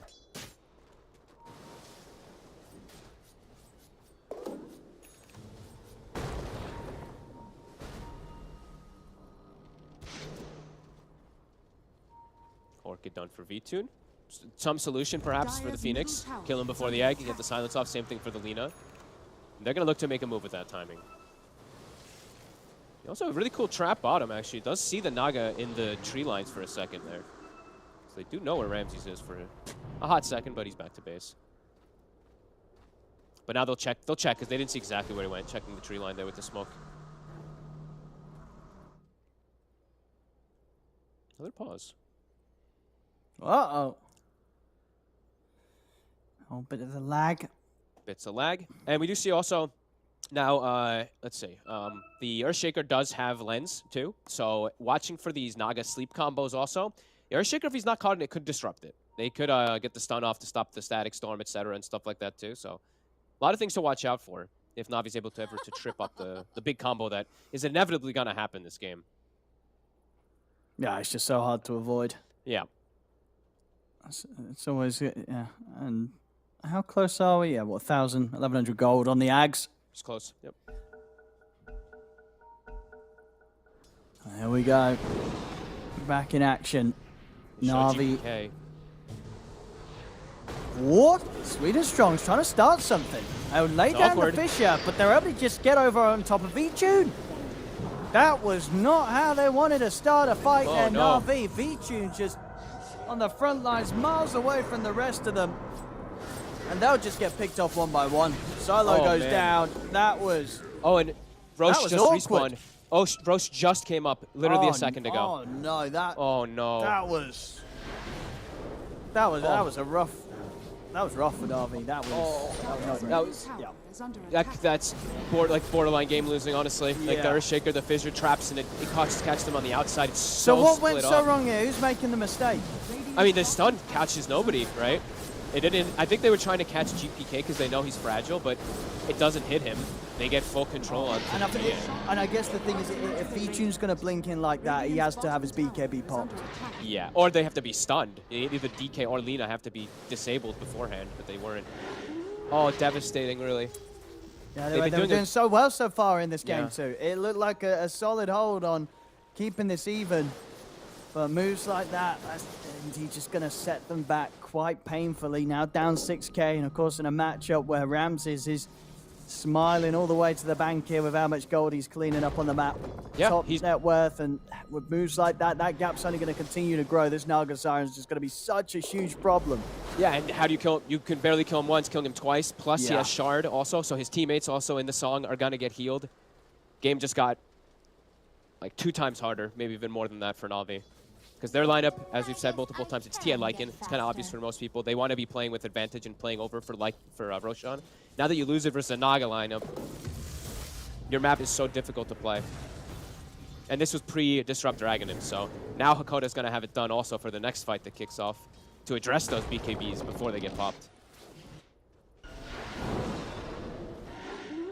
See if they can find GPK still in the situation, though, because he's still incredibly fragile. But he's done a great job of keeping himself distanced. And he actually gets a scan. He knows they're in here. Are they going to keep searching? Oh, he's going to TP outlays. Holy moly, that was very close. How much damage does this Laguna actually do? I'm really bad at doing the math now. Oh, he's not 20 yet. We'll wait till he's 20 to do the math on Laguna with the flying and the Nether Shawl and stuff like that, but... It's gonna be a lot. It's gonna be over 1,500 damage probably. With quite ease. Aghanim's online. Level 18 on, I believe, it's all 3 cores. A huge timing for outsiders now. And yeah, we'll watch the Static Storm.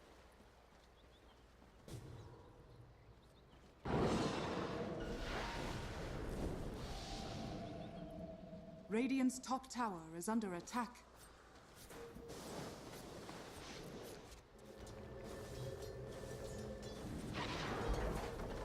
See top solo.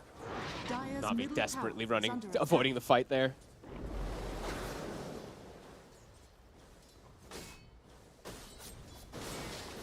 That's what the Navi do.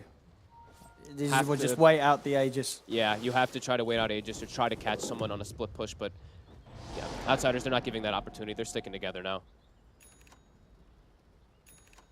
Is that a full It's a full butterfly now also. So yeah, he's are massive. MKBs even on the horizon? No, nowhere near right.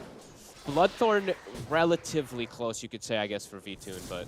Okay, that's going to be something. At but least I mean, he will have what? He's of course got the Mansarin.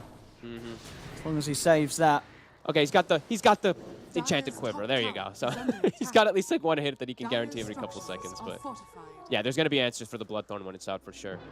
They need MKB and nowhere near it for no one. He's actually going for the Lincolns to protect himself versus the insta stuns. GPK is hunting. He got him. Easy pick there for GPK. Same time, pressure as well being put on the top lane. DM's in with the Dragon form. And of course, with Ramses and his illusions, they're going to take this tower down pretty quickly after fortification goes. Sweden has to buy back, yeah. They'll respect the buyback, actually. Yeah, as soon as he does, they'll retreat, Outsiders. Yep, they have plenty of places to farm on the map after they force everyone back to base. Bottom's being pushed out. We're seeing, look at Ramses' illusions bottom even. He's cutting the bottom wave to address the split push that's going on. So they're just going to constrict the map. The obnoxious Naga Siren thing that ends up happening now at this point when she's so farmed. And we haven't gotten to see the real Owen. We haven't. Not yet, at least.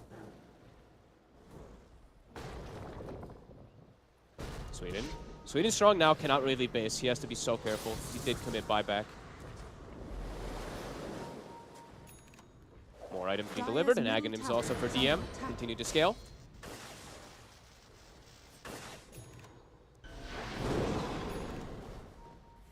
Game looking more and more impossible.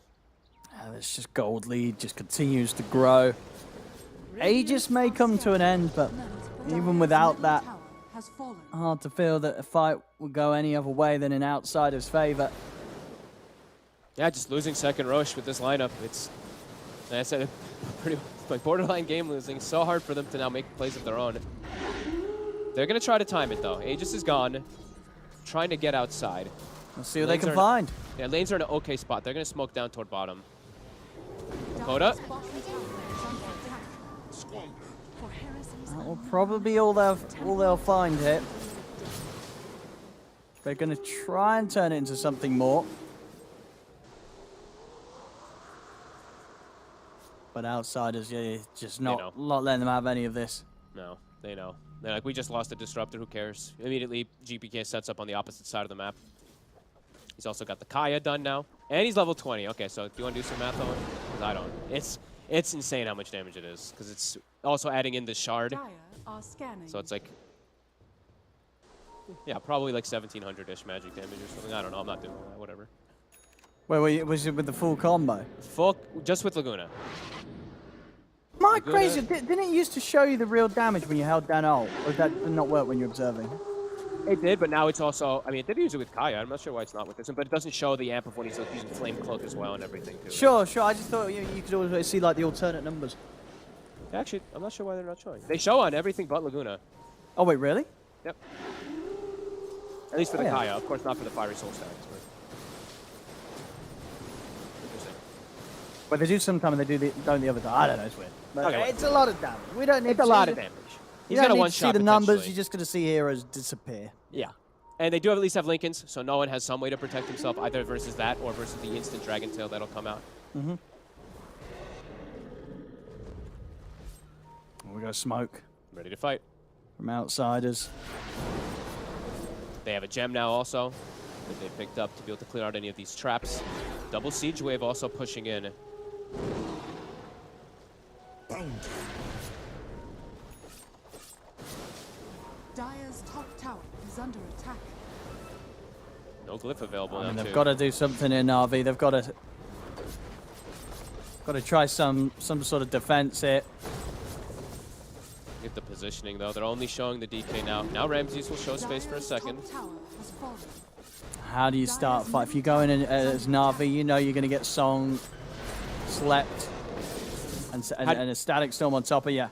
Yeah, how do you position, right? It's it really is such a tough ask. Nightsiders will back up, though. Continue to get that wealth. E-Blade done now for Lina. So, okay, you want to do the math now? I can't even think about how much it is. I mean, potential core one-shots. Let's have a look how much HP people... Yeah, it kills everyone. Everyone's around sort of 2k HP maximum, so yeah, full combo and you're dead. 100% dead. I want to see E-Blade Lagunas on a 2500 HP hero. I think they might actually just die.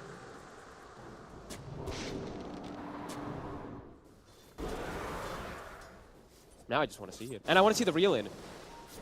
Dude, he's not going to use it. He's not going to use it. It's for the netting through BKB. Yeah, it's just for the BKB net. He hasn't had to use it either, to be quite frank. No, there hasn't really been Song opportunities. And they haven't really needed them. 15k lead, only getting further ahead, Outsiders. They're smashing this, really. Oh, boy. Timeless relic there now. You go. Okay, now do the math. There you go. Get that over to him right now. Get that into GPK's inventory. There we have it. Well, there we go. That was... he did live from the Laguna, but that was without the E-Blade, right? No, that was with it. He actually tanked it. I thought it was but the Laguna hit the damage before the E-Blade hit, right? I don't know, maybe. I looked like a hit, but whatever. Either way, he's dead. Ooh. Ooh. What does that Let's mean? get out the translation. I think that means lag again. Isn't that the word that they said, just capitals? I think he was asking, indeed, are you lagging as well? Yeah. Yeah, because that's the word they used the other day, but just with capital letters, if I'm not mistaken. Wait, was it? Oh, that's smart. Right? You got better memory than me. I remember it was like two, because it looks like an Yeah, it literally means, are you lagging? Yeah. Yeah, absolutely correct. Okay. 56 seconds, no Wind Ranger. Full control. Roche is up. Oh, look at that. They can get a Roche out of this now, too.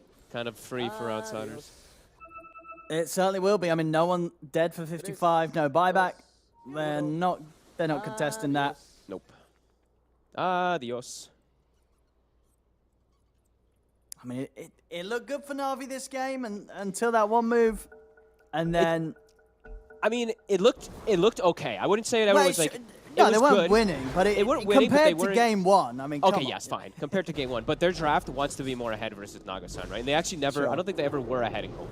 So. No. They were like 1k behind. So yeah.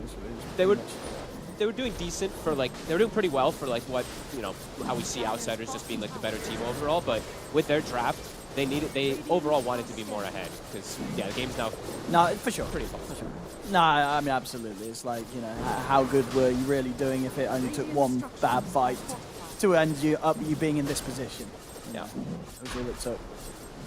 The game's just completely blown wide open. Do you want to give Hakoda the refresher? Oh, even a little cheeky song here to make sure there's no sort of steal. Sure. Who's he giving it to? Okay, they give it. I mean, it's more sensible to give to GPK, I guess, because he can literally double one-shot Laguna. Anybody then. Pew, pew. Oh, no, they passed it to... Oh, come on. I mean, anyone can really have it at this point in the game, let's be honest. The three of them, all three spells will be amazing, but... Yeah, they're feeling pretty comfortable. Chilling. Near 25s.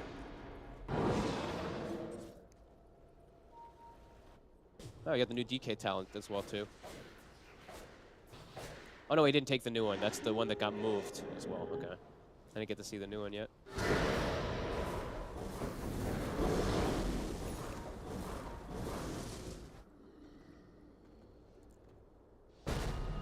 Na'Vi. Yeah. But I think they're probably saying, like, what do we do? Catch people on sides if we can. They have a sentry bottom. Didn't matter. It's not that easy. Even if they kill him the once, he's going to be back, and the backup's coming in. They get the stun.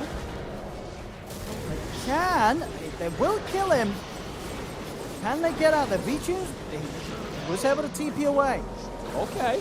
So they are able to kill GPK. They take the 8, kill him twice. Not the worst of trades. No, best they could have possibly done in these last moments. It's a big kill. And V-Tune surviving is huge. No BKB now for 50 seconds, though. Does have to be careful how far he steps out. Even without the Lina, they can still look to fight on outsiders with this Naga Siren. 3v4. Na'Vi looks like they're trying to jump. Can they really punish this, though? This is really it. This is a bold attempt. Yeah, you're not moving in on these four. Especially because there's a song as well. V-Tune still looks like he wants to go, but... They're pinging Ramses. Can they really make this play? Uh-oh. Did it? I think he smoked from behind, and the Stormcrafter hit something, and that allowed Ramses to know that they were smoked behind, and he jumped away. Dire's middle tower has fallen. Either way, definitely would have been a suicidal jump. Yeah, nothing was going to happen there. No. V2, no BKB. If he goes in, he's just dead. So good on them that they didn't jump in, honestly.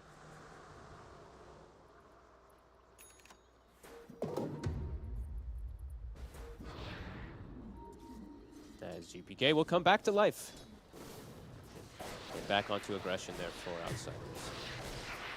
Level 25 also acquired, so now, yeah, good luck with your BKBs. If you even get them off because of the Ag Static Storm. Now if you do, you're just going to get Laguna through it and netted through it. So multiple solutions for those BKBs. And also, honestly, they haven't even had opportunities to cast them, Owen. Right? There's been one fight that happened around that top situation, and then look, Glaze still has a 9-second BKB. Dire's top barracks are under attack. Same thing for no one. They've had these BKBs for what, 15, 20 minutes or something, and haven't been able to use it. Dire's middle barracks has fallen. Just stuck between a rock and a hard place here, Na'Vi. What do they do? Yeah, there's just not a whole lot. The split push option isn't really there because they're ready for it with the Naga Siren. They're getting outscaled. They're getting outfarmed. It's a sad tale because they have to just hope for some insane high ground defense. Oh! See you later. Oh, they got the song. Oh, who are they going to get? Right, let's see who they want to go for. There's the Supernova. They're just going to go for no one. They'll drop the Static Storm down on the Wind Range and no one's gone. And now the Supernova's done catching Lays. I mean, Lays will be able to get out with the BKB and the ultimate. We'll see V-Tune pop his BKB turn towards DM. DM's back to full HP though. We'll see no one jump out of the base in an attempt to chase same for Lays, but Lays gets caught by the net, the Light Strike Array. The Wolf slowly burning down. He'll try and run a second Supernova ready to come out here from Yamich as Na'Vi have to retreat. A celebratory ult, it looked like there from Yamich a bit. I was hoping Ramses would at least reel someone in there because they were just dominating the fight so hard. Dude, he ain't pressing that button. He didn't even press it. Damn it, I really want to see it at least once, but yeah. I was hoping because he was kind of running around. I'm like, he's probably feeling, they know this game's over, right? Like, they know there's no way that Na'Vi can come back, so I'm waiting to see them start like trolling. I mean, that definitely was a situation where he could have probably grabbed someone, pulled them towards no one, so the static combo from Hakoda got a couple. Whoop. Ooh. Found Yamich. No one? Oh, he's gone. Laguna Blade will do the job, but they do get Yamich. Dire's middle barracks are under Look at the damage from Lina, by the way. Pick up the fight recap if you get a chance. 25-83. Dire's middle barracks are under attack. I mean, Na'Vi's still trying to do something here. Oh! Already though, DM. Let's jump the back lines onto Lays. They'll use the fishing. They're in with the GPK. anchor. They're in on top of GPK. GPK's dead. But now what can they do about the Naga Siren? Not a lot. In fact, outsiders, they just buy back. They're ready to close this up. They've had enough. They're ready to buy back, run it down the bottom lane, and look to put an end to this match. Yeah, GPK's probably like, okay, you got me. There's a Ramses, by the way. You got a Naga Siren issue on your hands. A 700 last hit Naga Siren. Yeah, I think outsiders, they're done with this one. They're Oh, like, yeah. all right, let us just wrap it up. Yep, flying into the base. Yep. Whoa! Oh, they got two. There we go. Set up the. Where's the reeling? We ain't gonna see it. He doesn't even need it this time. They'll catch the two on top of each other. V-Tune and Sweet and Strong out of the game. No buybacks. GG is called. Outsiders. They too will good. secure a spot in the grand finals. And looks like they didn't even break a sweat, really. They continue to look as good as expected in this run through the Eastern Europe regional qualifiers. Na'Vi, on paper, considering the teams in this qualifiers, was definitely going to be their biggest challenge, and it didn't look like much of a challenge at all, Fog. Yeah, I mean, they just looked on a whole nother level of things, right? Honestly, the way they play is quite beautiful from because we've gotten to see a couple of, we haven't gotten to cast them, at least. The other teams are a little bit more sloppy. But some cleanness, of course, but overall, like Outsiders, the way they didn't even allow, there was a triple BKB timing from Na'Vi, and there was still 9-second BKBs 15 minutes later. Yeah. They didn't even allow them to use these BKBs. They danced around the fight perfectly, danced around the map. Yeah, you couldn't ask for more if you're Outsiders, really. No, yeah, looking as clean as ever today here, Outsiders, and indeed, as I say, they'll be stepping up towards the grand finals. And that means they will, Na'Vi, they'll still have a chance to fight back onwards towards that spot. Of course, whatever happens will mean that they'll have to try and get for a best of 5 against Outsiders. But before they even get to do that, they'll have to play up against the winners of the next series that we'll be having here on the channel. The final series of today, in fact, the one coming up. And it is, of course, between BetBoom and OneMove, which I think will be pretty exciting to see, right? It should be fairly closely matched. Obviously, BetBoom, the team coming in as the favorites. But OneMove, they've been given some pretty impressive showings, right? Yeah, impressive comebacks as well. Yeah, So a couple of games where it's like they look like they're down and out of it, like 15K deficit, and they somehow bring it back. BetBoom is a pretty aggressive team, though, and I've been seeing a lot of teams really hesitant, just more hesitant than usual about making these aggressive plays. BetBoom still looks to play super aggressive, so maybe this is going to be one of the tougher matchups, at least for OneMove, because of that aggression. Absolutely. Well, ladies and gentlemen, we'll have that coming up for you right after the break, so don't go anywhere. Last series of the day, a lower bracket one between BetBoom and OneMove.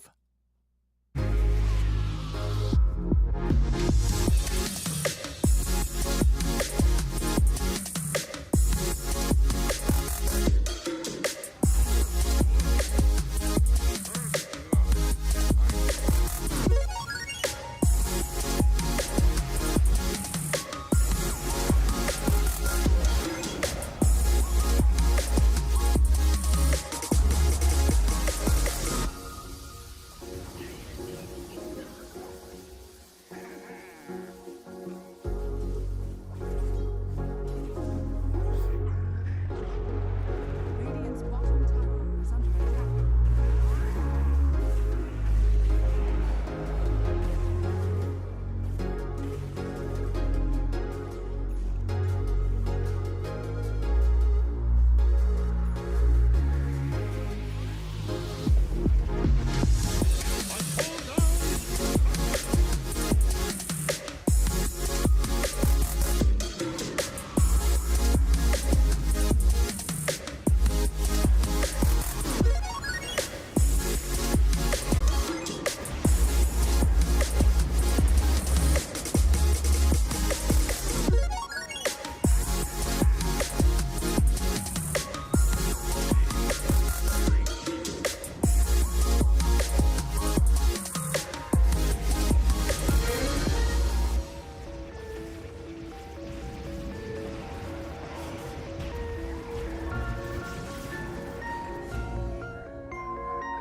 Sports is what we live and breathe.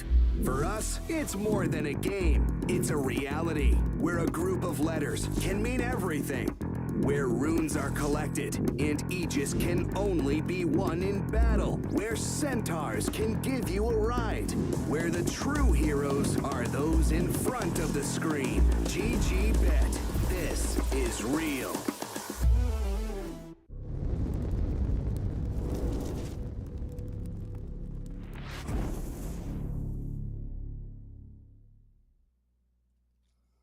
Welcome back, ladies and gentlemen, to the Eastern Europe qualifiers for the International 2022. I'm ODPixel, joined by Fogged, and we have the draft beginning between BetBoom and OneMove.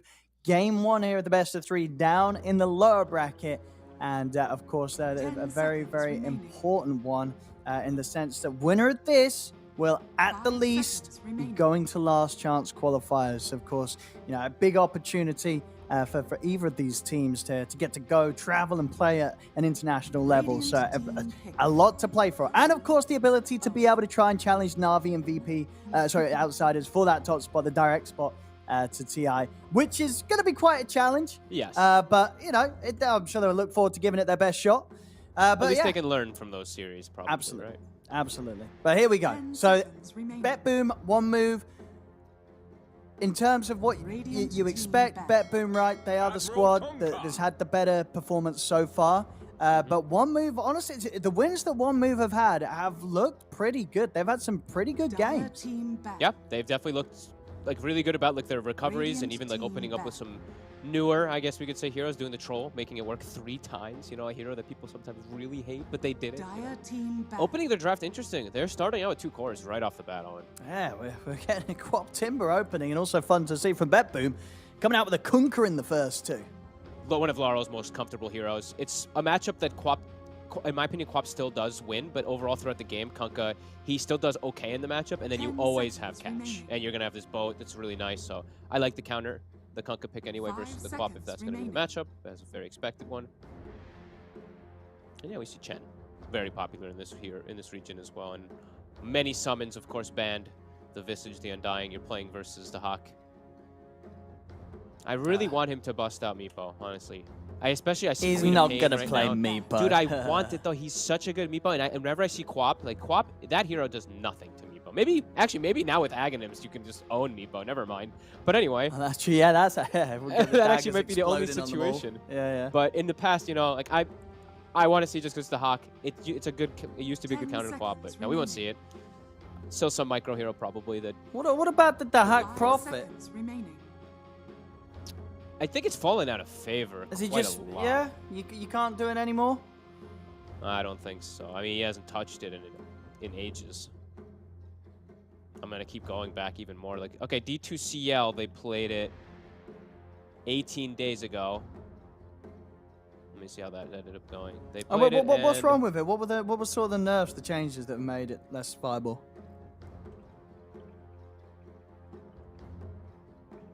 That's a good question. For the players, I mean, I didn't really like that. I didn't really like it as well before, but it got nerfed pretty hard like last patch, right? I think it got base attack time reduced by a significant margin. Okay. I can't remember anything else changed though. I was trying to think. He lost his shard. That's a big one. He has the curse of old growth instead of having the sprout into trapping your core and then forcing them to buy phase quelling, right?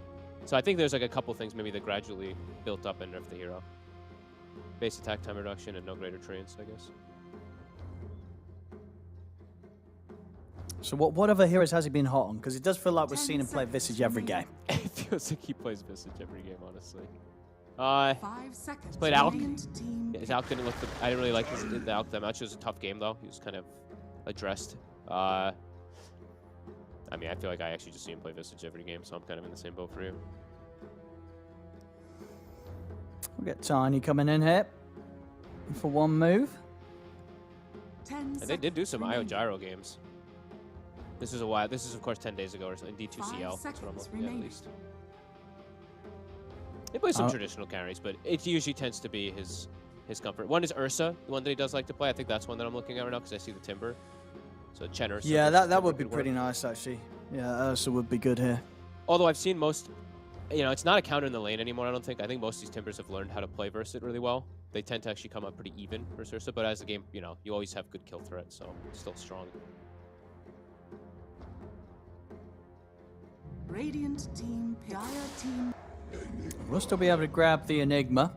And yeah, it's Ursa. Yeah, I mean, you said it, and it just felt like the most sensible one here. Especially really versus, like, it just burst. makes sense. Yeah, your versus Quap Burst and Tiny Burst too. Like, you're looking at this probably being like a Timber Tiny lane. It was what it looks like with the Tiny pick, right? So Ursa should have a very free lane at least. The Enigma pick. I mean, these teams, this region really loves just having Chen Enigma. Like, these two heroes somehow in the drafts. I think we've seen multiple games with both on the same team. I mean, looks nice here. Of course, no BKB piercing. Stuns at the moment from OneMove. Yep, you're going to scale really hard as well, too, with this draft. Even though you have an Ursa core, you have a really nice tri-core that does scale into late game. So if they're going to be able to grab something to put a stop to that. And they will. Winter Wyvern in the pool, and pretty much the favorite one to grab there. Yeah, versus Chen and Enigma, honestly, godly. And the Cold Embrace even versus Ursa. This is a really good pick. Hero, of course, that has also gotten nerfed quite massively. Much needed. They added the 10-second fly on Q, and that hero was picked like every game, and now it's back to the old forms of the Arctic Burn.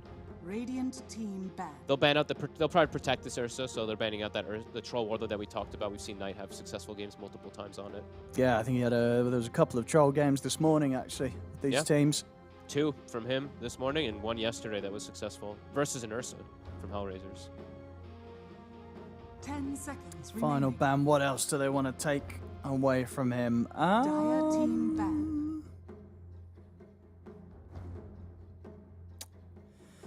I mean, what about Terrorblade? That's the only one I'm looking at. You know what I mean? It's a lot of physical. So if you get this high armor carry, I feel like he's gonna Morphling, honestly. I just feel like these they teams love Morphling. Morph. Actually, that's true. Now he's been playing quite a bit Morph. And I'm seeing some limited kind of cats and stuff like that, perhaps for him. I don't know. I'm still gonna say I said it the other days too. I still don't really like Morph. I don't know. This hero still feels a little weird. Just feels a bit too slow a lot of times, but maybe we have to see the. I mean, sometimes if it is a Dream Morph game, obviously, but. Yeah, TB and Morph definitely feels likely. I prefer to see TB, but I'm with you that they kind of prefer to play Morph, so it's more likely. But you know, looking at these high nuking heroes that they ban out, it does feel that one of those two is incredibly likely to be what they want. You know, you're banning out Sky, Shaman, Dawn. These are heroes that, if they're laning against a Terrorblade, a couple of spells and they're pretty much killing him. So. Or Illusion Clear, right? That's the other thing. Perhaps maybe it could be Naga Siren. That's the other thing I was looking at. Maybe. Okay. Yeah. Naga, TB, or what do we say again? The one that they like, Morphling. Yeah, that's right. Yeah. See BetBoom. BetBoom for them. I mean, they're still looking for some their magic second. damage. They're still looking for their second support here, aren't they? So. They want some magic damage. I don't even mind something like Snap. I just want some burst that can go through Cold Embrace and some more magic damage versus Timbersaw. So right now they're pretty limited, at least. It's like a lot of that damage is going to come from items from Ursa, and it's all reliant on Kunkka for damage right now. What about the Willow? Willow looks nice. Willow does look really good. Gives them a catch, which they could use an extra form of catch beside Kunkka. You're on point on. Damn. Easy game, boys and girls. Easy game. I mean, it looked really good. Like it's really good. And we're seeing quite a bit of Willow play in this region, right? BetBoom as well. I think they played it. Twice? I do like it. We casted one game that they did it. They lost, I think, that game. But 10 seconds remaining. Okay. So what are we getting? Does this scare away the TB or Morph sort of squishy carries early on? I think it can. I think definitely. You think it actually might? It might make them have sort of second thoughts?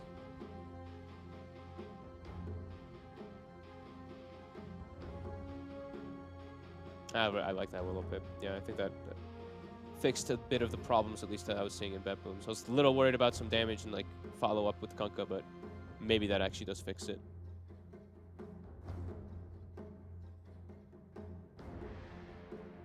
OneMove. I mean, what other carries? I think it's going to be Morph. All right, that's what I feel like too. And Knight's just going to want to play Morph. I just don't like it. I don't know. Maybe there's some bias against Morphling or something, but there's something about this hero that I'm not crazy about. Let's see. Templar Okay. now select Yeah, of course, TA. Yeah, I forgot about still that the one. pool. That's a very frequent last pick here in this region. Yep. For the carry. Especially versus Enigma as well too, right? Hero that can just still farm freely, not under pressure from Enigma and Willow. Yeah, I like it. I like it better than one of the squishier ones we were thinking of. Yeah. You can This actually is, fight, you play around rush, you try to play a bit faster.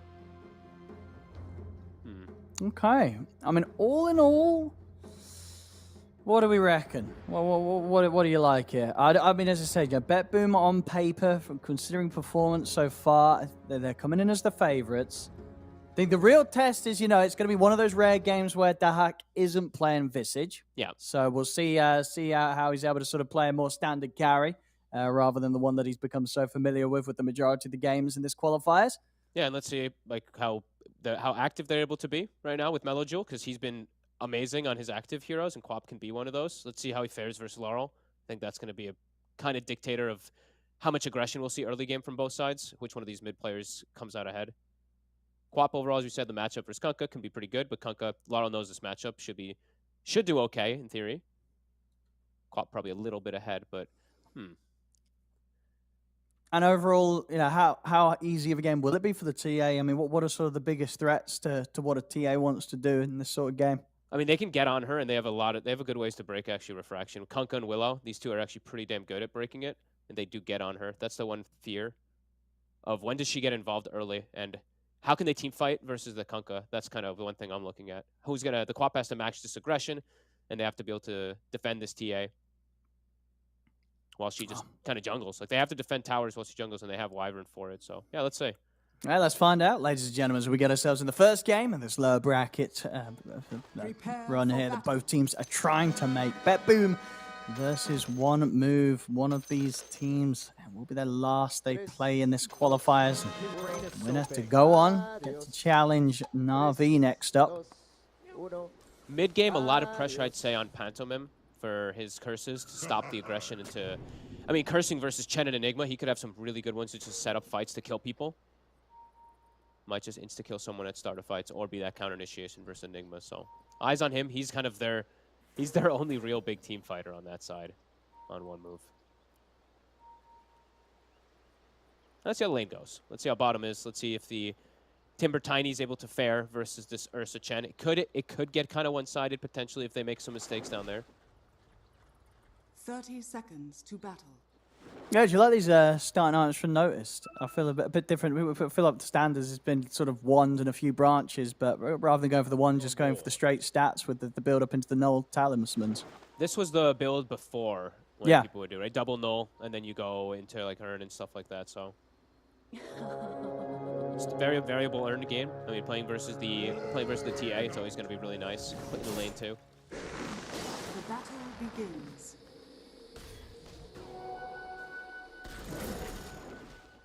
I'll see here, BetBoom. What kind of setup we'll get? Nothing surprising. I mean, so this bottom lane should be pretty nice for Dahak and Sneko, right? I think so. Yeah, it should be this is very the fun. Ursa that you get being banned out most of the time when you're trying to run a Timber Sort. So we'll see how much of an issue it gives him. It looks phenomenal. And so it's just going to be like, how much can the Tiny pull waves? He has a Windlace, not boots. Chen can't really stop him too well. And yeah, let's see how top goes. Let's see if the Wyvern can help out Knight a lot. This could be a scary lane. If they make a couple mistakes up here also, the Willow and the Enigma can actually apply decent pressure to TA. Step lively now. Wyvern has gotten quite a bit weaker in the laning phase with the flight reduction.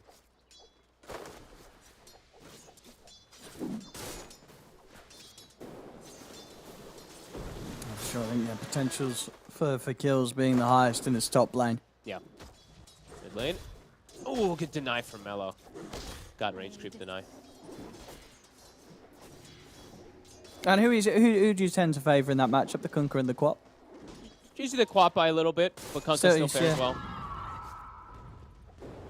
He ends up like he's got the plays that he can always just like X himself and TP back, so it's the harassment from Quap.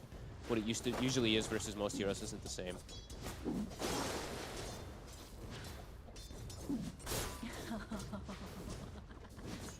So far in the CS, pretty even in this mid. Yeah. And as it looks to be nobody getting zoned out of the side lanes too hard so far. Nope. Seneko, we see the wards, the common ward that we're seeing now versus Chen all the time to block the medium camp. Just ensure they just get that really strong creep.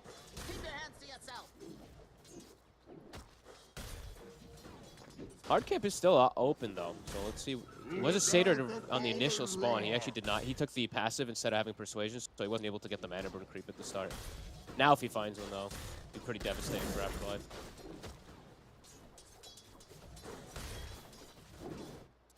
Oh, see, Dahak is going to be going for the Battle Fury build this game. Ring of Health queued up, ready to grab that one. So wants to make sure he can scale, keep his farm on a pace that matches that of a TA. Yeah, interesting. I thought maybe maybe he'd go for a little more aggression because he's playing at the Cold Embrace, so he can go like Diffusal and you actually do something through it, but nope, we've been seeing most of these Ursas just wanting to play a little bit more of that farm game lately. Yeah, top, we're starting to see that issue. The constant pullback of the Wave Knight. Wyvern does not buy pressure onto these two at all to kind of secure the lane for a TA. In cold, there is comfort. At least he's got Cold Embrace, okay. Do you think OneMove will get the chance to be able to get some stacks going in the triangle for the TA? That's actually a very good point. I don't think that they can too well. Maybe Soyush just does. He's probably the only one who can actually make the opportunity to stack. I don't think Wyvern can leave this lane. Dire's structures are fortified. Mid lane, the aggressive glyph. Mello pushing the limits here. Unlikely to be able to kill him though. Your admiral is on board. Zoning him off very nicely. Actually, we'll have Dagger again in a second with the Scream. Radiant's middle tower. Look at this. He's making sure he doesn't get the CS on the flag bearer creep. Not even getting XP. Oh, Mello. Really nice plays. Yeah, this is some big zoning. But now, level 4 is hit. Bottle achieved by Laurel. He's fine. He's still got Blink. And how much did he zone him off there? What, 3 creeps at least? Looked like? Yeah, at least for sure, right? Yep. Pretty solid aggression. And he's 15 and 3, but look at the wave he's now got coming. Yeah, I mean, he's not going to be able to get a refuel on his bottle. Can't get to either the water runes. Oh, and they're actually moving toward bottom. Soyush is here. It was pinged out, though. They saw it, I believe, with that ward they have in jungle. And Lara will heal up once he saw it. I like it. I like how aggressive Mello was playing there. I think that's kind of how you want to play this matchup. Lara was still 3, so he didn't actually have like the X TP back to base play when he Mello with that aggression. So really good play there for him. Step lively now. Your admiral is on board.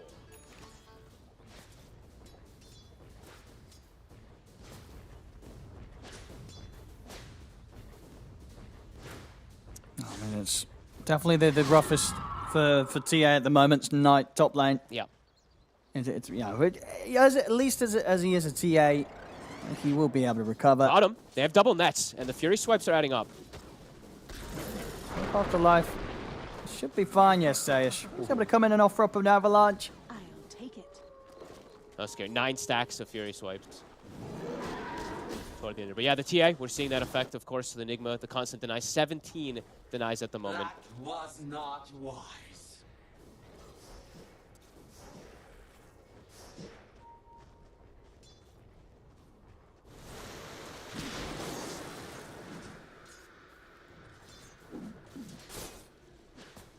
I mean, mid as well. Now to hit the 6s on the next wave or so. 30 seconds till those runes as well, too. Looks like BetBoom's in a better position to check both runes at the moment. Seneco's ready to be in position.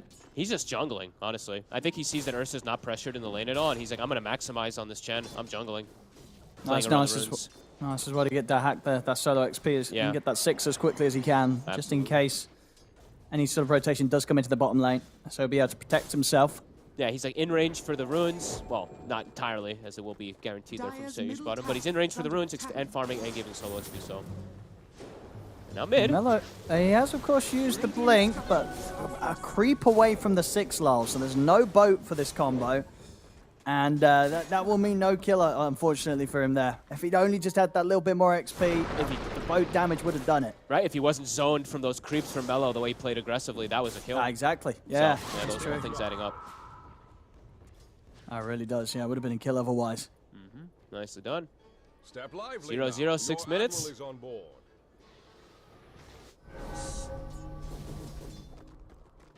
Something that we've got very used to seeing really in this region. Yeah. Very, very slow, steady starts. Team's extremely careful. Oh, look at Seneko also. I love it. He's like, you want to try stacking for TA? I'm actually just going to start walking in, scouting things out, and messing with you. So you can't get those stacks started. Knights has to go to the jungle, though. We see the TA. He's probably telling his team, he's like, guys, I'm not really getting much of anything top. They just keep pulling lane back. And now Enigma's almost 6. So I think this is the right move. He has to go to jungle, otherwise he's going to just get black-holed as soon as the Enigma hits. Radiant's bottom tower. Trying for a kill on the Chen. A full combo into the Chakram. TP's coming in and Dax on top of Afterlife, but Afterlife's able to cut down Seneko. TP in from Lau, drags him into the combo, keeps him in range of the Ursa, and the swipe stacking up. I mean, the Dahak will be able to take him out in return. It's always weird seeing ultimates like retrieving first blood. You know, the Chakram comes in and it's his first blood. It's just super bizarre to see that. Very slow start. Dahak happy though, comes in, gets the kill, but Laurel does have to make the rotation, so. There's just so many denies up top. 26, yeah, he's just Got to be one of the higher ones we've seen at this timing on a solo hero. And it's scary for anyone to come up here too, because if you come up, he's just gonna black hole you. Like, you'll die to Eidolon's plus black hole for sure. Rune this time, Laurel. He gets his bottle refilled from Seneko, and he also gets the rune, so will be rewarded for his rotation down bottom. You get nothing. I will take it. Yeah, no stacks for TA is what this is all gonna be. Melo's very low in the mid. Oh, he's going to get caught by the X combo into the Brambles. He's still able to jump in time. He missed the Bramble. Yeah, it looked like it was on top of him, but it didn't connect. Afterlife hanging around in the area. Could actually pose kill threat on Laurel. Boat's back up in 2 seconds. Wants to at least try to hold on to this tower. And he's giving Sayush experience with this move on the Timber. Oh, he finds himself a juicy stack too on Afterlife. While at the same time, Laurel is farming some stacks. Yeah, they're getting another ancient one going here as well. Roger. Oof, that is juicy. My thrift rewarded. I imagine they will be just, Lal will probably clear this up pretty soon, right? Can you sort of leave this and wait for a battle for your Ursa? No. I don't think so. Yeah, No, you if take you want this to do now. that, stack it later. Like, just stack it again up later. That Battle Fury is still like 4 minutes away minimum. It's gonna take some time for Laurel. You have to cut it out. Yeah, he's gonna be well and truly enabled from that. So all 3 cores should be the top 3 net worth from BetBoom after that. Does get finished up. And they just continue. Yeah, this top lane is terrifying. Knight just has to full jungle and he has no stacks. But there'll be some concerns for this TA. Oh, for sure. Meanwhile, bottom Dax just getting free farm on the He's Ursa. chilling. Yeah, and it's lane farm, so the better farm. As yeah, Laurel finishes up the stack, X's himself back, and we'll be back out to look for maybe an aggressive play. Maybe look to set up. I don't know, it depends. Does he want to give Roger XP mid and look to play around top? He will get a rune, so he does have the opportunity if he'd like to go up there.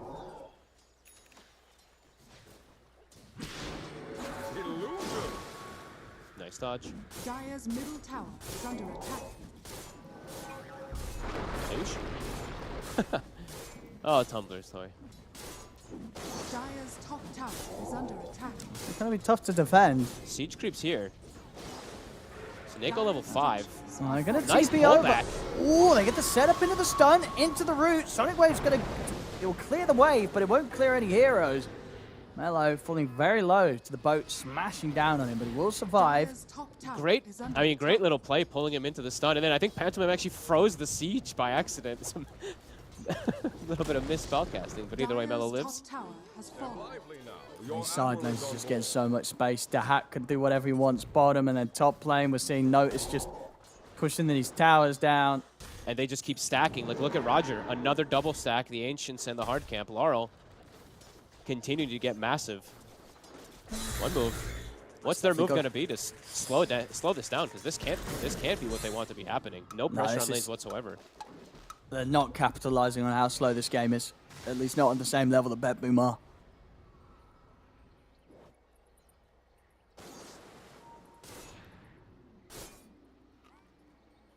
Yeah, it does not fare well for the TA, this type of pace right now. Dire's middle tower is under attack. Now to the mid tower. The map is going to quickly shrink. They're going to lose access to their ancient area before there's even been a single stack opportunity for the TA.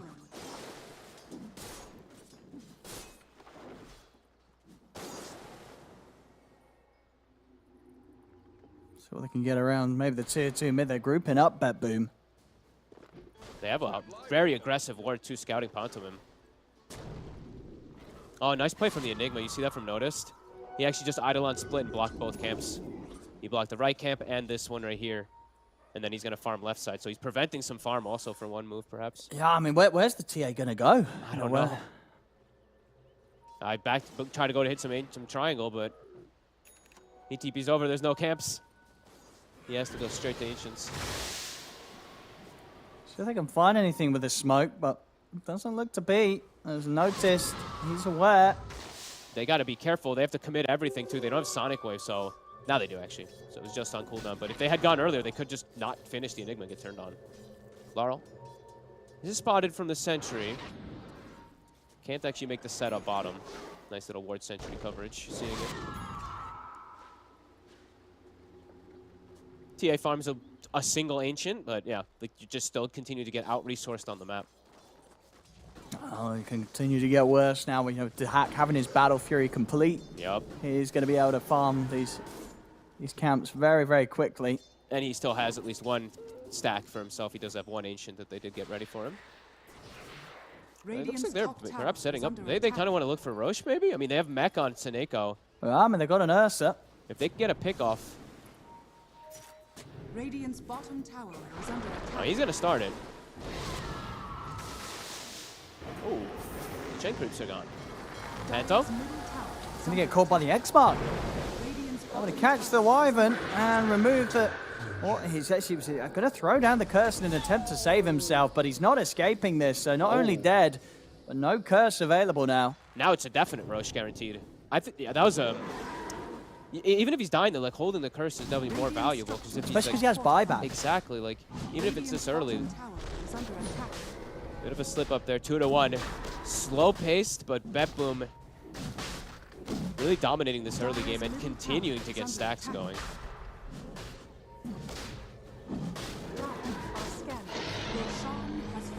Playing it really nicely so far. Bottom lane, Afterlife. He's actually going to get set up in here behind the tower. And with the hack around, they should have the damage to take this man out. He'll chain over to the side. Not enough to save him. It is not. Dragged back and given over to the claws of the bear. There's also Dahak able to find the deny on the tower as well. Oof. Everything going kind of just really smooth for Bet. It's such a quiet, slow game, but that's playing into their favor so yeah, nicely. They love it. They love it here, BetBoom. Yep. Enigma has the Wraith Pack done also. So damage might be pretty limited from OneMove in the next fight. On top of Rum, Wraith Pack, just full damage reduction. How are you going to kill heroes? There's Chen Hand of God, Chen Mech, Wraith Pack, Boat. Things starting to look more and more difficult very quickly.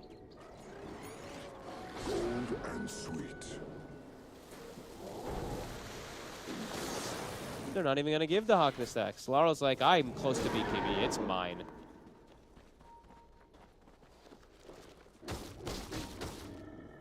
And with BKB, he can full commit into fights. No fear from the Quap or Timber. Very early. Blink is done for Pantomim, so at least he'll be able to maybe perhaps stop some of the aggression, stop some of those ults in team fight, but his core is quite far behind.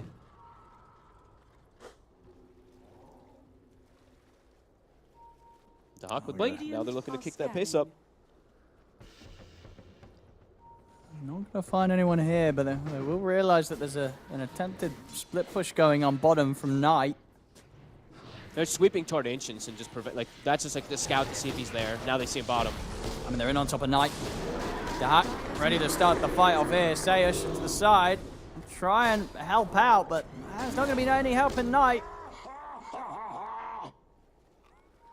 Okay, this is brutal. They're just getting completely outmaneuvered around the map. Radiant's top tower is under attack. Even setting up now top, Laurel. He's already prepared with Roger. Mello does not have BKB either. He's gone See to if they a can Wraith. get that catch. He's There is the Witchblade. Blink Winter's Curse. You see Mello. Lal He's got the opening. He's got the combos. Is there anything Panto can do to save? He's going to head over, drop the curse down, but already the damage is coming in on top of Mello. Radiant's middle tower And now Clock Panto. will fall. Will he be able to get away? He will. Seish at the side. Sneak back in and set up onto Roger with the combo and the help out of Afterlife. Okay. Who got the last? Sayush got last hit. I think it's really important actually for this Tiny to find some type of farm. So getting a last hit there is good because right now without Blink, they just can't do anything. There's no one they can play around. So yeah, continue to just lose the map control. Get a good pick off at least on the Willow, but yeah, losing your Quap even with Winter's Curse. It's tough. Knight can't even, yeah, look, he can't access his triangle. He has to sit in the tree lines as this TA because they lost so much map control this early on in the game.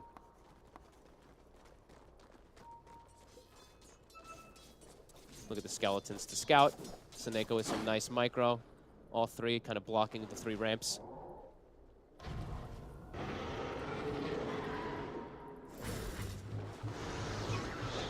So in the mid.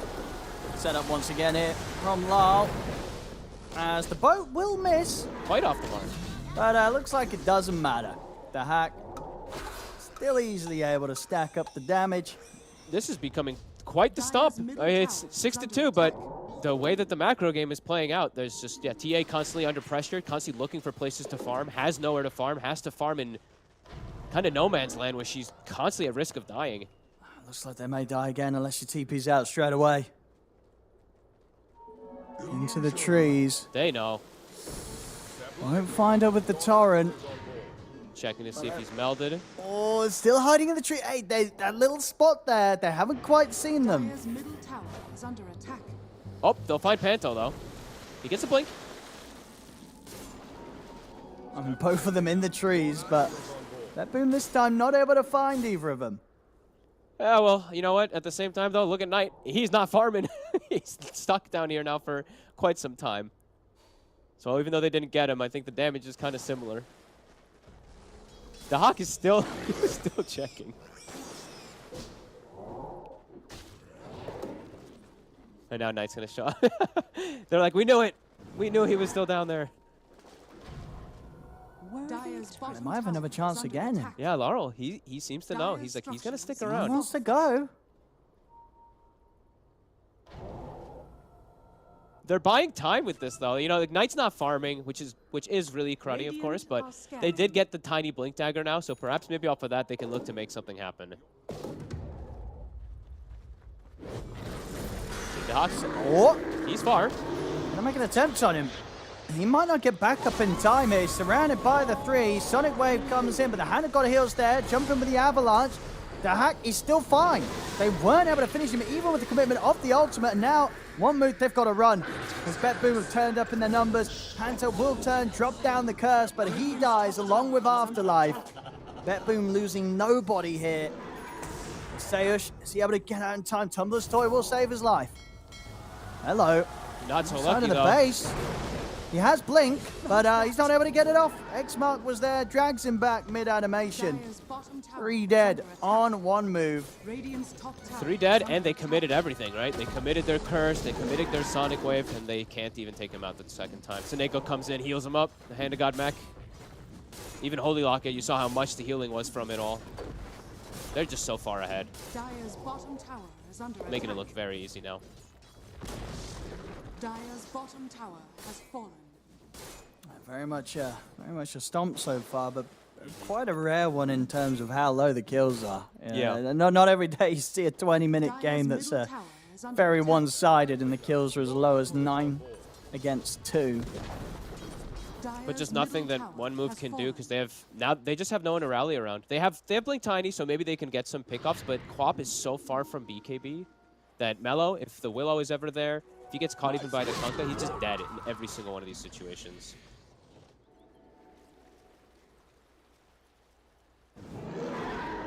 I got Gem on Dahak as well. Also Bold DD, he's ready to go. They're looking to secure the entirety of the rest of the game. Seneko farming some Ancients. Nice jump. I mean, when you see that, you know, you're feeling pretty good. Your 5 position Chen is level 11 as well. And he's at your 5 position Chen actually is taking the specialist's array. Hell yeah. Let me get that multiple target attacks from Chen. That helps you farm the Ancients. Sure, why not? Got some stats. No one else is using it.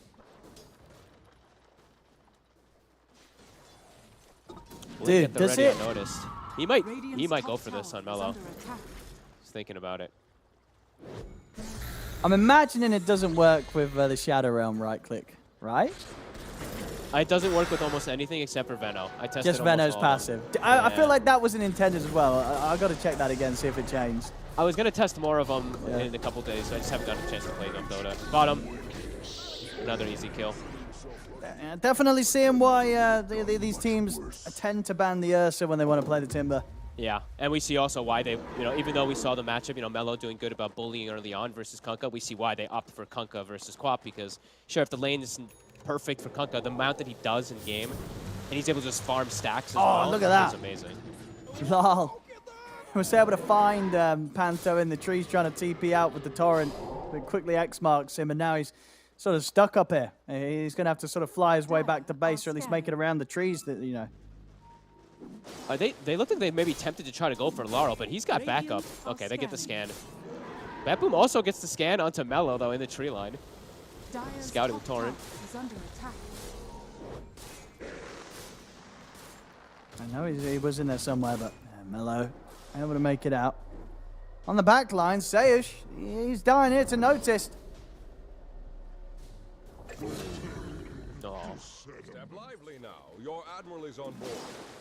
14k lead. Their next big goal, they're just constricting map. They're waiting for Roche to spawn. If anyone walks into them, they're more than ready to fight. A minute left on it, keeping the Chen creeps inside. They'll lose Roger. But that is a Sonic. Yeah, I don't think he's too fussed about tanking a Sonic Wave for that. No, but OneMove I think also isn't too fussed about just committing that to get a kill. Getting a kill. Just getting nothing anymore. Afterlife. Should be fine, he has got the Yules. Yeah, he's okay. Yeah, constant, like we said, I think I've said the word sweep 400 times in this qualifier, but yeah, the BetBoom is just going top, then they sweep the Ancients, they have ward coverage, they have Chen creeps also checking out that Roche pit, as we said, so keeping it OneMove in the base and just looking to finish up the game after that next Roche. An incredibly most one-sided game I think I've seen in this quali. Yeah, we did have quite the stomp in the series just before in that game one from Outsiders. But this one, this feels more painful because it's just so slow, and you can imagine as OneMove, it's just a consistent test of like what do they do? What can they try and do as a team here? Like we have a TA draft and we're never able to go for Roches. Now they're gonna try. They have to. Let's see. A good curse could be key. They gotta be careful with the curse though, because there's an Enigma. And BetBoom's splitting pretty nicely.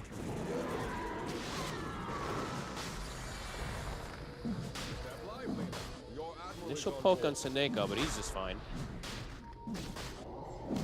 Just dropping glow. Gonna have to make a move soon. Prepping with the fear, just in case any sort of jump in comes in. They're on Knight. Panto's gone in.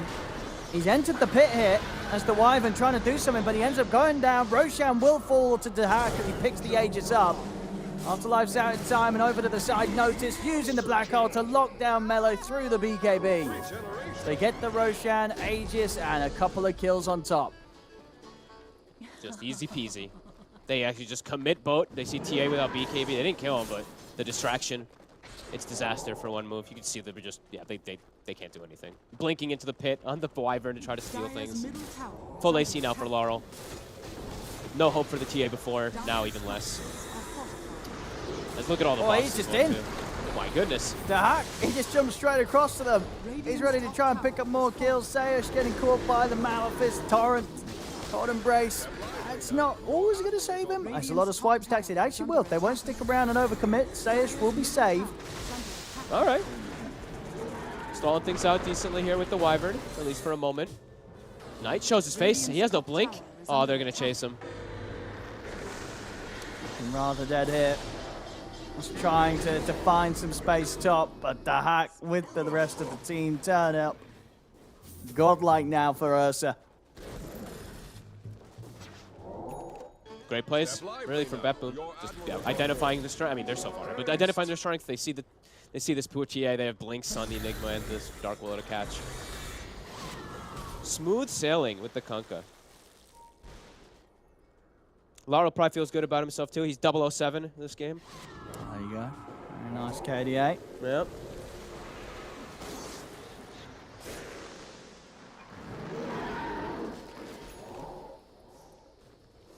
I can prepare to push once more, look to break the base hit.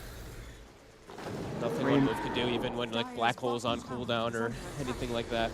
Hand of God about to be back up too. They have Greaves. Just, yeah, no damage to go through all this.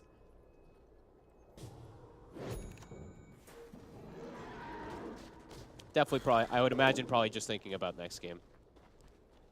This is one of those that you, it's irrecoverable.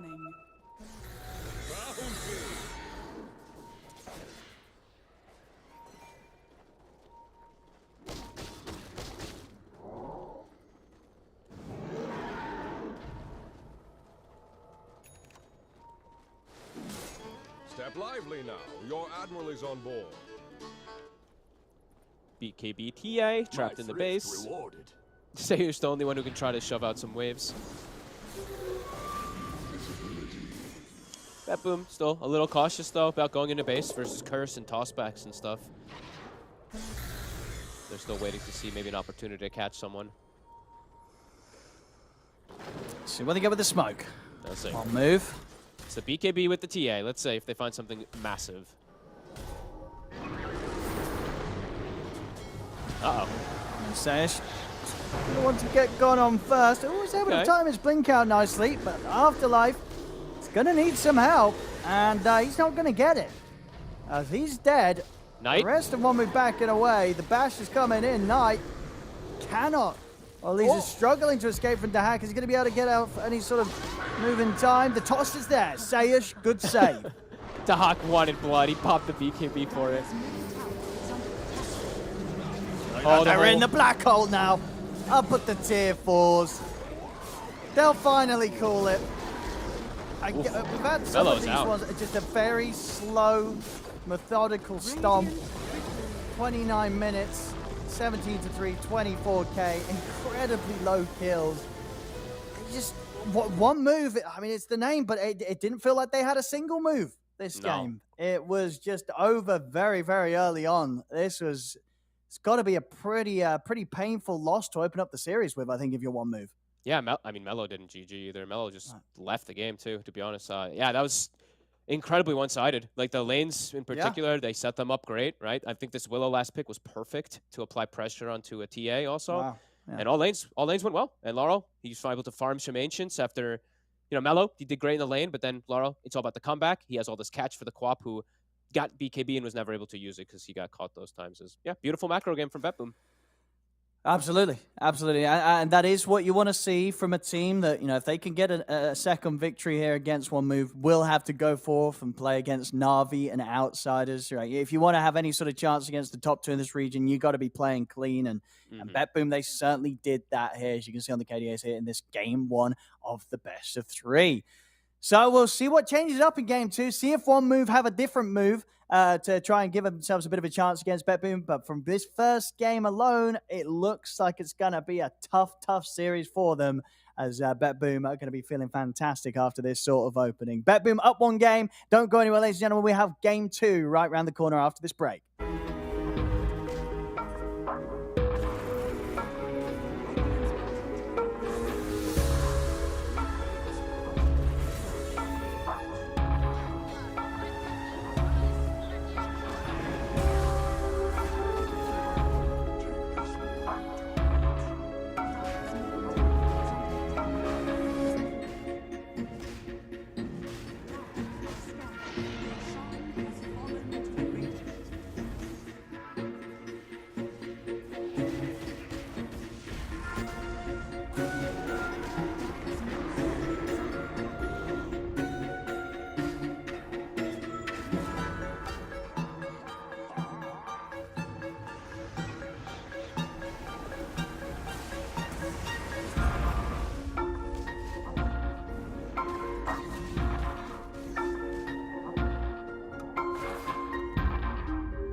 is what we live and breathe. For us, it's more than a game. It's a reality where a group of letters can mean everything. Where runes are collected and Aegis can only be won in battle. Where centaurs can give you a ride. Where the true heroes are those in front of the screen. GG Bet. This is real.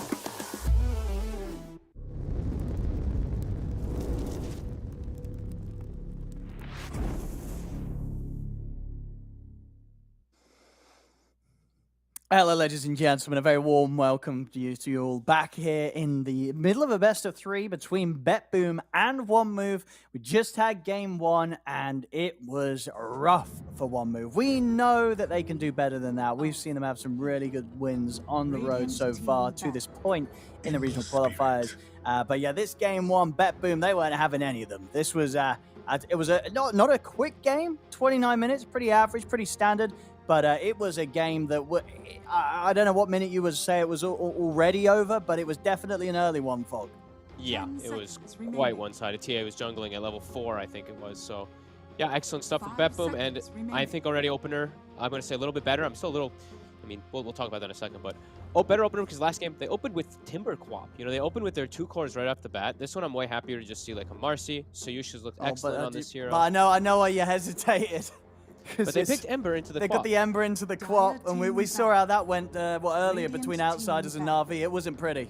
Yeah, I mean, I understand, yes, you can, like, people are going to say, yeah, you can dodge it, you can absorb the Flame Guard and stuff like that, but yeah, we literally just saw what happened on, you know, GPK, unless the people want to say, like, GPK is that much better than no one, which I wouldn't say so. Like, GPK is amazing, but so is no one. Yeah.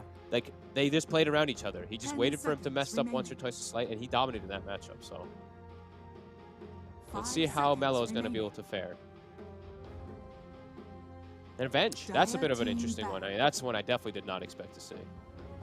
Yeah, I mean, what does Avenge sort of say? I mean, it says, good luck, you can't pick Enigma, right, at least? Yeah. So it sort of just takes that out of the pool in terms of what OneMove want to do. Got buffed completely across the board, too.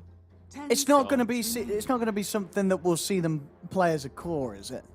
No, I wouldn't think. Nothing on core Avenge really got you. I think you got, what, 2 damage? Maybe? I think you got 2 base damage, if I'm not right. If I remember right. I remember you got magic missile changes, wave of terror changes, and you got base attack and like a talent change. But I don't remember what all those were. I remember there's like a cool nether swap damage talent or something. But yeah, I think you take the magic missile cast. You have pretty much what happened is you have better cast range on your magic missile at all times. You don't need the shard to have it and all that, and your wave is stronger now. And a hero that's sort of risen up in priority in this draft, the Viper being banned as early as it is this game, or in fact, being banned at all. I mean, is that sort of screaming any particular carries that BetBoom are going to go for and pick here? You know, that they want to ban the Viper out this early? I mean, it could just be that Bristle if they want to just go for something along that route. Because the Visage is gone. That's the other one that I usually look at, especially for Dahak, of course, it's going to be gone. Yeah, that's interesting, definitely. The only things that come to mind is really Bristle Timber. And they're not, like, Timber's kind of meh, like it's not even really much. Interesting they're still banning the Enigma, even though they first pick Venge. I mean, and then it's like, they're definitely not bristling, right? Like, if you're banning Viper and Enigma... No, they won't, they are. I mean, if they are, then it definitely leaves some questions to be asked regarding some of the bans that they've spent, yeah. 10 seconds remaining. Is there a carry? Is it PA? Is PA that just hates playing Ursid or something? Like, remaining. I'm trying to think what carry or something that they're thinking of that's going to be really annoyed with playing versus that. Interesting. Dire team have a look at the Hack's profile. I mean, his top played is what? And it's the Alk. That actually makes some sense. Okay. Well, you think they were setting up to get an Alk pick? I think so. Yeah, I think this could have been it. Because then they've got the Venge, maybe also like Ag's Venge. Well, doesn't Alk not care about Void? Aren't you getting some gold from the Eidolons, or are you not really killing them? 10 seconds remaining. Wait, what? What? Oh, you mean Alk with the Enigma? Yeah, I mean you know what I mean. I'm saying why they're banning Alk. Like, if they were going to pick Alk, would they have banned Enigma? You know what I'm saying? Because you can go like this vessel build and stuff like that I've seen on Enigmas. It's still annoying. You're dying a lot, and you don't. I mean, yeah, the acid spins. I mean, you're not. I feel like these Enigmas never give up Eidolons really anymore. Yeah, no, true. I don't know, maybe. I tell you what, unless there's a Chen, right? Yes, stealing them. Yeah, they steal them, of course, and earn Hench. Some Mars in play here. That feels like maybe a little bit of a steal as well. Definitely right, because we've had what didn't notice to have some great games on Mars that we casted. Yep. And they're gonna take this. Okay, so they had this 1-2 duo prepared. So now they actually have pretty cool kill threat everywhere. Much better already than last game. Like not passive. Last game I just saw limited really ways to make plays without the tiny blink dagger. Now everyone can make plays. They've got Mars with Sky. They can pair Sky with Marcy, Sky with Ember. Everyone can kind of pair. I'll tell you what, you're banning out. You look at this for the Undying, the Viper, and the Enigma bans. Could you be setting up, because he does play it, could you be setting up for a carry Pudge? Yeah, maybe. You know what I mean? Pudge looks versus Sky and Ember. Like, that's what I'm kind of feeling. You eat the spells. We've seen it from Na'Vi in particular, right? I know VTune loves it the most. Dahak does play it. He does. Second most played hero on his pub profile.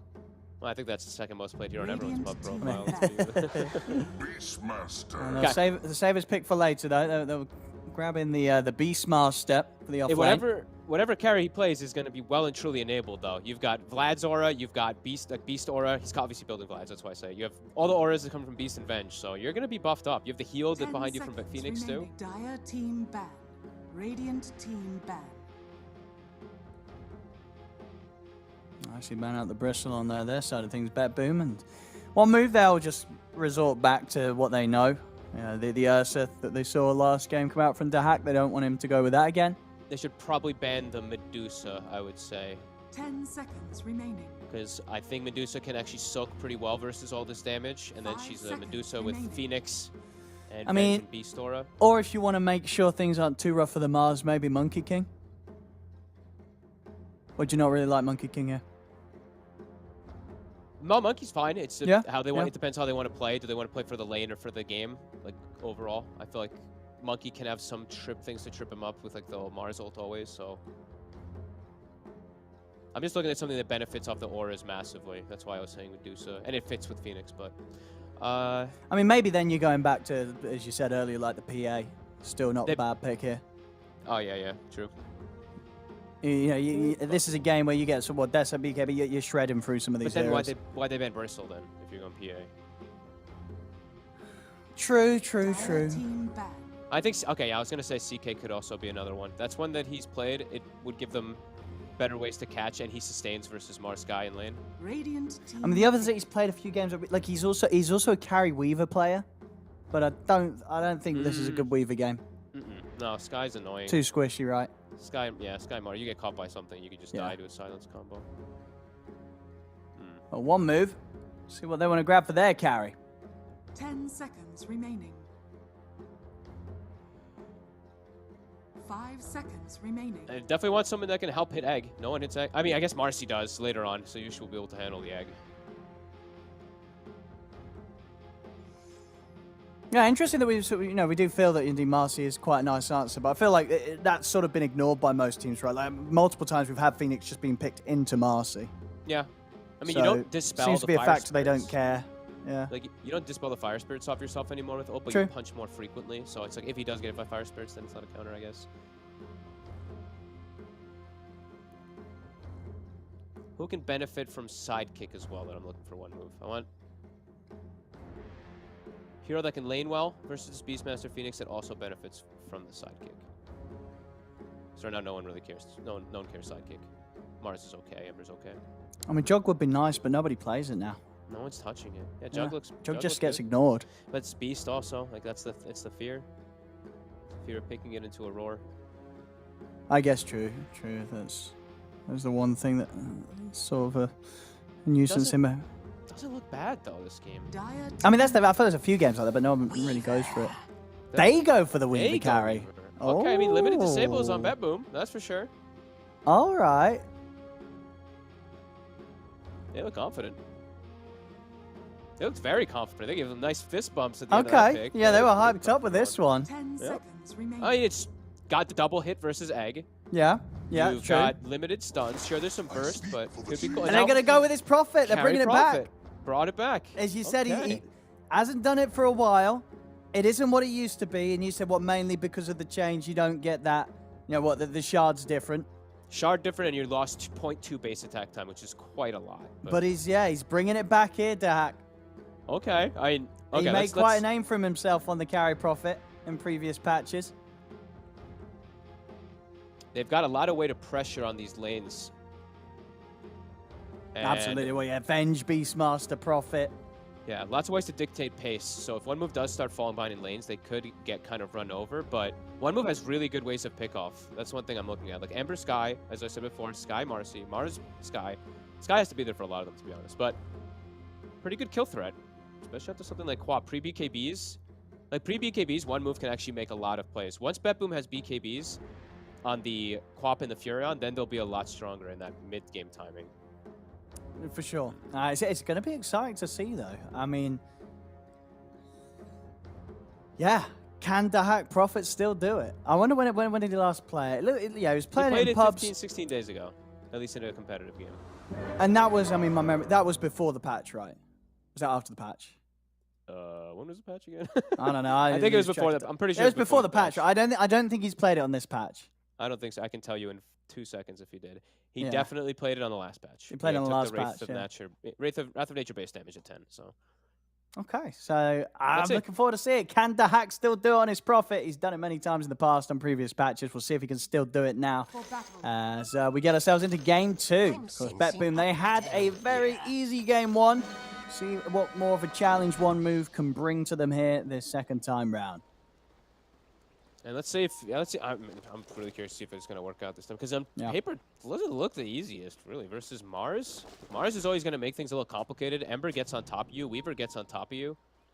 So yeah, I'm looking forward to see what he's going to do. He has swap to protect him in a lot of situations, of course, with Seneko, but I don't know. I'm kind of liking OneMoves, I think, because I feel like they can just actually hit a pretty good at pacing. I don't know. I'm always a little iffy on the Nature's Prophet carry, to be honest with you.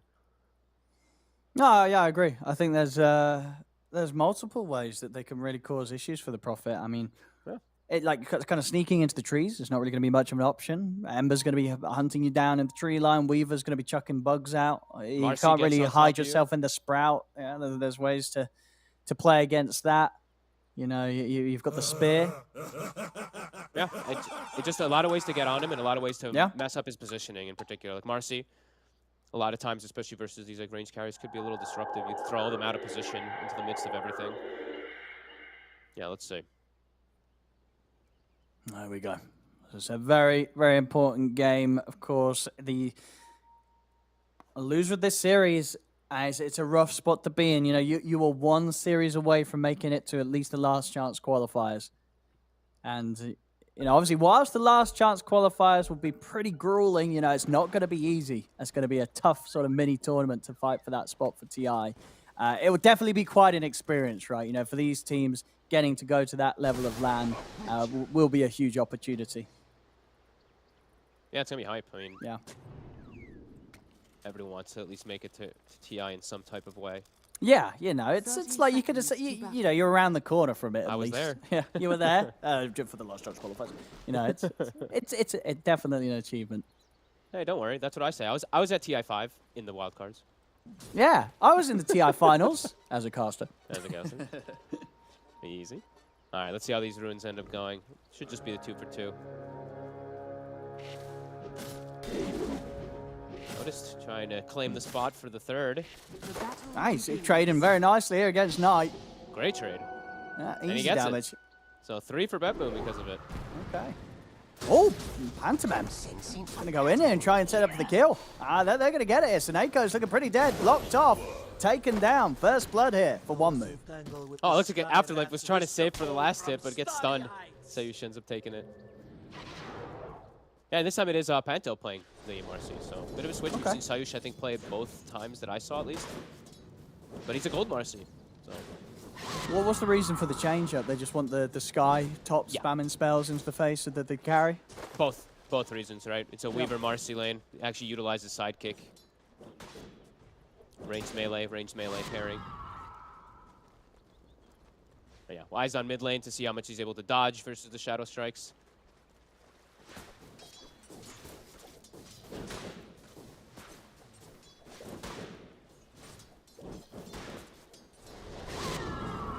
Let's see how this mid goes. As we said, we saw this earlier today. It was Lost? GPK Quap against no one Ember Spirit, and it was rough, very rough for the Ember Spirit. Yeah, Laro's not even attempting for the Shadow Strike. Maybe wanting to just wait for 3 until he starts throwing them out, but focused more on the CS at the moment rather than bullying, perhaps. Which is, I mean, GPK was all about bullying. Top. Tough lane, really. The Nature's Prophet should be able to get some okay farm, at least, but Venge doesn't do much of it. There's a reason this hero doesn't get picked too much. You do not really contribute too much in lane. I mean, what do you think overall Venge is going to offer? You know, why did they go for it as the first pick? I'm really not sure, Owen. It's I don't really know. I think maybe it's something like Sineko is like, this is actually a good hero now or something like that, because there's nothing that, you know, they picked it so early. Like you said, maybe a preventative thing versus Enigma, but then they banned it anyway, so I'm not sure. Trying his best to trade here with Sayush, but Sayush is definitely winning the fight. Yeah. Maybe relying on a Treant that would come in or something, Sineko. But yeah, Sayush with the null already picked up after first blood. This time the Shadow Strike will connect onto Mellow. Level 2 Shadow. No one checking 2-minute runes though. Everyone just focused on their lane.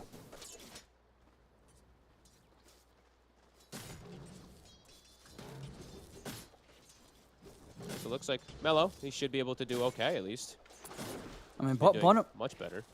Bottom lane, it doesn't look like it's the easiest test of times for Knight to farm as the Weaver. He's a little behind on CS. No, he started low as well too, right? And the sentry is in the lane. That's one of the most important things. Whenever you're playing versus Weaver, is just have a sentry hidden in lane. So every time you shoot Kuchis, you get extra hits on him. Maybe we're seeing the constant spam, constant stop cancel of the Shadow Strike. Is it working? Is he baiting out any sleight of fist, or is Mellow keeping it cool? Mellow is keeping it cool. Is he? He's holding it. Cool as a cucumber. Look at him. Oh, this time he got him.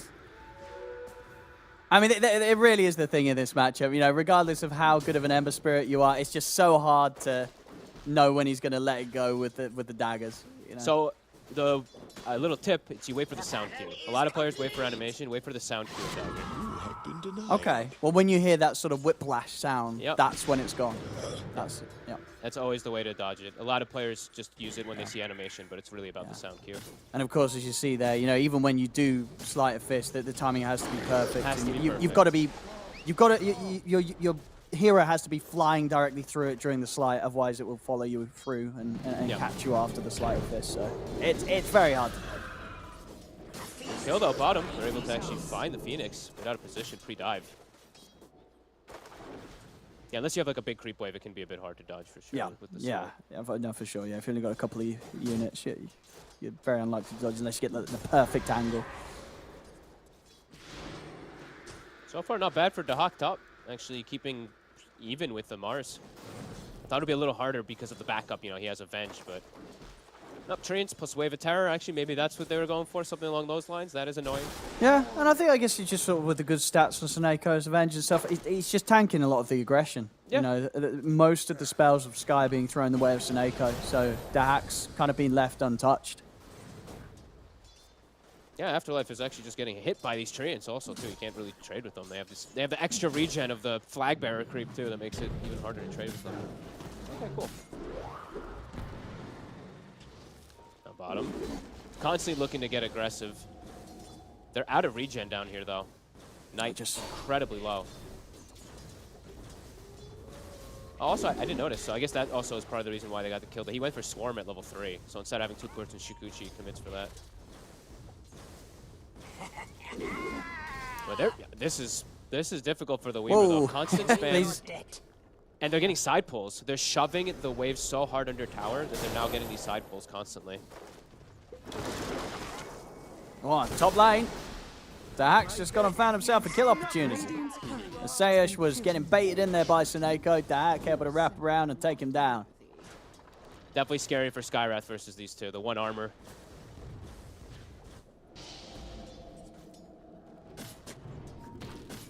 And mid, okay. Well, he does die, but at least he's going to be able to fill up Mellow's bottle before the 6-minute power rune. And now he can look to play around it as well, too. So, I mean, painful death, but at the same time, at least he gets something out of it if he's able to help with this rune. Dire structures are fortified. Well, they can do it. They have got the Ancient Seal. And that is all. And a regen rune at the ready. Suneko in the area as well. Make sure that Lal has no trouble grabbing that. The dream.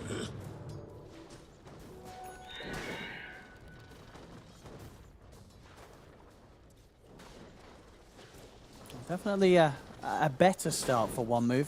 They are Definitely still behind. Yeah, and definitely some fear, at least for the Weaver, with this like matchup. He's 400 just behind even the Beastmaster. Like, Noticed is applying a ton of pressure with this Axis build. He's very squishy as well. Once sort of the 6 hits, there's definitely kill opportunity if Knight's not too careful. It's all across the board. Suneko getting chased. Might get denied to Roche. Gonna try. Nice attempt. Yeah, it's tons of burst, really. Like, if he gets caught from a stun, a Sonic Wave comes in, either Fury ults. Looking pretty dead here, right? He's already rebounded. Yeah, he's not got anywhere to jump out of that. And now Roar is about to be at the ready. I mean, yeah, wave. as soon as Roar's online, I don't know if you can really hang around here if you're the Weaver. It's a very dangerous lane to be in. Yeah, they're even sending the Venge down. Yeah. Wrath of Nature actually gets popped a little early. I thought maybe they'd set up for a kill on that one with the Hawk, but with the 3 of them, they might not need it. If they can get Roar into Magic Missile, this Weaver will be pretty dead. Yeah, and they have the Sentry already placed down if he does Shikuchi through.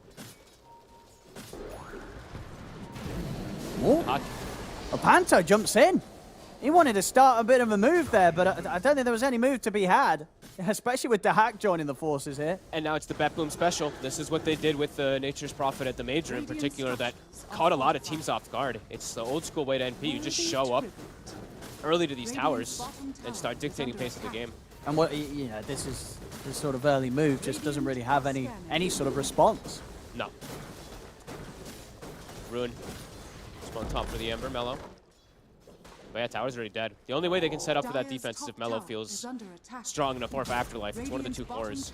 And they're not going to do so. Top. They're swinging up with 4 heroes, though, so looking to get a trade. They should find it. It looks like, likewise, BetBoom don't want to turn up to defend these side lane tier 1s. They get a deep ward, too, behind. So Sayush actually placed it to watch the rotation as...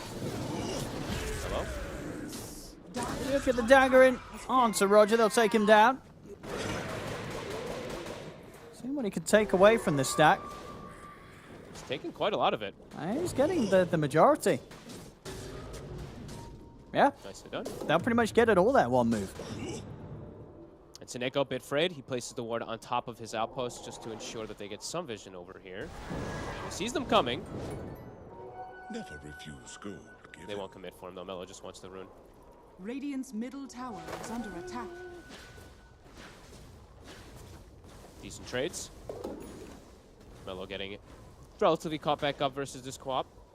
And looking at the Quap's build this time around, Laurel, he's gonna go Orchid. So I feel like we just see so many different builds from players. So I've seen like a Sange first, I've seen Alkaya first, I've seen kind of everything on Quap. I like the Orchid this game. You're playing against 2 cores, right? This Ember and Weaver that will die during a silence to your full combo. So, good kill opportunity. Yep, Orchid always super valuable versus elusive cores.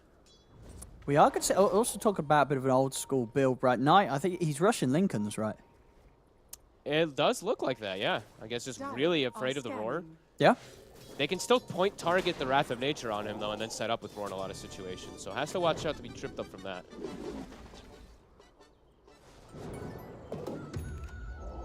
Okay.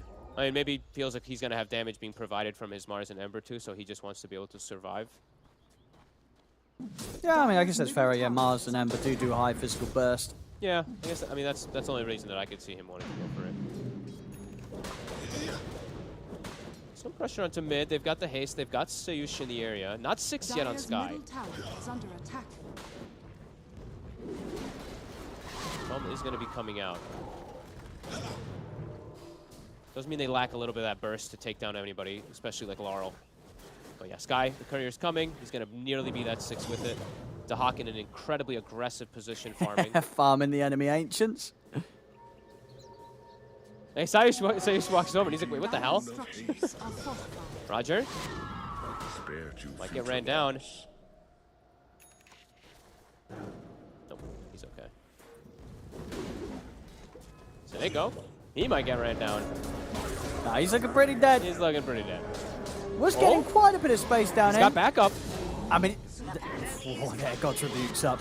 Afterlife's going to go for the TP out. Ooh, it's not going to kill him. He's away. Ooh, Laurel did not do the math. The double bracers, the soul ring, very tanky Afterlife.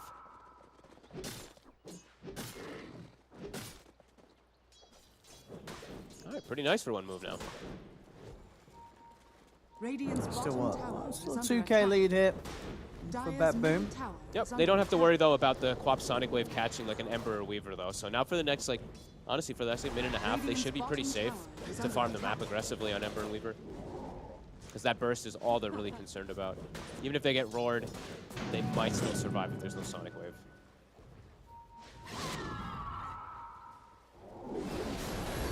Snake trying the magic missile. Pantomime also jumps in. They're going to blink forward aggressively to pick up the arcane rune, but Lyle, he may just die for this one. He's surrounded. They'll kill him off.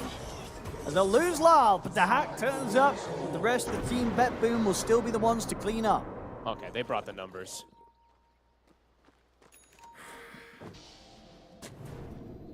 That was crazy blink by Laurel. I really wanted that arcane. He really did. Maybe I guess his team was probably also telling him, like, the Hawk's probably like, yo, I'm coming in if you do go for the 7th play. I'll clean up. So. I'll tell you, if we're going for that play as well. A little unfortunate he did pop it. Well, it would have been a bit of Yeah. value if he had saved it. He was too quick with his fingers. Yeah. See here. Afterlife. He's got the arena down onto the two of them. He can catch out Notice. Spear combo as well. Locked into the side of the wall. Noticed. He'll fall alongside Suneko. Two of them hanging around a bit around that tier 1. And now with the chase, they'll catch Roger as well. He's in the chains. That's one move. Big ass light. And now Lyle. He's got to be very careful. Cannot afford to die after they lost that many heroes. And now that tier 1 tower in the mid lane, it's going down. Huge ult from Afterlife. He just like ends up behind them. I think they did not expect to see him there.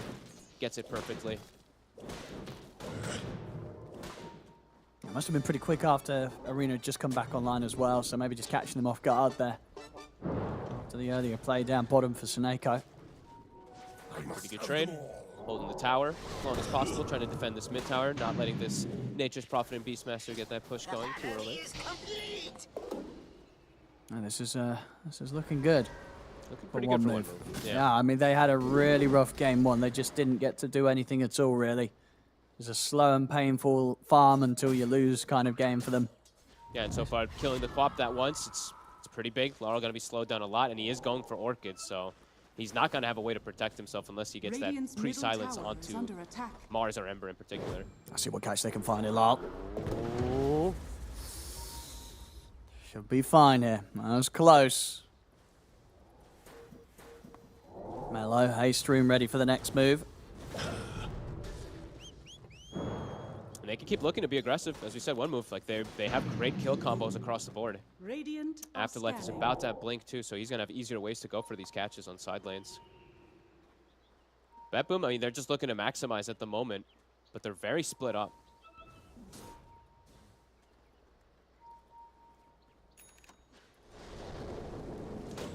Mello's trying to go in mid.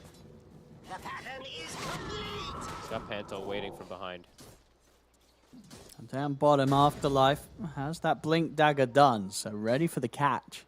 They have vision though. They do see Seush right there, right next to him. OneMove is trying to get aggressive to play around the wave, but I mean they're getting a lot of farm around the map on OneMove. They're chilling. My Knight, he's got his Lincolns done. Might get picked off from Dahak. Oh, oh, it lives. Okay. So I will have it finished, and yeah, that's gonna make him. I don't know how the hell do they catch this Weaver on side push ever? With Lincolns, like you need Roar and Venge in particular, or you need to do the break Lincolns pop with Wrath of Nature and hope that you can get the Roar at the same time. Those definitely look difficult for them to catch these elusive heroes. Oh, meanwhile, the catch for OneMove is pretty nice. Yeah, everyone's got it. What a great ways to start the fights. Keeping themselves poised aggressively, too, in the enemy jungle. Playing around this Mars. Using this power rune as well. The Hawk now starting to scout things out. We're seeing the Treants being sent. to get some information. And BetBoom's going to smoke themselves. Helm of Overlord ready, pushing mid. Laurel does have Orchid. Wants to find a big core.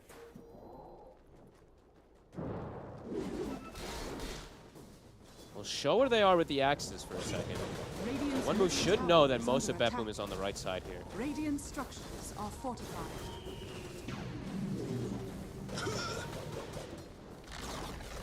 Radiant's middle tower has fallen. Scared to run into the army. Seneko looking for perhaps a swap into silence. Whoop. Nearly had it there. Nearly had it, but caught by the Ancient Seal. He's just going to get bailed on. Oh, for sure. I mean, everybody's like, all right, see you, Seneko. Good luck with that. Yeah, they don't want to walk into high ground versus this Mars. He was so close. Like he literally got fogged in the tree line there for a quick second. Otherwise, they might just get that kill. Could have gotten turned on still for sure. OneMove was all in position, but OneMove looking to capitalize on that kill. See Dahak summons bottom, so they're hunting for him in the tree lines.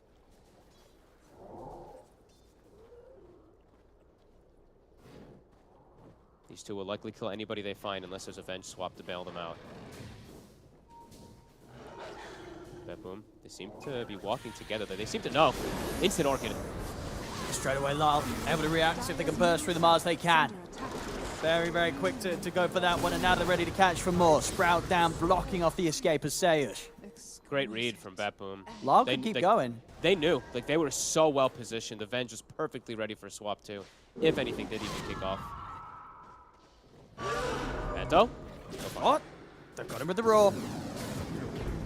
Roche time. And that's the thing with this lineup from BetBoom. You get any sort of number of kills, you're going to tear through objectives. Whether it's Roche or towers, whatever they want to go for, they'll get it quickly. Okay, they're actually looking to deny farm instead first. The Radiant expects the Roche to be coming out. They're scanning right now too. I mean, Afterlife has got Blink Arena. And now they'll have to back it up.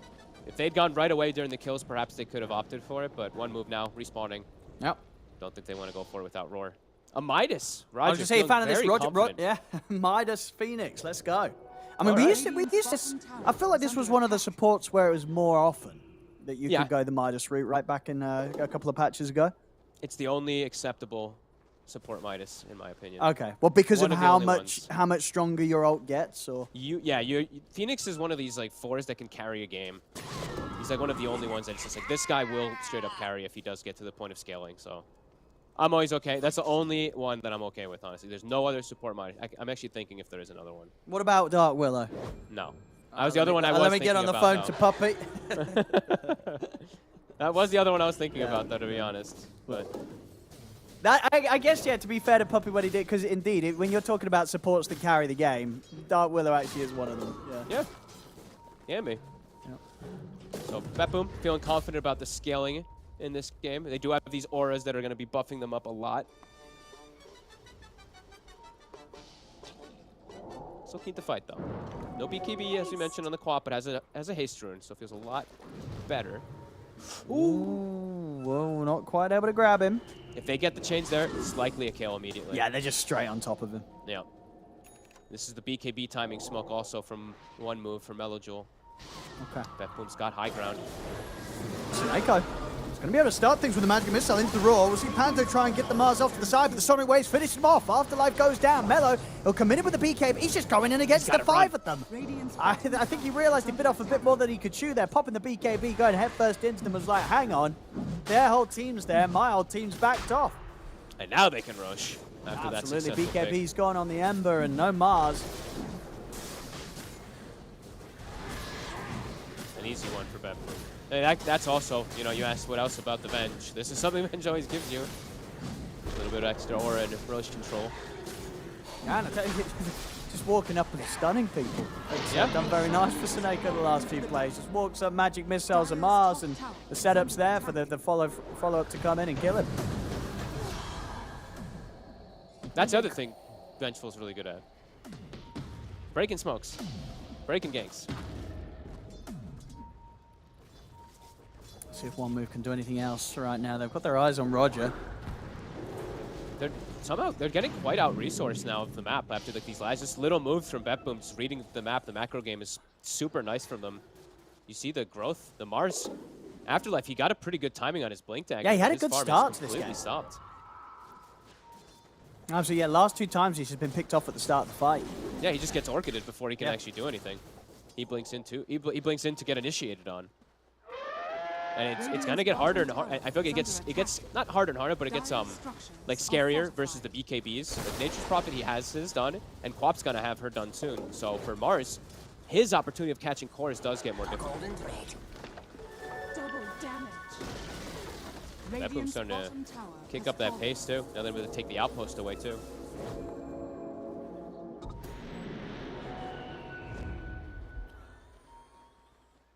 Immediate smoke up. They're going to have the ults at the ready. 10 seconds until Sonic Wave's back on. What do they have unnoticed? He's gone for drum. Okay, so more auras. They have almost all of them now, at least the damage beneficial ones.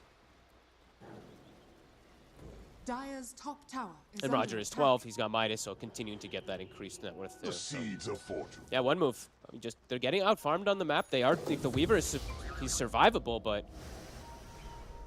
it's just the pace of the game that they want. Knight. What the Lincolns? Dire Can are they scared. find him in the trees? Oh, straight on top of him, Lal. He doesn't know where to go. Oh, they've time lapse. They Lincoln's know back he's up. in it. There's 5 heroes hunting for him, and they should find him. They do. And Roger wins the Gauntlet Challenge versus Smiling Knight. That's a huge pick now too, right? The Weaver that's been free farming the whole game, 40 seconds off the map. Now they can kind of dominate the control. Full Gleipnir also for Dahak, so a little bit of adaptation in the build. The double rooting, you know, the roots versus these elusive cores is going to be really strong. BetBoom again, I mean, kind of, they're running away with it in this really smart macro way, because it's 11 to 10. They're not getting objectives or these like huge kills, but they're dominating the map just with these movements.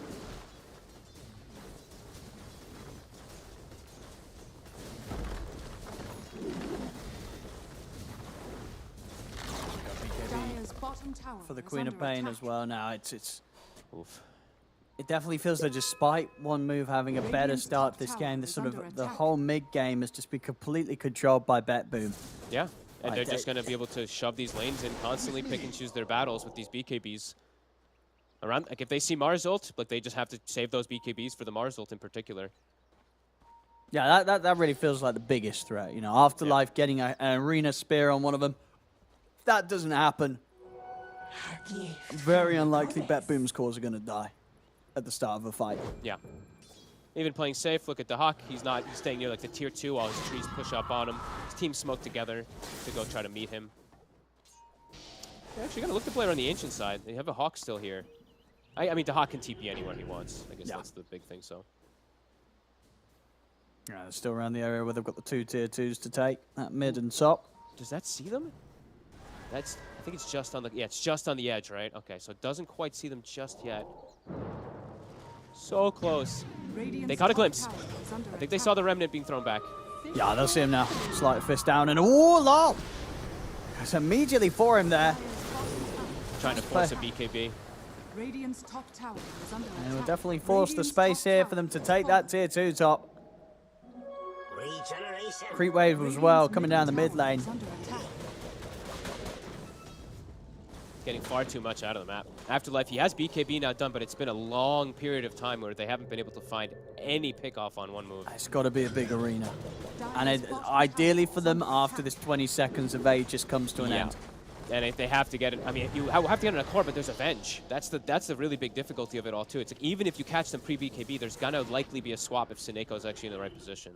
So tough for Afterlife to get the right snag.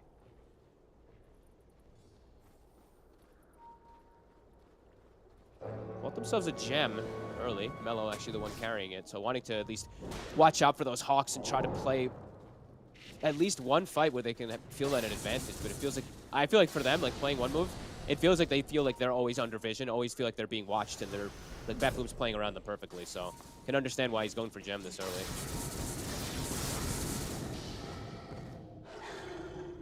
Still going to take a bit of time until Knight really has the damage to carry. He needs at least the full Mjolnir. At the moment, just Maelstrom Dragonlance. He's not hitting too hard at all. And then also, it's like, what attention does he want to put? Because we haven't really gotten to the points of these big team fights, but who's he going to focus fire? Will he go for killing a straight target, or will he go for the egg? Because he's the one who has to put the attention onto Roger.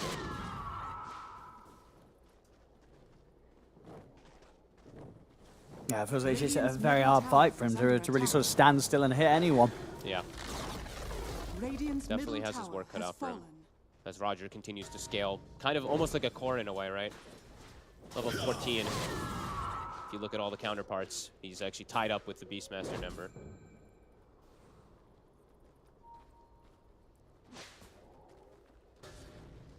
Constant Hawks to scout out, even though they get killed right away, they give the information, so immediately BetBoom knows OneMove's all kind of bottom side right now. Level 2 swap online for Sineko also, so a little more liberty of where he's positioned, also more damage reduction. He does get it on the target that gets initiated on.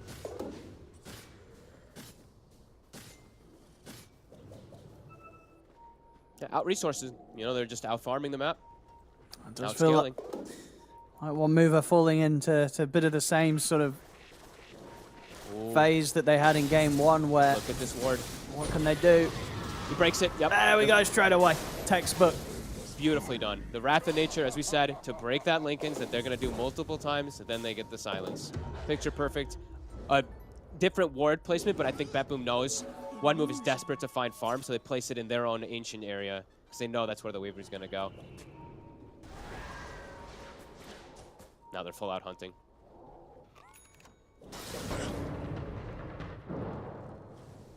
Radiant's middle tower is under attack. Even gonna start knocking on the front door. Dies fast with these auras. I mean, they're probably gonna have to get back for the defense soon. Because the same. He's trying to force something on that. He's just running into them. They want to try for him. See if they can burst him. Oh, they can. That's a big kill there, and one that Dahak sort of offered himself up for, trying to poke at the Mars like that. Call that the carry cockiness, right? Yeah, it happens a lot. Yeah, he's like, I can BKB before this Mars spears me. He's feeling pretty strong, and then suddenly, bam! Next thing you know, 2 spells have just gotten you killed. And it could have been huge, because Roche could have actually just respawned, and that would have been pretty big for OneMove if it did. Fortunately for BetBoom, of course, though, it's a 2.5-minute spawn, so Nature's Prophet will be back. Yeah, so it won't matter too much at all. No. And of course, with the lead that they have, you know, Dahak can afford to die a couple of times solo. Maybe not more than that, but maybe not more than that. At least a couple. He was really pushing the limits there of trying to bully them. Yeah, minute 45 though, so he'll have time to get these lanes back into the right position. Full BKB, of course, for Notice as well now on top of the Shard. Some annoying roots that can come out. And yeah, just super hard for Afterlife to initiate. He has to get them pre-BKB, and it has to be without Sineko near. Dire's top tower is under attack. Roger's starting to approach an actual item as well, too, which will make things a lot more difficult. Soon as Shiva is going to be kicked into the fights, too.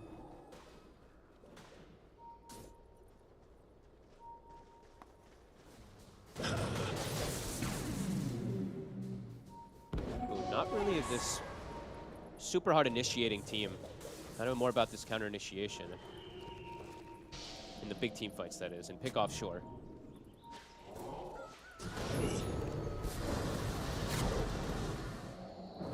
Holds on to the BKB nicely, trusts his teammate. And now an AC damage, so the Hawk, he's quite large this game. So many auras for his team. Like, everyone's going to do a lot of damage. It's not just going to be him. The right-click damage on everybody is going to be through the roof. Drums, Helm of Overlord, Vengeance Aura, AC Aura.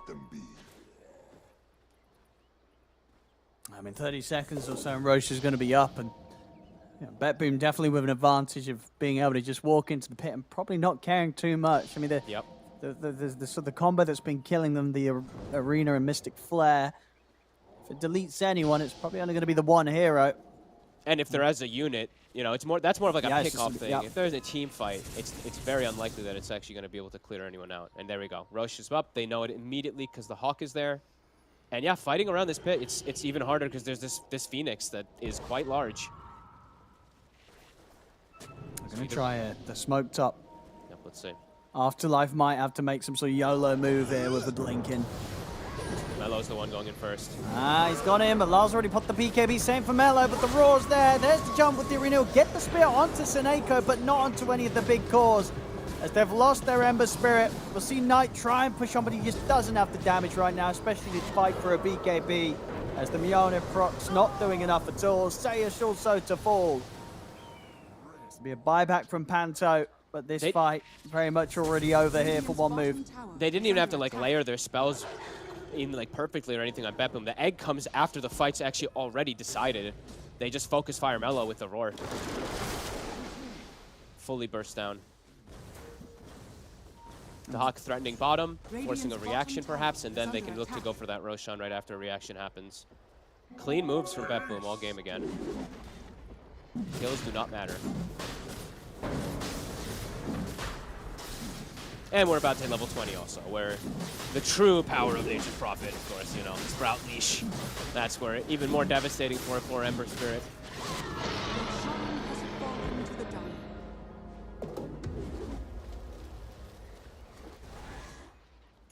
And yeah, we get to see the Nature's Prophet shard, which I still don't really fully understand myself, as I've seen people use it on me and I still don't know. It just seems to do some damage as well.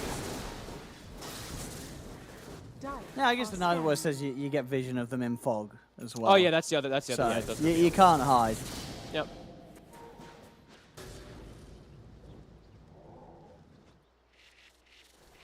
Sure. 15k lead now. He's nearly got his BKB Knight. Okay, but still not really going to solve the damage issues, though. No, it's not.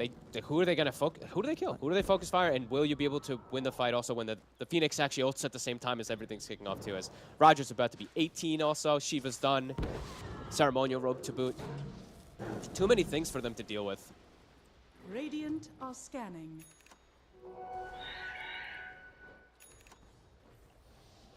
So they're on the move.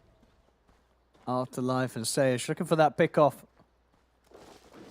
Potential that they have managed to execute a fair few times.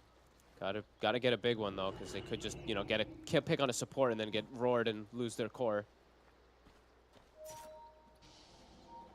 Blink Dagger now unnoticed also, so an easier form for him to get the roar off.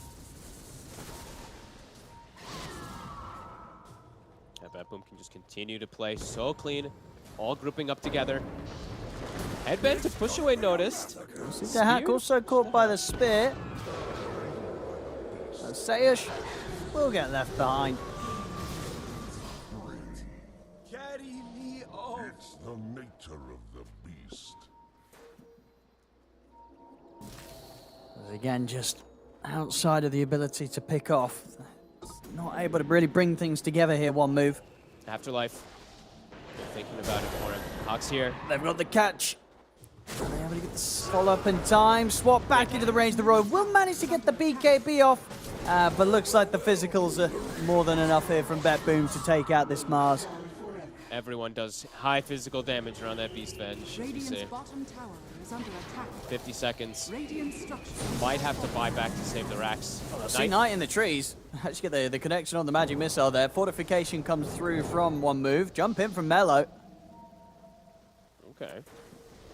I mean, 40 seconds. They're really trying to hang on to the Mars buyback. They got the root, they got the silence. Has put the BKB. Laurel? He's been leashed though for now. He's trying to take down this Queen of Pain. Laurel, he's going to be able to blink out in time. He will live. The hack has still got Aegis and BKB. So he's going to be ready here on the second round to put the BKB and fight if OneMove try and go for him again. Doesn't look like they will. They know that they can't. Laurel is incredibly low. He probably does not want to be here at all. Yeah, he's getting out. Okay, hold from OneMove, but at the same time also trapped in their base as BetBoom now gonna go out to the map, clean everything up, and keep that push going. Continues to be super hard for them to ever take a head-on fight. I can't believe they don't even finish off the bot there. I think Laurel had the plate now, so it's a little tankier than expected.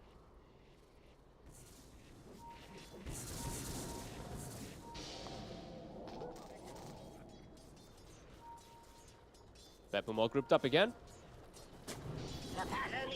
20 seconds on BKB for Queen of Pain.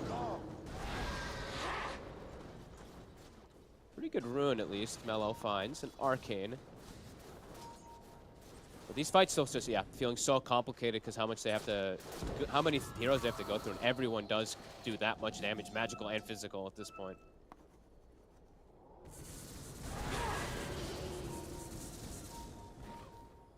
Go smoke from OneMove. Afterlife, can he get that arena? Did that Hawk, I think that Hawk may have seen it, right? It was very close. I seem to know something's around it. I didn't get to see it. It looked like I thought it did catch a glimpse of it on the side, but I looked a little late. A gift from the goddess. BetBoom's starting to feel pretty good. Even Seneco's starting to finally get some farm for his team. He's actually 3/4 away toward an Aghanims too. So even if they do pick him off in the start of the fight, he's going to be likely to be able to be there for the swap or protection for his chorus again. Trapped in the base now, OneMove. Dire are scanning.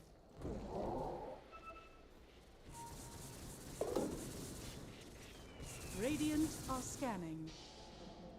Radiant's courier has been killed. See where they go now. Again, the same area that they're just waiting for BetBoom to step into. Try and have a chance of catching them, but they're just hoping for once that they split up, right? They are, BetBoom's yeah. like just never splitting up, so they're just not giving this Mars Sky, this Ember Sky, they're just never giving opportunities for them to get those pickoffs. The Hawk's the only one kind of ever playing alone, and he is just way too far to find most of those situations. The rest of the team, it's been a 4-man unit for 20 minutes.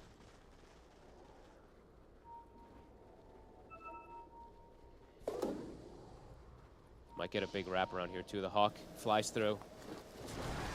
the Hawk ready to TP in on the trees. This Knight, he's going to sneak past them, but they'll see him. And they've caught him. No chance for a time lapse, a BKB or anything. That's Knight out of the game. Afterlife as well. Also not able to pop BKB, or if anything, just chooses not to, so he has it for the defense. Well, he almost certainly will have to buy back here. You know, BetBoom, they're taking out 2 cores. They'll be ready to run it down one of the lanes.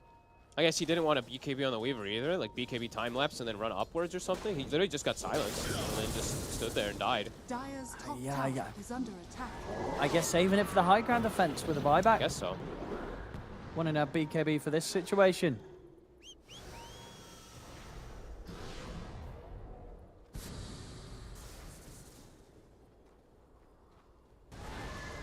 All lanes pushed in. And BetBoom's going to be ready to push. Radiant's middle time to go. tower is under attack. Radiant's middle tower has fallen. Radiant's Attempts to middle clear the wave, but yeah, has everyone's fallen. physical damage Radiant's crazy. middle To tower Hack, your has courier. fallen. No. Oh, I lived. Okay, they actually ran into tier 4s but survived. Ready to sweep round for the bottom set of racks. Radiant's Yep. bottom OneMove Next. will have everybody back up. Full Hex on Lal. Oh boy, it's coming out of the courier. They can't go on anyone on. they're too scared. Seneco's Ag's also about to be delivered. And Roger with an Aeon disc sitting in the tree lines also too. So yeah, there's just no one you can initiate on. And you're just slowly watching your base get whittled away and slowly watching your TI chances disappear as well. Unfortunately so, yeah. They're just, I mean, For they're making OneMove. it painful. But I think on the plus, the fact that we've seen BetBoom come in with 2 consistent games here today in this series does mean that there may be a chance for them to provide some upset in the upcoming series versus Na'Vi and potentially outsiders. Yeah, I mean, versus Na'Vi, I would say definitely a possibility. Versus outsiders, I think that's going to be a lot taller It's of an true. ask It for does sure, feel but like outsiders, whoever they meet in that grand finals, they're going to be walking away with 3-0. It But does feel like you it. never know. You never know. But indeed, from what we've seen, definitely feels that way. We'll see another attempt here from OneMove to get something going as they'll jump forward with Afterlife, but him and Phantom get taken down. Mello gets roared. Swap back as well. 3 dead on OneMove. As soon to be 4. Lal jumping in, looking to continue to clean them up. Knight will turn, but Hex he's Orchid. been hexed. And buybacks are going to have to come out. Dahak is heaping in up to the high ground. He'll be on top of Knight. Knight puts the BKB in the time. That was a third buyback comes in. He'll try with the spear, but the BKB's still up for Dahak. The spear doing nothing at all. Afterlife having to back up now himself with the BKB coming to an end. The 3 buybacks there from OneMove. They do at least mean that the Knight, the Weaver, gets left alone. But other than that, not finding anything and only pushing themselves further behind financially. Now down 34,000 gold. Oh, and they can't do anything. They can't touch anybody. They're doing no damage in the fight. Like, Weaver did 5k, but it felt like he did 0. As they just get completely ran over. It's 34,000 gold lead. It's getting pretty ridiculous. Now they get even another Roche. Refresher shard. No hope.